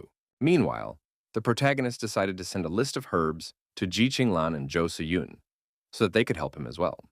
It was already evening when the boy returned to his home and began his usual training, learning the 13th movement of Tai Chi. He noticed that the movement was rather simple and gentle, so there was little belief that it would actually make a difference. The protagonist couldn't help but feel that he was making some kind of mistake, so he concentrated more on training.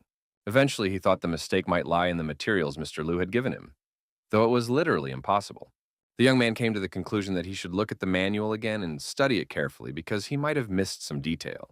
A couple minutes later, he was already sitting at his computer and going over all the video lessons again, watching every move.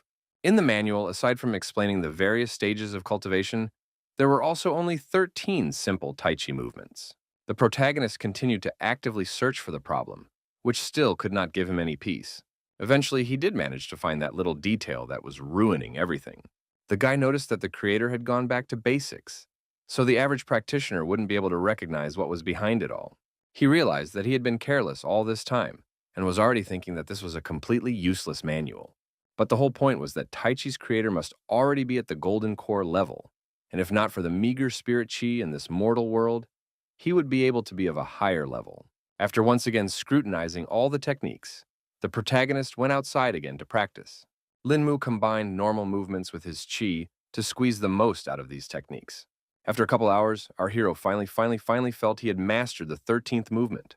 In fact, the guy hadn't even expected that practicing movements 1 through 13 would allow his chi to flow through his body without any obstacles. At this moment, he was approached by Zixi, who inquired about the last movement in his training. The girl noted that it was very similar to Tai Chi, but it felt a little different. The protagonist confirmed her speculation and explained that he was just practicing Tai Chi. Zixi had heard that this technique was a form of meditation, so she couldn't understand why the young man was practicing such a thing. Linmu then explained that if she wanted to understand the entire concept of Tai Chi, she would first need to open so many punctuation points of her body. The girl immediately guessed that our hero had already managed to pass this test, which was quite a shocking fact. The guy dismissed her assumptions because he only understood part of it all, and practice helps raise the cultivation level. Zishi, mesmerized by the skill of the protagonist, with burning eyes began to beg to teach her at least the basics of this amazing practice. To begin with, the main character decided to teach her basic movement and how to conduct chi through her body, and if she practiced with all the time, it would also help raise her kung fu level. Zixi was actually surprised that the guy wasn't afraid at all that someone would be loitering around here nearby and steal all those moves while he was training. The protagonist asked her not to worry about it because a person who understands nothing about martial arts will never understand the meaning behind the techniques. After that, Linmu proceeded to train his girlfriend, who diligently repeated his every move. Thus, they practiced until the morning, and the guy advised his student to keep repeating the learned moves. As a result, our hero began to notice that Zixi was very gifted because she learned very quickly. At this point, he received a call from Mr. O, so the training had to be interrupted. It turned out that Chu Hong's ball strap was already ready, so Linmu informed him that he would be there soon. The young man explained that he had to go away to take care of some business, and when he returned, he would definitely continue his studies. It wasn't long before he arrived at Ao's pawn shop, where the owner was already waiting for him with the finished harness. The protagonist immediately noted that this accessory was a perfect fit for him, and thanked Uxinghui for doing such hard work. The guy was sure that it would now be much easier to use Chu Hong's sword during active combat.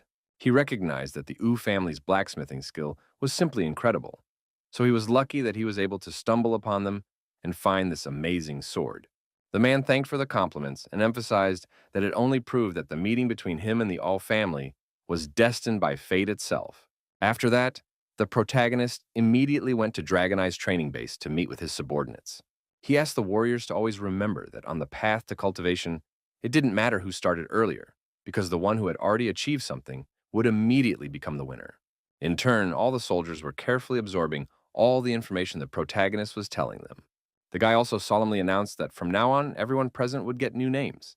He asked everyone to remember well that their code names would now become their personal names as well. In addition, the protagonist was going to appoint 5 leaders for the teams, hoping that everyone who was interested would take part in the test selection. Of course, the soldiers appreciated such an idea, because they would be able to show off their skills and prove themselves to the capital. Toward evening, Linmu returned to his home and started training his friend again. The girl had already repeated the desired movement many times, and finally felt the right sensation. Our hero praised her for such diligence because all this time Zixi kept practicing. He decided to pick up where they left off last time and started with the first movement called Xian Renji Lu. This was followed by a second movement called Qian Kun Pan Chu. They spent all night hours in exhausting training, and only with the first rays of the sun, completely exhausted, went for a long-awaited rest. The protagonist found it amusing that his student fell asleep as soon as her head touched the soft couch cushion. The guy lamented that he didn't have a simple life like Zixi, so he had to run errands again. Quite soon, he met up with Yao Shanshan, who immediately noticed that he looked rather tired. Lin Mu already, he was beginning to feel the effects of spending his time training the Dragon Eye brothers during the day and practicing Zixi at night. Meanwhile, they have already arrived at the airport to fly from here to the capital for filming. The girl informed the director, who was still dealing with some issues, that they had already arrived on the spot. The man got excited when he saw the main actors and suggested we finally head for the plane. As they took their seats on board, Lin Mu decided to talk to Chen Chen. The guy warned that he was going to sleep a little, and his companion was not against it, because she understood that our hero needed a good rest. He was going to savor this beautiful moment when he could finally rest in peace. Suddenly, Lin Mu heard some strange sound that interrupted the small rest. The protagonist was sure that a gunshot had sounded in the cockpit and began to suspect that someone was trying to hijack the plane. Yo Shen noticed that the guy tensed up even though he was about to sleep before. So she asked what was the reason for his awakening. The guy asked her to be quiet because someone was probably hijacking the plane. The girl could not understand where such assumptions came from, and the protagonist explained that he had just heard gunshots from the direction of the business class. Lin Mu assumed that the bandits would be here by now, so he asked Yao Shenxian to close her eyes and pretend to be asleep. Eventually, the young man's assumptions came true, and just minutes later, the intruders burst into the first classroom. The masked villain ordered everyone awake and announced that there was an airplane hijacking going on right now. He explained that they had no goal of hurting ordinary people because they were looking for a specific person. The director breathed a sigh of relief because he was sure he would not be touched now. The bandit asked all passengers to remain in their seats until boarding, until the bandits let them go. The men, trembling with fear, obediently complied with every demand of the bandits, their eyes running in terror, but they dared not disobey. Suddenly, the invader pointed the gun at the principal and once again asked if everyone understood how to proceed. The man hesitated for a second, but then quickly answered the armed man's questions. Bandit emphasized that as long as everyone cooperates, everything will be fine. But if anyone wants to play the hero, he asked not to be blamed for being ruthless. Suddenly, the main character appeared behind him and asked if he had a real gun. The intruder turned around sharply and asked how the guy managed to get here so quickly. The entire crew was shocked to see how Lin Mu decided to risk his life so much. The bandit began to shout irritably that it was, of course, a real gun, and suggested that Lin Mu try it out for himself. Our hero pretended that he was just curious to see the real weapons, because they usually use props on set.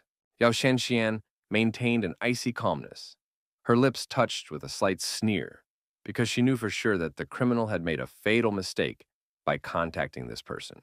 Lin Mu went on to say that he was only a fan of guns, and noted that the bandit was holding a limited edition Arthur revolver. This turned out to be true, and the criminal was glad that some regular guy knew about such things, explaining that it had cost him a lot of trouble to hold that gun. The guy kept playing his part and marveling that it was indeed a limited edition. Eventually, the bandit ordered our hero to return to his seat and stop talking about meaningless things. After this conversation, the main character only laughed off the fact that this bunch of idiots are trying to kidnap an airplane. Of course, the guy didn't bother to sit back in his seat and rushed over to attack one of the bandits from the back. The villain didn't expect to find such a bold person, so he didn't even react to Lin Mu's sly strike.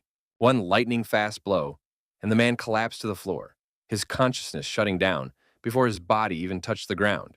The director turned pale, his eyes widening in horror, as he couldn't believe that someone dared to break the rules, endangering the lives of all the hostages. The main character didn't expect his boss to believe this guy's words and be so scared. Eventually, the man admitted that maybe he had exaggerated the problem a bit.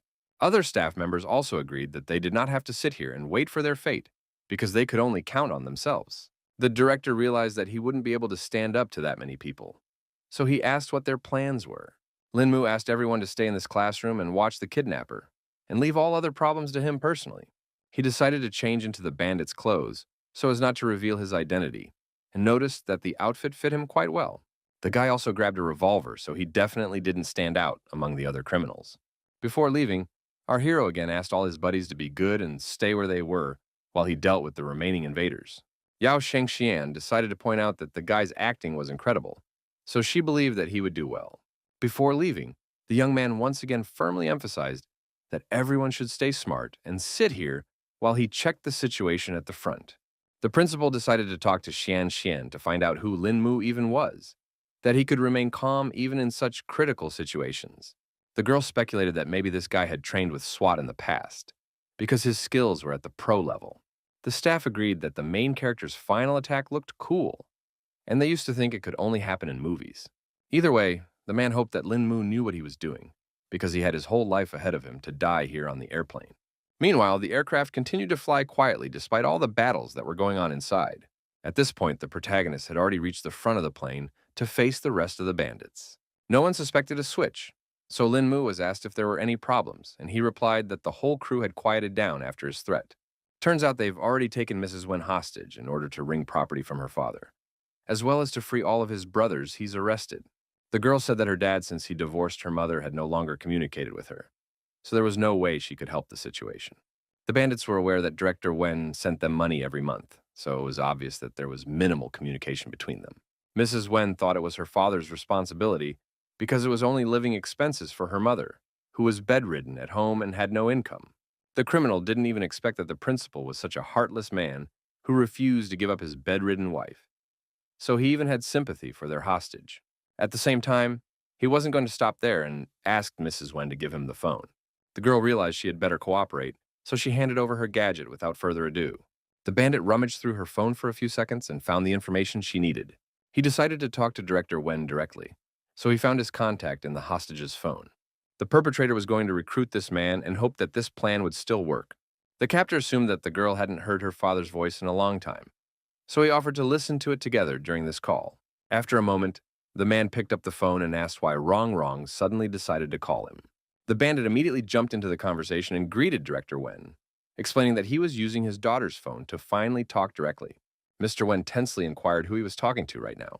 Bandit noted that the man was such a busy man and recalled that the Hong Kong Police Department, where Mr. Wen worked, had recently arrested several brothers.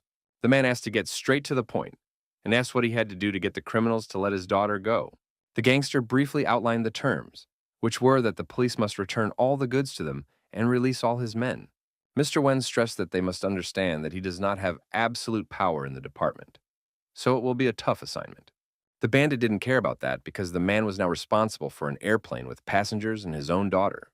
The chief of police was at the police station of X City at that moment and realized that he had no choice. Wen Qiming explained that he would need time to hand over the goods and figure out how to release people from prison. Bandit informed him that the principal only had 30 minutes to resolve all issues, because otherwise his daughter would be dead. At this point, one of the officers reported that they had already managed to find the phone signal where the call was coming from. They found that the perpetrator made the call from a satellite phone using Mrs. Wen's number, and the signal came from an East Sea airline plane flying out of the East Sea toward the capital. Eventually, the gang leader ordered that the pilots be forced to reroute and continue to stick to the plan of making an emergency landing. The disguised Lin Mu was fine with such an idea and agreed to do it himself because he just wanted to use the restroom. At this moment, one of the bandits asked everyone to hurry up since there was such an important reason. The protagonist seized the opportunity and returned to his acquaintances in first grade. Everyone tensed up when they saw the cloaked guy because they didn't fully understand whether Lin Mu or the bandit was standing in front of them. The young man assured that it was him and said that the terrorists wanted to change the route, so he was just going to say hello to the pilots. He again asked everyone to stay in their seats and not move until he returned.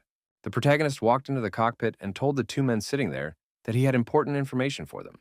One of the pilots asked with a smile if the bandits were having fun while they were trying to hijack the plane. Lin Mu now realized that the pilots were in league with the terrorists, making the whole situation very complicated. The second manager asked how it went and hoped the bandits had taken care of everything. The protagonist didn't give any sign and replied that everything was under control, adding that he had come to tell about the reroute to the emergency landing site. The pilots were surprised to hear such a change because it was a little earlier than planned, but promised that everything would be fine. They began pulling the right levers on the control panel to change the route and select a new landing spot. At that time, the system reported that the route had been changed and the autopilot turned on. Lin Mu realized that it was time to take charge of the situation and knocked out the pilots with one precise strike. He reported that the pilots could now get some sleep and rest, while the system did everything for them. Our hero then dragged their bodies to his acquaintances and asked them to keep an eye on the two. The director couldn't understand why Lin Mu they talked to the pilots, and now he couldn't understand who was flying the plane. The protagonist explained that the pilots were in league with the terrorists, or had simply been switched even earlier. The guy said the plane was on autopilot now and promised to talk when he had dealt with the rest of the bandits. Meanwhile, the criminals had praised Lin Mu for his successful work and were now just waiting to board. Our hero didn't waste any time and also knocked out the first terrorist on his way with one blow. He wished the criminal a good night, joining the others with other allies who also lay passed out. The bandit who was sitting next to Mrs. Wen heard some strange sounds and immediately asked what was going on. Lin Mu didn't bother to explain anything, and after using a few important acupuncture points, he disarmed another bandit. The girl looked at what had been done to the terrorist, and there was at once some hope of the rescue in her eyes. She gingerly looked up and asked the protagonist who he was. The guy identified himself as a mere annoying passenger and, holding out his phone, asked Mrs. Wen to call his father and let him know that the plane was now safe.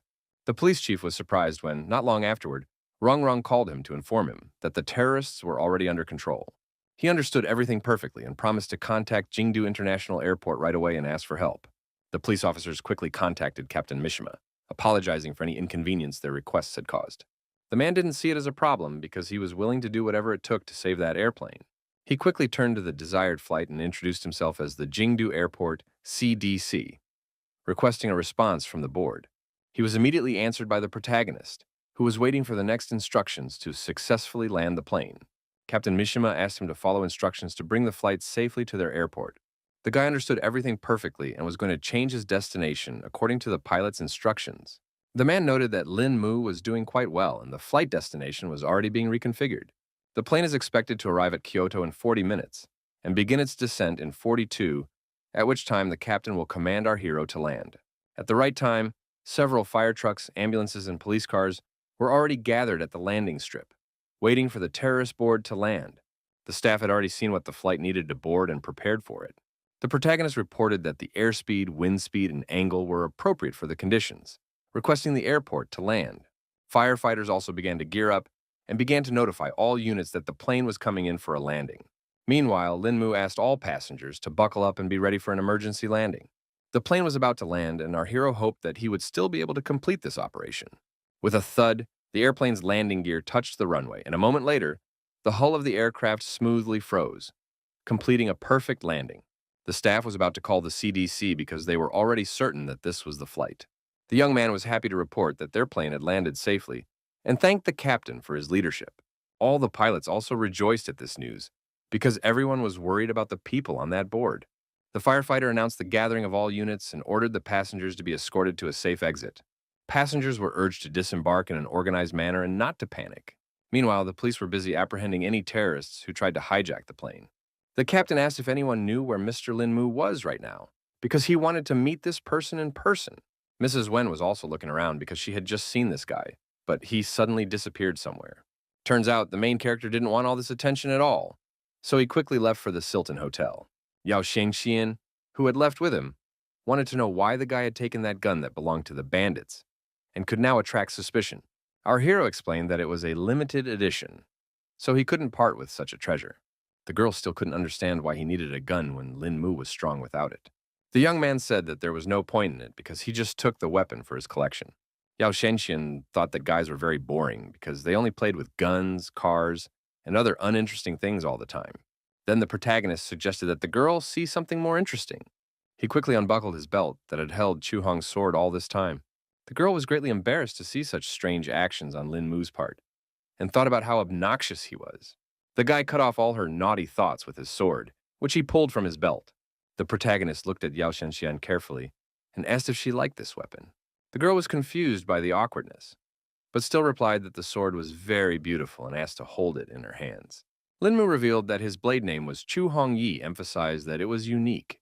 She was frustrated because suddenly the sword went limp in her hands, and she didn't understand why there was such a change. The protagonist said that a regular longsword would be too conspicuous, while a flexible one could be hidden behind his belt, so such a weapon was convenient for him. For all the girl knew, those who use flexible swords must have a good command of their chi and masterful swordsmanship. Lin Mu then decided to demonstrate his skills to her to prove his skill level. The young man grabbed a block of wood that was lying nearby for his demonstration.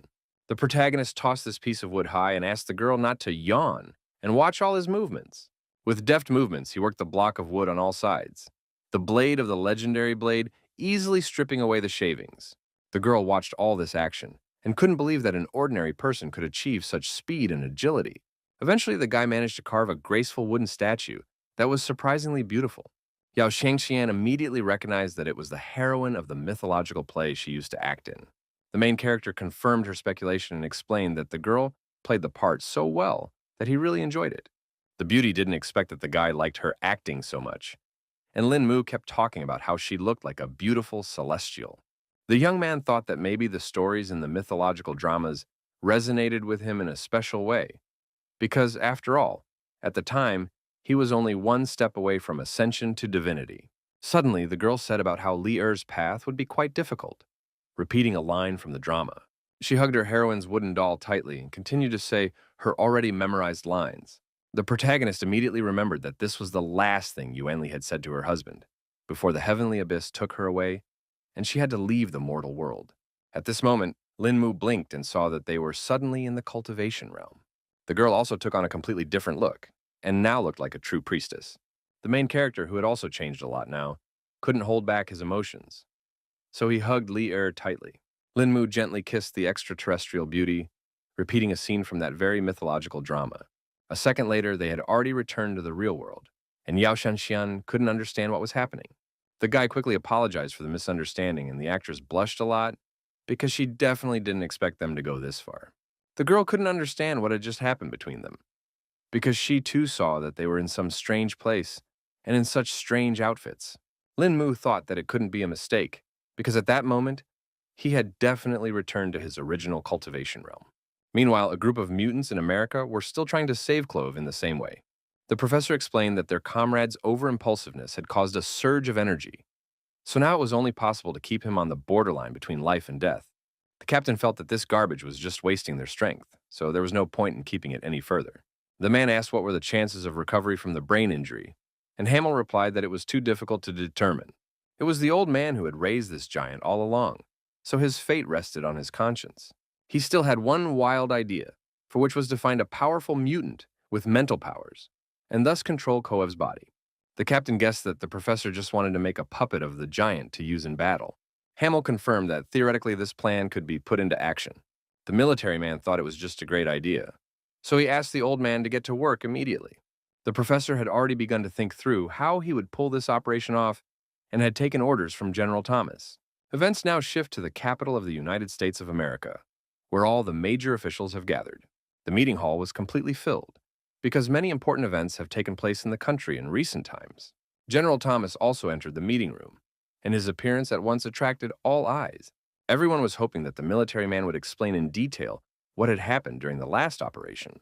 Mr. Thomas explained to the congressman that the failure was mainly due to the sudden appearance of a very strong figure on the enemy's side. The others were unhappy with these results, because the military said they had carefully weighed the enemy forces before launching the operation. The general confirmed and emphasized that after the assessment, they did believe that the task would be successfully completed. The congressman couldn't believe that they had sent so many men and ended up failing some one opponent. Mr. Thomas reported that the thing was that their level 4 mutants couldn't even withstand a single bout of this man's attacks, so he suspected that his real strength surpassed level 5. He was sure that against such an opponent, they didn't stand the slightest chance of fighting back. All the officials could not understand how a one-level difference could be so significant. Meanwhile, the first filming days with the main character have already begun in Kyoto. They worked very hard together with Yao Shanshan to make the movie come out perfect. The director, who watched the whole thing through the cameras, was very pleased with their work. In fact, both actors were very shy about being so close on camera, so Lin Mu asked how well he was acting. The man thought the whole thing was just great, and the guy's control of his micro-mimicry was better than any actor he'd seen before. Yao Xianxian noted that she too had put out a lot of emotion, and so she couldn't understand why no one was saying compliments to her. At this point, there was a slight pause, because the assistant reported that someone had called the protagonist's cell phone. It turned out to be Captain Jiang, so the guy immediately asked why the comrade had decided to call him. The man chuckled at the fact that the young man was such a busy man, but at the same time, he feared he might undermine his health. Lin Mu still guessed that if the captain called, he definitely wouldn't ask about health, so he asked to get straight to the point. At that time, Jiang Chu directly said that they were currently at the Tenlun Corporation branch and asked the guy to stop by if he had a spare moment. The protagonist didn't expect that Baolan's group had branches in Kyoto, so he didn't even consider visiting his friends. Lin Mu arrived at the right place and couldn't stop marveling at Kyoto, because even the branches here were great. He remembered that Jiang Chu seemed to have said to go up to the 3rd floor. The protagonist stepped swiftly into the elevator car, his fingers quickly typing the desired floor as the doors closed smoothly behind him. In a matter of moments, the elevator took him to the correct floor, where the disguised branch of Baolan's group was located. At the entrance, the protagonist was greeted by Ding Yunyan. His eyes immediately flashed with recognition, because in front of him stood the very person whose name had been on everyone's lips for the past few days. The guy wasn't high with this employee yet, so he asked for an introduction. The man then introduced himself as the staff of the Kyoto branch and shook Linmu's hand in honor of their acquaintance. He reported that Captain Zhang was already waiting for our hero inside, so he decided to personally escort him there. The captain was very happy when he saw Linmu because he had already missed him. The young man suspected that something serious had happened, but Zhang Chu couldn't what he meant and just offered to have tea like normal friends. Ding Han immediately noticed that the guy was accompanied by a beautiful girl and asked if she would really want to sit with a bunch of old men. Our hero asked not to be laughed at and explained that he had come to Kyoto for work. In the end, Zhang Chu decided to cut to the chase and introduced Chu Xinsho, the head of the Kyoto branch, and Lu Shouyan, who was a man of the same caliber. The young man immediately heard in his hands in a respectful gesture and said hello to Principal Chu. The man's eyes glistened with curiosity, for rumors of the young hero's exploits had kept him busy for the past few days. The protagonist asked him not to be overpraised, because he thought his advantage was only that he was better at martial arts than anyone else. However, Lin Mu had already sensed that Director Chu was not a cultivator, despite his sturdy physique. Zhang Chu understood that the guy didn't know anything at all about their organization, so he explained that Brother Chu was the only leader from the group who didn't know Kung Fu. The protagonist didn't expect that there were even such interesting individuals in Baolun. Ding Han joined the conversation and said that Bra Q was not known for his strength, but for his wisdom, which was the reason why he was nicknamed the Sleeping Dragon. The man asked our hero to just not listen to all this flattery in his direction. Finally, Zhang Chu confessed that he had called the guy over to help them with one small matter. The protagonist kept waiting for his comrade to speak up and emphasized that he could go to him for any problems. The captain explained that the task was actually quite simple and needed Lin Mu to give them some cultivation tips. The guy thought they were joking because one could immediately tell from Brother Dean's aura that he had already reached a very high level. The man was surprised that Lin Mu had a diamond eye and told him that he was practicing the Shaolin Vajra school skill and had now reached the Jade God level. The director said that Union was the symbol of the Kyoto branch, and initially he was the one they wanted to send to New York to help the Luo family. But Lu Shuyan strongly recommended that our hero be the one to go. Even Master himself agreed that this time it was better for Lin Mu to go specifically because the enemies sent were very strong. Guy believed that the perfection of martial arts lay in constantly pushing the limits of the body and unleashing his potential fight, which helped him face such opponents. It turns out that the protagonist was invited here to have Ding Yunyan fight him and advance to the third level of Vajra. Lin Mu now realized that he had been entrusted with an important mission and replied that he would be honored to help the Kyoto branch. The guy decided not to put off hurting later and start practicing right now, while the rest of the group stood around watching from the sidelines. The headmaster ordered everyone else to watch carefully because it was extremely rare to observe two masters. Ding Yunyan asked the protagonist not to give in, because he still wants to try to fulfill his potential after all. The young man promised that he would not restrain himself, so his opponent decided to start the fight first. In turn, Lin Mu prepared himself to mount the first attack. Now the Kyoto Philia staff wanted to see if he could break that barrier. In turn, the protagonist calculated that if a warrior wants to awaken his powers, he must experience what might is. He was just waiting for his opponent to attack, to demonstrate how easily he would stop that strike. Lin Mu only had enough to put his hand forward for Ding Yunyan's fist to instantly stop. At this, the guy didn't recover and released his spirit dragon because he promised not to hold back in this fight. Director Chu immediately recognized the technique that our hero used, and definitely did not expect that he had already mastered the 18 dragon palms. The rest of the staff were also shocked by such ferocious power and thought it was a long forgotten technique. The man explained that this technique was not lost, it was just that no one could master it. But now Lin Mu had proven that he was a true martial arts master. Meanwhile, Ding Yunyan had already admitted that the young man was quite good at fighting, but the latter asked him not to stop and attack further. The problem was that now the Philly employee couldn't even move a finger, so the next strike was in doubt. At that time, the guy advised Brother Dean to try to use the Shaolin School's Vajra skill to counter his attack. The man immediately listened to our hero and quickly used Lotus Block to defend himself from the powerful attacks. Before striking, Lin Mu warned that he was about to use more than half of his strength right now. Ding Yunyan had managed to defend himself enough, so now he was only waiting for his opponent to attack him. Finally, they made contact with their palms, and a powerful shockwave rippled through the hall. The employees began to feel that their energy was too powerful, so even they themselves needed to hide. Director Q had not expected at all that the young man would be able to pass through Yunyang's finest primes so quickly, and this level of strength was beginning to terrify him. Meanwhile, Lin Mu himself reflected on the fact that his opponent's power was much less than him, but Ding Yunyan was still able to block the flow of his power. The man even started to feel a little nervous, because the Lotus Fist was the most powerful technique in his arsenal, and it had always led to victory before, but that wasn't the case now. In the end, it no longer mattered to him whether he would win or not, because all that was already left was the desire to have a glorious fight.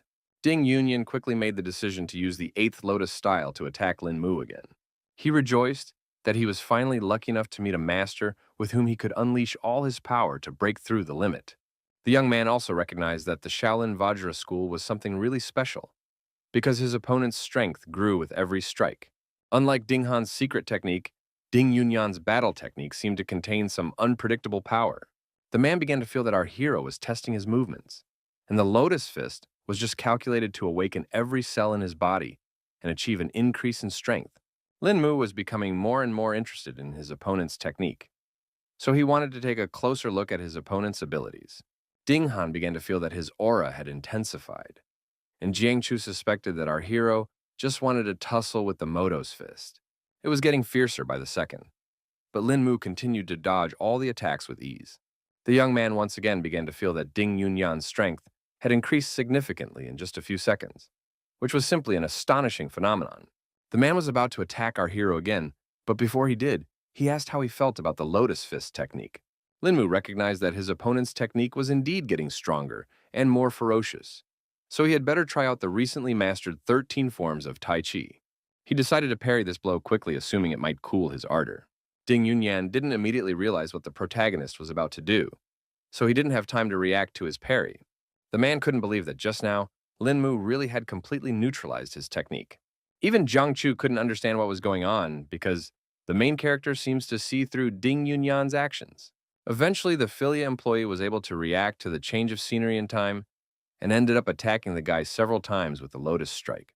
The protagonist was able to place a solid shield in front of him with the help of the 13 Tai Chi forms, so all of the opponent's attacks were useless. In fact, even Lin Mu was starting to feel the pressure, so the defense was becoming harder and harder to hold on to. Despite this, the guy still managed to neutralize Yunyan's technique with simple Tai Chi movements. The headmaster was no longer surprised by anything because the young man had already used the 18 Dragon Palm before, so such tricks were within his power. But that didn't change the fact that the 18 Dragon Palms and the Lotus technique were like heaven and earth in the world of martial arts. Everyone marveled at just how deep Lin Mo's understanding of the harmony of arts was, allowing him to suppress the Lotus technique with the most ordinary technique. Meanwhile, the protagonist began to realize that the next events in the battle depended solely on him. The guy quickly regrouped and landed another blow on his opponent, who was a bit distraught after his crushing setback. Ding Yunyan didn't have time to block such fast attacks, so he flew away from Lin Mu without strength. In the end, the fighter recognized that Brother Lin was unimaginably strong, so he would admit defeat after all. It seems that it wasn't the end yet, because the main character's chi energy began to form into a golden dragon in front of him. Principal Chu noticed that this ornament was similar to Taiji's skillful dragon drawing. Others noticed that there were no energy fluctuations in the young man's palms at the same time, so they began to suspect that it was only an illusion. Jiang Chu and Ding Han felt that they still needed to intervene in this fight, so they shielded their comrade from Lin Mu. Only now has the protagonist finally come to his senses and realized that something strange is going on. The young man, who had only recently mastered this complex technique, had not yet had time to learn how to fully control it, and now his consciousness suddenly shut down, plunging him into darkness for a while. He warned everyone to disperse to the sides and release the golden dragon formed. Eventually, a small explosion sounded nearby, but the guy was able to steer it away so much that no one was hurt by it. Seeing the game that had been left in the floor, Ding Yunyan was scared beyond belief, because it could have been himself in that spot. It was quite revealing because the walls here were made of the strongest concrete, so the headmaster couldn't even think that Lin Mu was capable of creating such a thing with one palm. Jiang Chu felt that this was all too much because if a person was hit by such a blow, he was afraid that there would be nothing left of the victim. The young man apologized for nearly losing control and asked his sparring partner if he was okay after such a scuffle. In spite of his serious condition, the man replied that it was only a small scratch for him, and he now worships the skill of our hero. Director Q ordered all subordinates to quickly leave this room and think hard about what they could learn from the battle they had seen. At that moment, a call came to our hero's phone, which distracted him a little from the aftermath of the past fight. It turned out to be Yao Shanxian, who was somehow awake at this late hour. The captain noticed it right away and started laughing at the fact that this beautiful young lady was worried about the fact that the guy still wasn't home. It seemed that something serious had happened after all, because the girl had fallen down in the middle of the bathroom and was now asking Lin Mu to hurry back to her. With a trembling voice, she literally begged to be saved. But the explanation came with great difficulty. The protagonist tried to shout to the girl, but she had already hung up the phone and did not answer his questions. Zhangxian plopped down on the bathroom floor and tried to say that she wouldn't last long, but Lin Mu couldn't hear it anymore. Jiang Shu heard that the guy had something going on and excitedly asked why his girlfriend was calling. The protagonist immediately handed the phone to his comrade and asked him to track the girl's location as quickly as possible. The captain quickly ran into Xiaoke, who could help them with this matter. He explained to his subordinate that he urgently needed to know the exact location of a particular number. The guy quickly connected his phone to the computer and started searching for Yao Xianxian. In just a couple of seconds, Xiaoke had already received a map that marked the location of the phone. The captain asked Lin Mu to go first, while he stayed at the base to relay the refined coordinates over the phone. The protagonist quickly jumped into his car, and now with all the speed, he was going to help his friend who was in trouble. Mentally, the young man asked Xianxian to hold out to give him time to get to the right place. Lin Mu finally reached the Grand Hotel where his colleague was staying. The guy started running to the upper floors with all his legs to get to Xianxian's aid in time. Out of breath, it took him a couple seconds to run to the right floor, where the girl's room was, presumably. According to Baolan's group, the victim was in a room that was guarded by a large number of bodyguards. The protagonist thought that these were the Qianxian kidnappers and was about to finish off anyone who got in his way. The guards immediately stopped Lin Mu and warned him that he had no right to be here. The guy didn't hesitate and immediately used his skills to knock out the enemies. The rest of the bodyguards immediately ran up to their defeated comrade and began to ask the strange young man what he was allowing himself. The protagonist stated that he was their forefather, and in the name of heaven, he would now finish everyone off. The bandits immediately reached for their guns because they realized that talking alone wasn't going to stop this guy. But it was already too late because Lin Mu jumped high to attack his enemies. Meanwhile, the boss who was inside with Yao Shanxian tried to sneak into her bathroom, but the door was too strong, so he failed. The man was very unhappy that he was not getting anywhere this night with this hottie who had gotten to the point of closing herself off from him. He promised that sooner or later the girl would be taught a lesson for her behavior. The lad swung the chair again to finally break the lock and get his hands on the defenseless girl. At this moment, Lin Mu finally rushed into the room and ordered the bandit to stop now. The man did stop because he was surprised that someone dared to interrupt him and asked who our hero was. The young man emphasized that it didn't matter at all who he was. What mattered was what the asshole was about to turn into. The protagonist began screaming in an intimidating voice that it was time to die. Bandit felt a chill run down his back because of such calm confidence from Lin Mu. He realized the guy didn't have the nerve to threaten him and quickly ran to grab the weapon. The gangster emphasized that Jingdu was his territory, so anyone who got in his way. The protagonist informed that no matter who dared to touch his loved ones, even the Heavenly King, he would still destroy the scoundrel. The man noted the young man's eloquence with a chuckle, but his cold gaze made it clear that all those words were not worth a penny in his eyes. Lin Mu didn't wait and made one precise strike on the pistol in the bandit's hands, slicing it in half. The criminal mastermind's face contorted with mute shock, and his brain refused to realize what had just happened. He stared in horror at the disfigured pistol in his trembling hand, in which the useless stump of metal remained. Meanwhile, the protagonist was already behind the rogue's back and confidently continued to attack him. The criminal's eyes ran from side to side. He felt like a hunted beast, unable to unravel the cunning plan of this mysterious young man. Lin Mu didn't hesitate and used his knowledge of acupuncture points to disarm his opponent. Unable to withstand the sudden tension, the fat man pissed himself in shame. His obese body shook and settled to the ground with a thud. In fact, our hero had severed several major meridians in his lower back, so now the bandit was unlikely to harm other people. He finally reached the bathroom door and tried to call out to poor Jianxian, who was inside. Lin Mu swiftly slipped inside the room, his gaze immediately falling on the motionless figure of the girl, lying without any sign of consciousness on the cold floor. He quickly swept his acquaintance up in his arms and promised that it wouldn't be long before they were home. They eventually made it safely back to the Sea Hayton Hotels, where they had been staying for the duration of the shoot from the beginning. Assistant Hong immediately asked what happened to their actress, but the main character did not give details and lied that the girl had a little too much to drink. In a trembling voice, the employee explained that she was overcome with mortal terror when she lost contact with them and asked the actors to be careful not to be spotted by the paparazzi. The protagonist assured that they were very careful and informed her that he needed to take Xianxian to her room. He carefully settled the girl on the cushions and finally exhaled in relief. For this time, the danger was over. The guy didn't even want to think about the bad consequences because he promised that he would let more incidents like this happen. Also, our hero noticed that the sleeping pills that Xianxian drank were quite strong and had penetrated every cell in her body, causing her to be in such a state. In short, Linmu needs to help the girl get rid of these toxins to speed up the process. With his cultivation level, one could use needle transformation for a long time, and thus carry around a set of silver needles all the time, which could be needed so suddenly.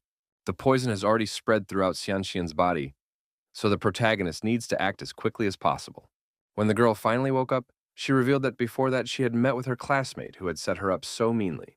The protagonist immediately asked if she had a photo of a classmate, and Xianxian replied that they had just taken a photo together that evening.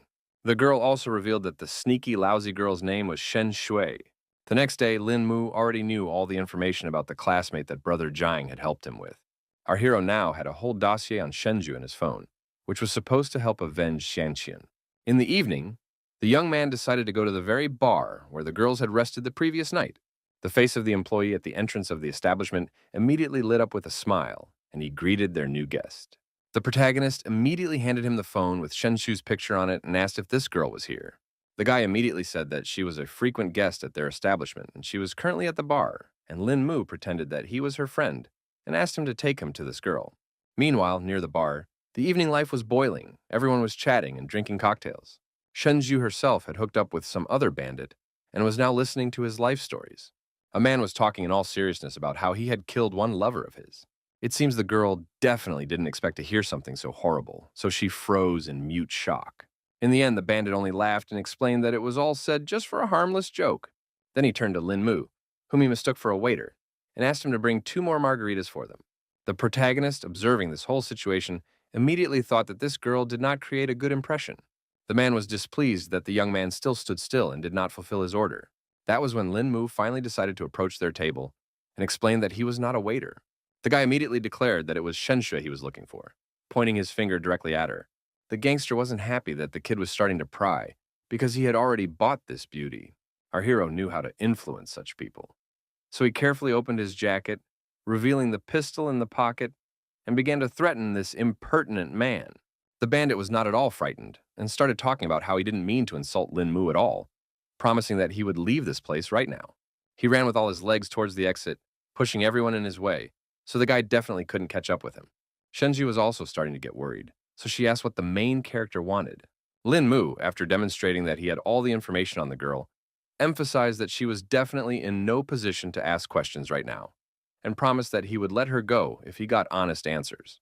Such an argument quickly worked on Xianxian's classmate, so she agreed to all the conditions. The first thing our hero asked was if they had drinks with his acquaintance yesterday, and Shenju started to tell him that they had studied together years ago, so she called her to meet here. The guy thought that such special treatment of a mere classmate was too suspicious, so he demanded that the girl answer honestly. In the end, Shenshu admitted that she was forced to deceive Yao Xianxian by threatening serious reprisal. Linmu revealed that last night, her friend actually could have gotten hurt, but the girl was only doing it to save herself. The protagonist asked not to push pity because it was obvious that she was the one to blame for everything, but at the same time, he was going to give a chance for redemption. After this conversation, they went to the Jinting Grand Hotel, where the girl immediately called Brother Kun, her boss, to complain as if someone here was making her uncomfortable and unwilling to pay. She continued to pretend that she had gone to the restroom to discreetly call her acquaintance and asked what she should do. The boss decided to come over on his own to handle the whole situation, so Shenjue quickly gave her address. Thus, she fulfilled the very request of the protagonist, who, all this time, sat next to her and quietly sipped his cocktail. In fact, Linmu was in no hurry to let her go so quickly because he was well aware that it could all turn out to be a deception. At the same time, Shenjue was worried about our hero because she realized that Brother Kun was definitely no match for him. 10 minutes later, the boss was already here and pretending to check out the room. Shenju was startled when she realized that the bandits were already here. But Linmu continued to keep calm and asked her to open the doors for the guests. There was already a whole group of guys standing in the aisle who had come to deal with the intruder. Brother Kun asked the girl to stand aside while he talked to their client. He didn't expect to see some brat here at all. So he interrogated whether this guy had really offended Shen Shui. The girl immediately nodded and confirmed that it was as if it was the main character without giving away his plan. The ringleader waved a sharp knife in front of Lin Mu's face, and his hoarse voice muttered about paying for everything in this world. The young man understood this truth perfectly well, but thought that no rules were necessary to such people as these. Brother Kun immediately tensed up because he couldn't understand what our hero wanted to say. In the end, Lin Mu directly told him that these scoundrels had a debt to his girlfriend from last night, so they would pay it off today. The bandit instantly understood what was being talked about and guessed that this was the guy who had injured Mr. Dune. The young man himself felt that he had still been quite kind to such trash, and had kept him alive, so that man should definitely thank heaven for that. Brother Kun was incredibly angry with me about this incident, because it was the first time their client was hurt that night, and such incidents could simply destroy the entire reputation of their organization. The Dong family had also promised a reward of 10 million for the villain's head, so the bandits were only happy that Lin Mu himself had come to their doorstep. In fact, the protagonist was not at all frightened or surprised by the fact that such a high reward was given for his life. Meanwhile, Thug emphasized that anyone who is an enemy of the Dong family automatically becomes their rival as well, and added that they don't use sneaky tricks. The protagonist immediately noticed that this guy definitely did not go for a word in his pocket. He tried again to intimidate his enemies with the gun that had been hiding in his jacket the whole time. The bandit didn't care about that at all, so he was the first to rush forward to attack. Now he decided that such an insolent man must have experienced the full force of his uncontrollable rage. Lin Mu immediately noticed that his opponent had a very high speed, but it wasn't a problem. The guy immediately guessed that the bandit wanted to use the knife to get his attention, then stabbed the blade into his shoulder to prevent him from pulling the trigger. He assumed that this thug had definitely had a lot of practice if he wanted to pull off a stunt like this in one move. Lin Mu was obviously not an easy fighter, so he was easily able to dodge such an attack. Thus, Brother Kun simply forced our hero into hand-to-hand combat, which was much more dangerous for him. The protagonist aimed his fist directly at his opponent's blade without fear of being hurt. With a light flick of his finger, he created an invisible wave of force, and then the knife blade cracked with a clang, splitting into two pieces. The bandit froze abruptly in place, his eyes widening at the realization of his own defenselessness as he now clutched only the useless fragment of a blade in his hands.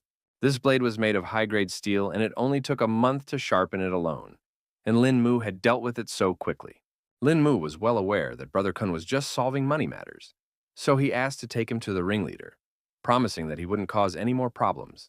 Suddenly, the enemy sharply bounced to a safe distance, making it clear that he does not intend to help the protagonist. The bandit didn't see the point of it, because it was just the guy's own problems, which didn't intersect with his interests. The protagonist coldly explained that he would never have paid attention to them if their actions hadn't affected people dear to him. In the end, Brother Kun recognized that Lin Mu was strong, but the leaders of the gang were also no slouches, so going up against the likes of them was dumb.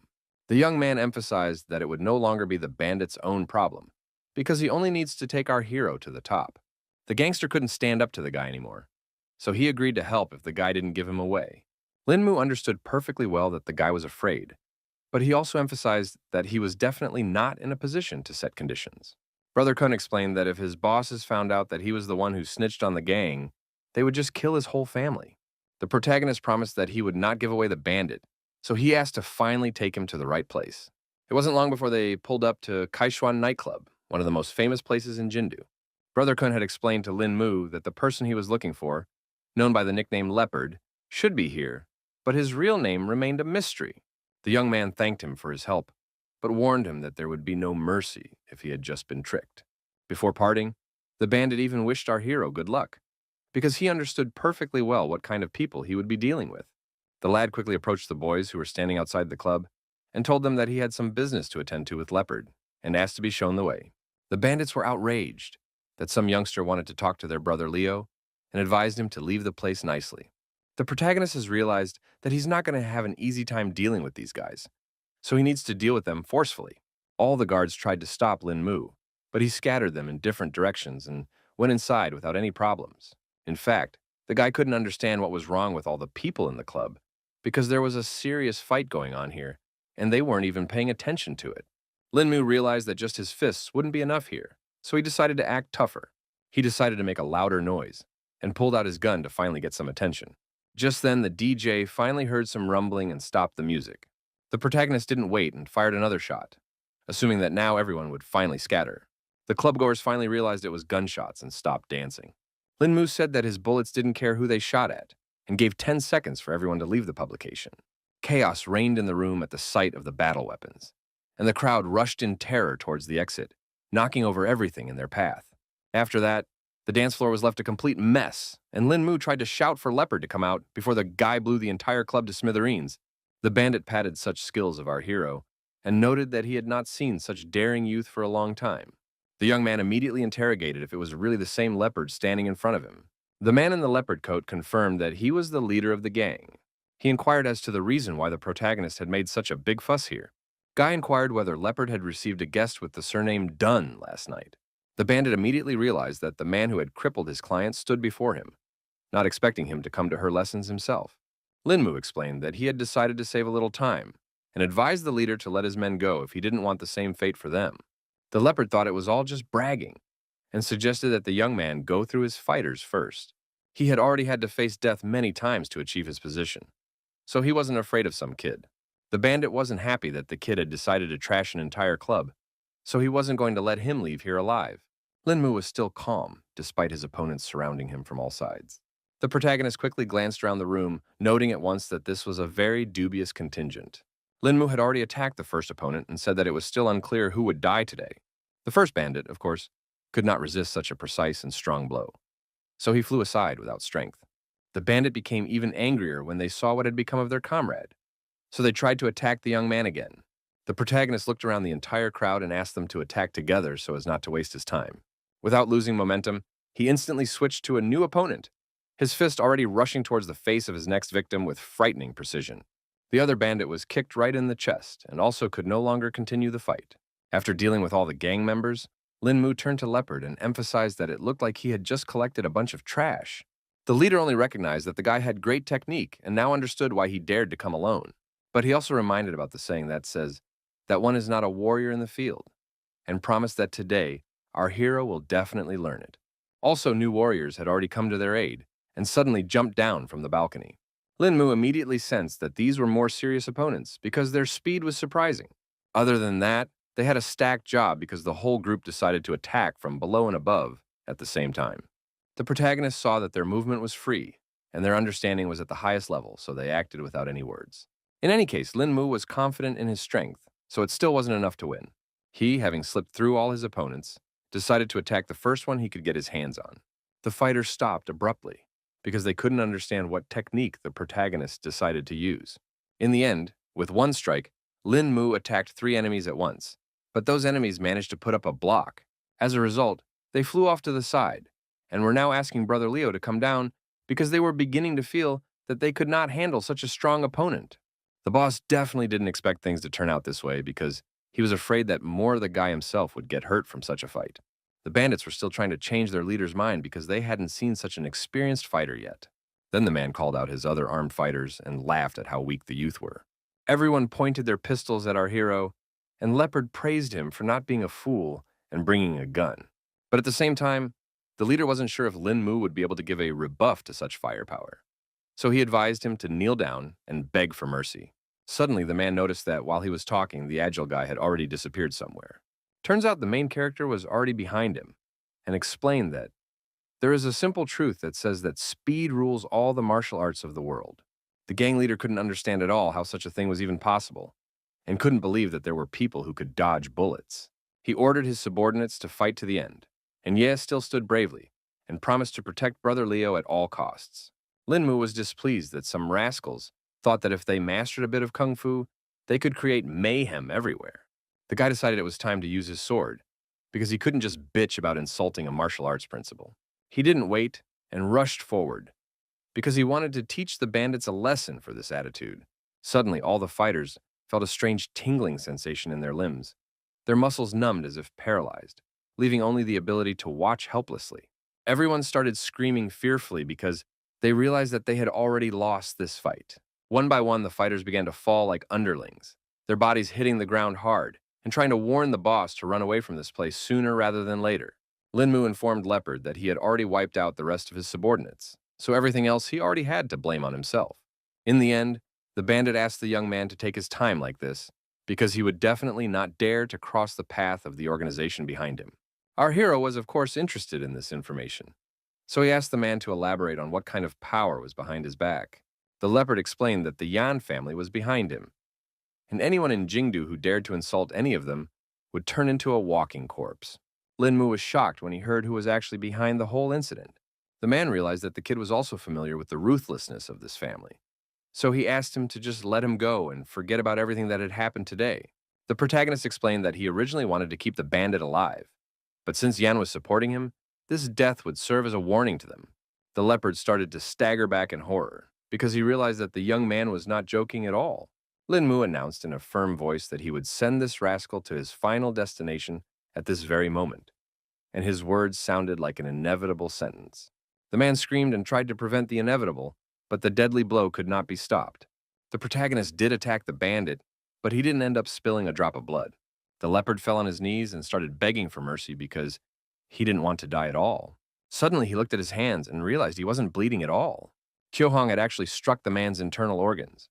But since the nerves were hardly hit, he wouldn't be able to feel all the pain at once. The bandit himself was confused because he was also sure that the blows had hit him. But in the end, he didn't feel any pain. Our hero advised him not to be too quick to rejoice, and warned him that Leopard had only 3 days to ask for help from his Janes. The guy asked to say hello to this family and let them know that Lin Mu always pay their bills. They just need to wait a little longer. An hour later, the whole gang had already learned about what had happened at the club that evening. The leopard returned to his subordinates and ordered them all to gather in his office. He was finally starting to feel pain and was now asking for help. So the guys were about to get the car ready and take Leo's brother to the hospital. The leader immediately brushed aside their offer because he wanted to see Head Yan right now to report on the latest developments. It wasn't long before all the bandits arrived at the Yan family's house, where no one had heard of Lin Mu's antics yet. The aide had come to the boss and had already reported that the leopard had arrived on the scene. Yan Zhongping, unsuspecting, inquired about what his fixer wanted. The leader of the gang, who had come begging for help, had to be led inside under arms because his legs were already failing. The man was shocked to see the bandit in such a state, so he immediately asked what had happened to him. His voice rumbled like thunder as he demanded the name of the one who dared to raise a hand against his subordinate. Leopard said that yesterday some brat suddenly came to the club, trashed the place and beat up all his guys, also gave a message for Mr. Yan Zhongping was already incredibly angry, so he ordered the bandit to quickly tell him. The man was scared to repeat it, but he relayed that the guy wanted to settle the score with his master and would do it in person.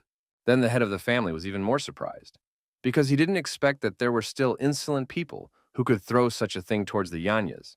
Eventually, all the gang members would fall to their knees and start begging the leader for rescue because their boss was already in agony. Yan Zhongping had actually smelled the smell of decomposition back when the leopard had entered the Tui, so she assumed that all of its organs had long since been interrupted. Lin Mu was able to use Leo's inner strength to destroy his organs and leave the outside unharmed, which showed his profound skill. The man suspected that this young man must have easily killed the bandit, but still spared just for a casual message. Then Leopard added that also that guy wanted to see if there was anyone in Yan's house capable of saving him. He also knew of Boss Yan's great abilities, so he begged to find a way to save his life. Yan Zhongping realized that there was no choice, so he asked the other bandits to help his leader stand up. The leopard looked at his boss with hope in his eyes and started talking about how he knew from the beginning that he wouldn't be left in trouble. The leader asked not to be thanked because he was in the same boat as his subordinates anyway. A heart-rending, shrill scream escaped from the bandit's agonized mouth. It turns out that the man had no intention of treating his subordinate, but only decided to put an end to his suffering. As a result, the leopard differed far to the side. Everyone else could not understand why Boss Yan had acted this way. The leopard collapsed helplessly, its body going limp, and in a moment a dark scarlet puddle began to spread rapidly across the floor beneath it. The young thugs stood in a daze, their faces contorted in horror at the sight of their all-powerful boss reduced to a bloody heap on the floor. Mr. Yan indifferently said that his subordinate was dead and asked the others to carry his corpse away. The boys were very frightened by his strength and immediately began to follow orders.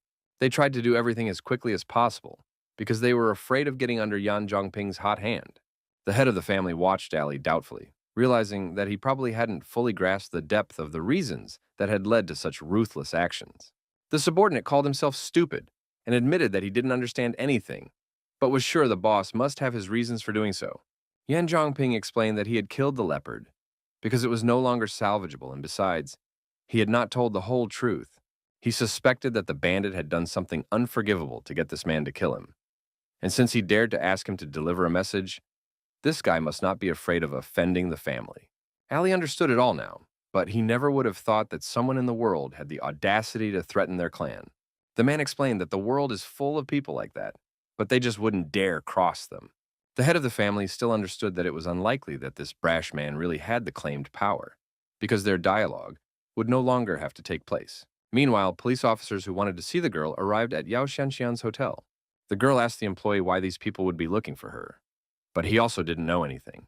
Assistant Hong immediately appeared beside her and said that she would go along with her to monitor the situation. All this time, Officer Fu had been in the hall, looking out the window, waiting for the girl he needed. The police officer escorted the girl to the correct location and informed her that a police officer was waiting for her in the break room. The man would be happy to see Yao Shanxian and friendly extended his hand to say hello to her. The first to enter the conversation was the assistant, who stated that she was the lady's confidant, and for security reasons, they needed to look at the officer's ID. The old man didn't see it as a problem, so he immediately showed his ID. The girl noted that the ID was different from the others, so the policeman explained that he was in a special unit. The officer told them that they are dealing with unusual cases, so they need Ms. Yao's help in this investigation. The girl didn't understand anything and wanted to know what was required of her in such a case. The man wanted to ask her some questions because, in the evening 2 days ago, she had visited a 5-star hotel with a certain lady named Shen Yue. The aide understood that leaking this information could have badly affected the actress's reputation, so she emphasized that it was a personal matter and Ms. Yao had the right not to answer. The old man then assured that their station could guarantee that the girl's private life would never become public. Yao Shangxian gently placed her hand on the shoulder of the worried assistant, letting her know that the situation was under control, and agreed to go along with the police. Now the events are moved somewhere in Thailand to the base of the local mafia. Solinar, the leader of the faction, couldn't figure out where his goods were, so he reprimanded all of his subordinates. The guys reported that the mission failed because a mastermind showed up, interfering with their work, and the right people couldn't get to their destination. The man couldn't understand what all his men were doing, that they couldn't handle some common intruder, and he wasn't about to believe that Chinese masters were now found at every turn. Turns out this shipment was worth over $1 billion, and if the subordinate can't get it back, it's all over. This was the common cargo of the 13 factions of the Golden Triangle, which was why this assignment was so important. The boss pulled a gun on one of the guys, who still realized it was his fault and agreed that he deserved to die. The man then lowered his weapon and emphasized that he didn't care at all about other people's lives. So he ordered him to find the goods, or else everyone present would be dead. The subordinates said they had already received confirmation of the information that Yuta and his group had moved with the goods to Jindu. The boss understood that this was terrible news because the neighborhood was too dangerous. He knew that Jindu was in the sphere of influence of Chinese factions, so they would never return the party themselves. The boss then immediately ordered his assistant to contact the vultures, because only they would be able to return the goods. In parallel to these events, Yao Shanxian had already told the officer that she was already unconscious at the time of the kidnapping, so she did not see the perpetrators. At this point, the protagonist has just returned, finally dealing with all the problems. The guy noticed that his acquaintance seemed to be busy and wondered who the gentleman was next to her. At that time, Zhenxian introduced Lin Mu in front of the policeman and told him that he was the one who would play the male lead in their movie. The protagonist said hello to the officer and immediately extended his hand to cement their acquaintance. The old man immediately had some strange feeling, so he began to suspect that this young man was far from being an unusual person. The protagonist noticed that Mr. Fu was looking at her strangely somehow, so he inquired what the matter was. The officer was confused because he didn't even know what to say, so he replied that it was okay. In the end, he thanked Mrs. Yao for her cooperation, as the overall situation was now clearer, but perhaps he would contact her again in the future. Toward the end, Lin Mu asked Officer Fu in all seriousness to be careful. Yao Shenxian couldn't understand why the guy was looking at that gentleman so tensely, and thought that he had already noticed something unusual. The guy explained that when they shook hands, he had sensed the officer's true chi, so he assumed that he must be a high-level cultivator. The girl was greatly surprised because she couldn't even think that this old man was such a strong master. The protagonist thought that the policeman was intentionally hiding his energy, but he still managed to discover this feature. Mr. Fu, who had already gotten into his car, also wondered why, when they shook hands, he felt a powerful pressure from Lin Mu. He began to be even a little afraid, because of the abnormal aura emanating from our hero, and already thought that he had managed to stumble upon the Grand Master. Meanwhile, one airplane landed at a private landing site in Vietnam. It turned out to be one of Solinar's old associates, one they hadn't crossed paths with in years. Cecil was surprised that the bandit had suddenly summoned him, so he inquired as to what was so important. The man said that he had some difficulties, so he urgently needed the help of a friend. The guy had already heard about the situation, so he didn't mind dealing with the case, because he was like a fish in water in this matter. Over dinner, Solinar recounted all the details of what had happened and begged his old friend to help him. The comrade agreed that there were too many craftsmen in that area, so it was not certain that all of them would get out of there unharmed, so the fee would have to be raised a bit. The case was very important, so the man was willing to pay any price for this help. Cecil, given that they were old friends, decided not to bore the chatter and showed two fingers to explain his price. The bandit had only been once to pay $20 million, and remembered that, according to the old rules, the first half had to be in advance, the second half after the job was done. Both parties were happy to have this cooperation, so they drank to the success of their mission. Events returned to the Triumph Bar, where the protagonist's recent fight with Leopard took place. Two-Fei pulled into the parking lot next door and wanted to take care of some issues. The man approached the people at the entrance and asked where he could find the local leader. One of the bandits replied that their boss was now impossible to find because he had recently died, and asked irritably to get behind him. Without further ado, Two-Fei abruptly grabbed the guy by the scruff of his neck, his powerful fingers digging into his neck like a steel vise. He pretended he hadn't heard anything and asked what the self-righteous wretch had said. The bandit repeated again that Leopard had long been dead, so Master Chin was now running things here. The man loosened his grip a little because he realized that the leader of the gang was indeed gone. The next day, filming operations moved to Jindu International Airport. The main character masterfully got into character because of his embrace was so natural and warm. The next moment, the director's voice rang out, announcing that the shot had been taken. The staff member reported that the couple had done a great job and could now get some rest, and they would continue after lunch. Linmu stepped aside and his attention was caught by some strange crowd of people on the airport grounds. Even though everyone looked like normal passengers, the guy still suspected there was something wrong with them. Meanwhile, a coworker came up to him and suggested we go out for lunch because she wasn't ready to put up with airport cooking. But our hero paid no attention. The young man said he was going to go get a glass of fruit juice for them, but actually went to see what the crowd was all about. Yao Shenxian couldn't understand why the guy went to get the juice again if it was literally in his hands. In fact, the protagonist wanted to find out the key nuances of this mysterious situation. In a few seconds, Lin Mu thought out a small plan for himself and crashed into one man in the crowd. It was as if he had accidentally spilled his juice on the stranger, so he was now apologizing for his soiled clothes. The man replied that there was no problem with that because he could just change his clothes. The protagonist once again asked if it really didn't bother him because he was ready to take the jacket to the wash. The stranger replied that he suspected that he would still meet Lin Mu, but right now, he already had to go about his business. After that, the young man returned to Yao Shanxian, who was waiting for him to grab something to eat for them. Our hero laughed off the fact that she believed he went to get food and told her that he saw something suspicious in the crowd and decided to get a little closer. The girl was immediately interested when she heard such news and began to listen to Lin Mu attentively. Guy suspected that everyone in this crowd was a military man with special training, and there were even 7 with special abilities among them. Yao Shenxian shrieked when she heard such shocking news, and our hero immediately asked her to be quiet because she might attract the opponent's attention. Lin Mu decided to contact his partners and report that a lot of fighters had gathered in Jindu, so something big was going to happen. Meanwhile, Tu-Fei arrived at the Tai family mansion after failing to find Leopard. Tai Haixing was surprised to see little Fei, from whom there had been no word for so many years, and now realized that he had only been abroad. The guy said that he had too many enemies at the time, and if he hadn't run away, they might never have seen each other again. Dawson noted that at least he could have contacted them from across the border during all this time, because he himself thought his comrade had been badly injured when he covered him from the knife. Two-Face sighed heavily and explained that some things couldn't be explained quickly. It took time and details to get the full picture. The old man decided not to rake up the past and asked little Fei why he had come to him in the first place. The guy decided not to hide anything and stated that he wanted to make a big deal with the Tai family. Tai Haisheng remarked that he had succeeded overseas over the years, since he could talk to him about big deals, and wondered what it was all about. Two-Face said that after this deal, the old man would be able to get more than 70% of the mainland's supply, and speculated that such a thing might have interested his future partner. The head of the family did show interest, so he asked for more details, but he was also afraid that he wouldn't be able to absorb such a big chunk by himself. Turns out this guy was representing Solinar, and had approached the old man for that very reason.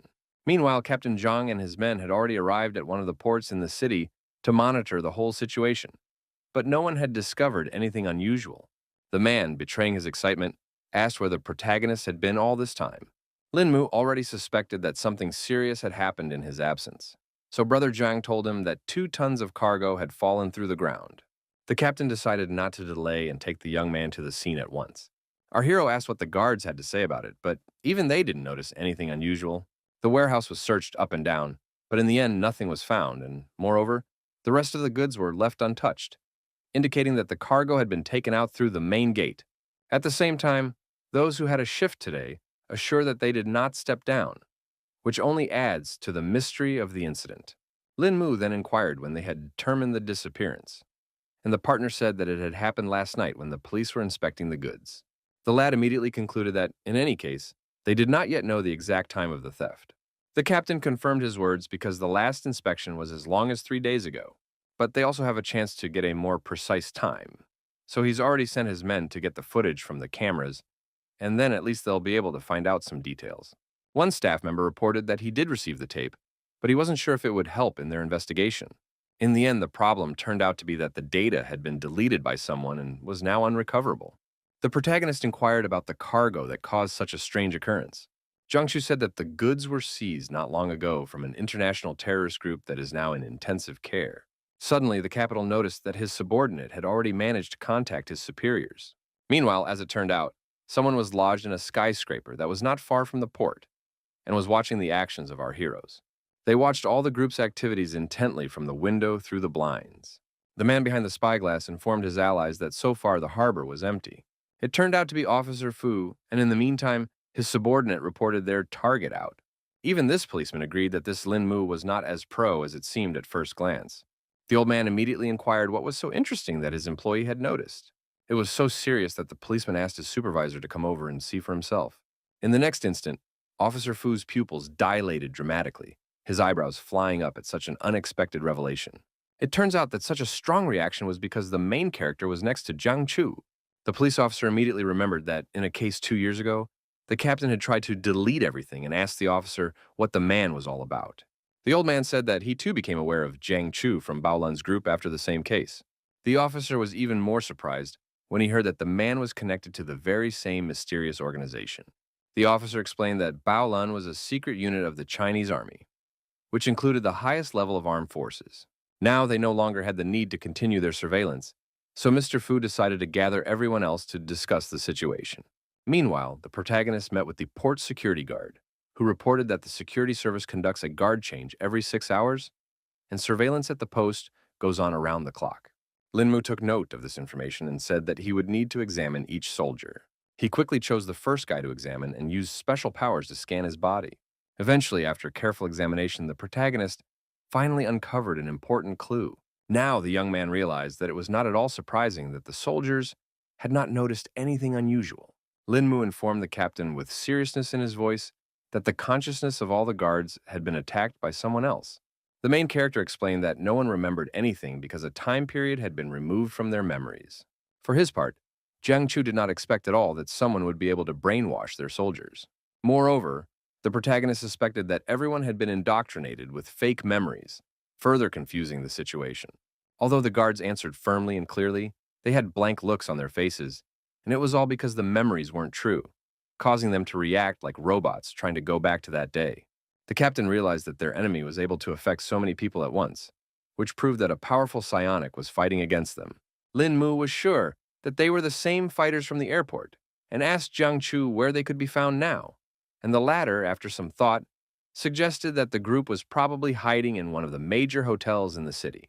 The supervisor said he had already organized 24-hour surveillance of them, but so far no one had detected anything suspicious. He also showed on a map all the movements of these people in the last 2 days. The protagonist, after considering these routes, immediately noticed an interesting detail. Linmu saw that these soldiers were all scattered quite far away for a normal group. The captain wanted to see for himself and realized that this mark had only recently appeared, so he decided to urgently request confirmation. He quickly called his staff and asked what was going on at the site of the last marker.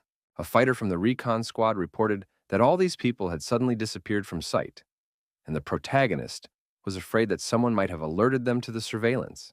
Nothing was clear to the captain yet, and he decided to wait until the squad was on the trail of this group. Linmu was surprised and couldn't believe that these fighters had discovered that they were being followed and erased one of the scouts' memories. Jiangchu thought it was quite possible, and then the tactical advantage would definitely not be their team's. And our hero asked if there was anything noteworthy on the enemy's route. Eventually, the commander did notice that something strange was happening in that direction. He realized that the rivals were getting closer and closer to a maximum security prison.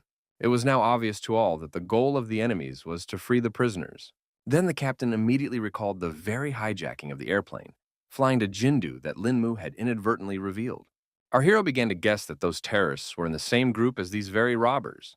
Zhang Chu explained that the lost cargo belonged to the group of villains who had hijacked the plane, and it seemed that this time they had sent someone influential to retrieve the goods. The guy asked Brother Zhang to tell his men right now that they should immediately cordon off this building, and they needed to move out to this place right away. The events are transferred to a special regime prison, where a serious incident is about to take place. The unsuspecting guards were discussing that Area A and B were pretty quiet today. Eventually, one of them noticed that something strange was happening nearby. It turns out that one of the prisoners came out of his cell, so the guards immediately called out to him and ordered him to stop. The perpetrator laughed strangely somehow because he seemed to be up to something. The guards again addressed him by number and ordered him to stop. Otherwise, they were going to use force, but he walked on, ignoring the threats. The prisoner asked confidently if they really wanted to use force against him. It turns out that all along he had been hiding 2 guns, which he now pointed at prison staff. Now the criminal wanted to see who would kill who first at this rate. The officers certainly didn't expect this turn of events, so they only had time to ask where he got the weapon from. While our heroes were on their way to the prison, they had already been informed of what was happening outside its walls. The captain informed Linmu that something had happened there, the prisoners had revolted, so the situation was bad. The guy realized that the circumstances were only getting more complicated, so he hoped they at least had time to get there. A few of the guards had already been interrupted, so the rest were about to call headquarters. Other officers reported that 2 of their co-workers had been shot in Area A and requested backup to prevent escape and infiltration. That's when they were approached by the very criminal who was standing right behind the guards' backs. He looked at them with an intimidating smile, and there wasn't an ounce of fear in his eyes. Eventually, the prisoner didn't wait any longer and fired a few more shots. The security personnel did not have time to react to such a sudden attack, so they repeated the fate of their colleagues. The criminal breathed a sigh of relief because now he had finally discovered his way out. It had been so many years since he had touched guns, and yet he was still able to deal with so many opponents. It turns out the other prisoners were also armed, so their leader signaled for everyone to come out. They weren't going to come up with some elaborate plan and decided to go straight head on. All the villains were only happy to have this opportunity because it had been a long time since they had entertained themselves in this way. The guards have seen the fugitives armed to the teeth, so such a force is simply impossible to deal with. Meanwhile, under the walls of the prison, special forces have already gathered to stop all this mob of thugs. The commander had already ordered to prepare for the attack when Lin Mu and Zhang Chu finally arrived on the scene. The SWAT chief was overjoyed when he saw that Captain Jiang had come to their aid. He said that the situation was suddenly out of control, and all their attacks were unsuccessful. So far, they didn't know where the criminals had gotten such an arsenal from. So the entire group had to be equipped with precision heavy weapons to stop this escape. Even Captain Jiang was shocked at what was happening and couldn't guess how the prisoners could have gotten all those weapons. The main character intervened in their conversation, asking to be given 1 assault rifle and 1 bulletproof vest to make way for the others. Officer Liu reported that the fugitives had too much firepower, so he was afraid that a rash assault would be extremely dangerous. Zhang Chu was in agreement with his colleague and asked the guy to wait a bit while they thought of some other way. Lin Mu tried to reassure his comrades and promised that nothing would happen to him, and he would signal them after the breakthrough. The SWAT team did honor our hero's request and also asked him to be careful during this operation. Before he left, the captain asked the lad to never lose contact with them and to always be on the lookout. Over the comms, the partners relayed to the protagonist that there were 2 targets near him for 10 hours. They warned that the fugitives were armed with assault rifles, so Lin Mu should deal with them quickly. The protagonist took this information to heart and prepared for the first encounter with the enemy. The criminals, who were on duty, heard some rustling behind them and behind their backs, but did not pay much attention to it. The young man masterfully used the element of surprise. His first 2 attacks were so swift that the victims didn't even have time to realize what had happened. Lin Mu decided to immobilize them first and save the fugitives' worthless lives so that someone could assist in the investigation. Our hero now reported that the threat in the outer zone had already been eliminated. The leader of this coup immediately thought the guy would be the new cannon fodder. The criminal slowly raised his weapon, his scope clearly catching Lin Mu's figure, his finger already starting to smoothly squeeze the trigger. The next instant, the deafening rumble of gunfire broke the silence. Now the guy was glad he was wearing body armor, because just now that shot had almost caught him off guard. The criminal looked at the protagonist with mute shock, realizing that all of his shots had somehow missed their target. Lin Mu quickly decided to use the acupuncture point technique, and his opponent immediately let the pistols out of his hands because his hands were paralyzed. The other fugitives at the entrance couldn't understand why Kay wouldn't already order them to get the hell out of here, not realizing he had already fallen. Meanwhile, the protagonist reported to Brother Zhang that he had already reached the right point. At this moment, Lin Mu rushed forward to clear the way for his allies, so he asked them to prepare to attack. The captain took the information from our hero, who had already jumped into the air to suddenly attack the enemy. He promised to engage as soon as the young man signaled them to be ready. The fugitives, who had not suspected anything at all, saw Lin Mu literally flying out at them out of nowhere. The guy started attacking from the moment he landed and punched the first enemy right in the face.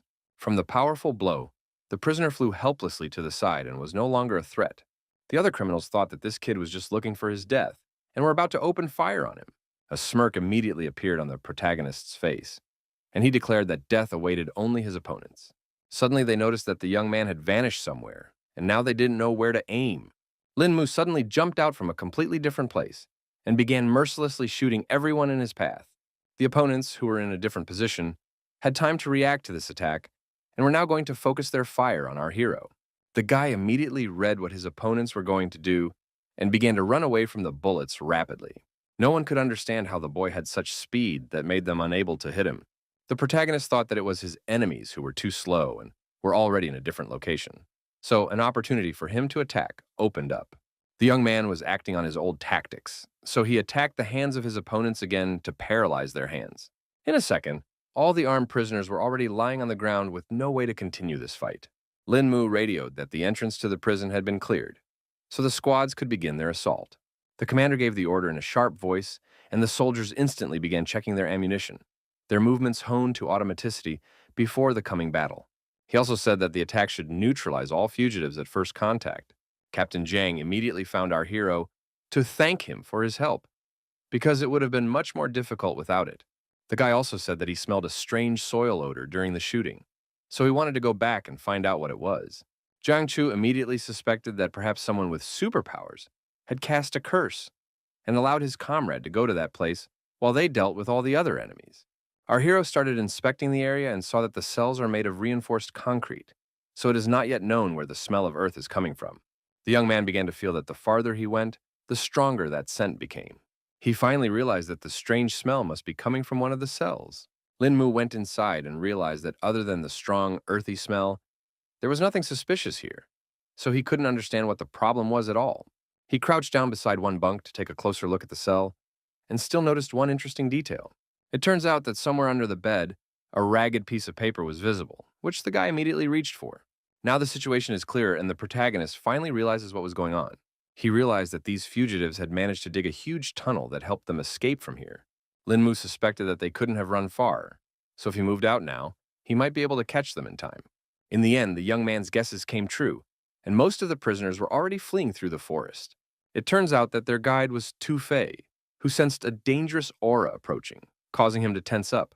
The young man abruptly froze in place, causing the entire group to stop, causing his partners to anxiously ask what was wrong.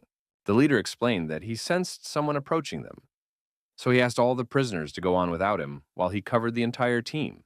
They were also accompanied by two people with superpowers, who immediately thought that the police had caught up with them after all. Tu Fei was displeased that his allies were so careless, as they weren't out for a walk, because of which it was better to keep an eye out. At that moment, the protagonist just popped up on them and decided to reveal his location. He immediately asked who were these daring rascals who dared to free the Jingdu prisoners. The leader of the faction had not expected such a strong master to be sent against them, and now realized that they would have to adapt to such conditions. The protagonist only laughed off the fact that the criminals still hoped to fulfill their plan. Tu Fei admitted that they don't expect everything to go flawlessly, because all they have to do is leave China. Either way, he was sure that some youngster couldn't beat their strongest team. Such self-confidence only brought a smile to the face of the protagonist, who understood the balance of power perfectly. Lin Mu released a powerful wave of energy, his voice sounding menacing and confident as he declared that he wouldn't be killed so easily. The opponents didn't expect at all that this guy was hiding so much energy within him, so they even started to panic a bit. Our hero also knew that all of his opponents had superpowers, but he wasn't afraid of that, so he asked them to attack him first. The fugitive's allies were even more surprised when they realized that the young man already knew about their main power. The beast that was with them was also certain that Lin Mu was destined to die today. Lin Mu then asked if his enemies had encountered Lawrence and Clove, whom he had been able to kill without any problems. Tu Fei definitely didn't expect to meet the person who managed to defeat these strong mutants here. His allies still felt that they shouldn't take the word of some petty lout, and were already about to climb into battle against him. The monstrous mutant decided to take on the protagonist and attacked him first. He unleashed a monstrously powerful punch, but Lin Mu lightningly bounced sideways, leaving his opponent punching the void. The young man's eyes flashed with icy flames, his voice sounding like steel as he announced the start of his attack. After his first attempt, he still managed to successfully strike his opponent. The shockwave spread through the mutant's thick layer of fat, creating eerie ripples on his body like a stone thrown into water. Despite the mutant's massive physique, Lin Mu lifted his huge body into the air with a powerful jerk, displaying incredible strength. In the end, the formidable giant could do nothing against our hero and helplessly resigned himself to his fate. The protagonist was still in suspense because he saw that his enemy survived even after being hit so hard. The mutant grinned wryly, watching the bewilderment on the young man's face because he knew the reason for the ineffectiveness of that attack. In reality, it wasn't like that at all, because Lin Mu believed that his opponent had mastered a skill that allowed him to distill power from the earth and adopt its properties. His opponent confirmed his speculation and emphasized that the guy's punches were useless against the power of the ground. He tried to attack the protagonist, who continued to stand still calmly and confidently. The young man waited for the moment of impact and at the last moment bounced off the mutant's massive fast fist. Lin Mu understood that this enemy had a solid defense, but at the same time, it was impossible to fight deftly with a clumsy body. Suddenly, he saw with his peripheral vision that the other opponents had decided to attack him from the other side. The protagonist abruptly turned around and saw two deadly spheres coming towards him, one of which was burning with hellish flames, and the other exuding freezing cold. The guy hadn't counted on such a combined attack, but still managed to dodge in time. The mutants were shocked that Lin Mu was able to bounce back from the deadly strike at the last moment. Meanwhile, our hero was already near his opponents and warned them that their skills were nowhere near their abilities. He quickly grouped up and used the descending dragon palm against the enemies. Only Tu Fei realized that they wouldn't be able to face such an opponent, so he ordered the entire team to retreat back. The leader of the group decides to take on the protagonist to give them time to escape. Lin Mu felt waves of powerful energy emanating from the guy, emitting a good amount of power. Throwing his fist forward, the mutant suddenly tore forward at the young man, who didn't even have time to raise his hands to defend himself. The main character was first hit pretty hard right in the head, despite his attempts at a block. From such a force, the guy flew a few meters away, but still managed to stay on his feet. Lin Mu was interested in this turn of events because he now felt that his opponent possessed the ancient Wushu Kuidong, which was truly a unique case. Tu Fei didn't want to waste time on this idle talk, so he quickly moved on to his main objective, concentrating energy in his fist. Our hero responded in kind because he wanted to see Kung Fu with superpowers. Both wars were pretty strong, so they just collided palms down. After such a powerful collision, there was a violent explosion that threw the guys off in different directions. The young man was not afraid at all and only laughed as their fight gained new momentum. Tu Fei abruptly changed his stance, his body moving forward like a deflated spring, trying to take the initiative. The protagonist noticed that his opponent's body was covered in pure yang, making the confrontation rather difficult. In a second, the opponent literally vanished into thin air, and even Lin Mu himself recognized that he had incredible speed. The guy immediately sensed that the enemy was behind his back, so he managed to react in time. The protagonist sharply threw his palm forward, creating a barrier that the fierce attack of the enemy crashed against with a thud. Lin Mu instantly recognized the familiar maneuver, which meant that Tu Fei had already started moving to escape. He finally realized that it wasn't camouflage, but mind-boggling speed, allowing the enemy to instantly move into blind spots for surprise attacks. Tu Fei was sure that our hero would experience the full power of Kung Fu with superpowers right now. The young man had already begun to understand his opponent's tactics, so he prepared himself for his attacks. In the blink of an eye, their fists came together again in a furious duel, each blow accompanied by a flash of energy. After the powerful blow, both fighters flew off in opposite directions, instantly assessing their new positions. Now Tu-Fei felt that he had underestimated his opponent's skill after all. The protagonist admitted that he too had initially underestimated the strength and skills of his opponent. But at the same time, he asked his opponent not to think he could win this fight with just a couple punches. Meanwhile, the other mutants began to realize that Tu-Fei and Jiangchu were equal in strength. The allies realized that their leader wouldn't last long, so it looked like they would have to intervene. The protagonist took the opportunity to use the descending dragon palm once again. The hand was rapidly approaching Tu-Fei, who realized that he wouldn't have time to dodge. Eventually, Mutant had to block all of these attacks, but it didn't help much. He now realized that the 18 palms of the descending dragon was being used against him, and he couldn't believe that someone had mastered this forgotten teaching. In turn, our hero was surprised that he would have to use this technique against his opponent, because it only happens in extreme cases. Tu-Fei said that he had been cultivating in China since he was little, so he was like a fish in water in the field of ancient martial arts. It was for this reason that he was also certain that one ancient technique was not enough to defeat him. For his part, Linmu stated that this was just the beginning, and now he was going to show another trick. Suddenly, the guy didn't stop because he felt the aura around him start to actively fluctuate. Ice-cold goosebumps ran down the hero's back as he physically felt the deadly energy of the enemy focused solely on him. Eventually, our hero looked around and realized that it was the work of another mutant, who was secretly watching from behind a tree. The guy was beginning to suspect that this had to be the same psionicist who had erased the guard's memory. The enemy began to feel that there was still a little bit left to penetrate Linmu's mental barrier, after which he would become defenseless. The next moment, his confidence shook because he sensed something amiss. The fighter couldn't understand why his consciousness was reflected and tried to realize what had just happened. The mutant looked around confused, his eyes widening at the realization that the area around him was completely unfamiliar, as if he had been transported instantly. He raised his charge and saw Linmu's eyes in the sky, causing him to suspect that he had hit the guy's mental projection. The protagonist was pissed off by a trick the enemy was trying to use, so he wanted him to experience all the madness on his own skin. The guy began to feel incredible pain and begged Brother Fei in agony to save him. The mutant thrashed convulsively on the ground, its fingers digging into its own skull as if trying to keep it from exploding. His allies watched in horror at their comrade's condition, unable to understand what had happened to Neil.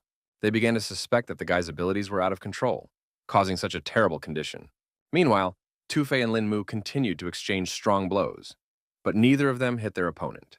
The mutant was getting to push our hero away from himself and stepped back to check on Neil.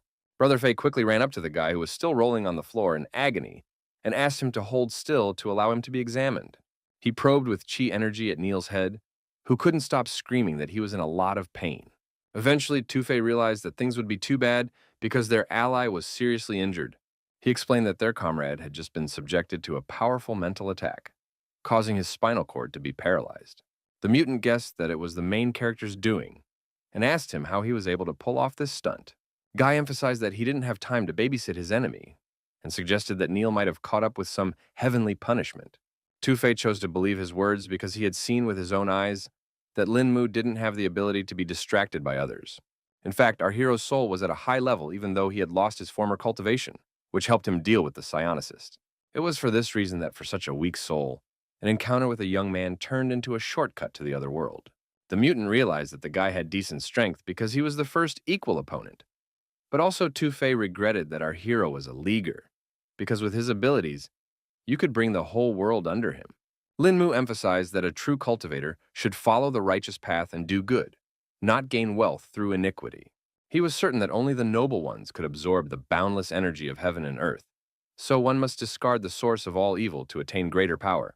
In turn, Tu-Fei thought that this was just some nonsense, because everything done today was just for the sake of gaining power. Meanwhile, the protagonist has decided to change his tactics and try to win the enemy over to his side, because he can still get on the right track and help China. He realized that reaching the same level as himself was not an easy task, but Tu-Fei could still save his future. The mutant's eyes widened in surprise, his jaw involuntarily dropping as Linmu's suggestion was clearly out of all possible scenarios. The protagonist reiterated again that he can give a chance for a better life, but the choice will be left to the guy himself. Tu-Fei's allies, who felt that not a single word of the people from the government could be trusted, finally broke into this conversation.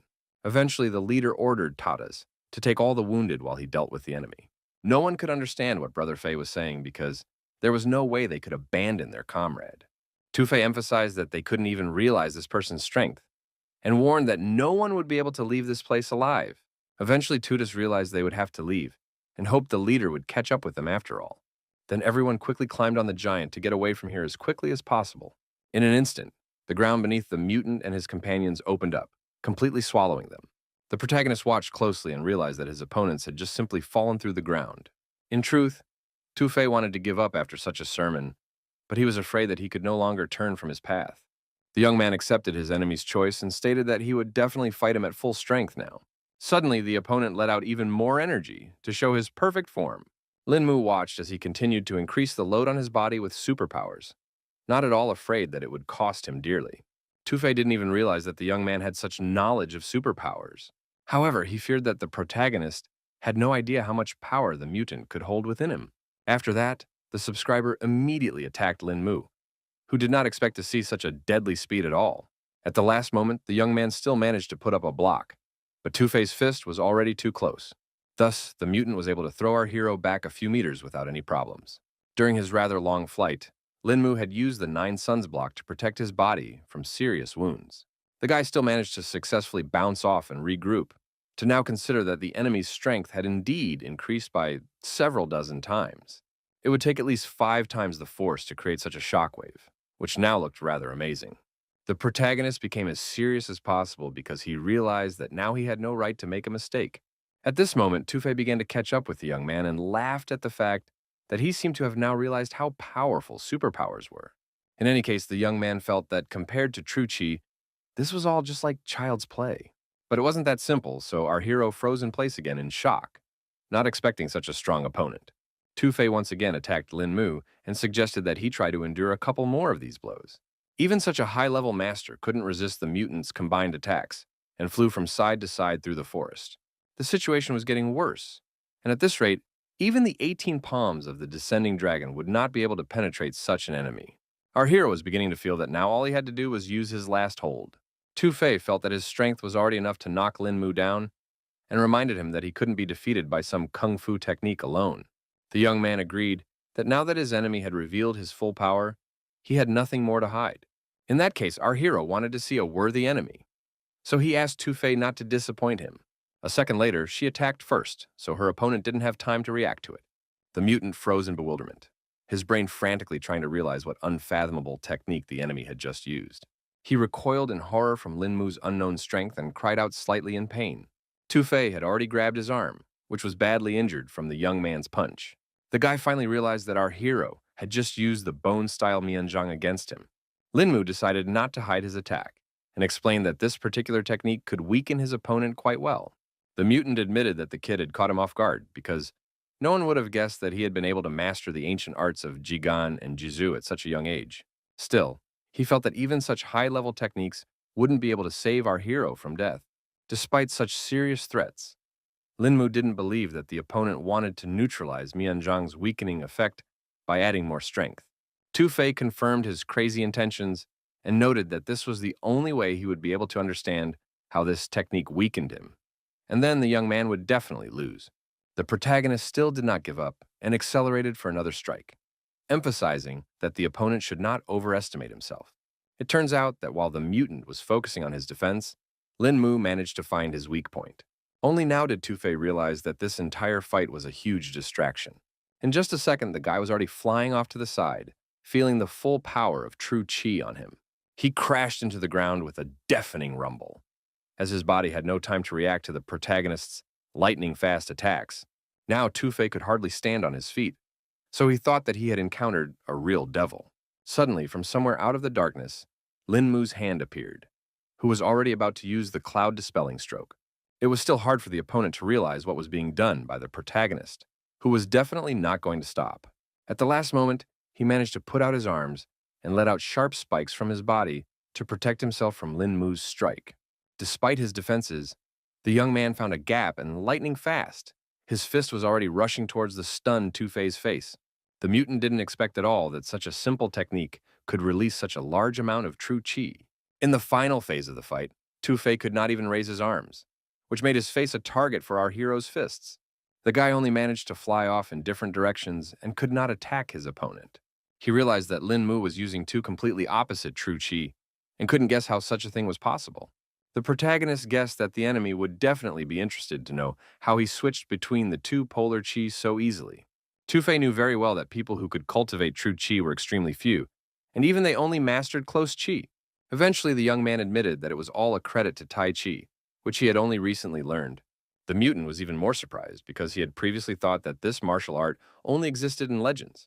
The protagonist also used to count before, but still managed to find the knowledge he needed. But now he had managed to learn the truth of Tai Chi after all, which allowed him to use such powerful techniques.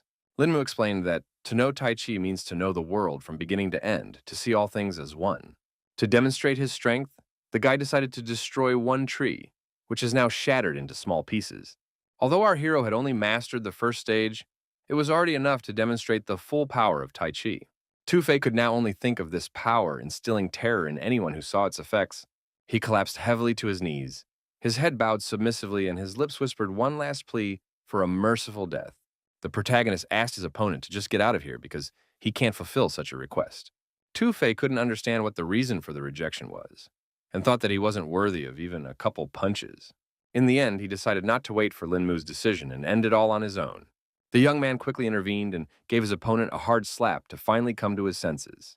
The main character thought it was all nonsense because Tu-Fei had gone through so much hardship to train this body for cultivation and ended up getting rid of it so quickly. Lin Mu emphasized that a large number of people in this world cultivated tirelessly to reach the level of this mutant.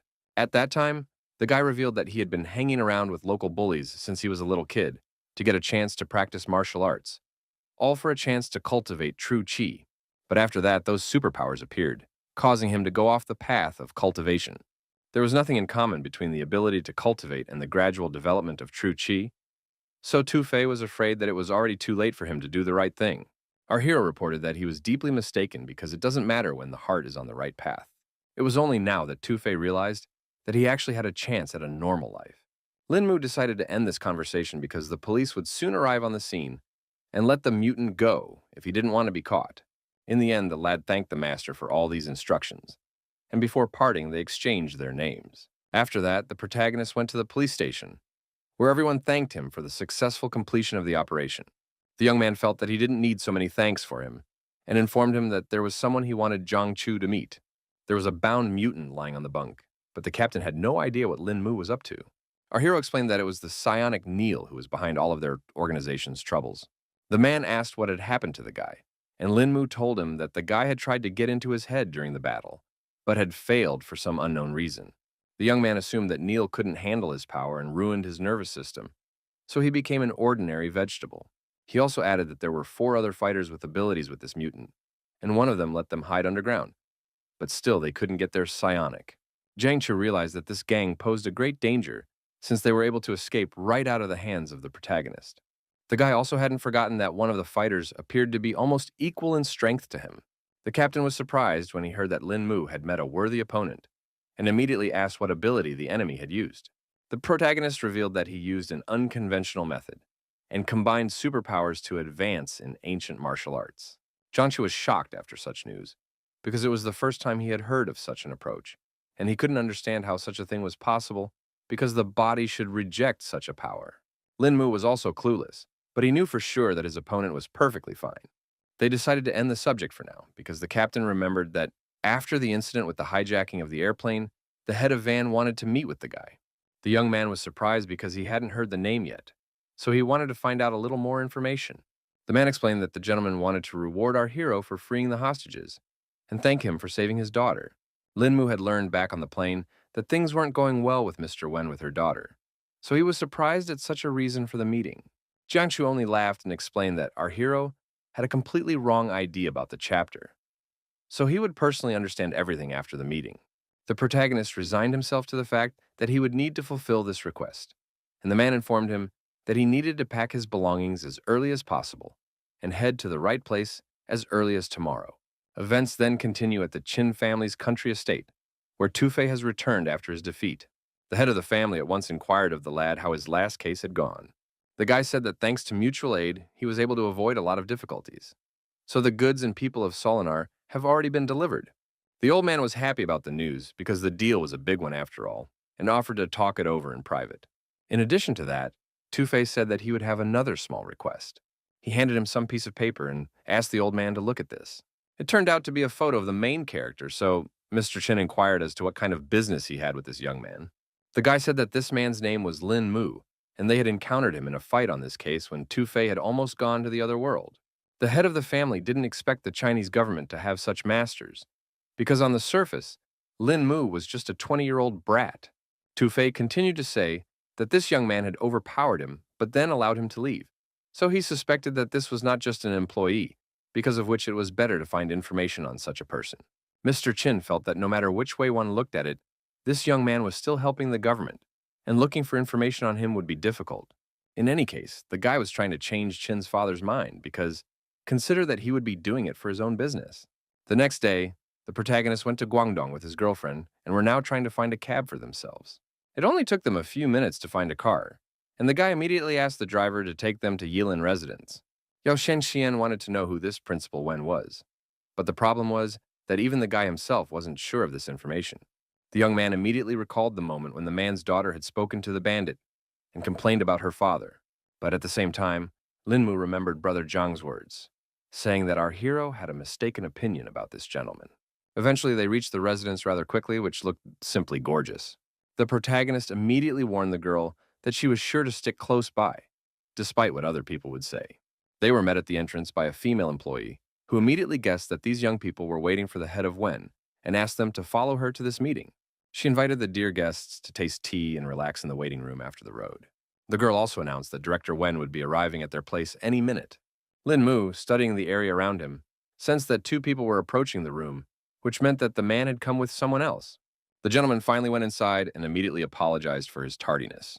The protagonist immediately guessed that the man in the suit who was walking in front was the very same dear Wen, but at the same time, he couldn't figure out who was accompanying him and assumed it was a bodyguard.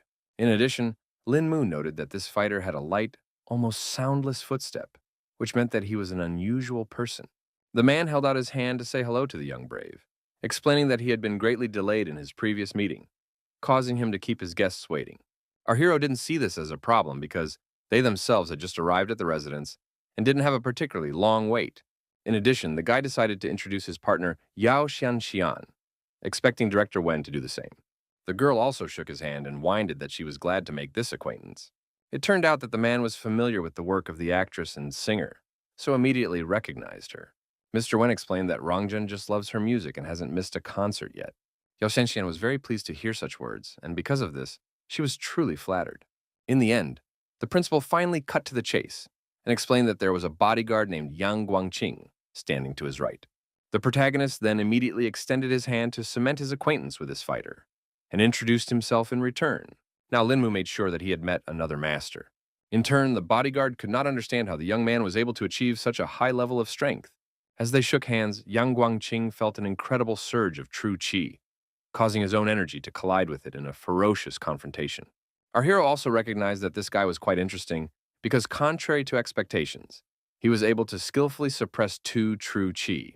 The bodyguard couldn't stop thinking about the fact that Lin Mu had demonstrated tremendous control with his handshake alone, and such masters could be counted on one's fingers. In the end, he decided to say out loud that Mr. Lin was so young and had already reached such a level, and expressed his admiration for the young talent. The next moment, a crying girl ran into the hall and immediately threw herself into her father's arms, because she and her mother had already missed him a lot. The main character, who was watching all this from the outside, could not understand what was going on, because after the incident on the airplane, he had a completely different idea of their relationship. From the guy's reaction, Mr. Wen realized that the young man really thought he was an insensitive person who could abandon Rong and her mother. Now the girl has admitted that she purposely made a scene in front of. The director lived in constant danger, as his activities made him many enemies, which led to tragedy a few years ago when unknown assailants kidnapped his wife and daughter, after which his wife became paralyzed. After that day, the man announced that he had severed his relationship with his family and tampered with the data in the system about his loved ones to keep her out of harm's way. Now everything fell into place, and the protagonist realized that Director Wen only wanted to protect his loved ones, but also wanted to ask what caused Mrs. Wen's paralysis. It was hard for the policeman to talk about it, but he revealed that the kidnappers had brutally tortured his wife, causing severe spinal nerve damage. The boy continued to question and inquired how long Mrs. Wen had been in this condition. Yang Guangqing immediately guessed that the guy was asking about it, because he knows that long-term paralysis causes the muscles to gradually atrophy, which can lead to a stage where there is no hope of treatment anymore. The protagonist has confirmed that this is exactly what he meant, so he requires to find out if the woman has a chance of recovery.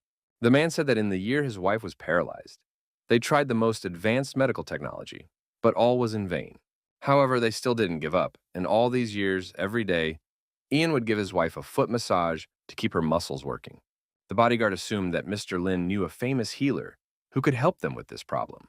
Lin Mu then explained that he himself was somewhat proficient in healing, so if Mrs. Wen's legs were in really good condition, he could try to help.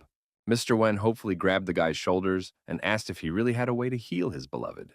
The protagonist admitted that there is a way, but everyone better prepare for the worst because, after all, the woman has been immobilized for quite a long time, so the treatment will not be easy. The headmaster immediately apologized for his behavior because he realized that he had lost his temper for a second because the young man's words had ignited hope in him. The man asked Lin Mu not to worry and just do his best, and the outcome was not important to him, so he would be grateful for the effort anyway. At this moment, Yao Xianxian had just retreated to the restroom and now didn't understand what she had managed to miss in just a couple of minutes. Upon seeing her idol, Rong couldn't contain her emotions and shouted with joy at the top of her voice. The girl also immediately recognized the principal's daughter and immediately extended her hand to say hello to her. Rongjun still couldn't believe her eyes and realized that her idol was so suddenly right in front of her. She happily revealed that she went to all of the singers' performances because she simply adored her work. Yao Xianxian did not expect that the girl would turn out to be such a loyal fan, and also replied that she was happy to make this acquaintance. Principal Wen decided to intervene a little in their conversation, and now that everyone had gotten to know each other, he suggested that they have lunch together. He turned to Sister He, who had already appeared in the hall in a second, and asked for lunch to be served. The protagonist immediately noticed that from the cauldron came a mixed aroma of many kinds of medicinal and kitchen herbs, but they did not interfere with each other at all, and brought a kind of feeling of lightness. Meanwhile, the servant opened the lid, from under which came an incredibly appetizing smell, and asked all the guests to sit down at the table. Shangxian also immediately noticed the flavor that made her mouth fill with saliva, and wondered what kind of soup it was. She too saw that there were a large number of ingredients in the dish, which only made it more appetizing. Mr. Wen said that it was the pride of Yilin Residency, a tonic soup made of 10 herbs, and suggested that Lin Mu be the first to taste it. The protagonist considered this opportunity an honor and picked up the first bowl of soup. The boy's eyes widened in surprise as the first sip of the delicious broth unfolded on his tongue. He pointed out that there was a perfect combination of herbs and spices in this dish, and drinking the soup regularly would definitely help one meet old age and health. The man immediately noticed that Lin Mu was well informed, and regretted that there were almost no people left in China who could make this dish. The guy also realized that to make one kitten of such a soup, it was not enough just to be a good cook, because it required a deep understanding of the properties of medicinal herbs. Director Wen was now happy that they seemed to have finally found someone who could appreciate Master Wang's work. Then our hero asked to be introduced to this distinguished gentleman, because he had some questions about herbalism. The guy actually lacked many of the ingredients for the incense decoction. Even though Qinglin helped, it wasn't enough. So it was Master Wang who could help him in this matter. There was no problem with that, because the man had been friends with the herbalist for years, and it was the man who had opened this residence. In the end, Lin Mu thanked the Lord for giving him the opportunity to taste such an exquisite delicacy. A couple hours after the meal, the whole company decided to take a walk around the grounds of the residence. The protagonist decided to inquire as to what time it would be convenient for the head of Wen to take him to his wife. The man replied that it could be done immediately after meeting with Master Wang because, after all, he couldn't wait a minute if there was a possibility of his wife finally getting rid of her ailment. Lin Mu didn't see this as a problem, so he promised that they would depart quite soon. Mr. Wen thanked him again for his help and indicated that they needed to go the other way to find the kitchen and the owner of the residence. At this time, the old man, who was definitely not expecting guests, was already preparing his next culinary masterpiece. The boy carefully stepped inside and called out to Master Wang to talk for a bit. From his demeanor alone, the man realized that this was the same Lin Mu whose exploits Yang Guangqing had spoken of with such admiration. The main character still felt that he didn't deserve Mr. Young's praise, because he still had a lot to learn from his elders. Also, the master had already heard that he young man was studying herbs and asked if he wanted to do some research with him. Lin Mu didn't even dare to ask such a thing, and explained that he only needed to clarify a couple of questions regarding herbalism. The guy said he had one ancient recipe, but for a long time, he couldn't find most of the ingredients, so he wanted to find analogs and see what would come of it. The old man immediately agreed that it was quite a tricky recipe, and even Mr. Wang, who had overlaid the apothecary business, had not heard most of the ingredients on the list. This question also stumped our hero, because of which he did not know if it was even possible to find suitable herbs in this world. Still, the master knew one way if a guy wanted to get all the right ingredients so badly. Lin Mu was very interested in this, so he eagerly asked what the old man meant. Mr. Wang then inquired if the young man had tasted his tent grass, and the latter replied that it was the best soup he had ever tasted. The old man said that there were even several dozen ingredients in this dish, and asked how many of them our hero was able to taste. The young man stood at a complete loss, his eyebrows drawn together in an agonizing attempt to unravel the hidden meaning of the master's words. In the end, Lin Mu guessed that the person was talking about obtaining a new ingredient by mixing. Mr. Wang said that a book called Shen Nun's Treatise on Medicinal Herbs had been passed down in their lineage, which talked about synthesizing ingredients from suitable components. Hearing this, our hero immediately remembered that in the cultivation world, the issue of drug synthesis was still unsolved, so small error could be fatal.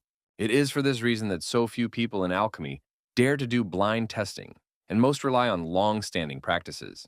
Such knowledge interested Lin Mu, so he asked the old man for permission to familiarize himself with Shen Nung's treatise, and the latter certainly did not refuse, because Guan Qing's friend was also his friend. But Mr. Wang in return asked for help with one problem, because it was a matter of some difficulty. The protagonist began to listen to him carefully, and asked him to elaborate on the situation. The man inquired if Lin Mu had ever heard of the peacock stone. The young man immediately guessed that he must be talking about a special mineral that, when added to the elixir, could enhance the effects of the other components. The master confirmed his hunch and hoped that the protagonist would now help him in his search at a chance, even if the odds of stumbling upon him were slim. Lin Mu didn't mind helping in such a matter, so he promised to definitely find the peacock stone for Mr. Wang. Then the old man asked to follow him to find the Shen Nun treatise for the young man. After that, they went to the bamboo garden, but our hero couldn't understand why the master had chosen that particular place. The master explained that everything was correct because the text they needed was tucked away in the bamboo stalks of this garden. It turns out that the restorative effect of bamboo is extremely powerful, so you can leave a rare book in it and not worry about anyone paying attention. The old man already knew the text of the treatise by heart, so there was no point in keeping it to himself now, and handed it to Lin Mu. The young man carefully took the wrapped piece of paper in his hands, and could not believe that such knowledge had fallen into his hands. In fact, Lin Mu didn't even know how he could thank the master for such a unique gift. Mr. Wang asked our hero not to worry about all this, because he had nowhere to put this treatise anyway, and went off to finish his pot of soup. After the meeting, the guy immediately went back to Principal Wen and apologized for waiting so long. The man assured that everything was fine, because Lin Mu had returned rather quickly, and asked if he had been able to resolve his issue. The young man said that he was able to find help because Master Wang was a man of rare generosity and helped him out a lot. Now he offered to finally take on Mr. Wen's consort's ailment so that no more precious time would be wasted. They headed to the old Laoshi quarter, where the Wang family's mansion was hidden among the narrow alleys and ordinary houses. The girls sat down on the couch and waited anxiously for the result of the main character's efforts. Meanwhile, the protagonist began his examination and first decided to feel and measure Mrs. Wen's pulse. Master couldn't wait for Lin Mu's conclusions, so he kept asking what his wife's condition was. Guy felt that the woman's spinous process at the bottom of her spine had been damaged, though her back was still well intact. But the nerves inside had not recovered from that time. He explained that thanks to years of meticulous care, Mrs. Wen's leg muscles really hadn't lost their tone, and her condition was much better than he had anticipated. The man rejoiced at this news, so he asked what the chances of his spouse's recovery were. In the end, the protagonist concluded that the probability of recovery was above 70%. He asked the director to turn his spouse over onto her stomach so he could perform acupuncture on her lower back area. Mr. Wen gently helped his wife and asked if she was comfortable lying like that.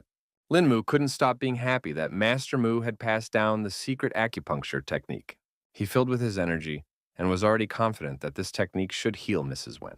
Yang Guangqing, who was watching the process from the side, noticed that the guy was using silver needles, concentrating true qi, and once again marveled at our hero's abilities.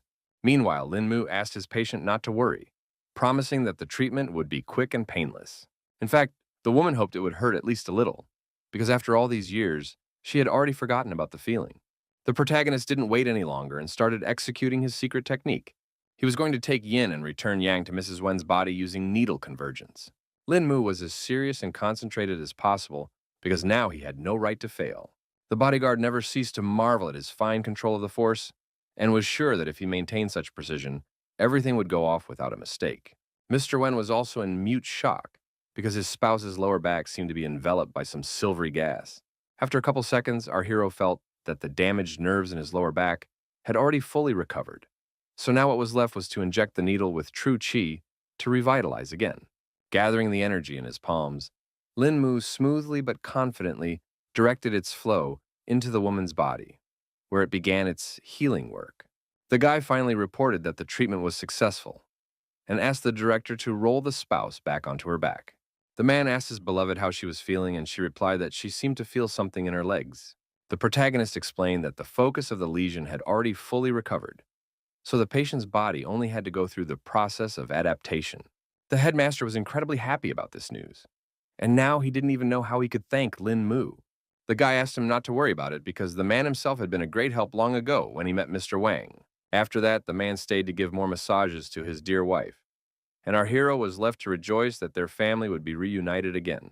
The girls immediately ran up to Lin Mu to ask how everything went, and he told them that after a period of time, Rong Rong's mother would make a full recovery. Yang Guangqing came out after him, who couldn't even think that Brother Lin possessed a healing skill as good as a martial art, and called him a talent sent by heaven itself. The protagonist again asked not to be overpraised because his knowledge was superficial, as were his skills. The bodyguard still believed that Brother Lin had great promise in his years, so he believed that the young man would surpass his predecessors. Lin Mu thanked him for his kind word, and meanwhile, Rong Rong decided to talk to her mom, who was already on the mend. At this point, our hero informed them that it was time for them to go and wish the family a good time together. The man admitted that they had been waiting for this beautiful day for a long time and asked the young man to understand why they wanted to be alone. Yao Shenxian was surprised by what had happened because she didn't know that Lin Mu had mastered healing. So she asked when he had time to learn such a thing. The main character said that the deeper one dives into martial arts, the better one understands one's body, which of course helped in treating people. 2 days later, the filming was finally over and Lin Mu arrived at his home, where a long-awaited vacation awaited him. The girlfriends immediately rounded on the guy and wanted to know how the events had turned out during the guy's departure. The young man said that filming is certainly going well. Only in the middle of the movie there were a few musical numbers, which was another challenge for him. The indignant Zixi immediately called the protagonist a cheat because he starred with Yao Xianxian, so also complained about it. The girl emphasized that Lin Mu simply does not realize how many people would like to meet their idol at least once. Only now did the guy notice that his friend seemed to have injured her shoulder, so he inquired as to what had happened during his absence. Zixi took her time to explain all the circumstances and replied that she had only hurt herself a little. The protagonist still insisted and wanted to know how it happened, but for now, he just walked over to inspect the wound. Only the girl's touch was already hurting, so she cried out and tried to flip Lin Mu's hand away. The young man didn't appreciate at all that the shoulder was already in such disrepair, and demanded to know what had happened while he was away. Song Lianju also agreed that their friend was not weakly injured, so in a good way, the details of the incident should be told. Zixi finally admitted that they had been noticing the surveillance for several days now, and her attempts to find out the source led to the disturbing revelation that a lot of people were actively interested in Lin Mu. The protagonist didn't expect it was all because of him, and asked if the girlfriends had managed to find out the identities of the agents. The girl explained that that was exactly why she was trying to get on the trail of her enemies. But they eventually figured it out and revealed her plan. The guy was unhappy that she was risking so much just to spy on someone, and emphasized that it was too dangerous. Zixi thought it was okay because she had managed to escape after all. But Lin Mu immediately reminded her of her severe injury. Then the friends, sensing the escalation of the conflict, decided to stand up for the girl and explained that she did all this only for the sake of the young man himself. The protagonist asked them not to do such things again, because if something happened, he wouldn't forgive himself until the day he died. He finally decided to discuss it all later and asked the girl right now to personally couch so he could help her with her shoulder. Lin Mu wondered if her friend realized who had attacked her, but all she knew was that this fighter had a powerful firepower. The guy immediately concluded that they were dealing with a pyromancer and deftly unwound the bandages on Zixi's arm. It was no surprise to him now that the wound had left a marked characteristic of firepower. So if the wound wasn't clean soon, it would only get worse. The protagonist wanted to clarify the whole situation in as much detail as possible, so he asked if the enemy knew what the girl looked like. Zixi highly doubted it, because she had anticipated everything and wore a mask to keep herself hidden. The young man praised her for such foresight and warned her that he would now clean the wound of the pyromancer's mark. Everything was already ready, and all that was left was to inject some true chi to completely heal the injured woman's shoulder. Literally a couple seconds later, the main character announced that he was done and allowed the girl to get up from the couch. Zixi thought that some kind of miracle had just happened now, because her wounds had healed before her eyes. Even all the pain was gone, so she called Lin Mu a true miracle worker. But he blamed himself because he didn't train the girl enough, causing her to get hurt. Her friend immediately tried to lie because she really didn't put much time into training and wasn't really in a hurry with her improvement. Lin Mu quickly recognized this lie because he already knew the girl very well, and suspected that she had already completely forgotten Taiji Quan as well. He finally recommended that she get a good night's rest while he took care of a few important matters. The girls were actually hurt because the main character spends so little time with them and has now become such a busy man. After meeting with his girlfriends, Lin Mu went to a certain mansion in Huaiwan. The owner said that he bought the house not more than a year ago, and if their family wasn't leaving the country in such a hurry, he wouldn't have sold the mansion so cheap. The man frankly admitted that he was accustomed to speaking plainly and, looking intently at the hero, asked if he would accept the bargain if he lowered the price a little more. Lin Mu replied that he was fine with everything, so he was willing to pay at any time, as the most important thing for him was for them to make a deal as soon as possible. The master was glad to have found someone as straightforward as he was, and decided to tell his men right away to take care of all the formalities. Eventually, they shook hands to seal the deal and exchanged thanks. Having dealt with the issue at home, our hero went to the base of his team, Dragon Eyes. He decided it was best for his allies to move closer here to react quickly if something unforeseen happened. At this moment, all the fears were just actively practicing their kung fu without waiting for the commander to return. Everyone was very excited when they saw Lin Mu come to them and stop their training. The protagonist explained that he had just completed a mission and inquired about the soldiers' training. Dragon 3 reported that in addition to daily cultivation training, they also organized sparring sessions on their own to help raise their actual combat experience. Lin Mu immediately noted that martial practice was one of the best ways to advance in cultivation, and now asked if they were able to choose a squad leader.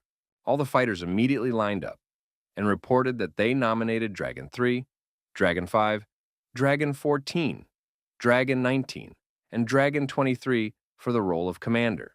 The protagonist has announced that the strength of all these soldiers has earned them all recognition, so he is now officially appointing them as squad leaders. Next, he wanted to convey the plan to his subordinates and explain that their new task was to all raise their level to true chi within a year. Everyone rejoiced at this prospect and asked if they could really make a leap and overcome the threshold of true chi in such a short period of time. Lin Mu noted that it was a pretty good question and asked one of her subordinates to step out of line. He clearly stated the rules, which were that the fighter must attack him without restraint, and even a single successful hit would be considered a victory in this challenge. The protagonist didn't wait for the soldier's response and stated that they were starting right away. The subordinate immediately apologized to Captain Lin and tried to attack him. Lin Mu corrected the warrior and advised that his movements should be swift because otherwise the enemy would quickly take his life.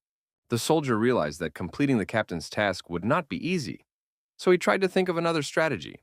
He tried to attack from the other side and was already swinging to try to strike once more.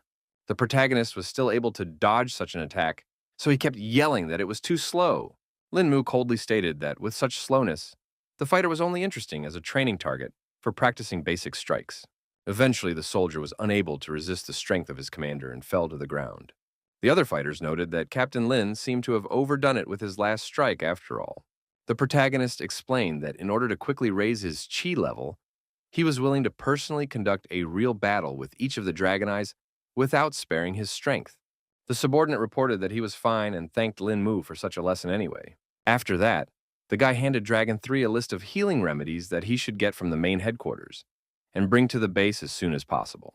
He also said that he had purchased a mansion nearby, so when the time came, he would send his subordinates there as guards. All in all, our hero hoped that all his allies were mentally prepared, because they would have to go through a hell of a workout from the beginning of next week.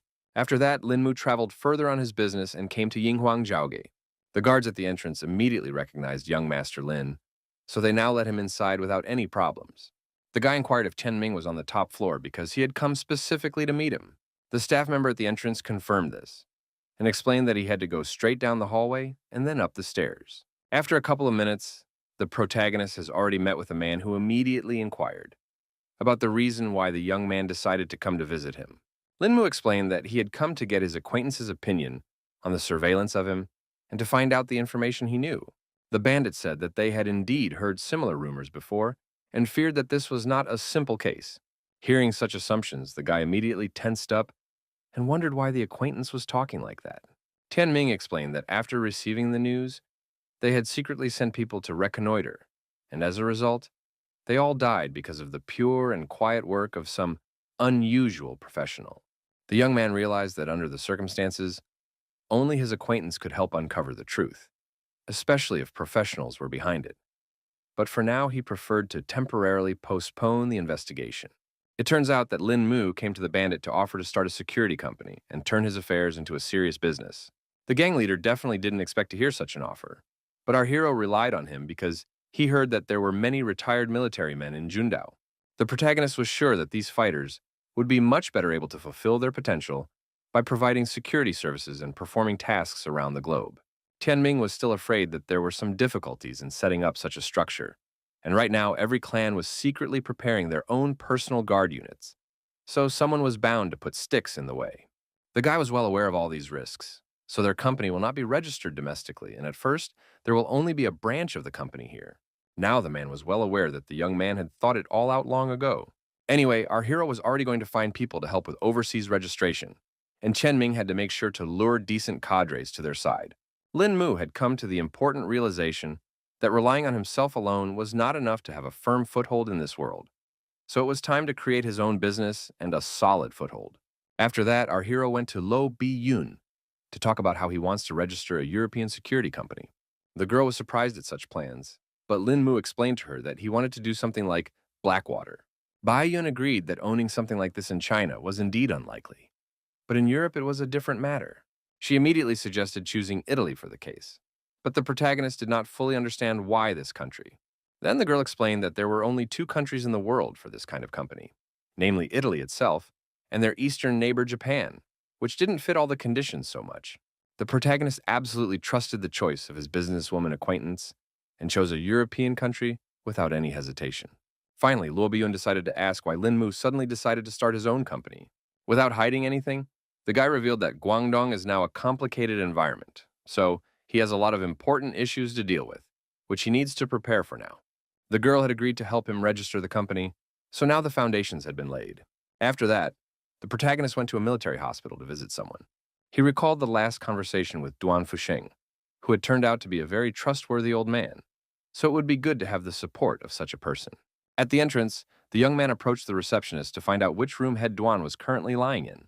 On the way, the protagonist immediately crossed paths with Mr. Wang, who was surprised at such an unexpected meeting. Lin Mu immediately guessed that his uncle had come to check on the head, so he immediately inquired about his well-being in the past few days. The man said that the commander-in-chief had not been feeling particularly well lately, so doctors had reported several times that he was near death. It turns out that our hero has come just for the purpose of curing the head of Duan, because he has a way that can finally curb his ailment. Mr. Wang froze in mute shock, because he couldn't believe that the commander could actually be cured. Meanwhile, the doctors puzzled over the fact that their patient's condition was getting worse and worse. At this moment, our heroes were passing near them, so Mr. Wang again inquired what was the condition of his superior. The doctor said that they have already done everything possible. Further, everything depends on the body of the old man himself, but he also hoped that all his loved ones are mentally prepared for the fact that everything is nearing the end. The man replied that they had already realized what the outcome must have been and asked the hospital staff to leave them alone with the patient. They quickly entered the chamber, and Mr. Wang happily informed the old man about the important guest. The commander-in-chief was overjoyed when he saw that it was young Lin and asked why the kid had decided to stop by his place. The protagonist noticed that the skin between the patient's eyebrows had blackened and the furrow above his lip had become sunken, which meant that, from the looks of it, he didn't have long to live. He didn't hide anything and directly stated that he had come here for a special occasion, specifically to cure head Duan. The old man was happy that Lin Mu cared for him so much, but still, he was afraid that the disease was incurable. Guy emphasized that there was no need to be confident about this outcome, and promised to do his best to bring tranquility to Guangdong. Mr. Duan only laughed with such good talk from the youngster, because he didn't think that Guangdong's tranquility depended on just any one old man. At the moment, they were also joined by one of the soldiers, who inquired as to the condition of the commander-in-chief. Our hero explained that the treatment is quite successful, and now everyone can be sure that the life of the head is no longer threatened. The old man slowly came to his senses, his cloudy gaze sliding helplessly around the room as if trying to figure out where he was and how he had gotten here. Linmu had been nearby the entire time, so he immediately asked how Head Duan was feeling. Now the commander-in-chief felt that life was beating in him, which was incredible, because not so long ago he was already waiting for his death. The young man calmly explained that he had performed a deep cleansing of his internal organs, removing years of accumulated impurities, which would now be naturally excreted over the course of a month. The energetic old man now didn't even know how to thank Lin Mu for once again saving his life. The soldiers were also happy for their leader, and Mr. Lin was described as a truly exceptional doctor. The protagonist calmed down because another problem had been solved. So now he went to the base to take care of training the Dragon Eye brothers. Mr. Wang asked the lad to take his time like this because he wanted to thank the talented master on behalf of all of Dunhai and promised that the young man could now ask for their help in any matter. Linmu was also extremely grateful to Head Duan and promised to check on him in a few days. Our hero was now confident that the work of his new company within the country should go without obstacle with such good support. Events are moved forward a month as the members of the Dragon Eye team continued their grueling training. They recalled how the captain had put the whole team on the back foot at the first practice, causing everyone to be treated for a week. The fighters realized that ordinary people would have died from this long ago, but they were holding on to their last breath due to Commander Lin's help. In fact, supporting the protagonist scared them the most.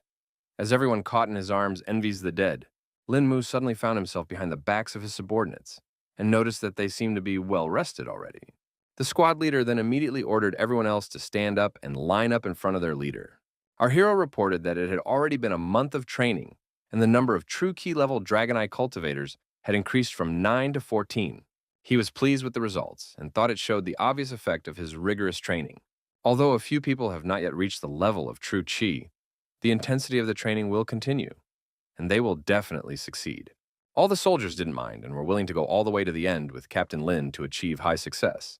Lin Mu was happy to see such an attitude in his subordinates and suggested starting with the first squad.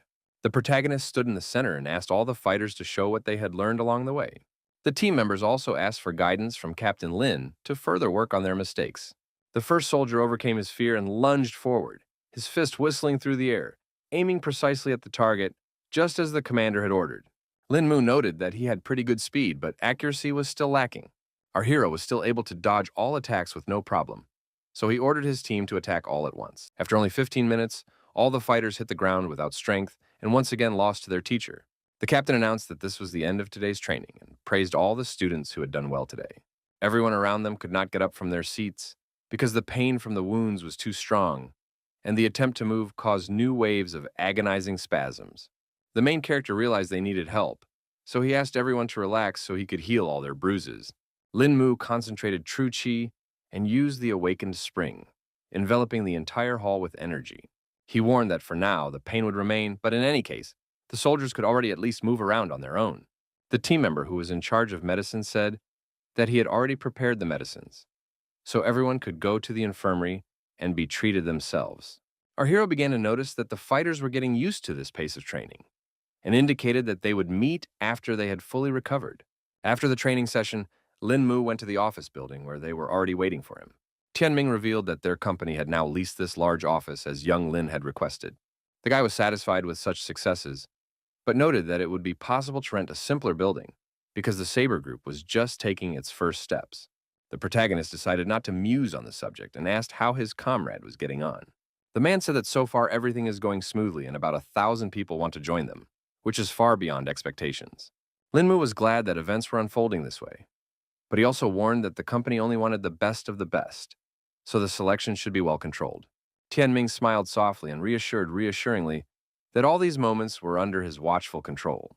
Next, the protagonist asked if they had decided on a training site because they needed to find a decent place to train so many people. Of course, the man had already given the matter a lot of thought and finally decided to stay in the Philippines. Lin Mu agreed that the place was really not bad because it was close to China, surrounded by the sea, and the rugged terrain was suitable for fighting and training. However, the man specified that it would be difficult to train so many people, because after all, each of them is an experienced retired military man, and it would definitely be difficult for ordinary people to learn anything. The protagonist asked him not to worry about it, because he took care of everything in advance, and specially prepared a whole platoon for this task. Tianming definitely didn't expect such training from a guy and wanted to know how he managed to find so many capable people. The young man did not hide anything and said that he had beaten this team to a pulp, at the same time not allowing them to vent their anger. So now he suspected that the future Saber employees would soon have a hard time. The man only laughed in response, for he was sure his men were not afraid of hardship. Their conversation was abruptly cut short by the phone ringing, Qinglin's name glowing on the screen, demanding an immediate response. It turns out that the girl was having trouble with true ki, so our hero asked her to take control of herself and control that power. Tianming immediately noticed that the leader was greatly agitated, so he asked what was wrong. The guy said that a friend had gotten in trouble during practice, so the situation was quite dangerous and required emergency intervention. The protagonist traveled to Qinglin, where he immediately began to feel a flow of unstable qi. The guy finally saw his friend somewhere down below who was in serious trouble. The girl was lying under the rock without strength, trying to deal with the surges of her qi energy. Lin Mu was incredibly frightened and reported that he had finally come to Qinglin's aid. Despite the pain throughout her body, she found the strength to turn her head and see our hero. The qi energy was literally destroying the girl from the inside out, so she periodically coughed up her own blood. The young man asked her not to say anything so as not to stress her out, and was about to give her an examination. In the end, he came to the conclusion that the true qi within Qinglin was completely rampant, and if this continued, her meridians simply wouldn't be able to withstand it. In any case, the brave protagonist was not going to put his hands down and wanted to help his girlfriend right here and now. He made the decision to infuse his true qi into the girl to suppress her own aura. After a second, he had already started to feel that Qinglin's energy was little by little starting to accumulate. At the right moment, the protagonist asked her friend to focus her attention and take control of her qi. The girl, despite all the unpleasant sensations, obeyed Lin Mu and did everything according to his instructions. Now, the young man felt that her qi was beginning to return to normal, so he asked her to continue in the same manner. Very soon, the true qi had already returned to its place, so this whole nightmare was finally over. The protagonist asked how Qinglin was feeling, hoping she was feeling better by now. The girl did come to normal because at the very least her qi was already under control. Lin Mu immediately asked her to tell him how come she had fallen into a trance, because from what he remembered, her cultivation technique was purifying the mind and spirit, so she couldn't allow such a thing to happen. Qinglin herself didn't remember anything because this was the first time something like this had happened to her in so many years of cultivation. Meanwhile, our hero grabbed her in his arms to carry her away from here, and in parallel asked if anything unusual or unforeseen had happened to the girl lately. After thinking for a bit, she replied that she had recently found the root of a rare medicinal herb at home that was very helpful in cultivation and decided to take it. Father told Qinglin that this plant is called shixin, which translates to heart-eating. The protagonist was surprised when he heard the familiar name and asked again if the girl was sure. She confirmed that it was Qinglin, so the guy stopped barraging her with questions and promised to walk her home. It wasn't long before they arrived at the Ji family's house, but the girl asked Lin Mu to stop nearby because his past visit had left unpleasant memories.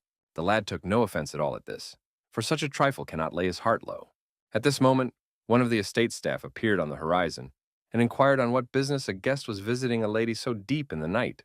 Qinglan was very confused, so she didn't even know how she could to justify herself to Fobor. At this point, the old man noticed that there was dried blood on the girl's lips, so he inquired what had happened to her. Grandpa found out about the incident almost instantly, so he immediately went to see what had happened to his granddaughter. In turn, the girl herself immediately began to talk about the fact that it was the main character who saved her from death.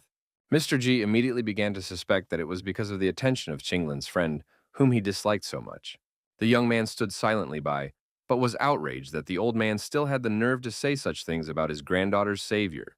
Meanwhile, the girl was certain that everything had only happened due to her carelessness, so she desperately tried to prove that it wasn't Lin Mu's fault. Lin Mu himself finally broke into the conflict, asking what outcome the family had expected after giving Qinglin the shixin herb.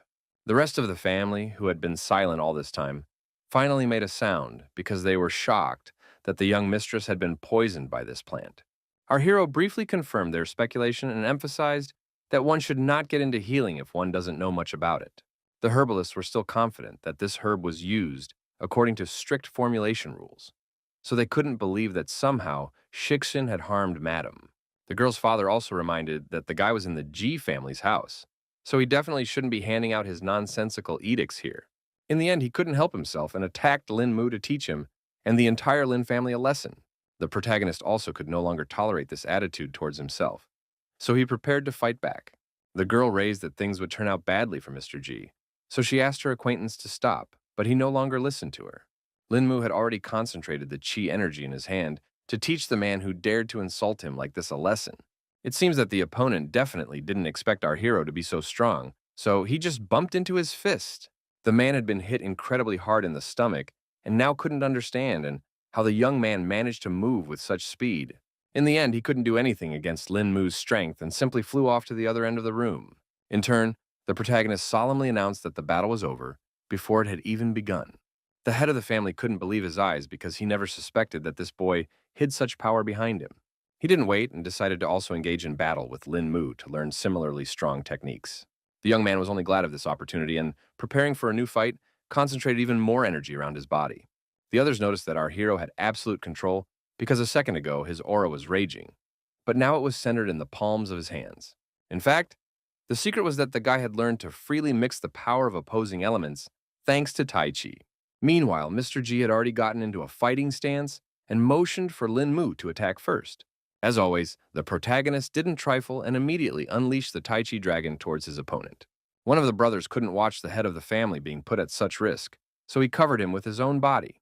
The man with confidence in his eyes instantly moved into a fighting stance, his body tensed like a spring, ready for action. He quickly used the Chankun space technique and completely engulfed the dragon with his palm. The protagonist couldn't understand what was going on because he hadn't encountered such techniques before.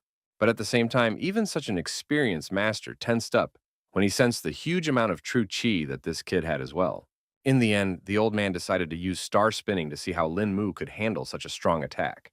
The opponent declared with confidence in his voice that the sword that Lin Mu pulled out of its sheath would stab into his own chest. The protagonist instantly recognized his opponent's intention to deploy a strike, and now it was clear that the Jia family really possessed a lost martial art, which completely explained their arrogant behavior. Now the Tianji dragon flew into Lin Mu himself, who was a bit confused by this turn of events. Eventually, the guy pulled himself together because he finally realized that he couldn't be defeated by such simple tricks. The protagonist wanted to teach Mr. G a lesson for insulting his family, so he unleashed an even stronger and fiercer dragon. A powerful vortex of chi suddenly formed in the center of the hall, and with a rumbling sound, it began to smash everything around it, tearing rocks from the floor and sweeping away objects in its path. The old man couldn't understand what had just happened because the youngster had just managed to unleash a colossal energy in an instant. His brother finally asked the protagonist to stop and respectfully acknowledged his power. Master Ji Shongchun, introducing himself as Qinglin's great uncle, asked the young man with genuine amazement in his voice how he had reached a level beyond all possible rivals at such a young age. Lin Mu then revealed that he had no mentor and had learned everything on his own through cultivation. Mr. G couldn't understand how this was possible, because even with innate talent, it was impossible to reach such a result on one's own. In turn, his brother believed that our hero had a talent sent down from heaven and asked if he had really saved the girl from a seizure. Lin Mu confirmed his words and explained that Qinglin was in serious danger, and if he had come a little late, terrible things could have happened. Ji Shongchun wanted to know how the girl could go into a trance with such a stable cultivation technique, and the guy briefly explained that the reason was because of the Shixin herb taken. The old man noticed that our hero was clearly knowledgeable in healing, so he asked him to teach his family how to use this herb, which was a valuable resource. The young man didn't mind making a recipe for them, so the master immediately inquired about what it would take. The protagonist said that he would get all the supporting ingredients, but they should keep the Shixin herb for him. Mr. G immediately advised the guy to roll his lip because no one would give him such a valuable resource. Lin Mu then refused to help and suggested that the family conduct this research on their own, since they were such professionals. The old man was incredibly angry at our hero, so he could not restrain his emotions. Ji Shongchun decided to take the situation into his own hands and promised that the guy would get the rest of the Shixin herb, provided he handed over the recipe to the family. Of course, the protagonist appreciated the man's talkative nature, and now asked to be taken to his lab to do some research. The master immediately turned to one of his companions and asked him to fulfill Lin Mu's request and provide him with whatever he required. When the guy stepped away, the brother started talking about how he really isn't as easy as he seems. Ji Shunchun even admitted that the main character was stronger than himself, causing Mr. Ji to be even more surprised. The head of the family immediately recalled that his brother had studied martial arts since he was 7 years old, so there was no one more experienced in the world. The master explained that Lin Mu's body was transfused with true qi, and on top of that, he knew ancient martial arts, which made it hurt a lot. He realized that the young man must have mastered many different currents, and by comprehensively mastering them, he was able to achieve something new. Mr. G immediately asked how this youngster was able to master several schools of combat, and even combine them into one technique. In the end, Ji Shunchun simply concluded that what his brother had just done was extremely inconsiderate, because such a young man with a lot of experience was better off not getting angry. Meanwhile, the protagonist had already been led to the Ji family's laboratory, where he had to show them a special recipe.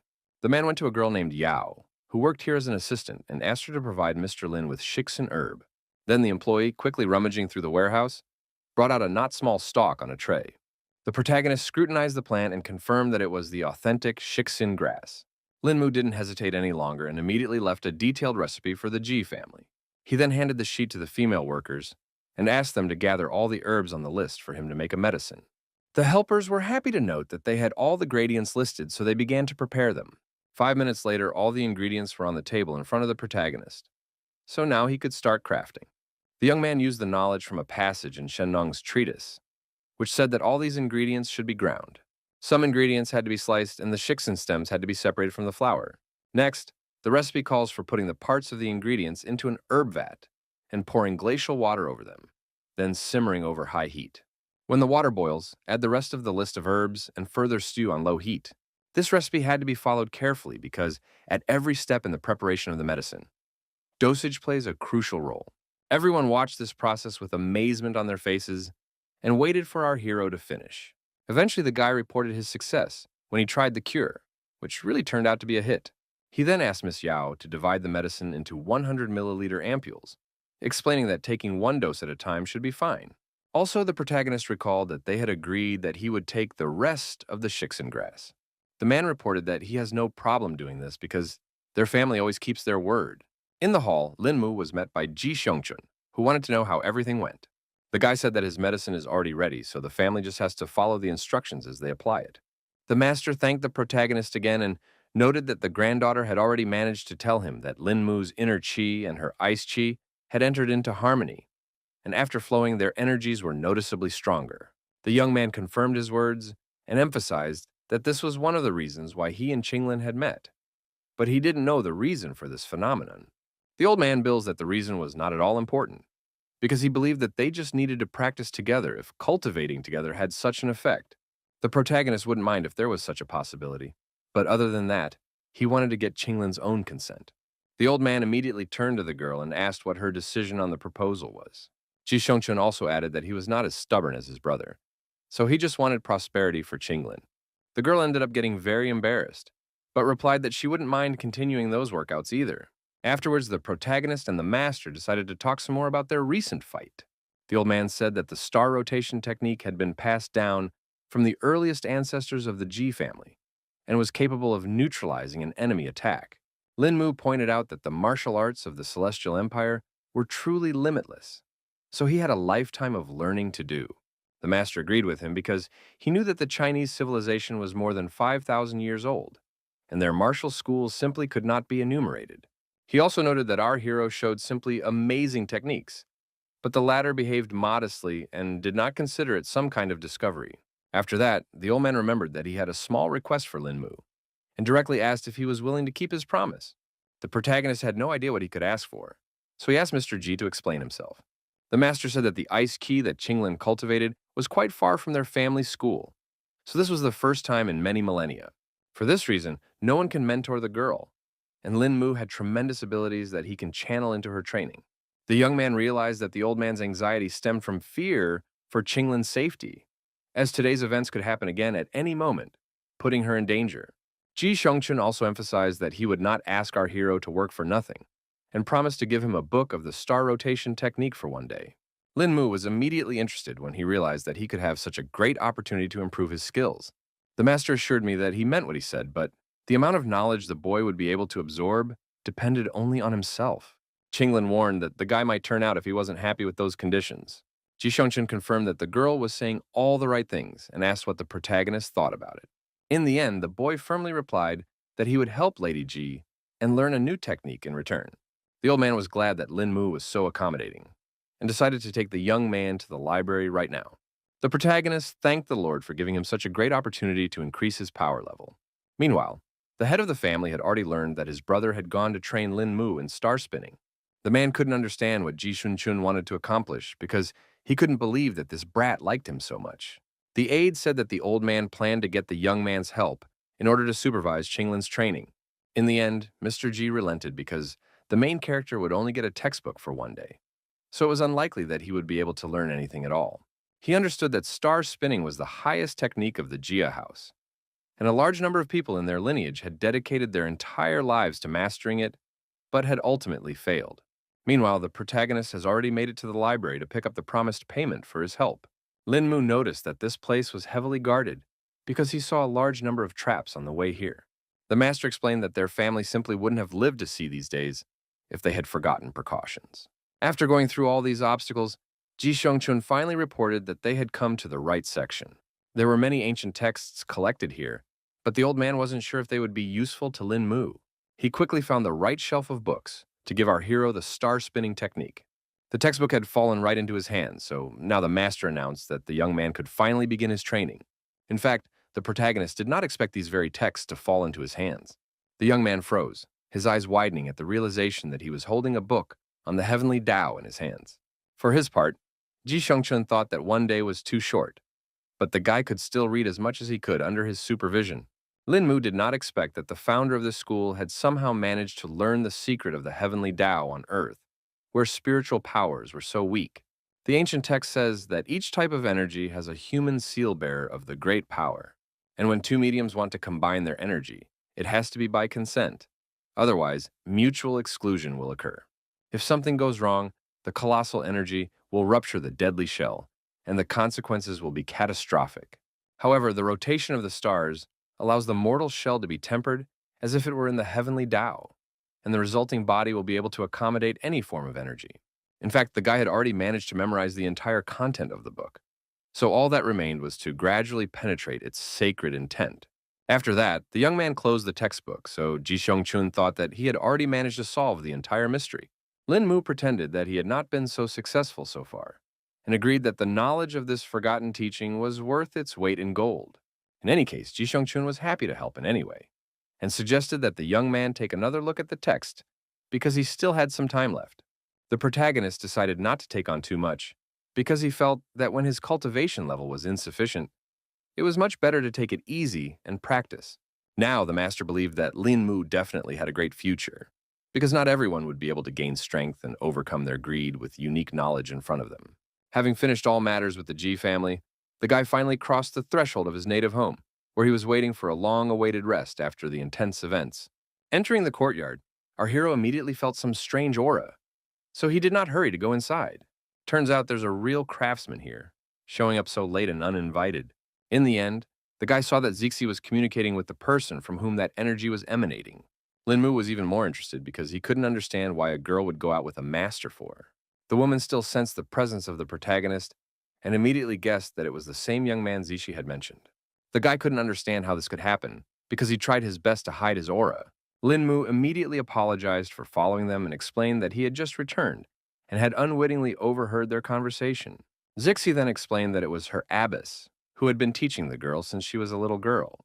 Even such an experienced craftswoman didn't expect the main character's skill to be so impressive, because of which she didn't immediately manage to locate him.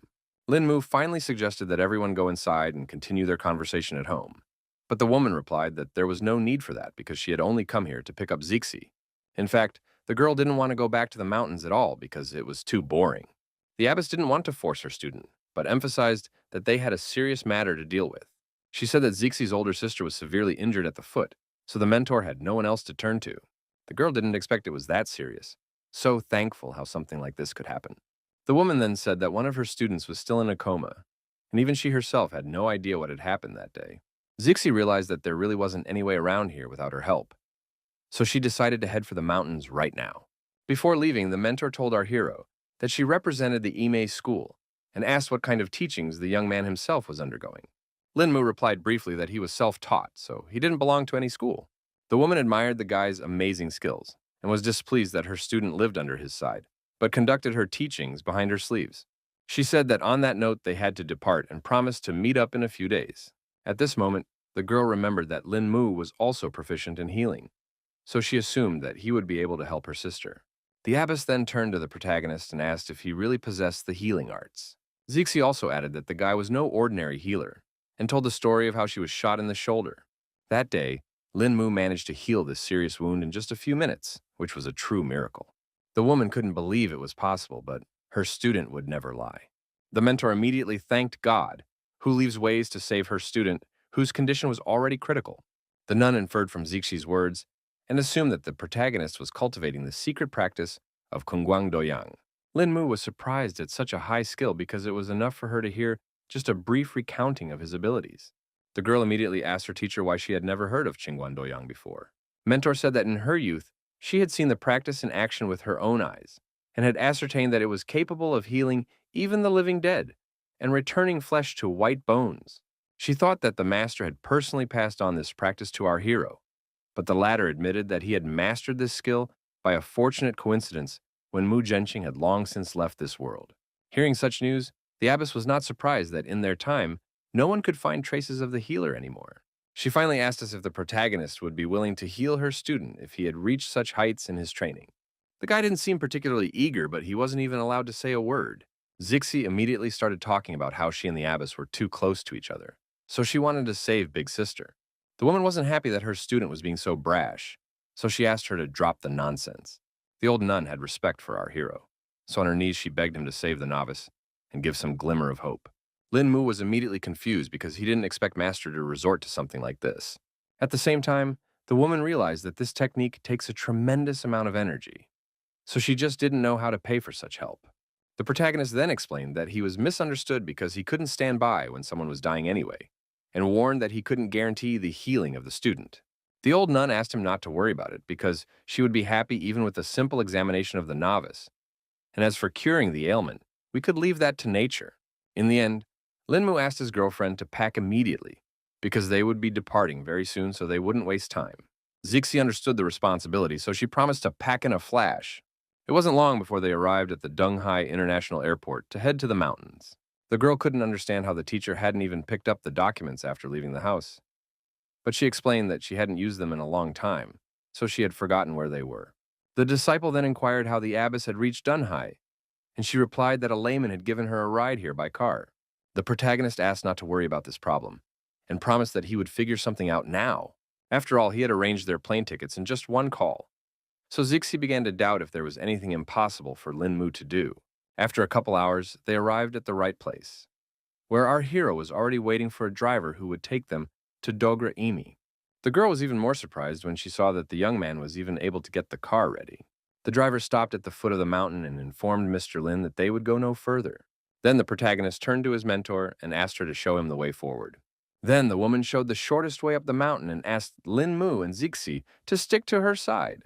The boys immediately obeyed the teacher, who now began to run rapidly upward. The protagonist noticed that the abbess still had a lot of strength and was easily able to do Qigong. It wasn't long before they finally reached the Jingchen nunnery, which was almost at the very top of the mountain. The nun hoped that Linmu wouldn't experience much discomfort because everyone here lived in simplicity and detached from the outside world. Actually, the guy didn't see it as a problem, because in such a quiet and peaceful place, with so little routine, he only wanted to stay and devote himself to cultivation. At that moment, 2 female students came outside and were excited to see their teacher return. They also said hello to Sister Zixi, who hadn't been here for quite some time. The abbess of the monastery immediately inquired about the condition of Nianshen's wound. The girls reported that, unfortunately, the sister was still in a coma. When the woman asked our hero to follow her and led him to the injured student's room, Zixi herself froze at the threshold as she was shocked when she saw her elder sister's condition. She still couldn't fathom that something like this could have happened to a girl. Meanwhile, the nun asked Linmu to come over and examine Niancheng's wound. The protagonist took the patient's hand and examined her body with qi energy and couldn't understand how this was even possible. The young man realized with horror that he had assessed the damage too superficially, as the girl's actual injuries were far worse than he had originally thought. The organs have already almost stopped working, and the soul of the victim is barely held in the body. So if such a thing happened to an ordinary person, death would have come long ago. At this moment, Zixi asked with hope in her voice, what was the condition of her elder sister? Our hero reported that the injury was really very serious, and it's just a miracle that life is still being sustained in Nancheng. The abbess said that when her disciple was brought back to the temple, she immediately gave her a great cycle pilu, also prolonging her life with true qi. The young man immediately guessed that it was about the pill from the Shaolin temple, and the woman said that at one time she knew a Buddhist mentor from there. In fact, Lin Mu didn't even think that he would encounter the real version of the bone-hardening pill that he used in his practices. The guy noted that without this Shaolin miracle cure, the victim would definitely not last long. Zixi still looked at our hero with hope and asked if Qingguan Doyang could save her sister's life. Lin Mu explained that he only had one way to save the patient's life. But even if he succeeded, it was unlikely that she would be able to cultivate. It was hard for the girl to believe something like this because just recently, Niancheng was fine. In the young man's estimation, the enemy the nun faced had no intention of leaving her alive, but still she returned home on her last strength to deliver something important.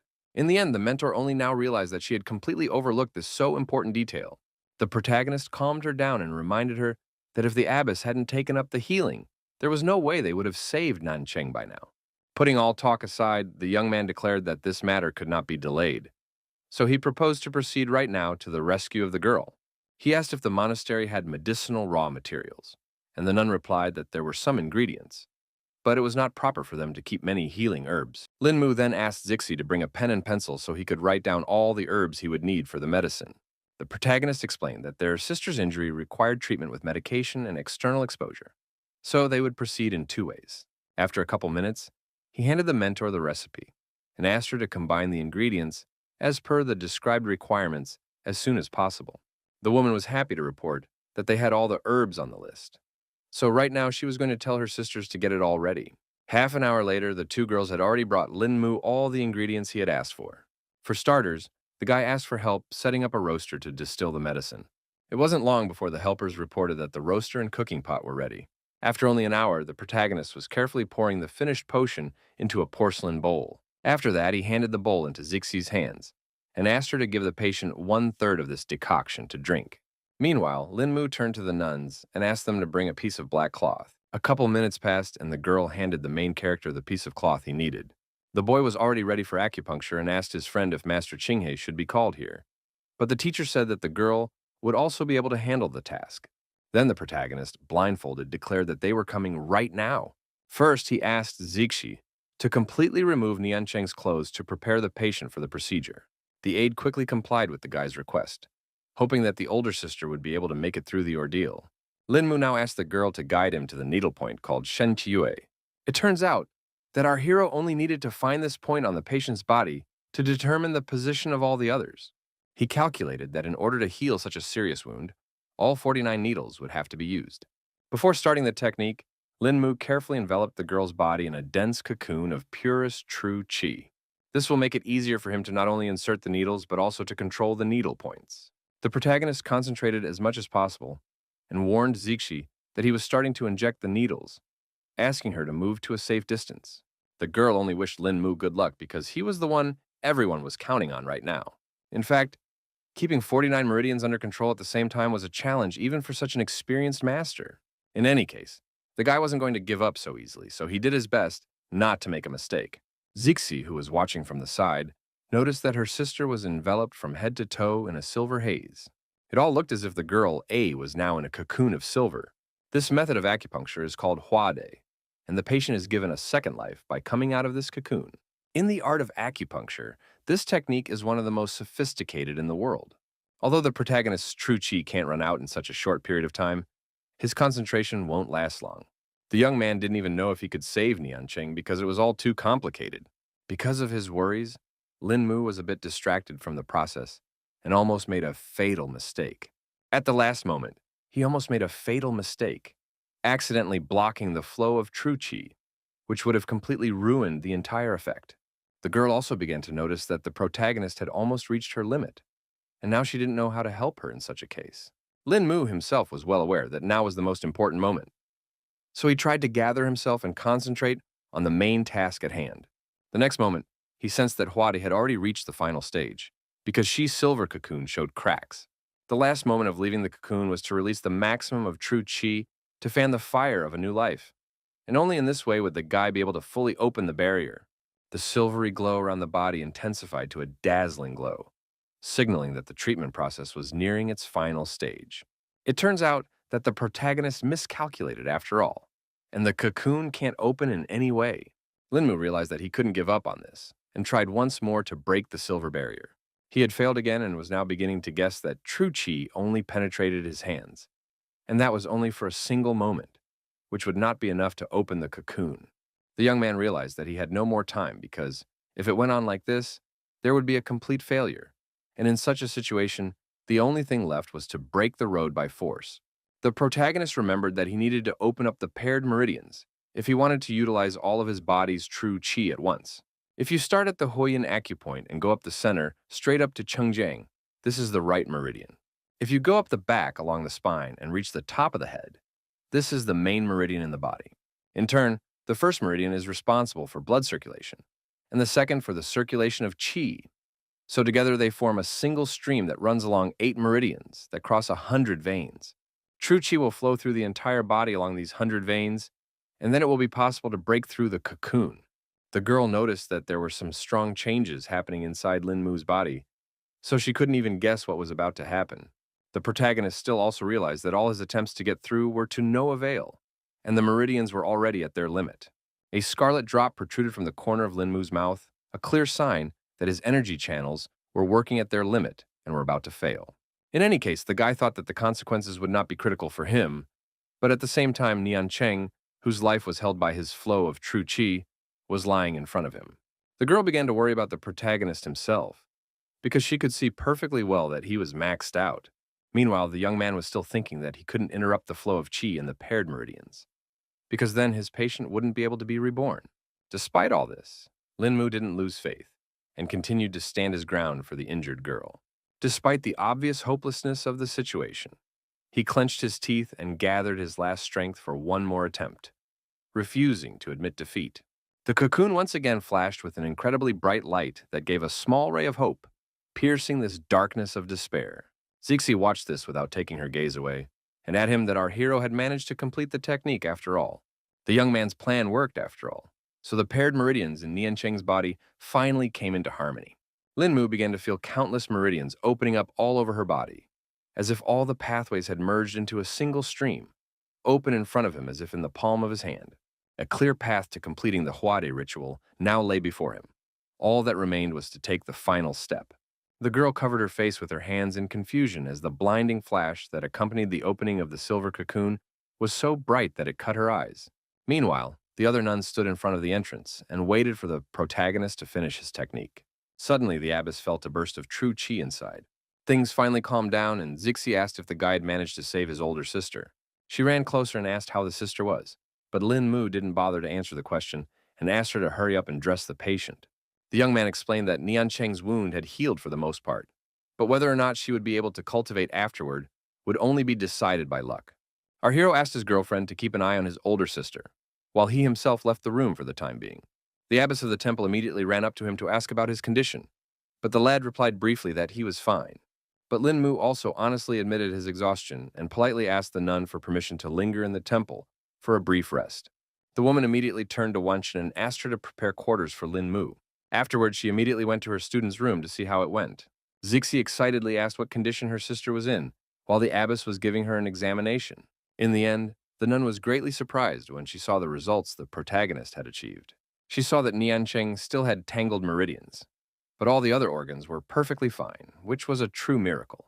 Other than that, the nun decided to guide some true qi into her body, because she was about to wake up. Opening her eyes, the confused girl immediately saw the familiar face of her mentor in front of her. The teacher was overjoyed that her student was awake after all after such a long coma. Nian Cheng couldn't endure this wave of emotions, so she immediately threw herself into her mentor's embrace. The girl also looked around and saw that even Zixi, whom they hadn't seen in a long time, had arrived here. The nun wanted badly to know how this incident had happened to her student, and asked for a quick account of the events of the evening. Without wasting a second, Nian Cheng revealed that during her wandering, she had found a scarlet fruit that was over 300 years old, after which she had been attacked by a robber. She immediately realized that she couldn't defeat such an enemy. But then her opponent came out of nowhere and inflicted this serious injury on her. The abbess was beginning to guess that her student had met with a certain scoundrel she knew. Now, the nun began to blame herself for what had happened, because in her years, she had not nailed this brute who had now nearly taken Niancheng's life. Zixi could sense that the teacher had become enraged, and she felt that her sister had been attacked by the same man who had once turned her head, which was the reason she had come to this monastery in the first place. She immediately remembered that this person was also from the Woolen school, and he and Niancheng had once been a happily married couple who enjoyed a free life. But then this man coveted power and, to get it, sold his wife to another man, setting a trap. After that, the girl was bullied, because of which she almost killed herself. But fortunately, the teacher saved her and took her to a convent. The mentor couldn't even think that after so many years, the wily hands of this animal would reach her student again, and promised that this time he would have no mercy. Meanwhile, Linmu stayed in the commuter room and meditated to recover his strength. He immediately sensed that someone had entered the building, so he stopped his practice. Turns out it was Zixi, who came to inquire if our hero was able to recover from such a strain. He replied that he was already fine, so the girl promised to bring something to eat because she was sure Linmu was exhausted for such a hard day. The young man did not refuse such help because he was indeed a little hungry. The girl had warned him that they didn't eat meat at the monastery, so she had prepared a snack for him from what was available here. She made vegetable soup for our hero, which was often prepared for the Mother Superior. The guy's eyes flashed with delight at the sight of the dish, because the aroma and the sight were so tempting that he immediately drooled. Zixi was expecting an assessment from our hero, but he didn't even expect that Lenten soup could be so delicious. At this moment, Niancheng walked in and wanted to express her gratitude for saving her. The protagonist quietly spread his hands, explaining that helping his friend Zixi was just as urgent for him. Then the nun placed some kind of scroll on the table and explained that she couldn't repay Lin Mu's noble deed anyway, but this way, she would at least do a good deed for him. The boy wondered what the young mastress had prepared, and added that he did not need any gifts, because he did everything from the bottom of his heart. For her part, Niancheng emphasized that she was a lonely nun, so she did not have any wealth with her, but she was able to find a small gift for her savior. Zixi asked the guy to accept this gift from her sister, but he was in no hurry to do so because he felt too awkward. It turns out that the girl decided to give our hero the very fruit she found during her wanderings. Upon seeing it, the protagonist could not believe that he had gotten the very fruit he had only heard about in legends. Lin Mu still asked the nun to keep this item because it would come in handy when recovering. Niancheng was very upset because she thought that her gift was not enough for Mr. Lin. The protagonist shook his head, explaining that the situation was exactly the opposite, and he simply could not accept such a valuable gift. She explained that she was now going to quit cultivation and lead the life of a simple nun from this day forward, so she no longer needed the scarlet fruit. Suddenly, someone's shrill laughter was heard in the building, and it definitely didn't belong to someone from the monastery. Niancheng immediately reacted to the stranger's presence and confidently asked loudly who was here. Meanwhile, the protagonist felt that the uninvited guest must have high skill. The mentor also went outside and asked who dared to break into her chambers deep in the night. She asked the stranger to show himself and promised that the old nun would treat the guests to a good tea. This person's voice only laughed from the fact that 30 years had passed, and old Lady Qingyi was still as old-fashioned as ever. The nun asked what her old acquaintance wanted, and he explained that a bird had whispered to him that a 300-year-old scarlet fruit had appeared in the convent. The abbess immediately tried to pretend that it wasn't true, because their small monastery would definitely not be able to get their hands on such a rare fruit. The stranger didn't care whether it was true or not, because either way he was going to look for this fruit on his own. Chinky suggested with a slight irritation in her voice that her mysterious acquaintance stop hiding and start talking substantively if he really had something to say. In the end, the woman was the first to throw herself into the fray and emphasized that he definitely didn't need to underestimate the old nun. The stranger chuckled again at the fact that the abbess had trained for so many years, but never added to her strength. The nun herself realized that this demon was impossible to catch. So if there was a serious fight, she could only strike at random, but then there would be nothing left of the convent. Meanwhile, Zixi had already realized that something wrong was going on, so she asked her sister to hide the scarlet fruit sooner. Turns out it was already too late, because the stranger had found his main target. Lin Mu was the first to react to his presence, and immediately alerted the girls that Ra was already inside. It turned out that it was indeed Niancheng's husband who had decided to visit his wife. The man declared that they would not be able to get his scarlet fruit so easily and attacked our heroes. The abbess was greatly angered when she verified that it was Feng, whom she called a half human, half elf. The enemy was curious to see if the nun had adopted those legendary techniques that had been guarded behind the walls of the monastery for centuries. The protagonist had already come to the rescue and noted that the man was quite brazen since he dared to come here alone to rob defenseless people. Feng became even more angry when he heard some kid allowing himself to talk to him like that. The young man looked firmly into his opponent's eyes and declared that he had no other trump cards besides his own courage. But that was enough to fight. The robber had already had time to notice that our hero was highly skilled and was about to subdue him. He didn't wait any longer and quickly rushed out of his seat and was about to attack Lin Mu. The abbess at once warned our hero that he must be careful, for the adversary was not so simple. Feng only continued to laugh at the fact that some brat dared to stretch his strength. He stated with cold certainty that even the most outstanding natural gift wouldn't help the protagonist stand up to his power. A moment later, space shook from the monstrous release of the villain's dark power. The protagonist was not at all afraid of such an opponent, and was about to see who would die first today.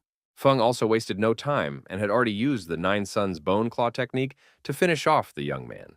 The abbess, who was watching the duel from the side, realized that the guy, although he was an outstanding cultivator, was still not capable of handling such an enemy. After a couple seconds, the strongest competitors collided and tried to overpower each other. Feng didn't suspect at all that the main character would use a spirit dragon against him that would pierce through his chest. In the end, the opponent helplessly fell to the ground, unable to respond to Lin Mu to this strongest attack. The woman could not understand how such a thing was possible and did not guess at all about the real level of our hero. Feng now realized that he had indeed been too arrogant and had simply underestimated his opponent, who taught him a lesson for it. In fact, even the young man himself didn't think that his strength threshold would increase so much after the opening of the paired meridians. Qingyi recognized that young Lin was gifted with genius because he was able to unleash the 18 Palms dragon of unparalleled ferocity. The man also realized that some little kid was able to master an ancient forgotten technique and applied it to the simple world to be quite a challenge. Then he decided to inquire who was our hero's mentor, and was able to impart to him the knowledge that others have been seeking for ages. The boy chuckled in response because he really wished he had such a teacher, but unfortunately he hadn't met such generous people so far. Feng still didn't believe our hero and demanded the name of his mentor, or he would show no mercy. Lin Mu maintained an icy calm as he reiterated that he had never had a mentor, and added that his own skill was enough to teach others. The man now realized that he seemed to have spent too much time in the mountains, causing the current generation to forget about the Blood Reaper. The nun explained that this bastard was originally a Nickchum fighter, until he mastered the bone claws of the Nine Suns, and after only a couple years, he got such an intimidating nickname. Lin Mu instantly realized that such a nickname could only come about after many brutal murders, so eliminating this criminal would be a restoration of justice. The Blood Reaper wasn't afraid at all, because a lot of clans had been trying to finish him off for years. But until now, no one had ever found out where he was. In the end, he simply suggested that our hero compare the Descending Dragon's 18 Palms technique and his bone claws of the Nine Suns. The guy immediately remembered that his opponent had almost hit him with poison claws during his last strike, so he would have to fight seriously after all.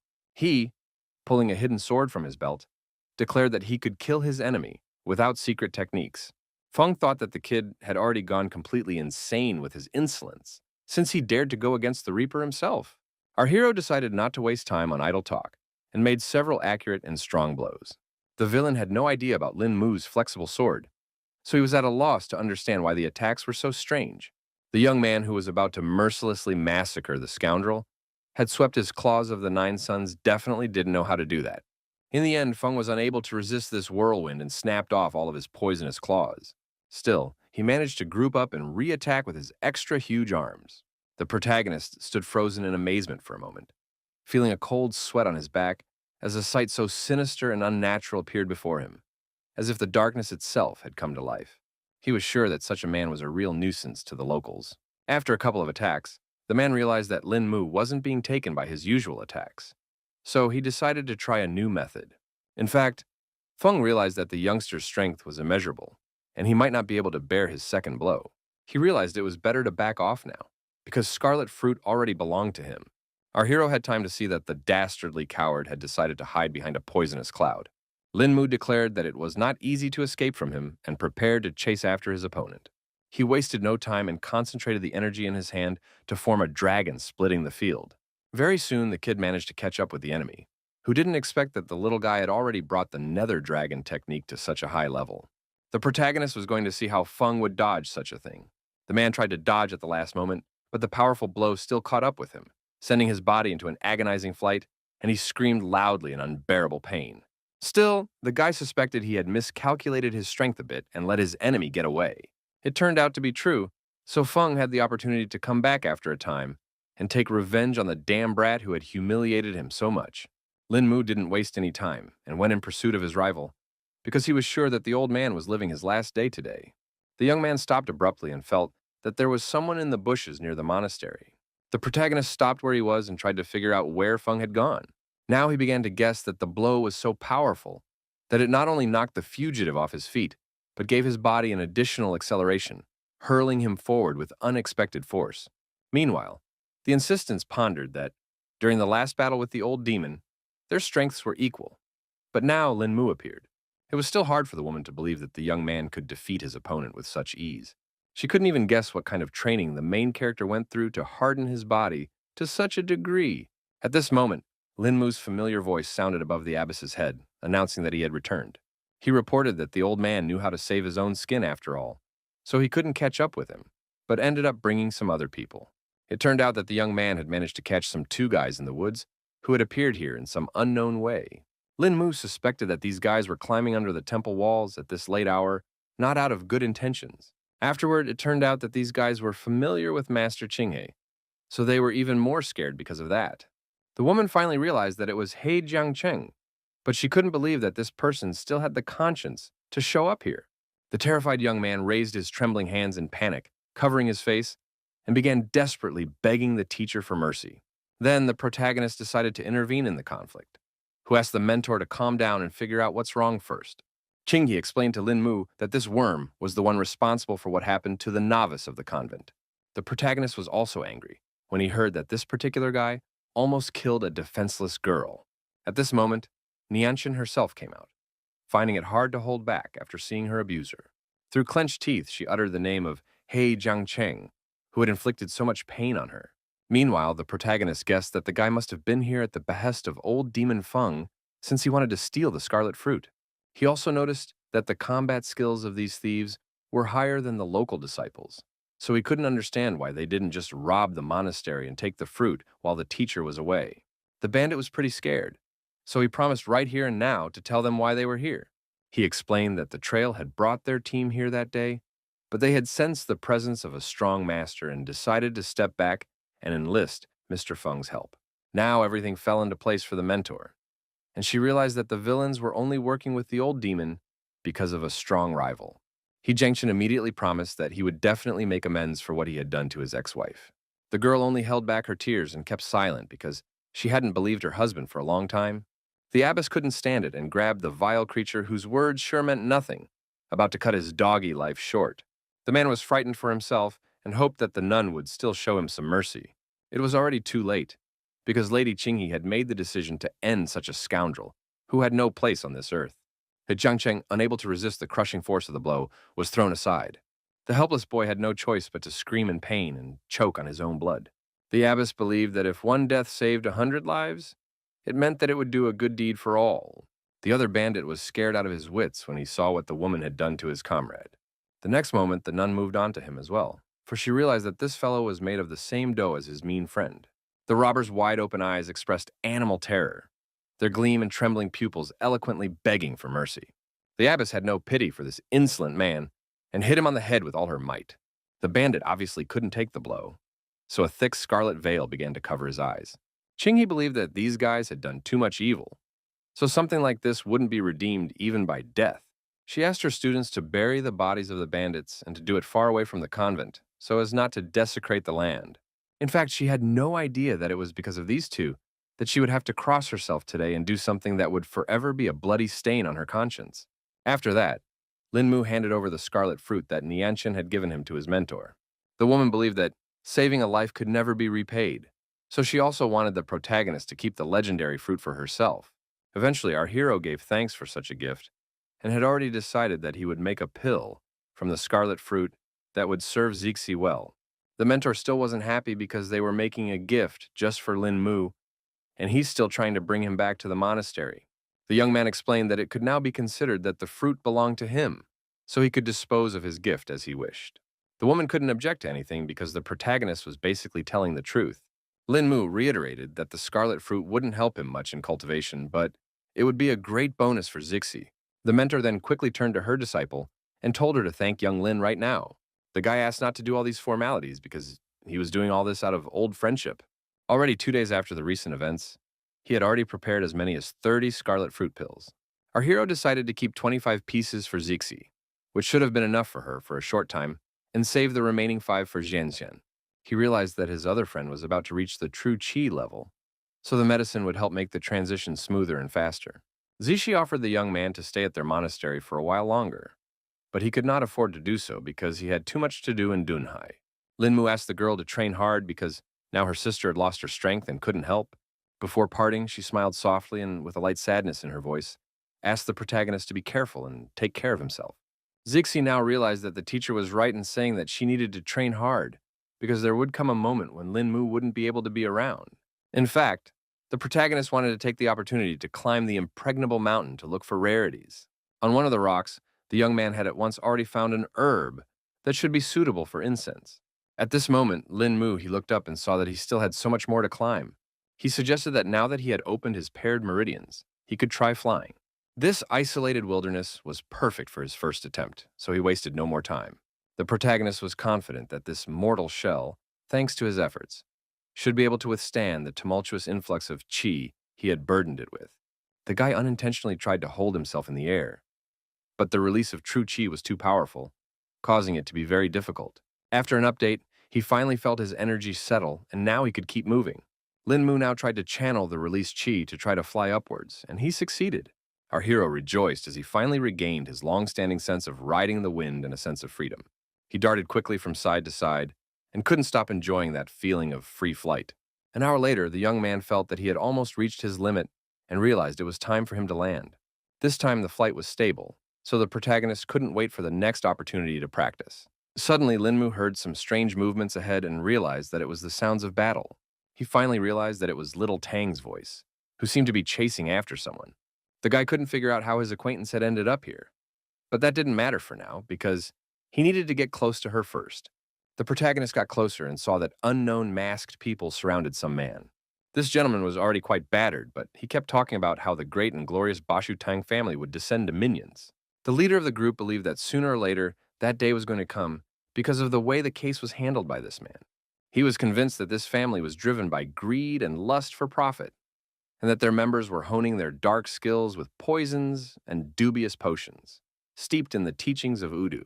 The mercenaries believed that the Tang family was unrivaled in the art of stealth and poisons, so they asked not to be mixed with this dark doctrine.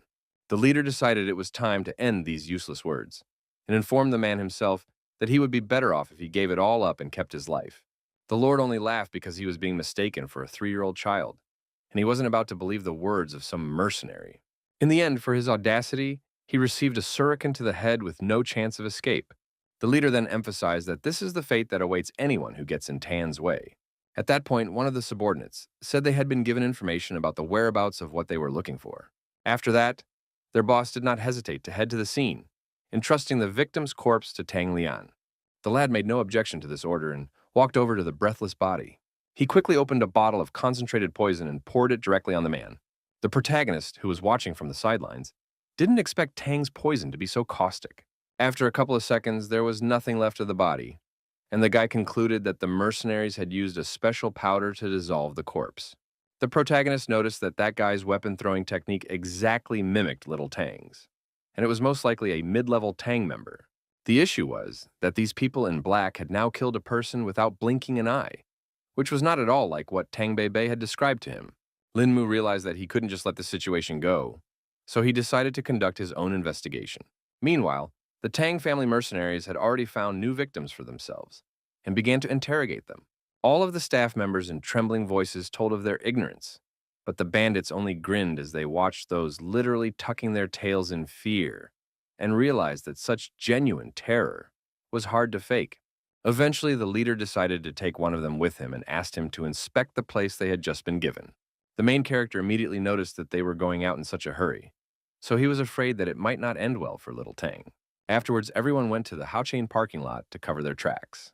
In the end, it turned out that among them was indeed Tang Bei, who was hiding behind a dark robe. Lin Mu continued to keep an eye on this grouping and now made sure that his classmate was among them. The protagonist realized they were heading to an address they got from one of the hostages and tried to find a way to follow them as quickly as possible. He quickly made the decision to borrow a car from the Tang family's comrades, who still hadn't made it back from the forest. The guy connected the right wires to start the car and easily found the contact. Lin Mu quickly rushed after the mercenaries, because their haste said that the matter must be quite important. He had never seen little Tan like this before, so he wanted to know what she was looking for with her partners after all. Meanwhile, the mercenaries had already stopped near the right place and started looking for something. The protagonist had been watching from afar the whole time and realized that they had reached the designated point. Tang Bei led her group because she wanted to find the comma site faster and suggested they go inside immediately. They went onto the property of someone's house because, according to the guy, what they were looking for was in one of the rooms. The strongman didn't have to think long about how to get in there and just broke through the wall. They realized that they couldn't keep the head waiting, so they tried not to loiter here. The mercenary quickly completed the task and found some sort of sack, so the hostage hadn't lied to them after all. The guys asked little Tan to go faster, but she seemed to be up to something and had already prepared shurikens for it. She realized that the target was already in hand, so the partners didn't need to be left alive. When they decided to jump the fence, the girl concentrated and decided it was the right moment. In the end, the girl threw the 2 shurikens towards her comrades. The guys immediately sensed that something wrong was going on and turned toward their partner. One of them quickly used the Chainmaster's technique and put up a shield to protect himself from the sharp projectiles. Tang Bei didn't expect at all that her concealed weapon could bounce back like this. Turns out they were ready for it, because the captain had guessed long ago that the girl was going to betray Tan. Little Tan realized that her worst fears had come true and immediately asked how her partners knew of her intentions. The guys only explained that the captain hadn't trusted the girl from the beginning, which was why they'd been able to catch her so easily in the hot seat. They noted that Ben wore her mask well after all, and endured all this time until the right time. The fighters also admitted that the deaths of the girl's father and brother were also their work. That time, his brother had briefly returned to check on little Tang, but his carelessness had given away his location, and that was enough to put him on the trail. Because of this, the girl couldn't hold back her tears, and now wished her former partners dead even more. At this point, the protagonist intervened in the conflict, who couldn't believe that the former Bashutan would be bred into something like this. The bandits immediately started looking around because they could tell who was talking to them. One of them noticed that someone was able to get close to them without making the slightest noise, which meant that their opponent was a true master. Because of this, the guy turned to his comrade and suggested that he finish off little Tan first, so he could chit-chat with some strangers later. The mercenaries quickly rushed towards Tang Bei with a cry that she would definitely die today. Suddenly, rocks came whistling down, hitting the brigands in the backs, and under the hail of rubble and dust, they stumbled, losing their balance. The girl felt a master coming to her rescue and asked him to show himself right away. In the end, she saw that it was in the Lin Mu she knew. She couldn't believe that things had worked out like this. She was utterly perplexed and inquired how our hero had come to be here. The guy said that he was minding his own business on Mount Amma, and suddenly heard a familiar voice at the foot, whereupon he followed his acquaintance. He immediately asked Tang Bei to cry and hold nothing back to make her feel better. The girl immediately remembered that Lin Mu had always said that her parents were good, so now she couldn't understand why they had been attacked. At this moment, one of the mercenaries woke up and now couldn't understand who the young man who dared to meddle in the Tang family's affairs was. Bei thought that there was no point in listening to these guys because they were going to die soon anyway. Meanwhile, she herself decided to see what was in the bag, for which they had come to this house. The partner had laughed at the fact that the girl had been wondering all along what they were going for, and now wondered if she was satisfied. Because of this, Tang Bei became incredibly angry and decided to finish off this insolent man right now. She had caught fire with the fire of revenge, and now wanted to take this bandit's life after her father's. The protagonist immediately stopped the girl and warned that the blow had already ruptured the internal organs of these guys, so they would soon be able to ask for forgiveness from her father themselves. After that, they went to a restaurant, where the young man decided to talk about what he felt was a disturbance in the harmony on Tang Tang's body, and offered to help her. The girl then showed off the purple stain on her body and noted that she might not have long to live. The protagonist is not on a joke frightened when he guessed that his acquaintance was poisoned by someone. Little Tan explained that it wasn't just poison, but something scarier. To gain the group's trust, she began to comprehend their dark practices, using venomous creatures to cultivate. But without the secret recipe for the pill, her training came to a standstill, and her progress stopped. Also, at the same time, these people are using the pills to manipulate the younger Link, and if someone turns their back on them, they will simply lose access to the medicine. Bei added that they combine many kinds of toxins and then use an extremely dangerous method to release their potential energy for cultivation. After going through this training, she had almost opened the Dantian points, so the level of true chi was quite close. The main character rejoiced at the fact that the girl still hadn't released her true chi and decided to watch her right away. He began to guess that the toxins in Bei's body were balancing each other in a mysterious way, creating a balance, and they would soon cease to be dangerous. In the end, the young man reported that his acquaintance could still be saved because she still hadn't reached the highest level. At this moment, Boss Tang had already arrived at a private house in Ime City and saw that his subordinates had died 3 or 4 hours ago. In addition to that, the man saw that the guy's true chi connections and all of their internal organs had been severed. The subordinates couldn't believe that the girl was being helped by someone from outside, which meant that someone was interfering in their family's affairs. The boss also concluded that the bag had indeed once been here, but it was now in the hands of little Tang and a certain craftsman. At this time, the protagonist had already proceeded to cure Tang Bei with his pricking technique. The girl was already lying on the table and waiting for Lin Mu to finish his preparations. It wasn't long before Lin Mu commanded her to freeze and warned her that he was about to inject needles into her body. At the same time, the young man was well aware that neutralizing toxins was not comparable to the usual treatment of an injury, so there was no way to fix everything in one fell swoop. You have to go through a lot of steps of pricking it to gradually reduce the toxicity, but that takes a lot of your own energy. During the process, our hero noticed that I was also too deeply entrenched in little Tang's body, so he needs to increase the flow of energy. Then he used snow-crumbling winter plums, which was so named because during this method, many impurities of white color come out. 15 minutes later, the protagonist continued the treatment and asked his acquaintance to hold on until the end, because it was very unpleasant. Eventually, almost all of the poison finally came out of the body, which had concentrated into one large drop.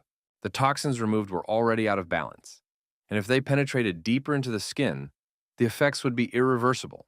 After that, the guy immediately felt that his body was quite drained, and he didn't expect it to take much more strength than Huade. At this moment, Tang Bei noticed that Lin Mu wasn't feeling well because he was too pale. The protagonist replied that he was just a little tired and promised that it would all go away when he got some rest. Also, the guy did not remember that he wanted to give some item for his acquaintance. He pulled a small envelope from his jacket, but ended up not being able to hand it over because he just fainted. At the decisive moment, the girl rushed forward and managed to catch the falling Lin Mu, his exhausted body unconsciously collapsing in her trembling hands. After that, she decided to see what the main character was going to pass on. Tang Bei couldn't believe her eyes when she saw what the young man clutched in his hands. After the events of last night, our heroes found themselves at Dunghai International Airport.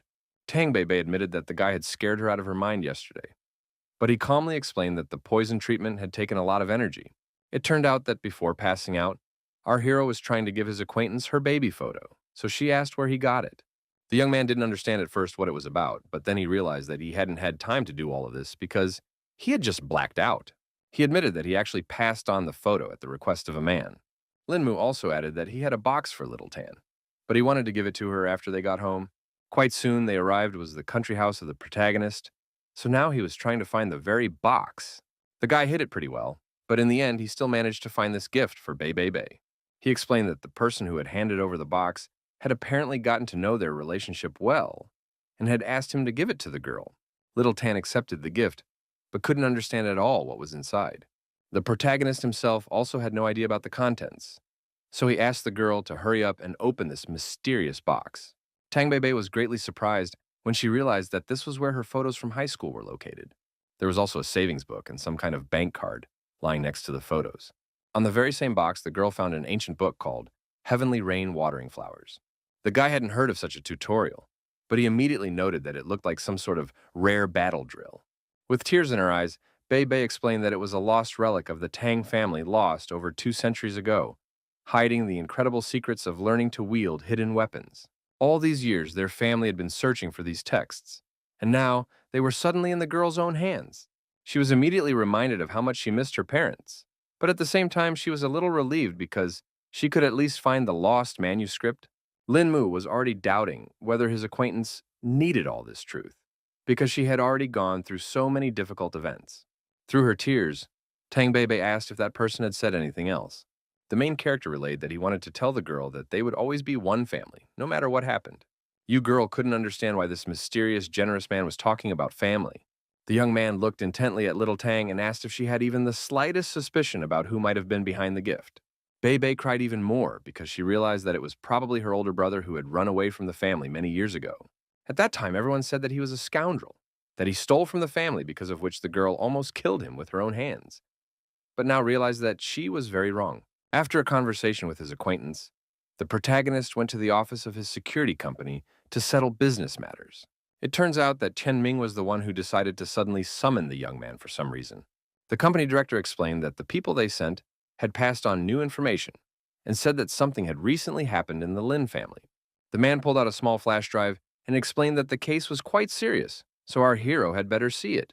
From the very first seconds of the video, you could hear that there was some kind of conflict between the family members. It turned out that they were whispering about the fact that the old man-father had stopped participating in the family's affairs for many years, and one of the brothers was obviously hatching dark plans for the helpless old man. The man was worried that the will had gone missing and was afraid they would just be cut out of it. Eventually, one of the brothers pretended that such nonsense could not be spoken right in the house.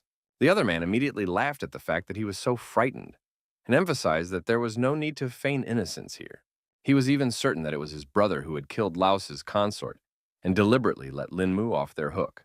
The second brother immediately replied that before our hero, then something was wrong with him, because even the assassins could not cope with him. The man was immediately angry when he heard such news, because in the matter of inheritance, not the slightest chance should be left to chance. In the end, they ended this conversation on the fact that the old man is already taking poison under the guise of medicine and will definitely not live long, and it remains for them to prepare people to find the will as soon as possible. Lin Mu immediately asked how many people knew about it now, and the assistant replied that there were only 3, considering the scout. Our hero asked to hand over the money to their employee and decided to call it a day. Immediately after this meeting, the guy decided to go to his family's mansion. The butler was overjoyed when he saw the young gentleman who had finally returned to visit his grandfather.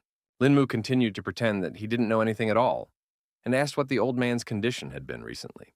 The aide said that the gentleman has really not been on the mend lately, but his mind is relatively clear right now. When they entered the room, Senior Lin, helpless as a baby, obediently opened his mouth as the maid brought him a spoonful of food. At this, Lin Mu asked for them to be left alone so that they could talk in peace. Mr. Lin, despite the presence of his beloved grandson, continued to remain silent. The protagonist immediately guessed that there was a camera in the room, causing the grandfather to keep pretending that he was incapable of normal conversation. The guy finally tried to wiggle it with true chi and saw a red light come on, which showed his success. Lin Mu informed his grandfather that they were now safe because no one would hear them, and they could finally talk. The young man immediately asked if the old man ate this porridge every day, as he realized that there was probably poison in it. Grandpa confirmed this and explained that his appetite had completely disappeared by old age, so he could only eat this kind of food all the time. Lin Mu then spoke directly about the danger that lurked in this harmless porridge, but the old man couldn't understand where he got the information about the slow poison from. Just then, the protagonist showed off a flash drive that held something that might disappoint his father, but he definitely needs to know the whole truth. Meanwhile, the cleaning lady in the courtyard noticed that the other servant had somehow fed the gentleman too quickly. A colleague immediately reminded me to remember to add more ingredients to the gentleman's porridge. The woman was surprised to hear this and immediately inquired who had given such an order and why so suddenly. Her colleague emphasized that it was definitely none of her business, so she should just stick to the instructions. Meanwhile, the head of the family could not contain his emotions after seeing that he had raised such scumbags who wanted to kill his own father. Afterwards, the man sat on the couch defeated and realized that this was a complete disaster for the family. Suddenly, Senior Lin's body shuddered. His eyes unnaturally widened due to the sudden pain. Eventually, he began coughing violently and choking on his own blood. The protagonist reacted quickly because he realized his grandfather's body was crumbling before his eyes and engaged the main punctuation points. After that, the old man was immediately able to regain consciousness and stop panting. Lin Mu immediately asked if Mr. Lin was all right. The latter replied that he felt fine. The old man immediately asked his grandson to hand over the certificate to the police because he wanted all his sons to spend the rest of their lives behind bars. Lin Mu thought that they would get off too lightly then, asking them to wait for him to punish them himself. Grandpa asked our hero not to do anything stupid under any circumstances, because then the brothers could ruin his future. The head of the family recognized that he was already too old, so he wouldn't ask too many questions, and simply asked the young man to preserve the Lin clan and do the rest at his own discretion. At that moment, the butler entered the room and said that the CCTV repairman had come here. Lin Mu didn't care about this at all, so he ordered his assistant to go right now and disperse all the servants. The man was surprised to hear such confident orders from our hero, and tried to find out what he was going to do. Then his voice fell the head of the family, who was informed that from this day forward, they all obeyed Lin Mu Kama, in whose hands was the future of the House of Lin. The butler was only glad that the gentleman had come to his senses and agreed to fulfill the request of the protagonist. The servant was very displeased that he had been given such an order, and could not understand what the reason was. Just at this moment, the protagonist and Mr. Lin entered the courtyard to deal with all the subordinates who were not as loyal as expected. The guy asked to listen to him carefully and firmly stated that from this day forward, everything in the Lin house would only happen on his word. One woman thought that according to conscience and logic, their dismissal should be by Mr. Lin's free decision, so the young man couldn't just chase them away. Meanwhile, the protagonist didn't hesitate, and directly told the servants that they already knew that the workers dared to take advantage of Lin Yitai's kindness and secretly spy on him. The subordinates continued to stand their ground and say that the young master was just throwing mud on them, even though everyone here was an honest person. The woman who had been feeding the old man all this time stepped forward and decided to confess that she was the one who had been cooking the porridge. Then the guy asked her to bring one serving of this poisoned food as soon as possible. A couple minutes later, the maid had already carried out the instructions and returned with a full plate of porridge. Turns out our hero's plan was that everyone had to eat a bowl from here, and whoever sheds a drop has to get the hell out of here. The entire servants were shocked at such a cruel decision by Lin Mu, and couldn't believe that he was actually making them up to do such a thing. Lin Mu thus only confirmed that there was something wrong with the porridge, and wondered if the police would have any questions if he gave all this information to them. In the end, the guy started to concentrate chi energy around him, in order to teach everyone around him a lesson for ruining Lin Yitai for so many days. Within a second, all the workers were on the ground and screaming because their heads were literally splitting. The young man swept the left eardrums of all the subordinates, burst with his true chi. The old man asked what his grandson had done to these people, but Lin Mu replied that he had only taught them a lesson so that they would not harm others in the future. The next moment, the protagonist grudgingly noted that he still couldn't see the glistening heels of the servants. All the employees realized that this guy was no joke, so they immediately started running away from the mansion grounds. Thus, they had completed the purification in the house, and now Lin Mu decided to neutralize the effects of the poison in the old man's body. The young man explained that Lin Yutang wouldn't need to take anything because he would do everything with acupuncture.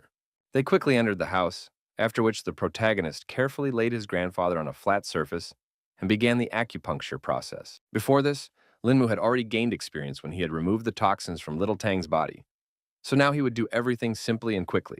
The protagonist realized that a technique called Snow Sprinkles Winter Plums could also help Grandpa go on the mend. After a few minutes, he pulled all the toxins from the old man's body and transferred them to a small bowl. Lin Yutan asked at what point his grandson mastered acupuncture after the operation was completed.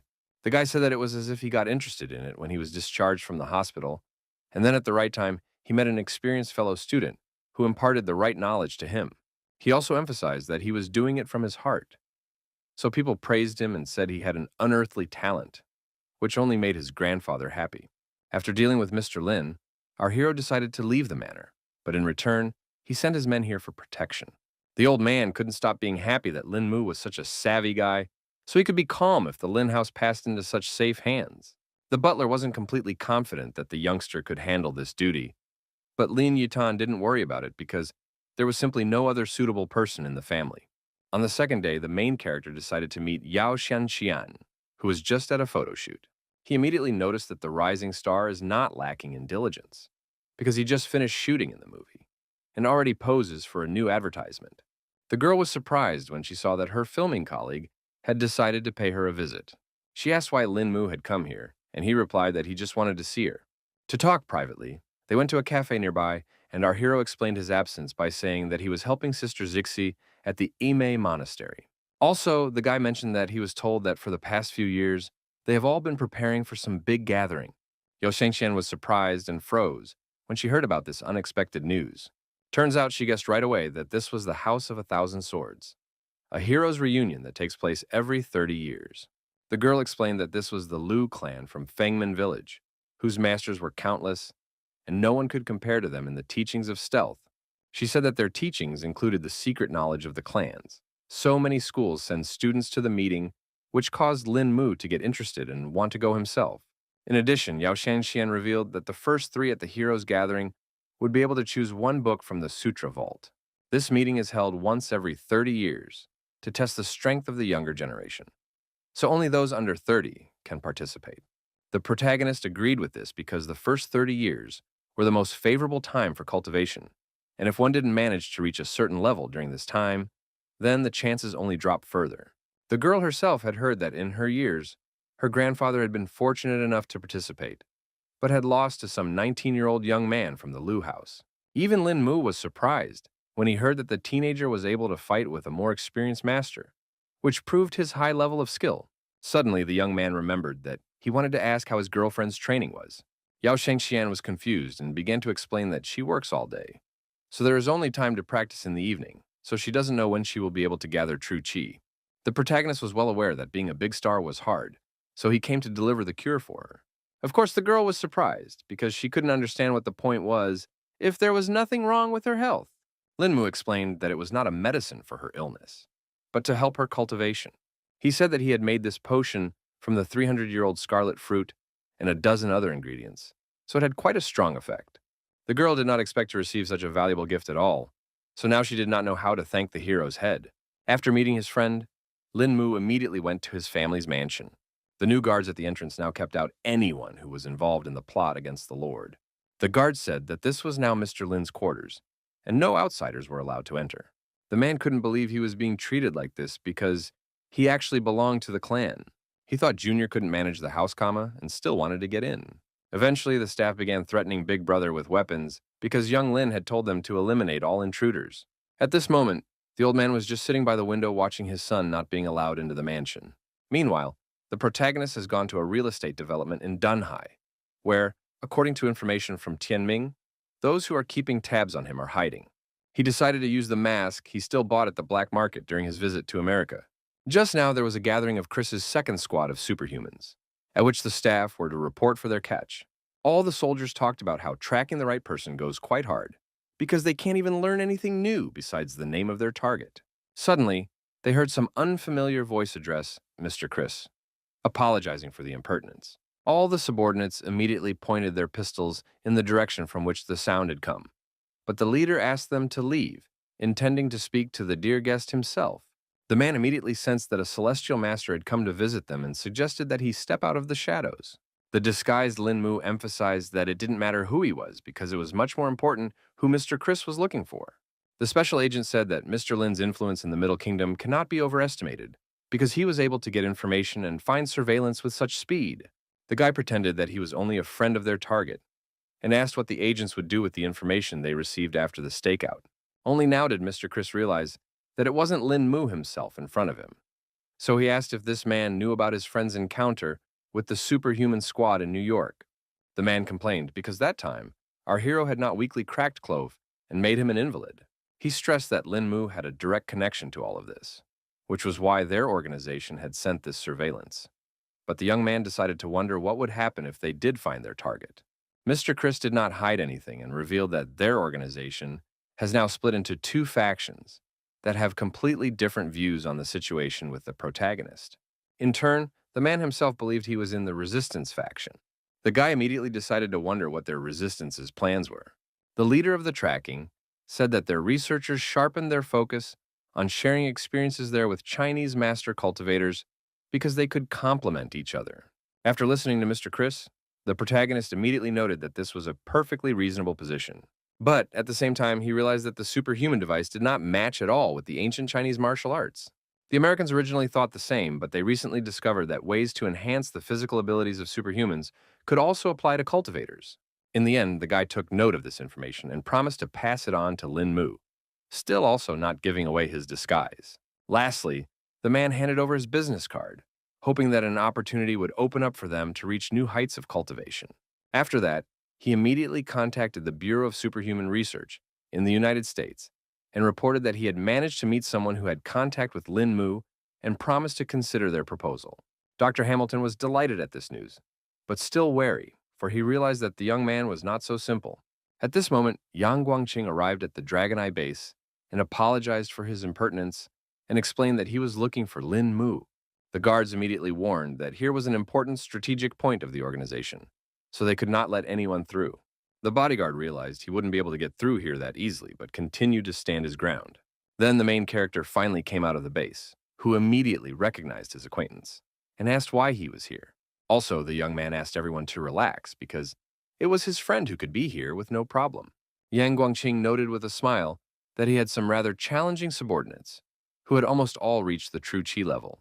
Our hero suspected that his acquaintance already knew about his new status, if he had come to this very place. The guy realized that the bodyguard had come all this way for such a long trip, only out of a good reason. So he offered to come inside and discuss all the details. It turns out that the main problem was that someone dared to kidnap the head of Wen. Yang Guangqing said that he left work early yesterday, and he had no idea that such an incident could happen. Our hero realized that the crime was committed extremely quickly, and it was definitely carefully planned.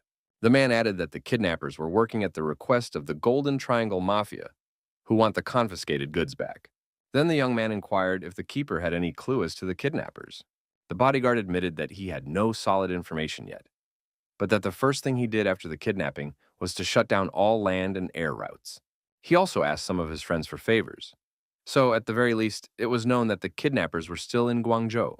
The protagonist still couldn't understand what the problem was because the criminals could have been dealt with long ago since they still hadn't traveled far. Yang Guangqing explained that there was also a master among them who knew an ancient, unfathomable martial art that greatly helps them. In the end, he asked Brother Lin to follow him to Guangzhou and rescue Mr. Wen. Lin Mu, as always, refused all formalities because he couldn't refuse such an important mission. After that, he immediately went to the hall to meet the entire Dragon Eye team. He informed the soldiers that they must now rescue the man from captivity, which was a rare opportunity to test his true strength. To begin with, the captain ordered the 2nd and 4th squad, after manning up, to leave immediately for Guangzhou, and then report their arrival. Our hero also decides to stop by Donghai University to meet up with little Tang, whom he recently saved from poison. The girl immediately inquired why Lin Mu had decided to appear at the university and asked who was beside him. The young man introduced Yang Guangqing as an old acquaintance and said that they were planning to take Beibei to Guangzhou for a while. The girl did not even have time to agree to this adventure, but the protagonist has already pulled her along and informed her that he had already packed all the things. That same night, some strangers tried to sneak into the grounds of Lin Mu's new mansion. They hoped that there were only 2 girls left in the house now, who they could easily take hostage and do all their bad deeds. They then tried to hide in the shadows, and their leader asked them to act quickly and not make a mess. It turns out that the enemies didn't miscalculate at all, that the protagonist had a good security system. Only now did the bandits realize that they had been given inaccurate information. But it was too late because the guards had surrounded them on all sides. The trained fighters of the protagonist were the first to rush into battle, because under no circumstances were they going to let the outsiders escape from this place. Eventually, the enemies decided to engage after all, and see what these guys were capable of. After a second, the bandit created that he didn't manage to hit his target at all, because he was fighting against a nimble kid. In just a second, the guard was behind the intruder's back and disarmed him with one precise blow. In this way, they spent another long time beating up all the strangers who dared to so boldly break into the mansion's territory. In the meantime, the guards were trying to act as quietly as possible so as not to disturb the girls who were relaxing inside. They were quite successful in doing so because Song Liangru didn't pay attention to some quiet noise outside the window.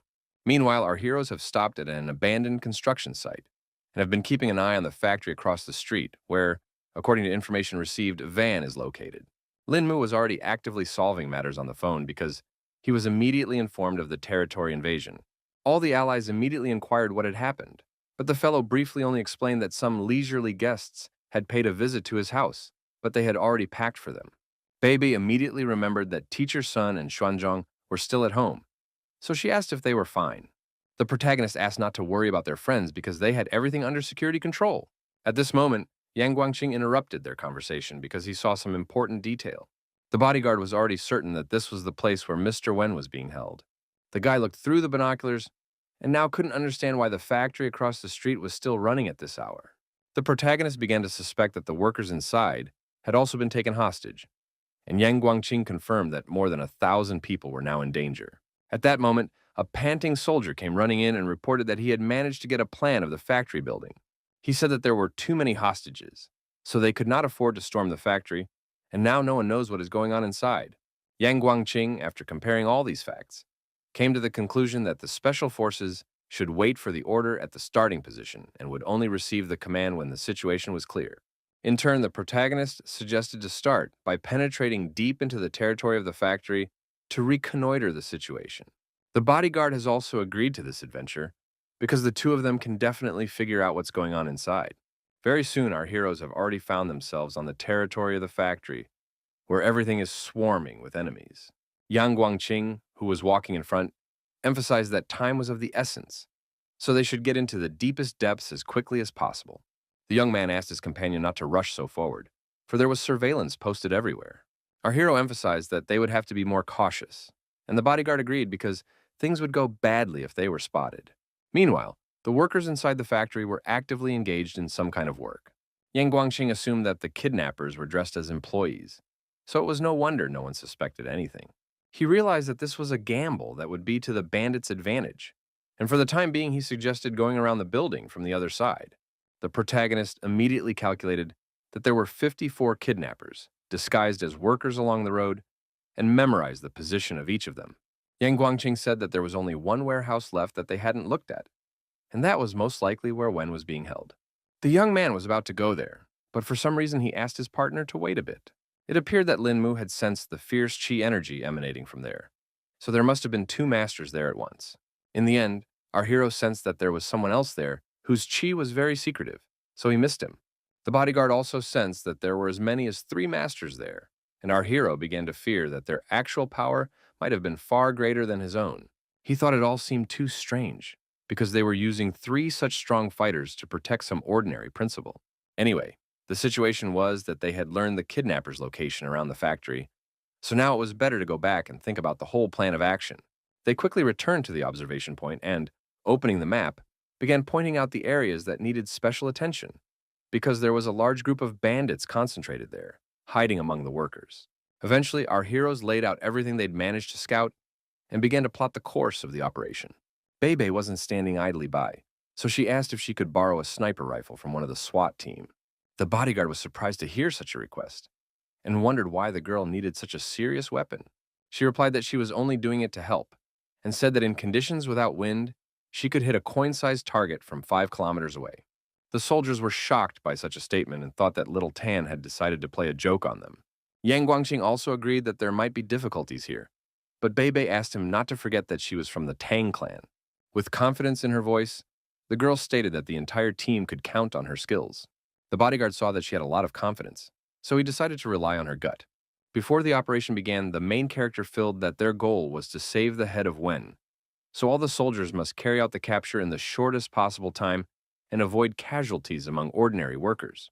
He emphasized that they cannot give the enemy the slightest chance, because then the whole operation would fail. Yang Guangqing lastly said that the code name of their operation would be Pull the Piles. It turns out that members of Baolan's group had also arrived on the scene and decided to help with the operation. The bodyguard hadn't even guessed what kind of people were standing in front of him, so he asked Lin Mu who they were. Our hero reported that it was Jiang Chu and Ding Han, and explained that he had asked for their support to eliminate the slightest possibility of failure. The man had heard of these heroes Chu and Han before, but the two had asked not to overpraise them because they thought they were just minor sleuths in this city. Eventually, the guy offered to put all pleasantries aside and save Wen for starters. Lin Mu quickly established communication with the Dragon Eye squad, giving a brief command. Check his watch, as the operation would begin in exactly 5 minutes. Meanwhile, the bodyguard contacted the special unit and also informed them of the start of their mission and warned of radio silence. The protagonist before starting also contacted Little Tan, who was now in a sniper position. The girl took up a position on a lighthouse nearby the plant and reported that she was ready. She had already assumed a fighting position so she could open fire on the enemy at any moment. Meanwhile, the workers couldn't understand why they had left them to recycle all night out of the blue. Suddenly, one of the men froze abruptly when he heard a suspicious creaking sound in the far corner of the shop. He thought it was some kind of bottle that had broken, so he went to check it out for himself. The employee didn't understand why he had to do all this anymore, but he still went downstairs to check it out. His hunch proved to be true, so he saw in the middle of the room only a pile of broken glass. The plant employee noticed that no one was around, but a bottle had come from somewhere, which looked rather strange. It turned out to be an ambush from the main character's team, so that's when one of the special agents jumped out of the shadows. The cloaked bandit only had time to raise his head to see the figure that would fly straight at him. His companions immediately noticed the disappearance, but thought the man had done it to slyly shirk work. Meanwhile, the soldier had already reported to the captain that he had managed to neutralize the first target. He then reported that he was already preparing to attack the second target and proceeded to execute the plan. At this point, the masked workers began to suspect that something fishy was going on, so they noticed the fighter.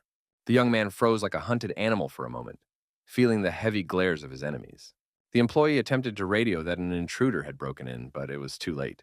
The next second, a bullet flew lightning fast near his hand, blowing the device into tiny slivers. Bebe herself, upon seeing the result of her work, only laughed at the fact that her opponent was so badly unlucky. As a result, the man's hand began to bleed profusely, but the employee was still unable to realize what had just happened to him. The remaining agents immediately seized the opportunity and attempted to finish off the third enemy in their path. Eventually, they cold-bloodedly scrambled over their opponent's head to disarm him for sure. The fighters exhaled when it went like this, because it could have ended badly on the third enemy. Bebe smugly informed her comrades that she would definitely ensure the success of this operation in any case. After a while, the agents were already reporting that they had managed to neutralize as many as 54 targets. After a couple more minutes, the operation reported that all guards had been completely eliminated. Then the protagonist asked them not to hesitate and right now to vacate the territory of the factory, after which they had to wait for the next orders. After that, Lin Mu turned to his longtime comrades from Baolan and Yang Guangqing and emphasized that it was time for them to take the stage. The bodyguard was charged with fighting spirit, so he was already looking forward to meeting the other masters. Meanwhile, the kidnapper sat quietly in the factory warehouse and chatted with Mr. Zhang about coming to the rescue this time. Gu at the same time put a large number of people in danger.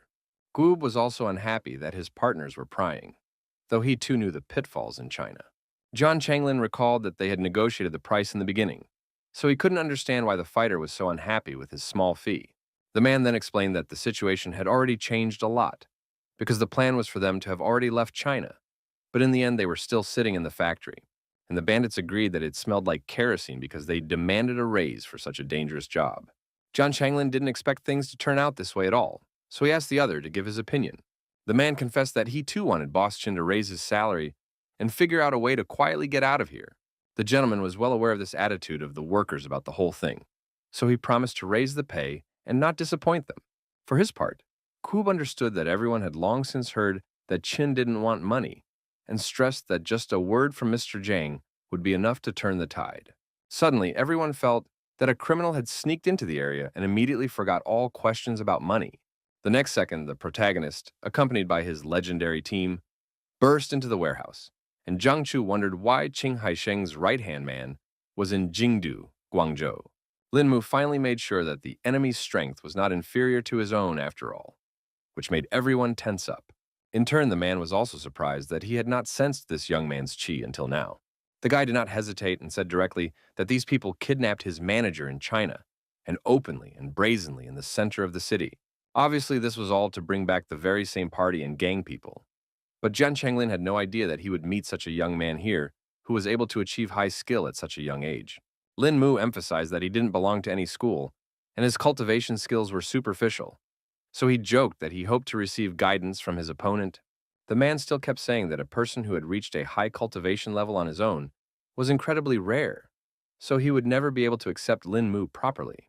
The protagonist felt that all this talk was going to come to a dead end anyway, so he asked the bandits for permission to inspect the warehouse. John Changlin replied that there was no problem with that and asked the whole team to make themselves at home while they were here. He looked behind his back and pointed to a box they had asked not to touch, because it was as if a friend had handed its contents into the possession of the bandit. Then Yang Guangqing intervened in their conversation. He just wanted to look at everything in this warehouse and see if these guys were lying to them. Also, the protagonist understood that Mr. Yan was hospitality itself, and again asked for guidance from him. In the end, the man finally agreed, because he too wanted to see what the guy's training had gotten him to. Thus our hero drew off one enemy and left a couple of masters behind him for his companions, while the remaining man would go to rescue the head of Wen. Ding Hanyu and Jiangchu only needed one look for them to understand each other's plan perfectly. They managed to pull the other couple of masters away, and in the meantime, Yang Guangqing had to save the principal. A furious battle had already broken out in the confined space of the warehouse, so the air was filled with the muffled sounds of blows and the sharp exhalations of warriors. The protagonist had emphasized from the beginning that he was asking courtesy of Mr. Yang, so now he had decided to use dragon appeasement. The man immediately felt this power because he was also aware that it was the lost 18 dragon palms. The young man noted that his opponent was very observant, but was no longer going to stop and attacked him. Zhang Changlin was also of the uneasy kind, so he used the Tianshan plum fracture to protect himself from being hit hard. The protagonist was immediately interested when he saw his opponent using such a rare technique. He immediately remembered that he had seen this technique on a flash drive that Liu had handed over, and under that name, all the martial art techniques were broken down. In turn, the bandit leader himself could not even think that such a young man would be able to oppose him in any way. Now that the man knew that Lin Mu was familiar with his techniques, he decided to make him feel the power of the Tianshan plum fracture. Meanwhile, Yang Guangqing confidently advanced through the warehouse. While everyone was busy fighting, the bandit noticed that the bodyguard was trying to seize the moment and wasn't about to let him finish the job. The bodyguard didn't see at all that he had already been spotted, so he ran with all his legs to the cherished box with the principal. In the next instant, a dazzling flash appeared right in front of Yang Guangqing, and the shockwave hurled him to the side.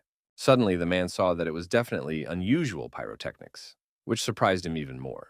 Everything around him began to ice up rapidly, and the bodyguard was a couple of steps away from being hit by the wave as well. Next, someone used the vortex against the guard, but the guard thought it was just child's play. Regardless, he still wasn't able to dodge another attack from his side so easily. In the end, Yang Guangqing only now realized that all this time, the other masters had been hiding in the box. These two strong fighters said that Lin Mu's team had to go through them first if they still wanted to save at least someone. The protagonist could not even think that the most real superhumans would be present here, and realized that until this moment, the power of these enemies was insensible to him. A mutant named Ross, who was skilled in the ice arts, noted that the Chinese master was not at all impressed with his appearance. That was why he aimed all of his ice spikes at him, so that Yang Guangqing would definitely experience his full power. For his part, the bodyguard wasn't afraid at all, because he wasn't impressed by some superhuman who allowed himself to talk so smugly. He promised that the foreigner would learn what the Chinese school taught today, and immediately used the golden dome for protection. Roz was not in the least startled when he saw that his ice had ricocheted off to the side after all. Meanwhile, on the other side, he was attacked by Weber with a hurricane shaft that seemed to demolish everything in its path. Our hero desperately tried to shout to his comrade and warn him about this superhuman with a whirlwind not so easy. The bodyguard was not at all afraid of his rivals, and asked the leader not to be afraid, promising that he could take on these two enemies. The man used the golden dome again, causing that energy tornado to scatter in different directions. After a second, the vortex had gathered itself together, and now descended upon Brother Ian with renewed vigor. Mutan still believed that Chinese kung fu was not cool at all, and that all this praise was just empty words. Meanwhile, the protagonist had already moved into close combat with Zhang Changlin, who was also obviously not going to give up. At this moment, Yang Guangqing noticed a whirlwind that was somehow different from all the previous ones. The man thought he had already been mistaken for a weakling, and then declared that an old tiger never shows its true strength. Lin Mu even had to distract himself from his fight because he couldn't understand what his comrade was up to. After observing the bodyguard's technique, the guy finally concluded that he had decided to use the palm behind the clouds. The man did not stand still and immediately entered the vortex to destroy it from within with his own hands. Eventually, the bodyguard realized he was failing and couldn't believe that nothing worked against the superpower. All the while, Mutant kept laughing off the fact that it turns out Chinese kung fu is worthless. Yang Guangqing was already at his limit because the tornado ring suddenly engulfed his palm behind the clouds. Gradually, the man began to feel that he would now completely lose control of his true chi, which would be a complete failure in this battle. Yaroi clenched his teeth, realizing that it was only going to get worse as the tornado ring gradually consumed his partner. The guy decided to intervene in this confrontation and asked his comrade to stop the true chi and just trust him. The bodyguards himself knew how to act in such situations, but now it was several times more difficult to control everything. The superhumans were already beginning to suspect that this guy was going to be in trouble soon, because he had simply underestimated the power of the devouring tornado. Weber himself rejoiced that his technique had never yet failed him in battle.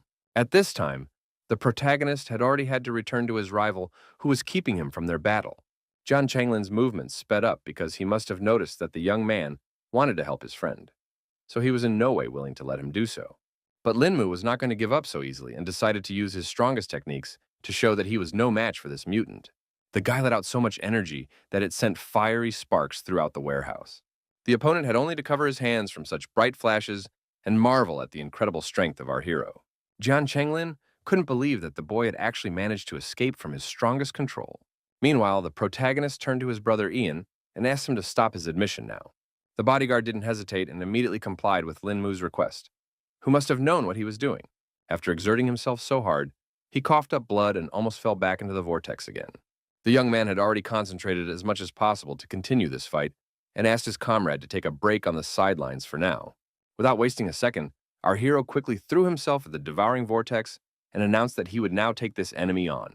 Lin Mu quickly ran up close to this green tornado and used the Great Flying Dragon technique.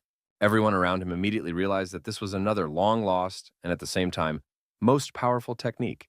Strong chi energy enveloped the vortex from all sides, so it began to rapidly shrink. Weber had a hard time believing what was happening because all he could see was that some strange gimmick had ripped his engulfing tornado to shreds. The protagonist did not stop there, so he once again concentrated energy in his hands. In the end, he unleashed 3 more huge dragons to finally finish off all the opponents. The ferocious dragons that were the embodiment of Lin Mu's aura were already flying forward, ready to sweep away everything in their path. The young man decided to use the strongest dragon pearl technique, so he definitely wouldn't fail. Bebe was watching everything through the scope of her sniper rifle and was shocked when she saw the technique the main character used. There was another huge explosion in the warehouse, as if someone had decided to detonate several dozen bombs at once. The SWAT team, who had been standing guard the whole time, couldn't understand what was happening in the opposite part of the factory. The commander still asked them to remain calm and stand in their original positions until new orders. Meanwhile, all the comrades were once again convinced that Brother Lin possessed immeasurable fighting strength. The mutants watched the consequences of our hero's attack in bewilderment, unable to understand how such a thing was even possible. Even his enemies recognized that this young man had simply terrifying power. Jian Chenglin silently watched his opponent and seemed to be just glad that he wasn't at the scene of this explosion. In the end, he admitted that he just didn't expect the kid's kung fu to reach a whole new level. The protagonist still thought that everyone was just flattering him, because he was only adding his hunches to the ancient martial knowledge. Bandit had been sure that such a young man could not possess such tremendous strength and skill, but now realized that he truly had a talent not of the world to be envied. Goob asked what they should do next, but the leader replied that they had no more options, because if they continued the battle, they would die right in that warehouse. It was hard for the man to accept such an answer, but at the same time he himself understood perfectly well that it was pure truth. Jian Chenglin informed everyone on his team that they were definitely inferior in this battle, causing their assignment to fail. Jiang Chu and Ding Han were adamant, so they couldn't let the enemy escape at the very last moment. The bandits still felt they should get away while they could, and not let our heroes defeat them completely. The leader of the group turned to them and warned that it was still unknown who would die first in a battle to the death. Moreover, the villains have come here prepared and can ensure a successful escape. Only now did Lin Mu realize that all this time, his opponent had been holding the detonator in his hands. Then the bandit emphasized that this plant has 1,000 people each, so he asked what would be more important for the guy. In the end, Yang Guangqing still let his opponents go, but he couldn't understand what guarantees there were that Jiang Chenglin wouldn't pull the trigger when he left the factory. With a smirk on his face, the man replied that he didn't have any guarantees, but our heroes didn't have a choice either, so all they had to do was trust each other. Meanwhile, a helicopter was already hovering over the warehouse, still waiting to pick up the fugitives. As they prepared to land, Jian Chenglin expressed his hopes that they would meet Lin Mu in a more relaxed environment next time. A couple minutes later, the entire crew of bandits were already on board and said their final goodbyes to the main character's team. After that, they immediately began to untie Mr. Wen and told him that they had gone through a lot to be here. Yang Guangqing used the walkie-talkie and informed all the squads that Operation Pull the Piles had been completed, so now they needed to call in the bomb squad and evacuate all the workers. The protagonist tried to reassure his comrade and assured him that no one would blow up the factory, but here he was still tense. The man didn't trust the bandits, so he asked how Lin Mu had such confidence. It turns out that the young man had felt a deep reverence for ancient martial arts in his heart during the battle with his rival, so there was still some nobility left in him. At the same time, the helicopter was flying calmly over the city, saving all the criminals from justice. During the flight, John Changlin thought about the fact that there was finally someone with the power to unite ancient martial arts, and speculated that Lin Mu might have been that heaven's chosen warrior from the legends.